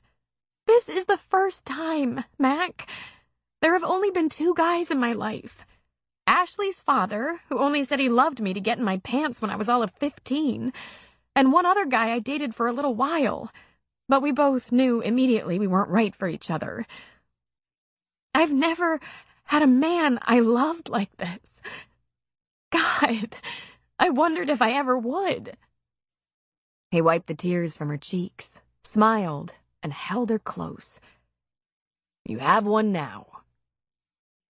"Everyone will know," she said. "It's that kind of town. Will that bother you?" he asked. She shook her head. "I got Deputy Yummy Pants." "Oh, so you want to add spanking to this tryst," he said. "Who knew you were kinky?" "All these girls and women want you. And you really want me?" she asked. He nodded and brushed back her hair again. "Because you're the best." Mac was resting in his quiet room, a lab on each side of his chair, fire lit, his feet up and a book in his lap. A book he wasn't reading. He was feeling more at peace than he had in years, and just prayed his cell phone wouldn't buzz or chime with some problem in town, because he just wanted to float on this cloud for a while. The afternoon was too short. He wanted more of Gina. He wanted to whisper to her, make love to her, feel her beautiful, trim body close to his. "Dad? Got a minute?" Eve asked. He opened his eyes. "Sure," he said, sitting up in the recliner and closing the book that was little more than a prop anyway. "What's up?" She sat down on the sofa right across from him. "Ashley called. She said you and her mom... She bit her lower lip. What, Eve? She said you and Gina are now going together. Boyfriend and girlfriend. Ah, He said. Well, one of the things they'd talked about before getting back into clothes was that their families shouldn't be the last to know, but also that they didn't need to know everything. I guess that's right, He said. I think that's been coming a long time. Gina and I have been really close for years. We decided, if we're honest, we're more than friends. What does that mean, exactly? More than friends? She asked. It means we like each other more romantically than just neighbors. Kind of like Landon isn't just a friend. He's your boyfriend. Are you sleeping together? Having sex? He actually felt his cheeks get hot, but he'd be damned if he'd cave into a 16-year-old girl. He valiantly held his ground. Are you sleeping with Landon? Having sex? Dad? What? He asked. Of course not. But I'm 16 and we've only known each other since school started. You're 36 and... At least she didn't say she'd had sex years ago. And? He asked, lifting an eyebrow. And I don't think you've ever had a girlfriend, or even gone on dates. He laughed a little. You're right, Eve. But Gina and I have been friends for years, know each other very well, and I think she's a good woman. I hope to start taking her on dates. Is there a problem? Well, how are Ash and I supposed to act with this new thing going on? He shot her a perplexed look. Same as always? But it's weird. He leaned back and put his feet up. He tried not to laugh. You'll get used to it. And what if you get married and divorced? She asked. He sat up straight again. Oh, for God's sake, Eve. Can we go out on 2 dates before you have us married and divorced? Well, what if? By the time all that can happen, you'll probably have already had your own marriage and divorce, he blurted. That is not funny. I thought it was kind of funny, he grumbled. I'm just saying, aside from the fact that I hope to spend a little more time with Gina, there are no plans in the works to change the lives of everyone in our families. He snorted. You'd think a person could get a little support around here. I just think it's weird, she said. And I bet you're having sex. I bet you're not going to find me willing to discuss my sex life with you in this lifetime. He snapped back. You mean you have a sex life? She asked. For the love of Christ, he muttered. Lou? Where's your Aunt Lou? She's watching Designing Women reruns in her bedroom, Eve said. Does she know? I'm sure she does, he said. Listen, take it easy. I don't see how my life or your life is going to change much if I'm dating Gina. We'll still do all the school things together. I'll still have coffee with her at the diner when I'm free. We'll still have some holidays together. But I might get to hold her hand sometimes or put my arm around her or... Or? She asked, arching one judgmental brow at him. Or make out like rock stars like you and Landon do. You know, if I'd given you this much static about dating someone, you would have gone ballistic. Why doesn't anyone tell single fathers about raising teenage girls? What's the matter with you? You love Gina. I just don't want our family to go through another big, horrible thing. Moving, starting over, all that. Don't you remember? God, he thought. She remembers? Of course I remember, he said. Honey, you were only 6 when your mom left, and what you probably don't remember is that she was very young and very unhappy. Gina's no kid. She's very stable and sensible, and she loves you. I'm sorry about your mom, but I did everything I could. Big tears welled up in her eyes, but didn't fall. I know, she said. Mac cursed himself. He could be an idiot on so many levels. It had never occurred to him that a relationship might frighten Eve. that she still had some residual trauma from losing her mother the way she did. He got up, went to the couch, sat next to her, and put an arm around her. Listen, honey, you have nothing to worry about. Everything is going to be fine. Gina's a good person. I'm a good person. Both of us put our kids first. Try to relax and enjoy seeing everyone happy. Maybe I finally found someone to sit in the truck with me while I spy on you kids on the beach, huh? She gave a little huff of laughter. Kind of took me by surprise, she said. I don't know why. We've been best friends for years. Yeah, best friends going nowhere. I never saw this coming. Then you're just about the only one. Word I got around town is that people were wondering what was taking me so long. I gave her a squeeze and laughed. I know we tend to disagree sometimes, wildly disagree sometimes, but you should know I'd never do anything that would risk your sense of security. Your needs have always come first, Eve. You, Ryan, and Dee Dee. Always first. He shrugged. But Angel, your old dad can use a little companionship, too. She leaned against him and said, I guess. He smiled to himself. She thought he was older than dirt. At 36. Is Ash all worked up about this? No. She thinks it's very cool. She said if we play our cards right, we can be sisters. Real sisters. Or, without playing any cards at all, you can be as close as sisters for as long as you want to. I know that, she said, snuggling closer. He held his little girl for a while, remembering too well what she was like right after CJ left. How she cried and wet the bed, how she rushed home from school every day to see if her mother had come home. How she stopped playing with the other kids on the playground, but had an elaborate fantasy life in her bedroom with her dolls, play-acting all kinds of complex scenarios about missing mothers. He took her to some counseling available through social services, and she came around, adjusting to their strange life of a dad, 3 kids, and aunt. He had to quit one of his jobs, move in with Lou, juggle a million things, but it worked.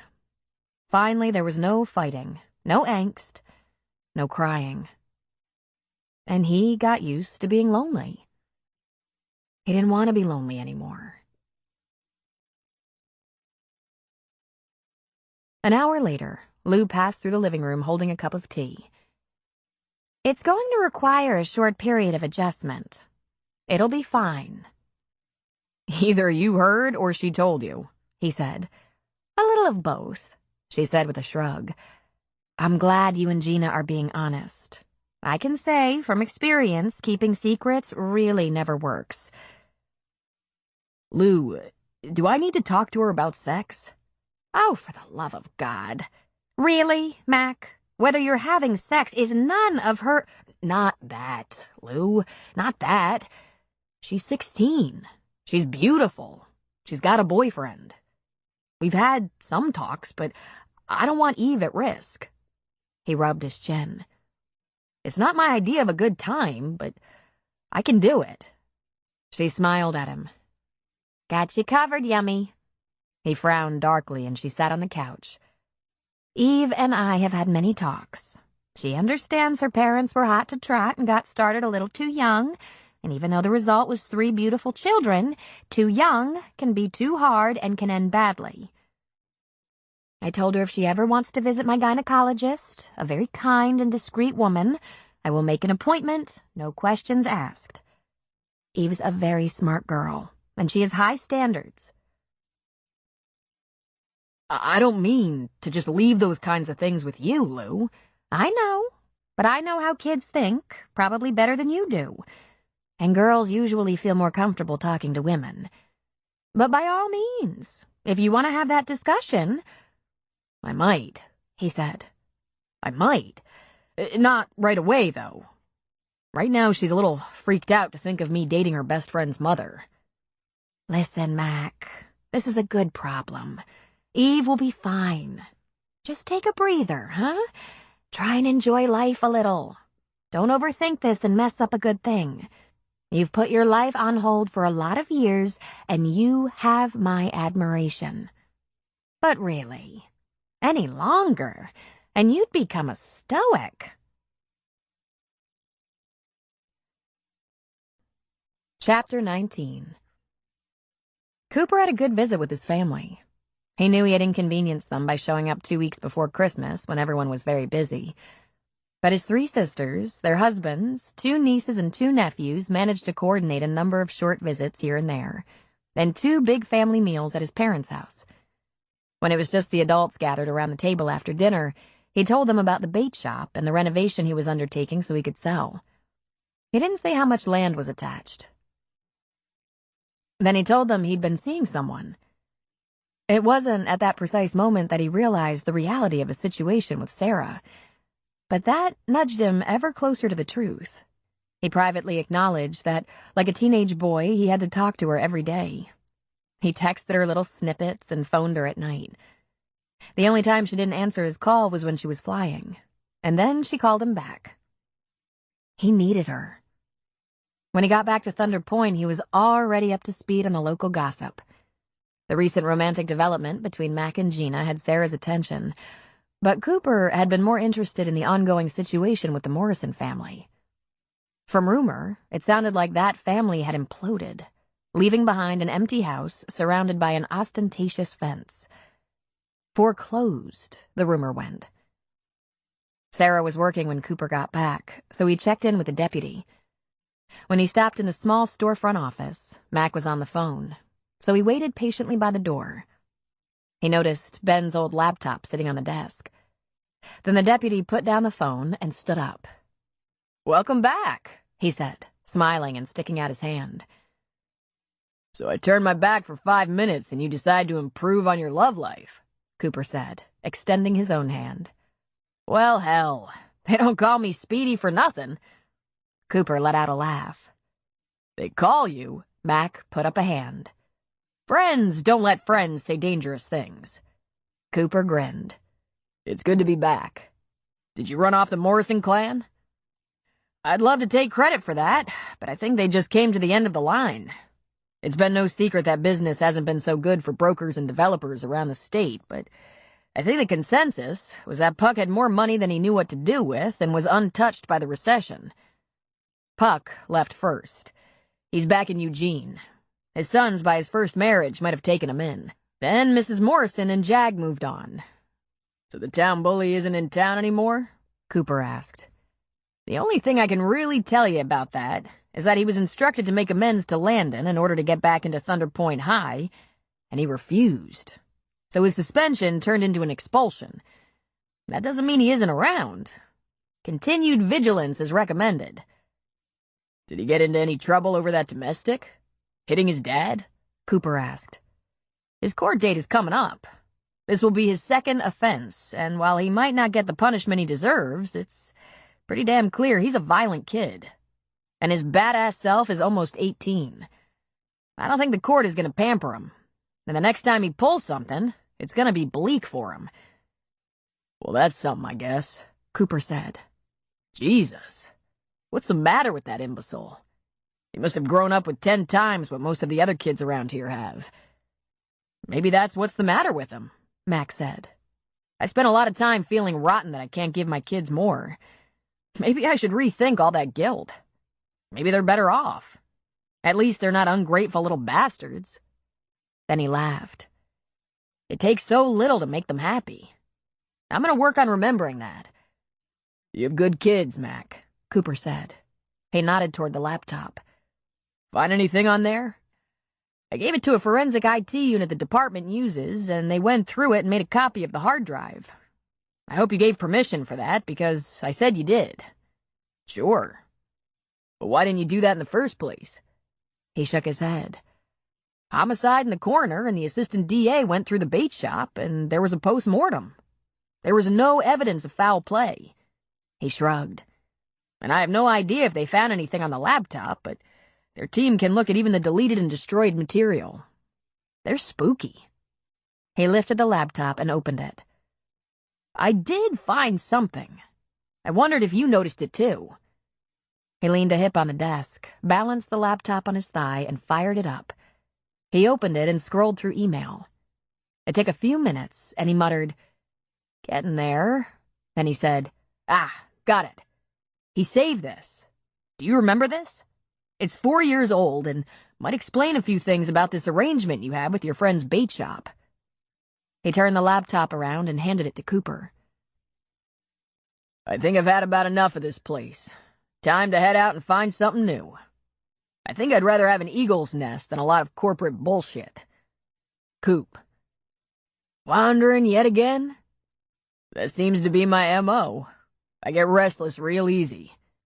"But don't they pay you a lot of money? Why not just do the job for a few more years for the money? Find a place to settle down.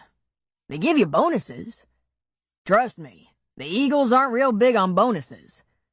"Ben." "I don't know. Chasing money for the sake of money? It's soulless. There's gotta be more to life than that." "Cooper." Cooper looked up at Mac. "He could have had tons of money if he'd sold some land, even a little piece of it. I don't think that was the point of the email. We all knew Ben wasn't much for chasing money. Did you know there's at least one eagle's nest out there on the point? I've seen the eagles, and I remember Ben telling me he had a nest. He was proud of that. They're built in those rocky precipices out there. But I went all the way out to the point and looked over the edge, and I couldn't see anything. It's all rocky all the way down to the water. And I don't think you can get a boat up close. Those waves against the rocks will take you out. But I think maybe Ben saved this email because of the thing about money. It's clear that money isn't the only thing that drives you." "Well now, we don't know that for sure yet," Cooper said with a laugh.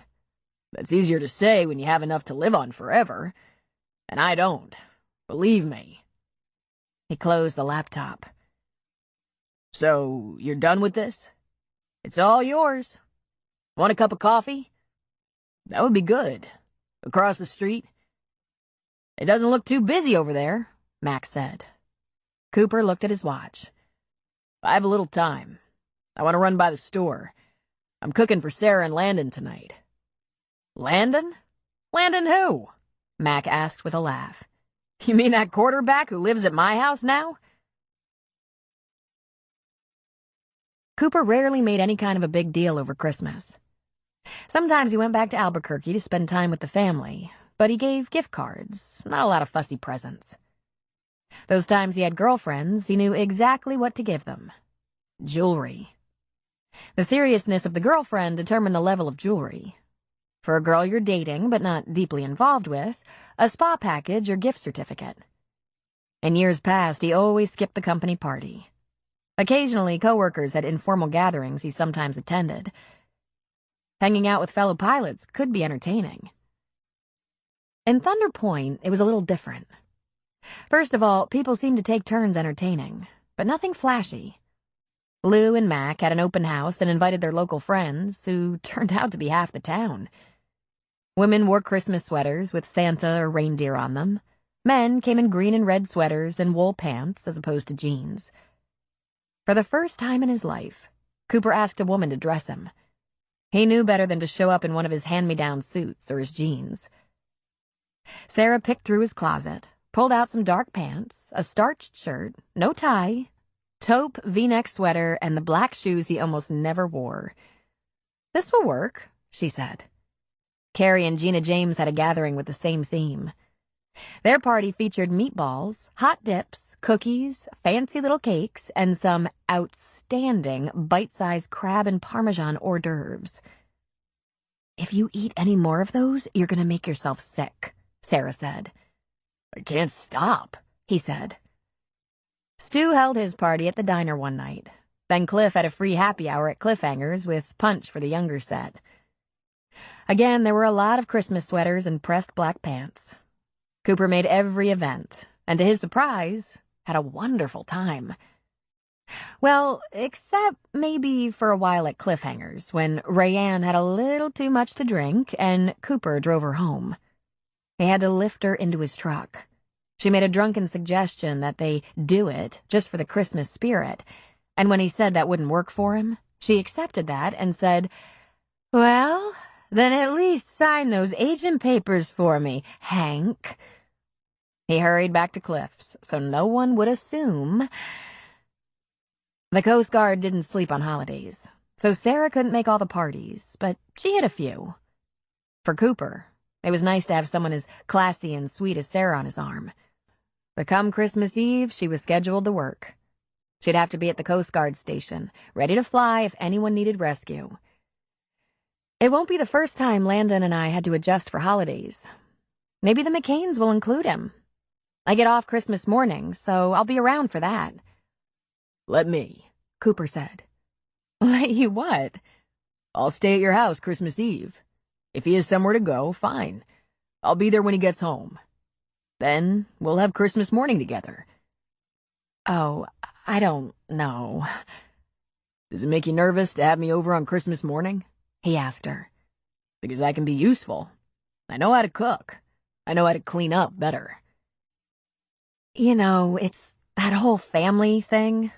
I worry about Landon thinking of himself as a part of a relationship, the way he did with Derek. He's only 16. He doesn't realize that we're close, but not serious. Cooper laughed at her. Don't worry, Sarah. Landon hasn't thought about anyone but Eve in weeks.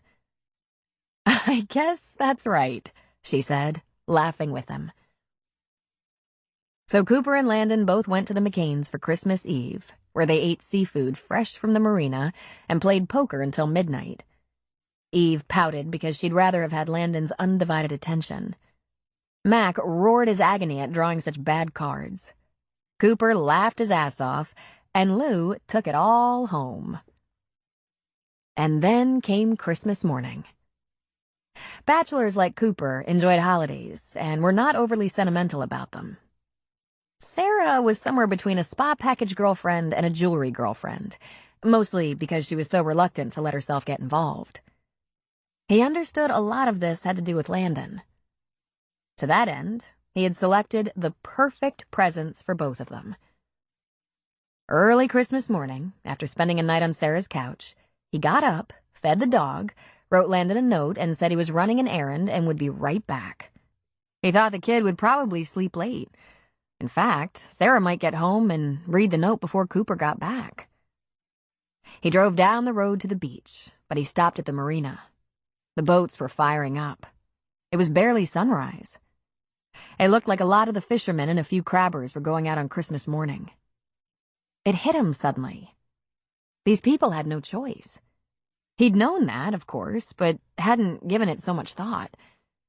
He didn't know any of the men well, and in fact the ones he'd met were the merest of acquaintances. He knew, however, that most of them worked their fathers' and grandfathers' and brothers' boats. Maybe they loved their work, but even if they didn't, it was their means of living.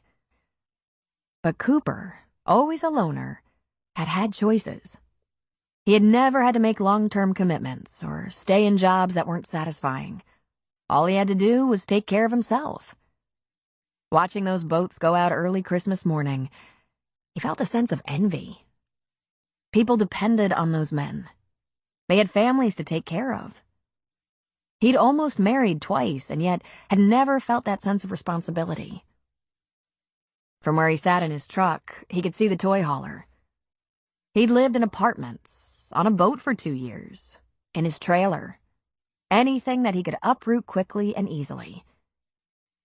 He put the truck in gear and headed across the beach. Inside the shed, along with Ben's old truck and RZR 800, his razor, were 2 top-of-the-line paddleboards, oars, and 2 boxes. He'd cleaned up and gassed Ben's razor. Then he laid the boards across the back where a cooler might sit and fastened them in. The boxes went in the seat next to the driver. He laughed at himself. Expert rapper, he was not. There was a wide red ribbon around each board, and the plain white boxes had the identical ribbon.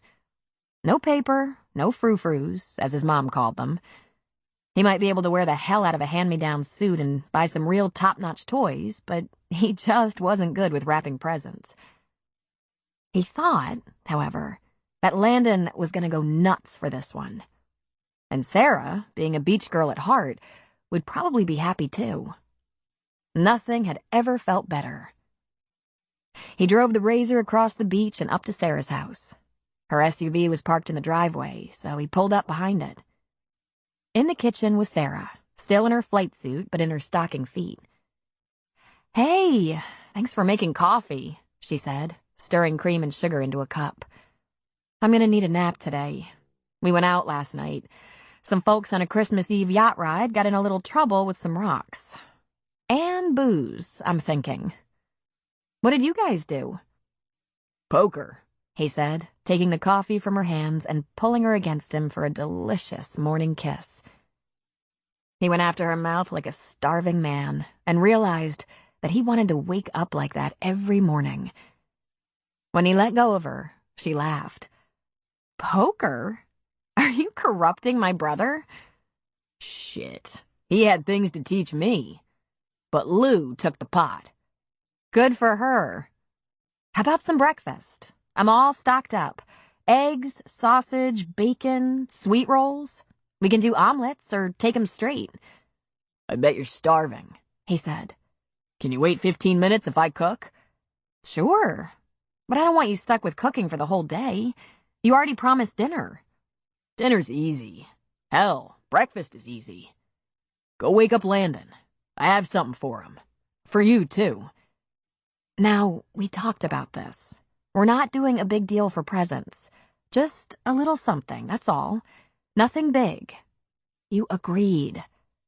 Sarah, don't start complaining until you know if you have something to complain about.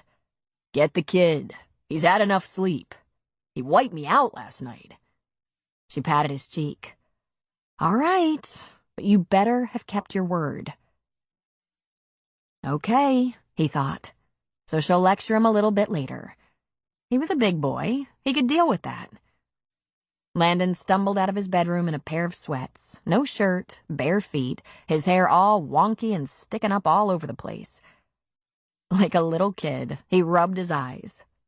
Like a kid with stubble on his cheeks. What, Cooper?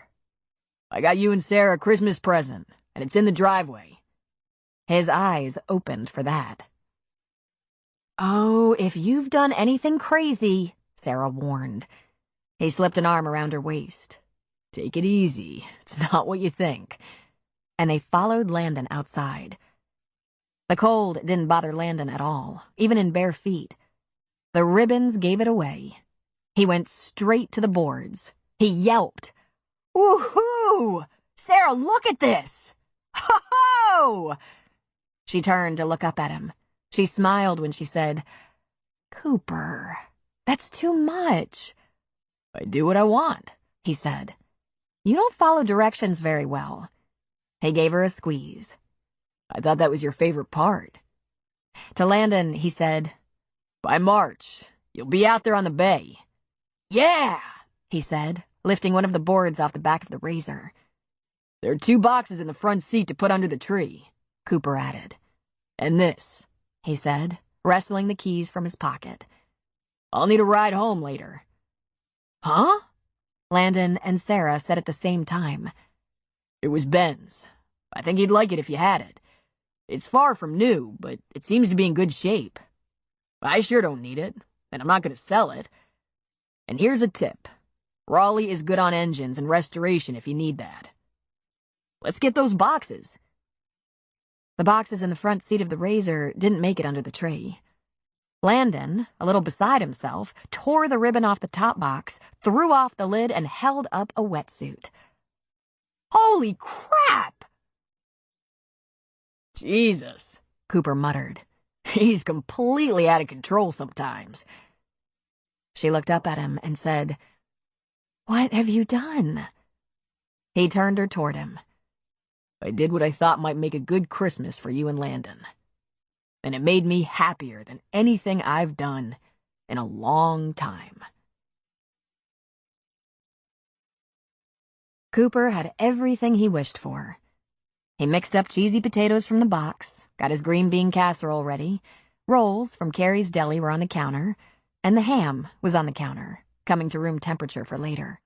And to make an afternoon near perfection, Landon took his new/old razor to the McCain household where he planned to give rides all afternoon.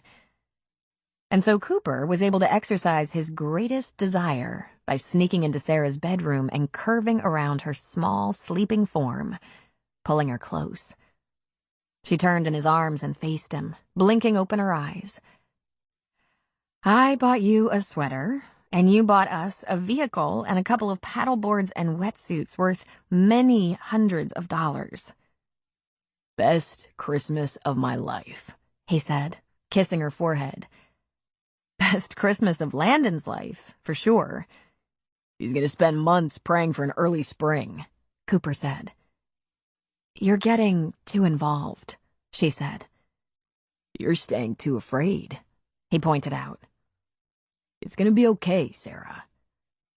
"I hope so. Trust me." A few days after Christmas, Sarah and Cooper met Mac and Gina for a nice dinner at Cliffhanger's. Their first official double date. No aunts, mothers, kids, or dogs. "I never thought I'd see the day," Gina said. "There certainly aren't enough of them," Sarah agreed.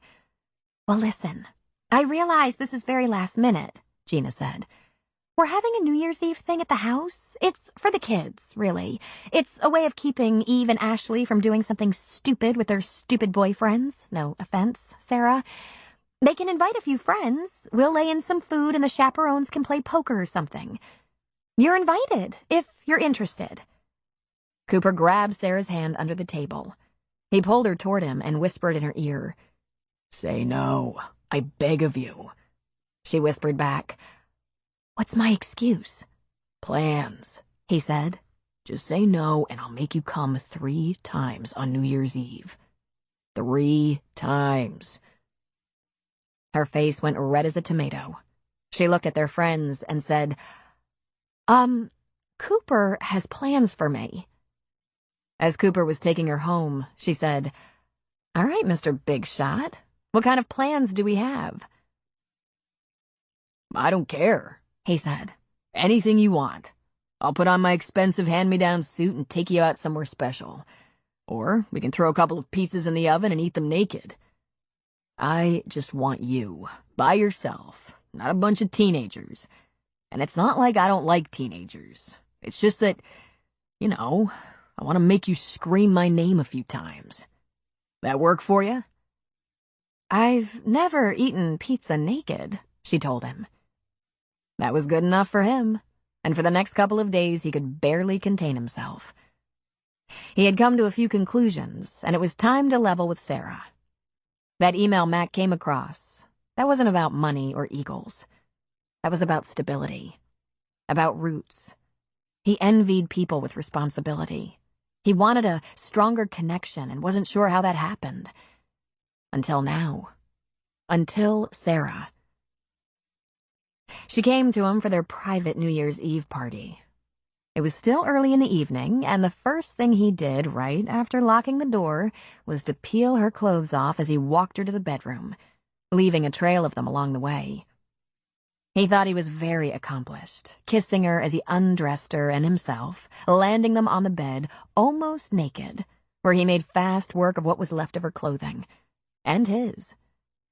He kissed her whole body until she begged him to get inside her. He was feeling so sure of himself and so powerful, he said, "I meant it. I can make you come 3 times if you want me to."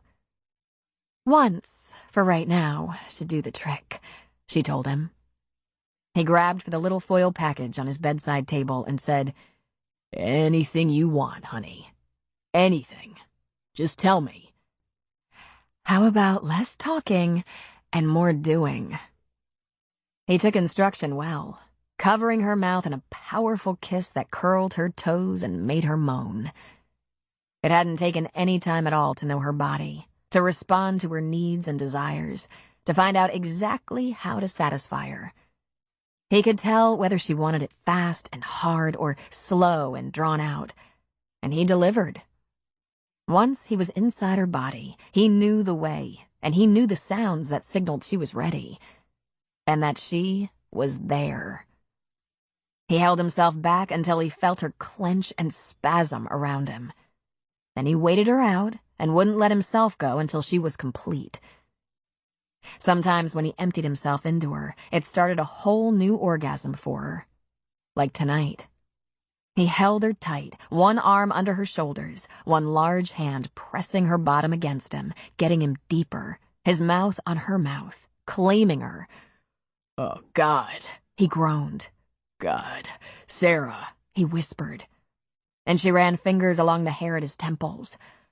"Cooper, one of these days I think you're gonna kill me."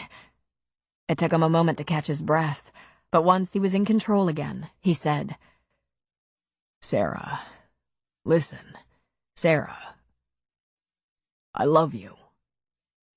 And she turned her face away. Cooper couldn't move. He was frozen in place, and he was still joined to her. He slowly touched the hair at her brow and gave them both a moment. Then, with care, he rolled away from her, but he gathered her into his arms and pulled her close to him. "Okay, Sarah. It's time. Talk to me." She didn't move except to slowly stroke his hand for a moment. With a thumb and forefinger to her chin, he turned her back to look at him. "I think you better tell me what he did to you." "You know. He cheated." "Ho-ho," he said on a humorless laugh. "I think there was more to it than that." "Okay. He cheated with the maid of honor on the day of the wedding." His expression registered flat, in total disbelief. Just when you think you've heard it all, right? He was speechless. The only thing that came to mind was, what kind of man? And yet...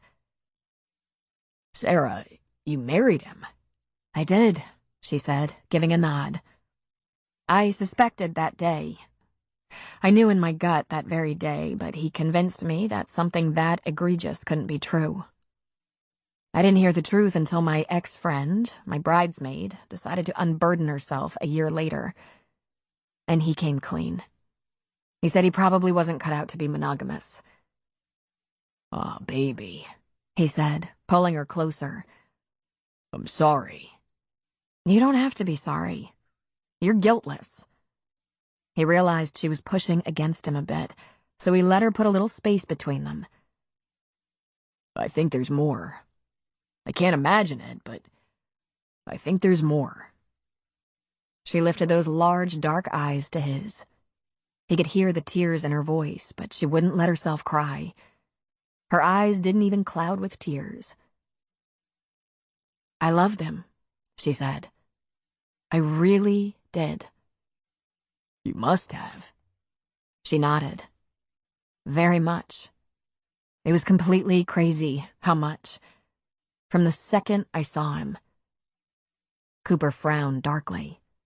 There was a great deal missing from this explanation, and he was a little afraid to hear it, but he knew it better come out. "I want to know everything," he said.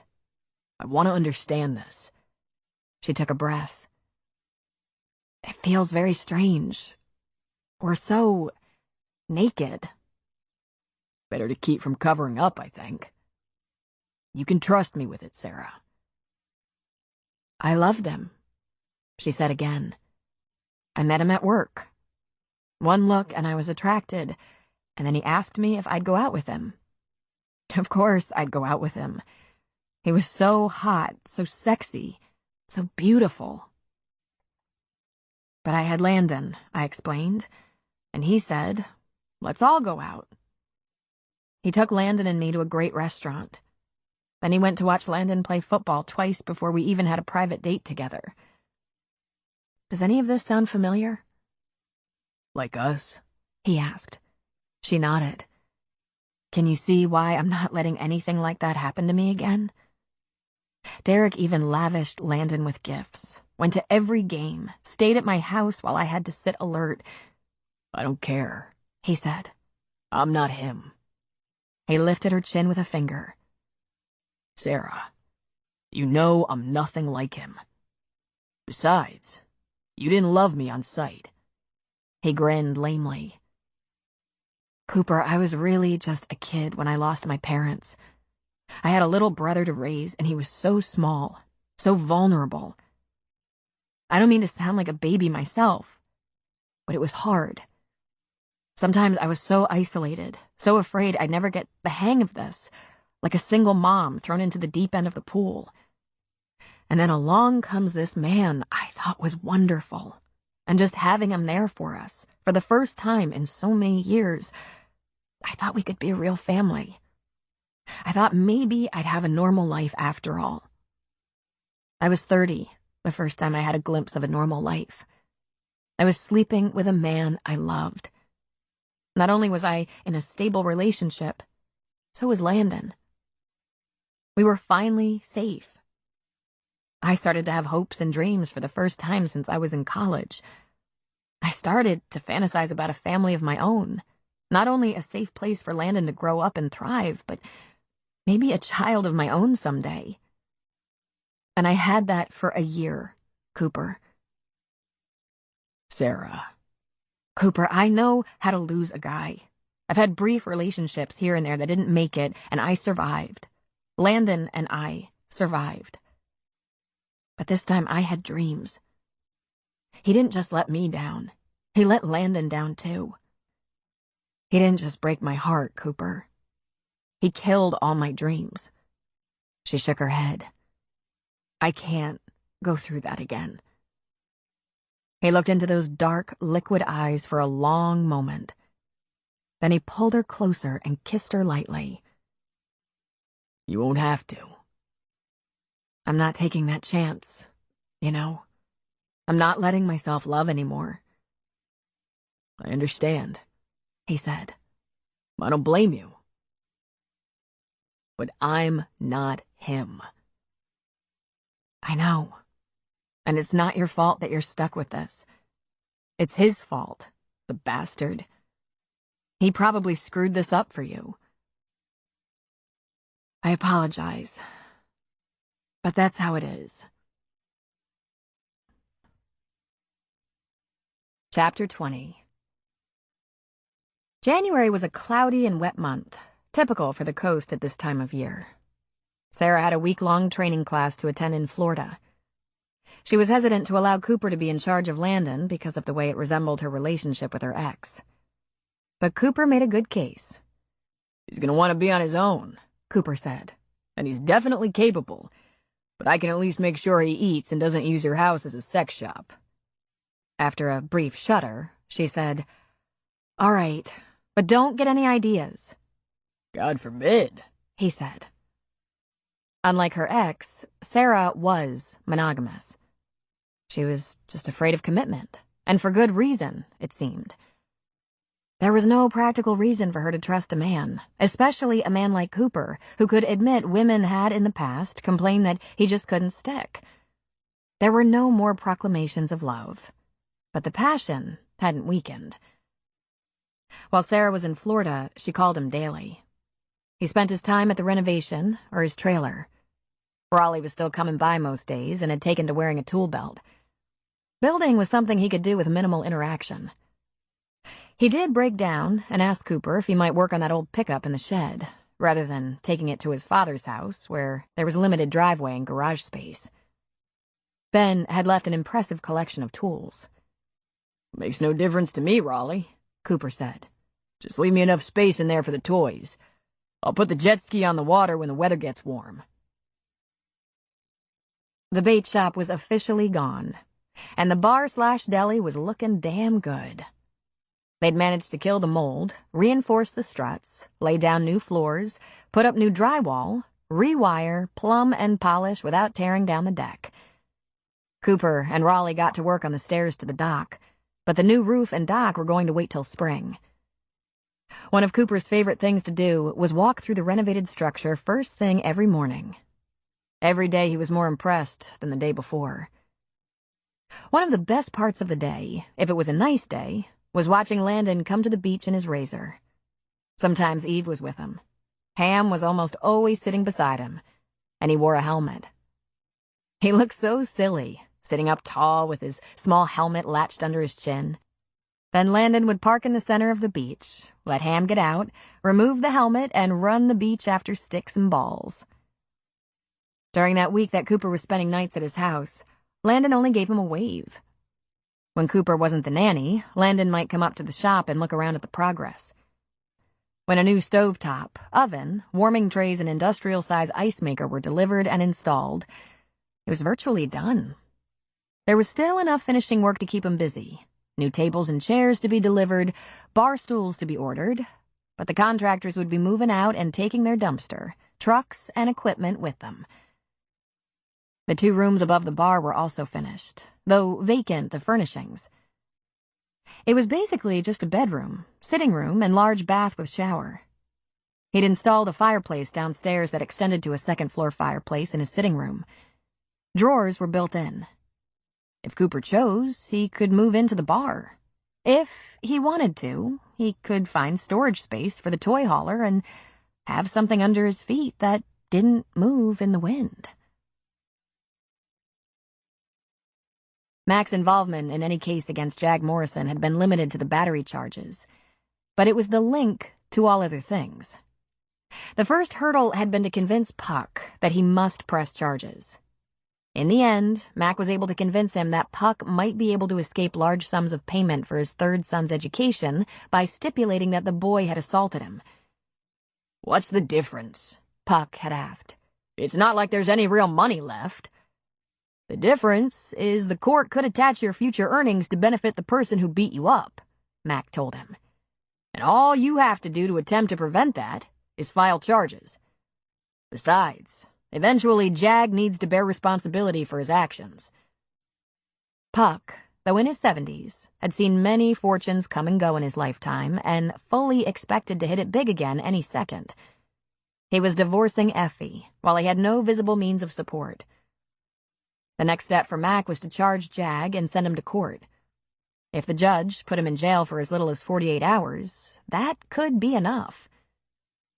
The judge gave him a week in the county jail and 200 hours of community service to add to the time he was already assigned for attacking Landon Dupre. If there was one thing Mac knew about criminals, particularly young criminals, it was what idiots they could be. As Jag was taken into custody by an officer of the court, the homicide detective working on Ben's case told him, "Just so you're aware, Mr. Morrison, we'll be interviewing your mother, father, brothers, and friends about your relationship with the late Ben Bailey at the approximate time of his death." "What for?" he asked. "I didn't know that guy at all." "Just the same," the detective said. "Anything you want to tell us before we start that process?" "Do I look worried?" he asked with his usual insolence. That was all that was needed. When Jag was booked, he was told the same thing as every prisoner, that they have use of the phone in the jail, but that all calls will be recorded. When any prisoner picked up the phone and accessed an outside line, a recording restated that warning. And yet, Mac knew from experience it was the rare inmate who believed anyone had time to listen to all those recorded calls. They did. Morrison called his mother, his father, his 3 friends who made up his little high school posse, and warned them all they'd better not say anything about his involvement with Ben Bailey. Those people were already on the list to be interviewed, but not right away. What was done immediately was a review of the phone tapes, and there was one conversation that was the most revealing. Jag's buddy, Kenny Sinclair, said, "You said you offed him. You expect me to lie about that?" "There's no evidence," Jag said. "We burned the 2x4 I hit him with, and I was alone. There aren't any witnesses." And there it was. It was admissible. He might have burned the forensic evidence, but his recorded statement was now in the hands of the DA. They hoped to use that to sweat a confession out of him as well. It might not have been premeditated. It could have been manslaughter, but they knew who did it. And Jag Morrison knew he was a suspect. It might take months to bring it to trial, but they knew the truth. This all caused Mac a great deal of reflection. He'd brought his family to this little town to be safe and comfortable, and the scariest person in town turned out to be a 17-year-old kid. Cooper was using a razor blade to scrape some of the paint off a pane of window glass, shining it up. He was on the deck, working on the outside, when the deputy's SUV came down the road from the highway. He dropped the razor into the open toolbox that sat on the table and wiped his hands on a rag. "Why didn't you come across the beach?" Cooper asked when Max stepped onto the deck. "I had business in Coquille at the sheriff's department." "Place is looking pretty good, Cooper," he said with a nod. "Better than it ever looked while Ben was here." "Look around the inside," Cooper said, opening the door. "There's some cleaning and deliveries left, but it's close to finished. Raleigh and I are still working on the stairs to the dock, but we're close." Mac whistled. "I could live in this. That fireplace is just the touch." "I'll sell it to you," Cooper said with a laugh. "You'll have to leave the kids and aunt behind, but the dogs can stay here with you." "Funny," he said. "Maybe I could be a cop during the day and wait tables at night. Hey, it bears thinking about. How long do you intend to be a cop?" "Long enough to make the pension worth my time. But seriously, Cooper, this place looks fantastic. I had no idea it was going to end up looking this good. Did it all without totally gutting the interior. Mold is gone, plumbing doesn't talk to you all day and night, sits still in the wind, keeps out the rain. And done in around 3 months' time." He chuckled. "Amazing what you can do with a ton of money. Will you get your investment back when you sell it?" "No telling," he said with a shrug. "It mattered to Ben. I couldn't just sell off the land. I wanted to do something to deserve what he left behind. I wanted to leave it better than I found it. Something that would make him happy. That's about all there is to it. Well, there might be one more thing. Jack Morrison was arrested this morning for the murder of Ben Bailey." Cooper was shocked into silence, his mouth hanging open. It was a long moment before he whispered, "Oh, Jesus." "I don't know how it's going to shake out.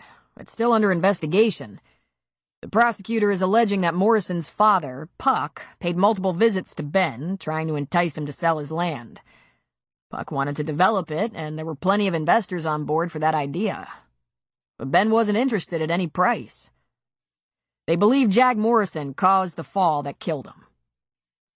"Why would he do that?" Cooper asked in a breath. "Money," Mac said. "Puck's business was suffering with the recession, and he had been asking the family to cut corners. According to Puck, he'd told them the house was going into foreclosure. That house, it was like the Morrison anchor, announcing them as the richest family in Thunder Point. That could all have been stopped if Ben considered even a small portion of his land for sale." "He was rooted here," Cooper said. "It meant more to him than just land.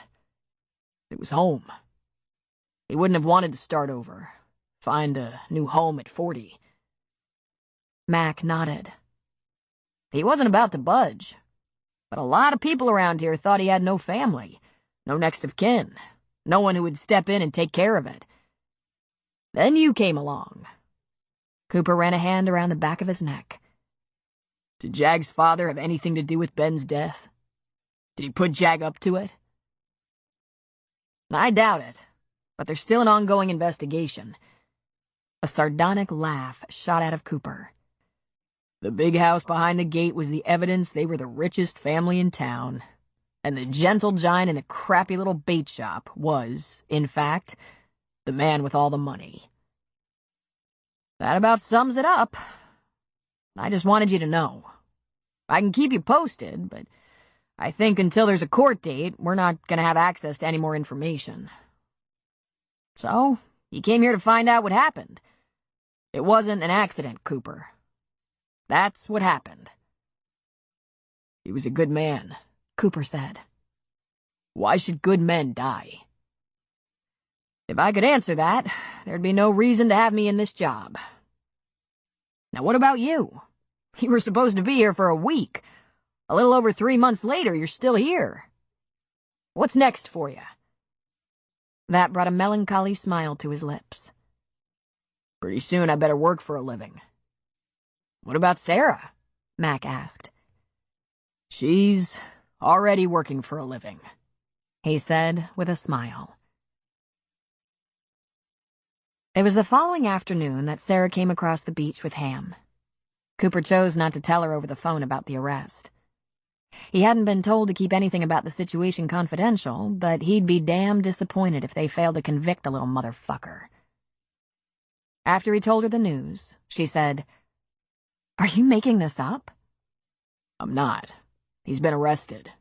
Investigation and hopefully a trial to follow. My God, she said.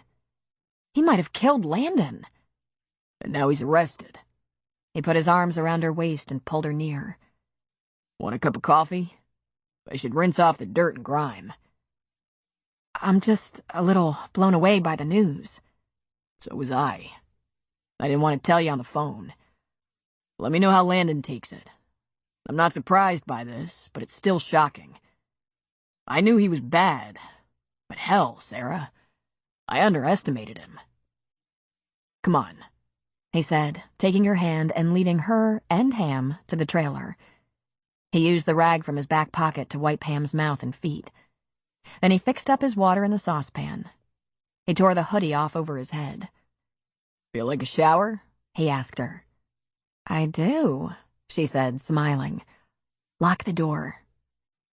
You know, these little interludes are very nice, Mrs. Robinson, he said with a grin. It's naughty and sneaky, and I like it. And he pulled his t-shirt over his head. No funny business, she said. I know you think this place is a mansion, but that shower isn't really a two-person shower. Fine, he said with a smirk as he removed his boots and socks. All funny business begins when you're dried off. And he dropped his jeans, revealing an erection. She laughed. Cooper, you're not the least bit coy, are you? Can you hold that thought? I can, but let's not waste time. She went to the bedroom to remove her clothes, folding them in a pile on one of his built-in dressers. Walking naked to the shower. When she got in, he was soapy, and he pushed her up against the wall. He kissed her deeply, holding her against his soapy body. Sarah, you are beautiful. Have I told you that lately? She ran her hands over his chest. You're beautiful, Cooper. She traced his tattoo on his right shoulder. It was a globe and ocean. Fitting. Are you clean enough yet? I think I could manage to make you happy right now. Not right now, Cooper, she said, laughing. This shower is worse than an airplane bathroom. Have you ever done it in an airplane bathroom? He asked. No. Have you? Well, no. But with you I could. He lifted the shower head from its bracket and rinsed them off. Come on. He turned off the water and pulled her out of the shower, but instead of drying off, he grabbed and carried her, slippery and squealing, to his bed. Cooper, she said and laughed. I'm cold. You won't be cold for long, he promised, covering her with kisses until she relented, put her arms around his neck and opened her legs for him. That's what I'm talking about. It took only a few moments for both of them to explode in the ultimate satisfaction, then melt into laughter once more. Do you know what I love about being with you? She asked. You're fun. You know when to be serious. Then you're fun again. Do you ever feel like there are eyes on you? He asked. Her eyes grew very large. Then she turned her head to see Ham sitting patiently at the side of the bed near the foot, waiting for attention. Cooper pulled on her chin, bringing her gaze back to him. Please don't talk to him, he whispered. If you do, I'll have a Great Dane on my back. She started to laugh, and he covered her mouth. Laughing at him could do it too. Shh. This is good. My hand over your mouth. I have to tell you something. He was smoothing the damp hair off her brow. Remember when I told you that I'd been accused of being emotionally unavailable? Afraid of commitment? A couple of months ago, she said, and nodded. I didn't understand that at the time, but I think maybe the woman who said that was right. He shook his head. I'm not that way with you. With you, I'm mentally, emotionally, physically in the moment. All in, all there. All yours. I can tell. I feel different with you than I've ever felt before. Why are you saying this, Cooper? Because I want you to know. It's important that you know. Why? You already told me you love me. Love is easy, he said. The other stuff is even more important. She smiled and rubbed her knuckles along the hair over his ear. You're awfully good to me when I'm the one who's emotionally unavailable and afraid of commitment. I'm not worried about that. He grinned at her. You want food? You always make me hungry, she said, sitting up and wiggling to the other side of the bed so she wouldn't have to wrestle her way around Hamlet. This has been fun. These afternoons when Landon is at school and you're not at work. And Raleigh isn't here, she said. Raleigh's here. He's working on that old car of Ben's in the shed. One of these days soon, I'm gonna have to actually work, too. He pulled on his jeans and gave Hamlet a pat on the head. The bar is done, then? It's as close to done as it needs to be. Have you been sending out resumes? She asked quietly. He shook his head. But I've gotten a couple of offers without applying. An old friend from Texas has given up a news chopper job in San Francisco, and he said they'd hire me on his recommendation. ASAP. And Colorado really needs firefighters. That was another personal recommendation. Last year's fires charred the state. They're ready to gear up for summer. Both positions are open immediately. She looked down to fasten her pants. What would you do, Sarah? He asked her. She gave a shrug. News chopper, she said. She looked up. Cooper, do you think we'll stay in touch? I hope so, Sarah. You could beg me not to leave, he suggested with a patient smile. You know I can't do that. I know you can't do that. How soon on that news job? They'd like someone right away. I assume that means within the week. But you wouldn't leave without saying goodbye, would you? Of course I wouldn't do that. Would you? She shook her head. Wow. The idea of you leaving, it hit me. Even though I knew all along, since that first day I caught you surfing the net, looking at potential jobs. You wouldn't like that? Me leaving? I'd hate it. Yet you wouldn't ask me to stay. You know I can't. I explained about that. The best I could. He gave her a little kiss on the forehead. Yes, you did. Let me take you out to dinner at Cliff's. Text Landon and invite him. Tell him Eve can come. Take your horse home, and I'll pick you up in an hour. Sarah assumed one of Cooper's reasons for taking her out to dinner with Landon along was to explain to her brother that he'd be leaving. But of course Landon brought Eve, and the conversation around the table didn't leave room for any kind of serious discussion about Cooper's next move. Instead, it was all about Jag. Everyone in school is talking. People say Jag shot him or stabbed him. But that can't be right, Eve said. The police would have known if that happened. What about his friends? Cooper wanted to know. Only Wormitz and Pickering were there. They said they didn't know anything except that Morrison lied so much all the time, bragged so much, no one really took him seriously, Landon said. Except Sinclair didn't come to school, and someone said he isn't coming back. He's going to stay with his aunt and uncle in Seattle for a while. He might be afraid of Morrison. Did either of them try saying they were sorry for backing him up? For picking on you? Landon shook his head. I don't see that happening, man. But around school, they're treated like they have typhoid fever. When Cooper took Sarah home, he didn't go inside. Landon and Eve had followed them home in Landon's little truck, and they walked past them to go inside. Sarah told him she had to go to work early and probably wouldn't see him until late tomorrow. so he spent delicious moments at the front door, kissing her stupid. Landon snapped open the front door. Get a room, guys, he said, then laughed at himself.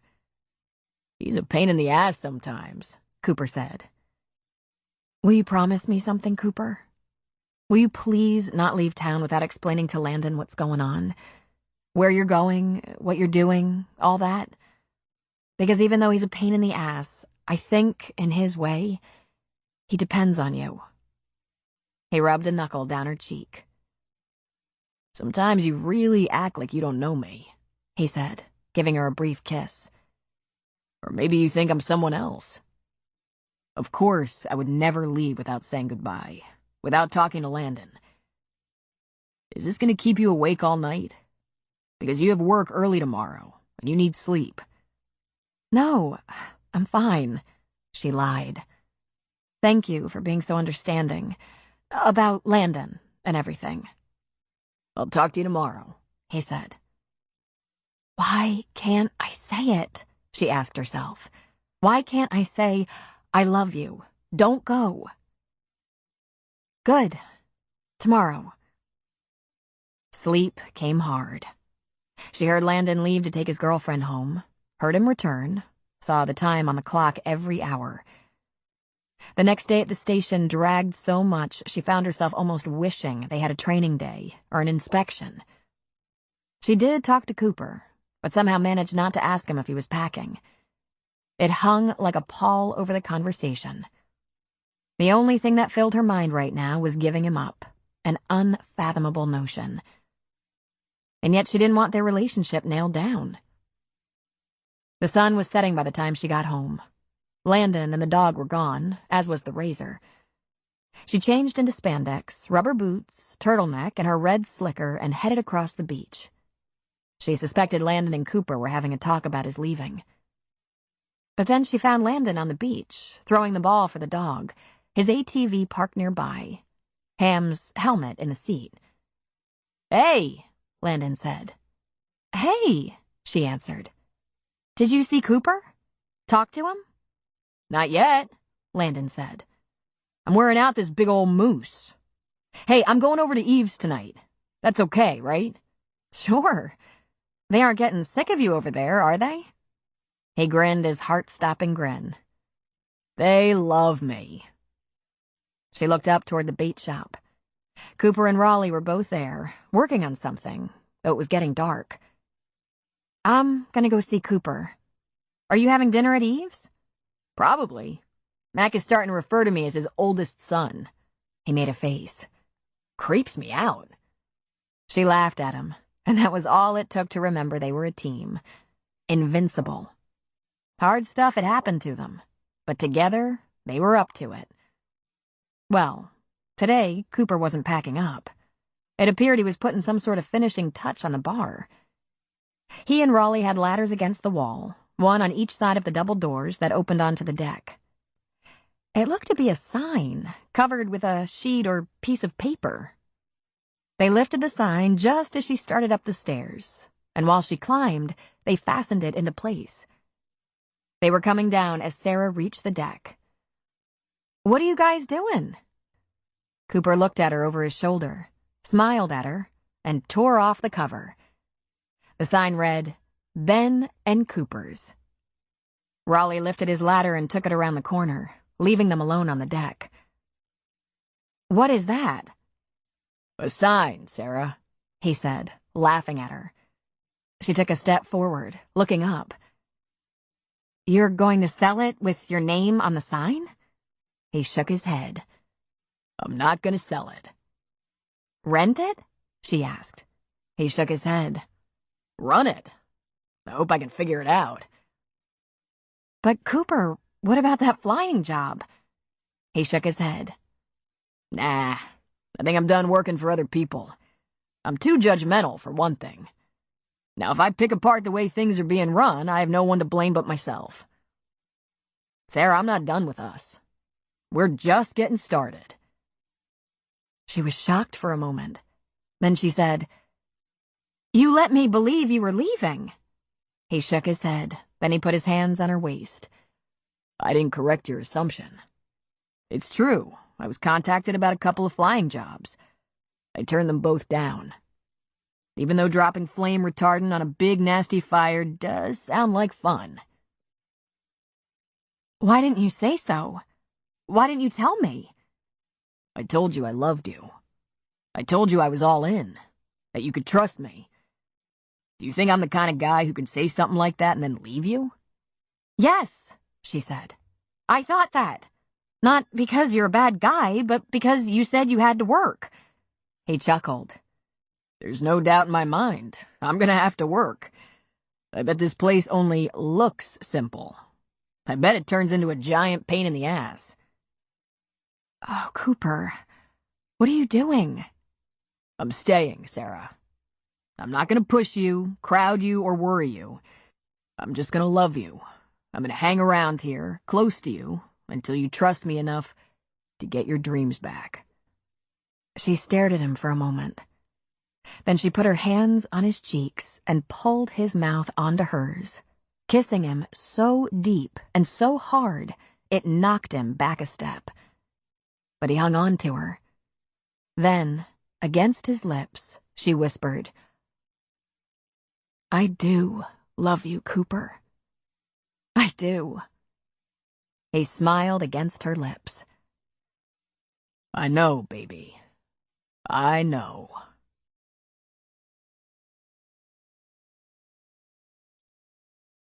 The end. You've been listening to The Wanderer by Robin Carr, narrated by Therese Plummer and directed by Kathleen Gormley.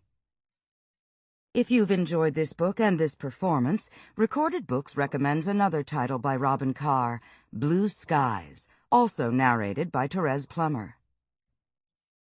Nikki Burgess survived a terrible marriage and a worse divorce.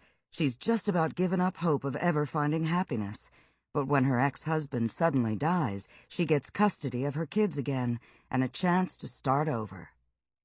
Dixie McPherson, on the other hand, has had way too much love.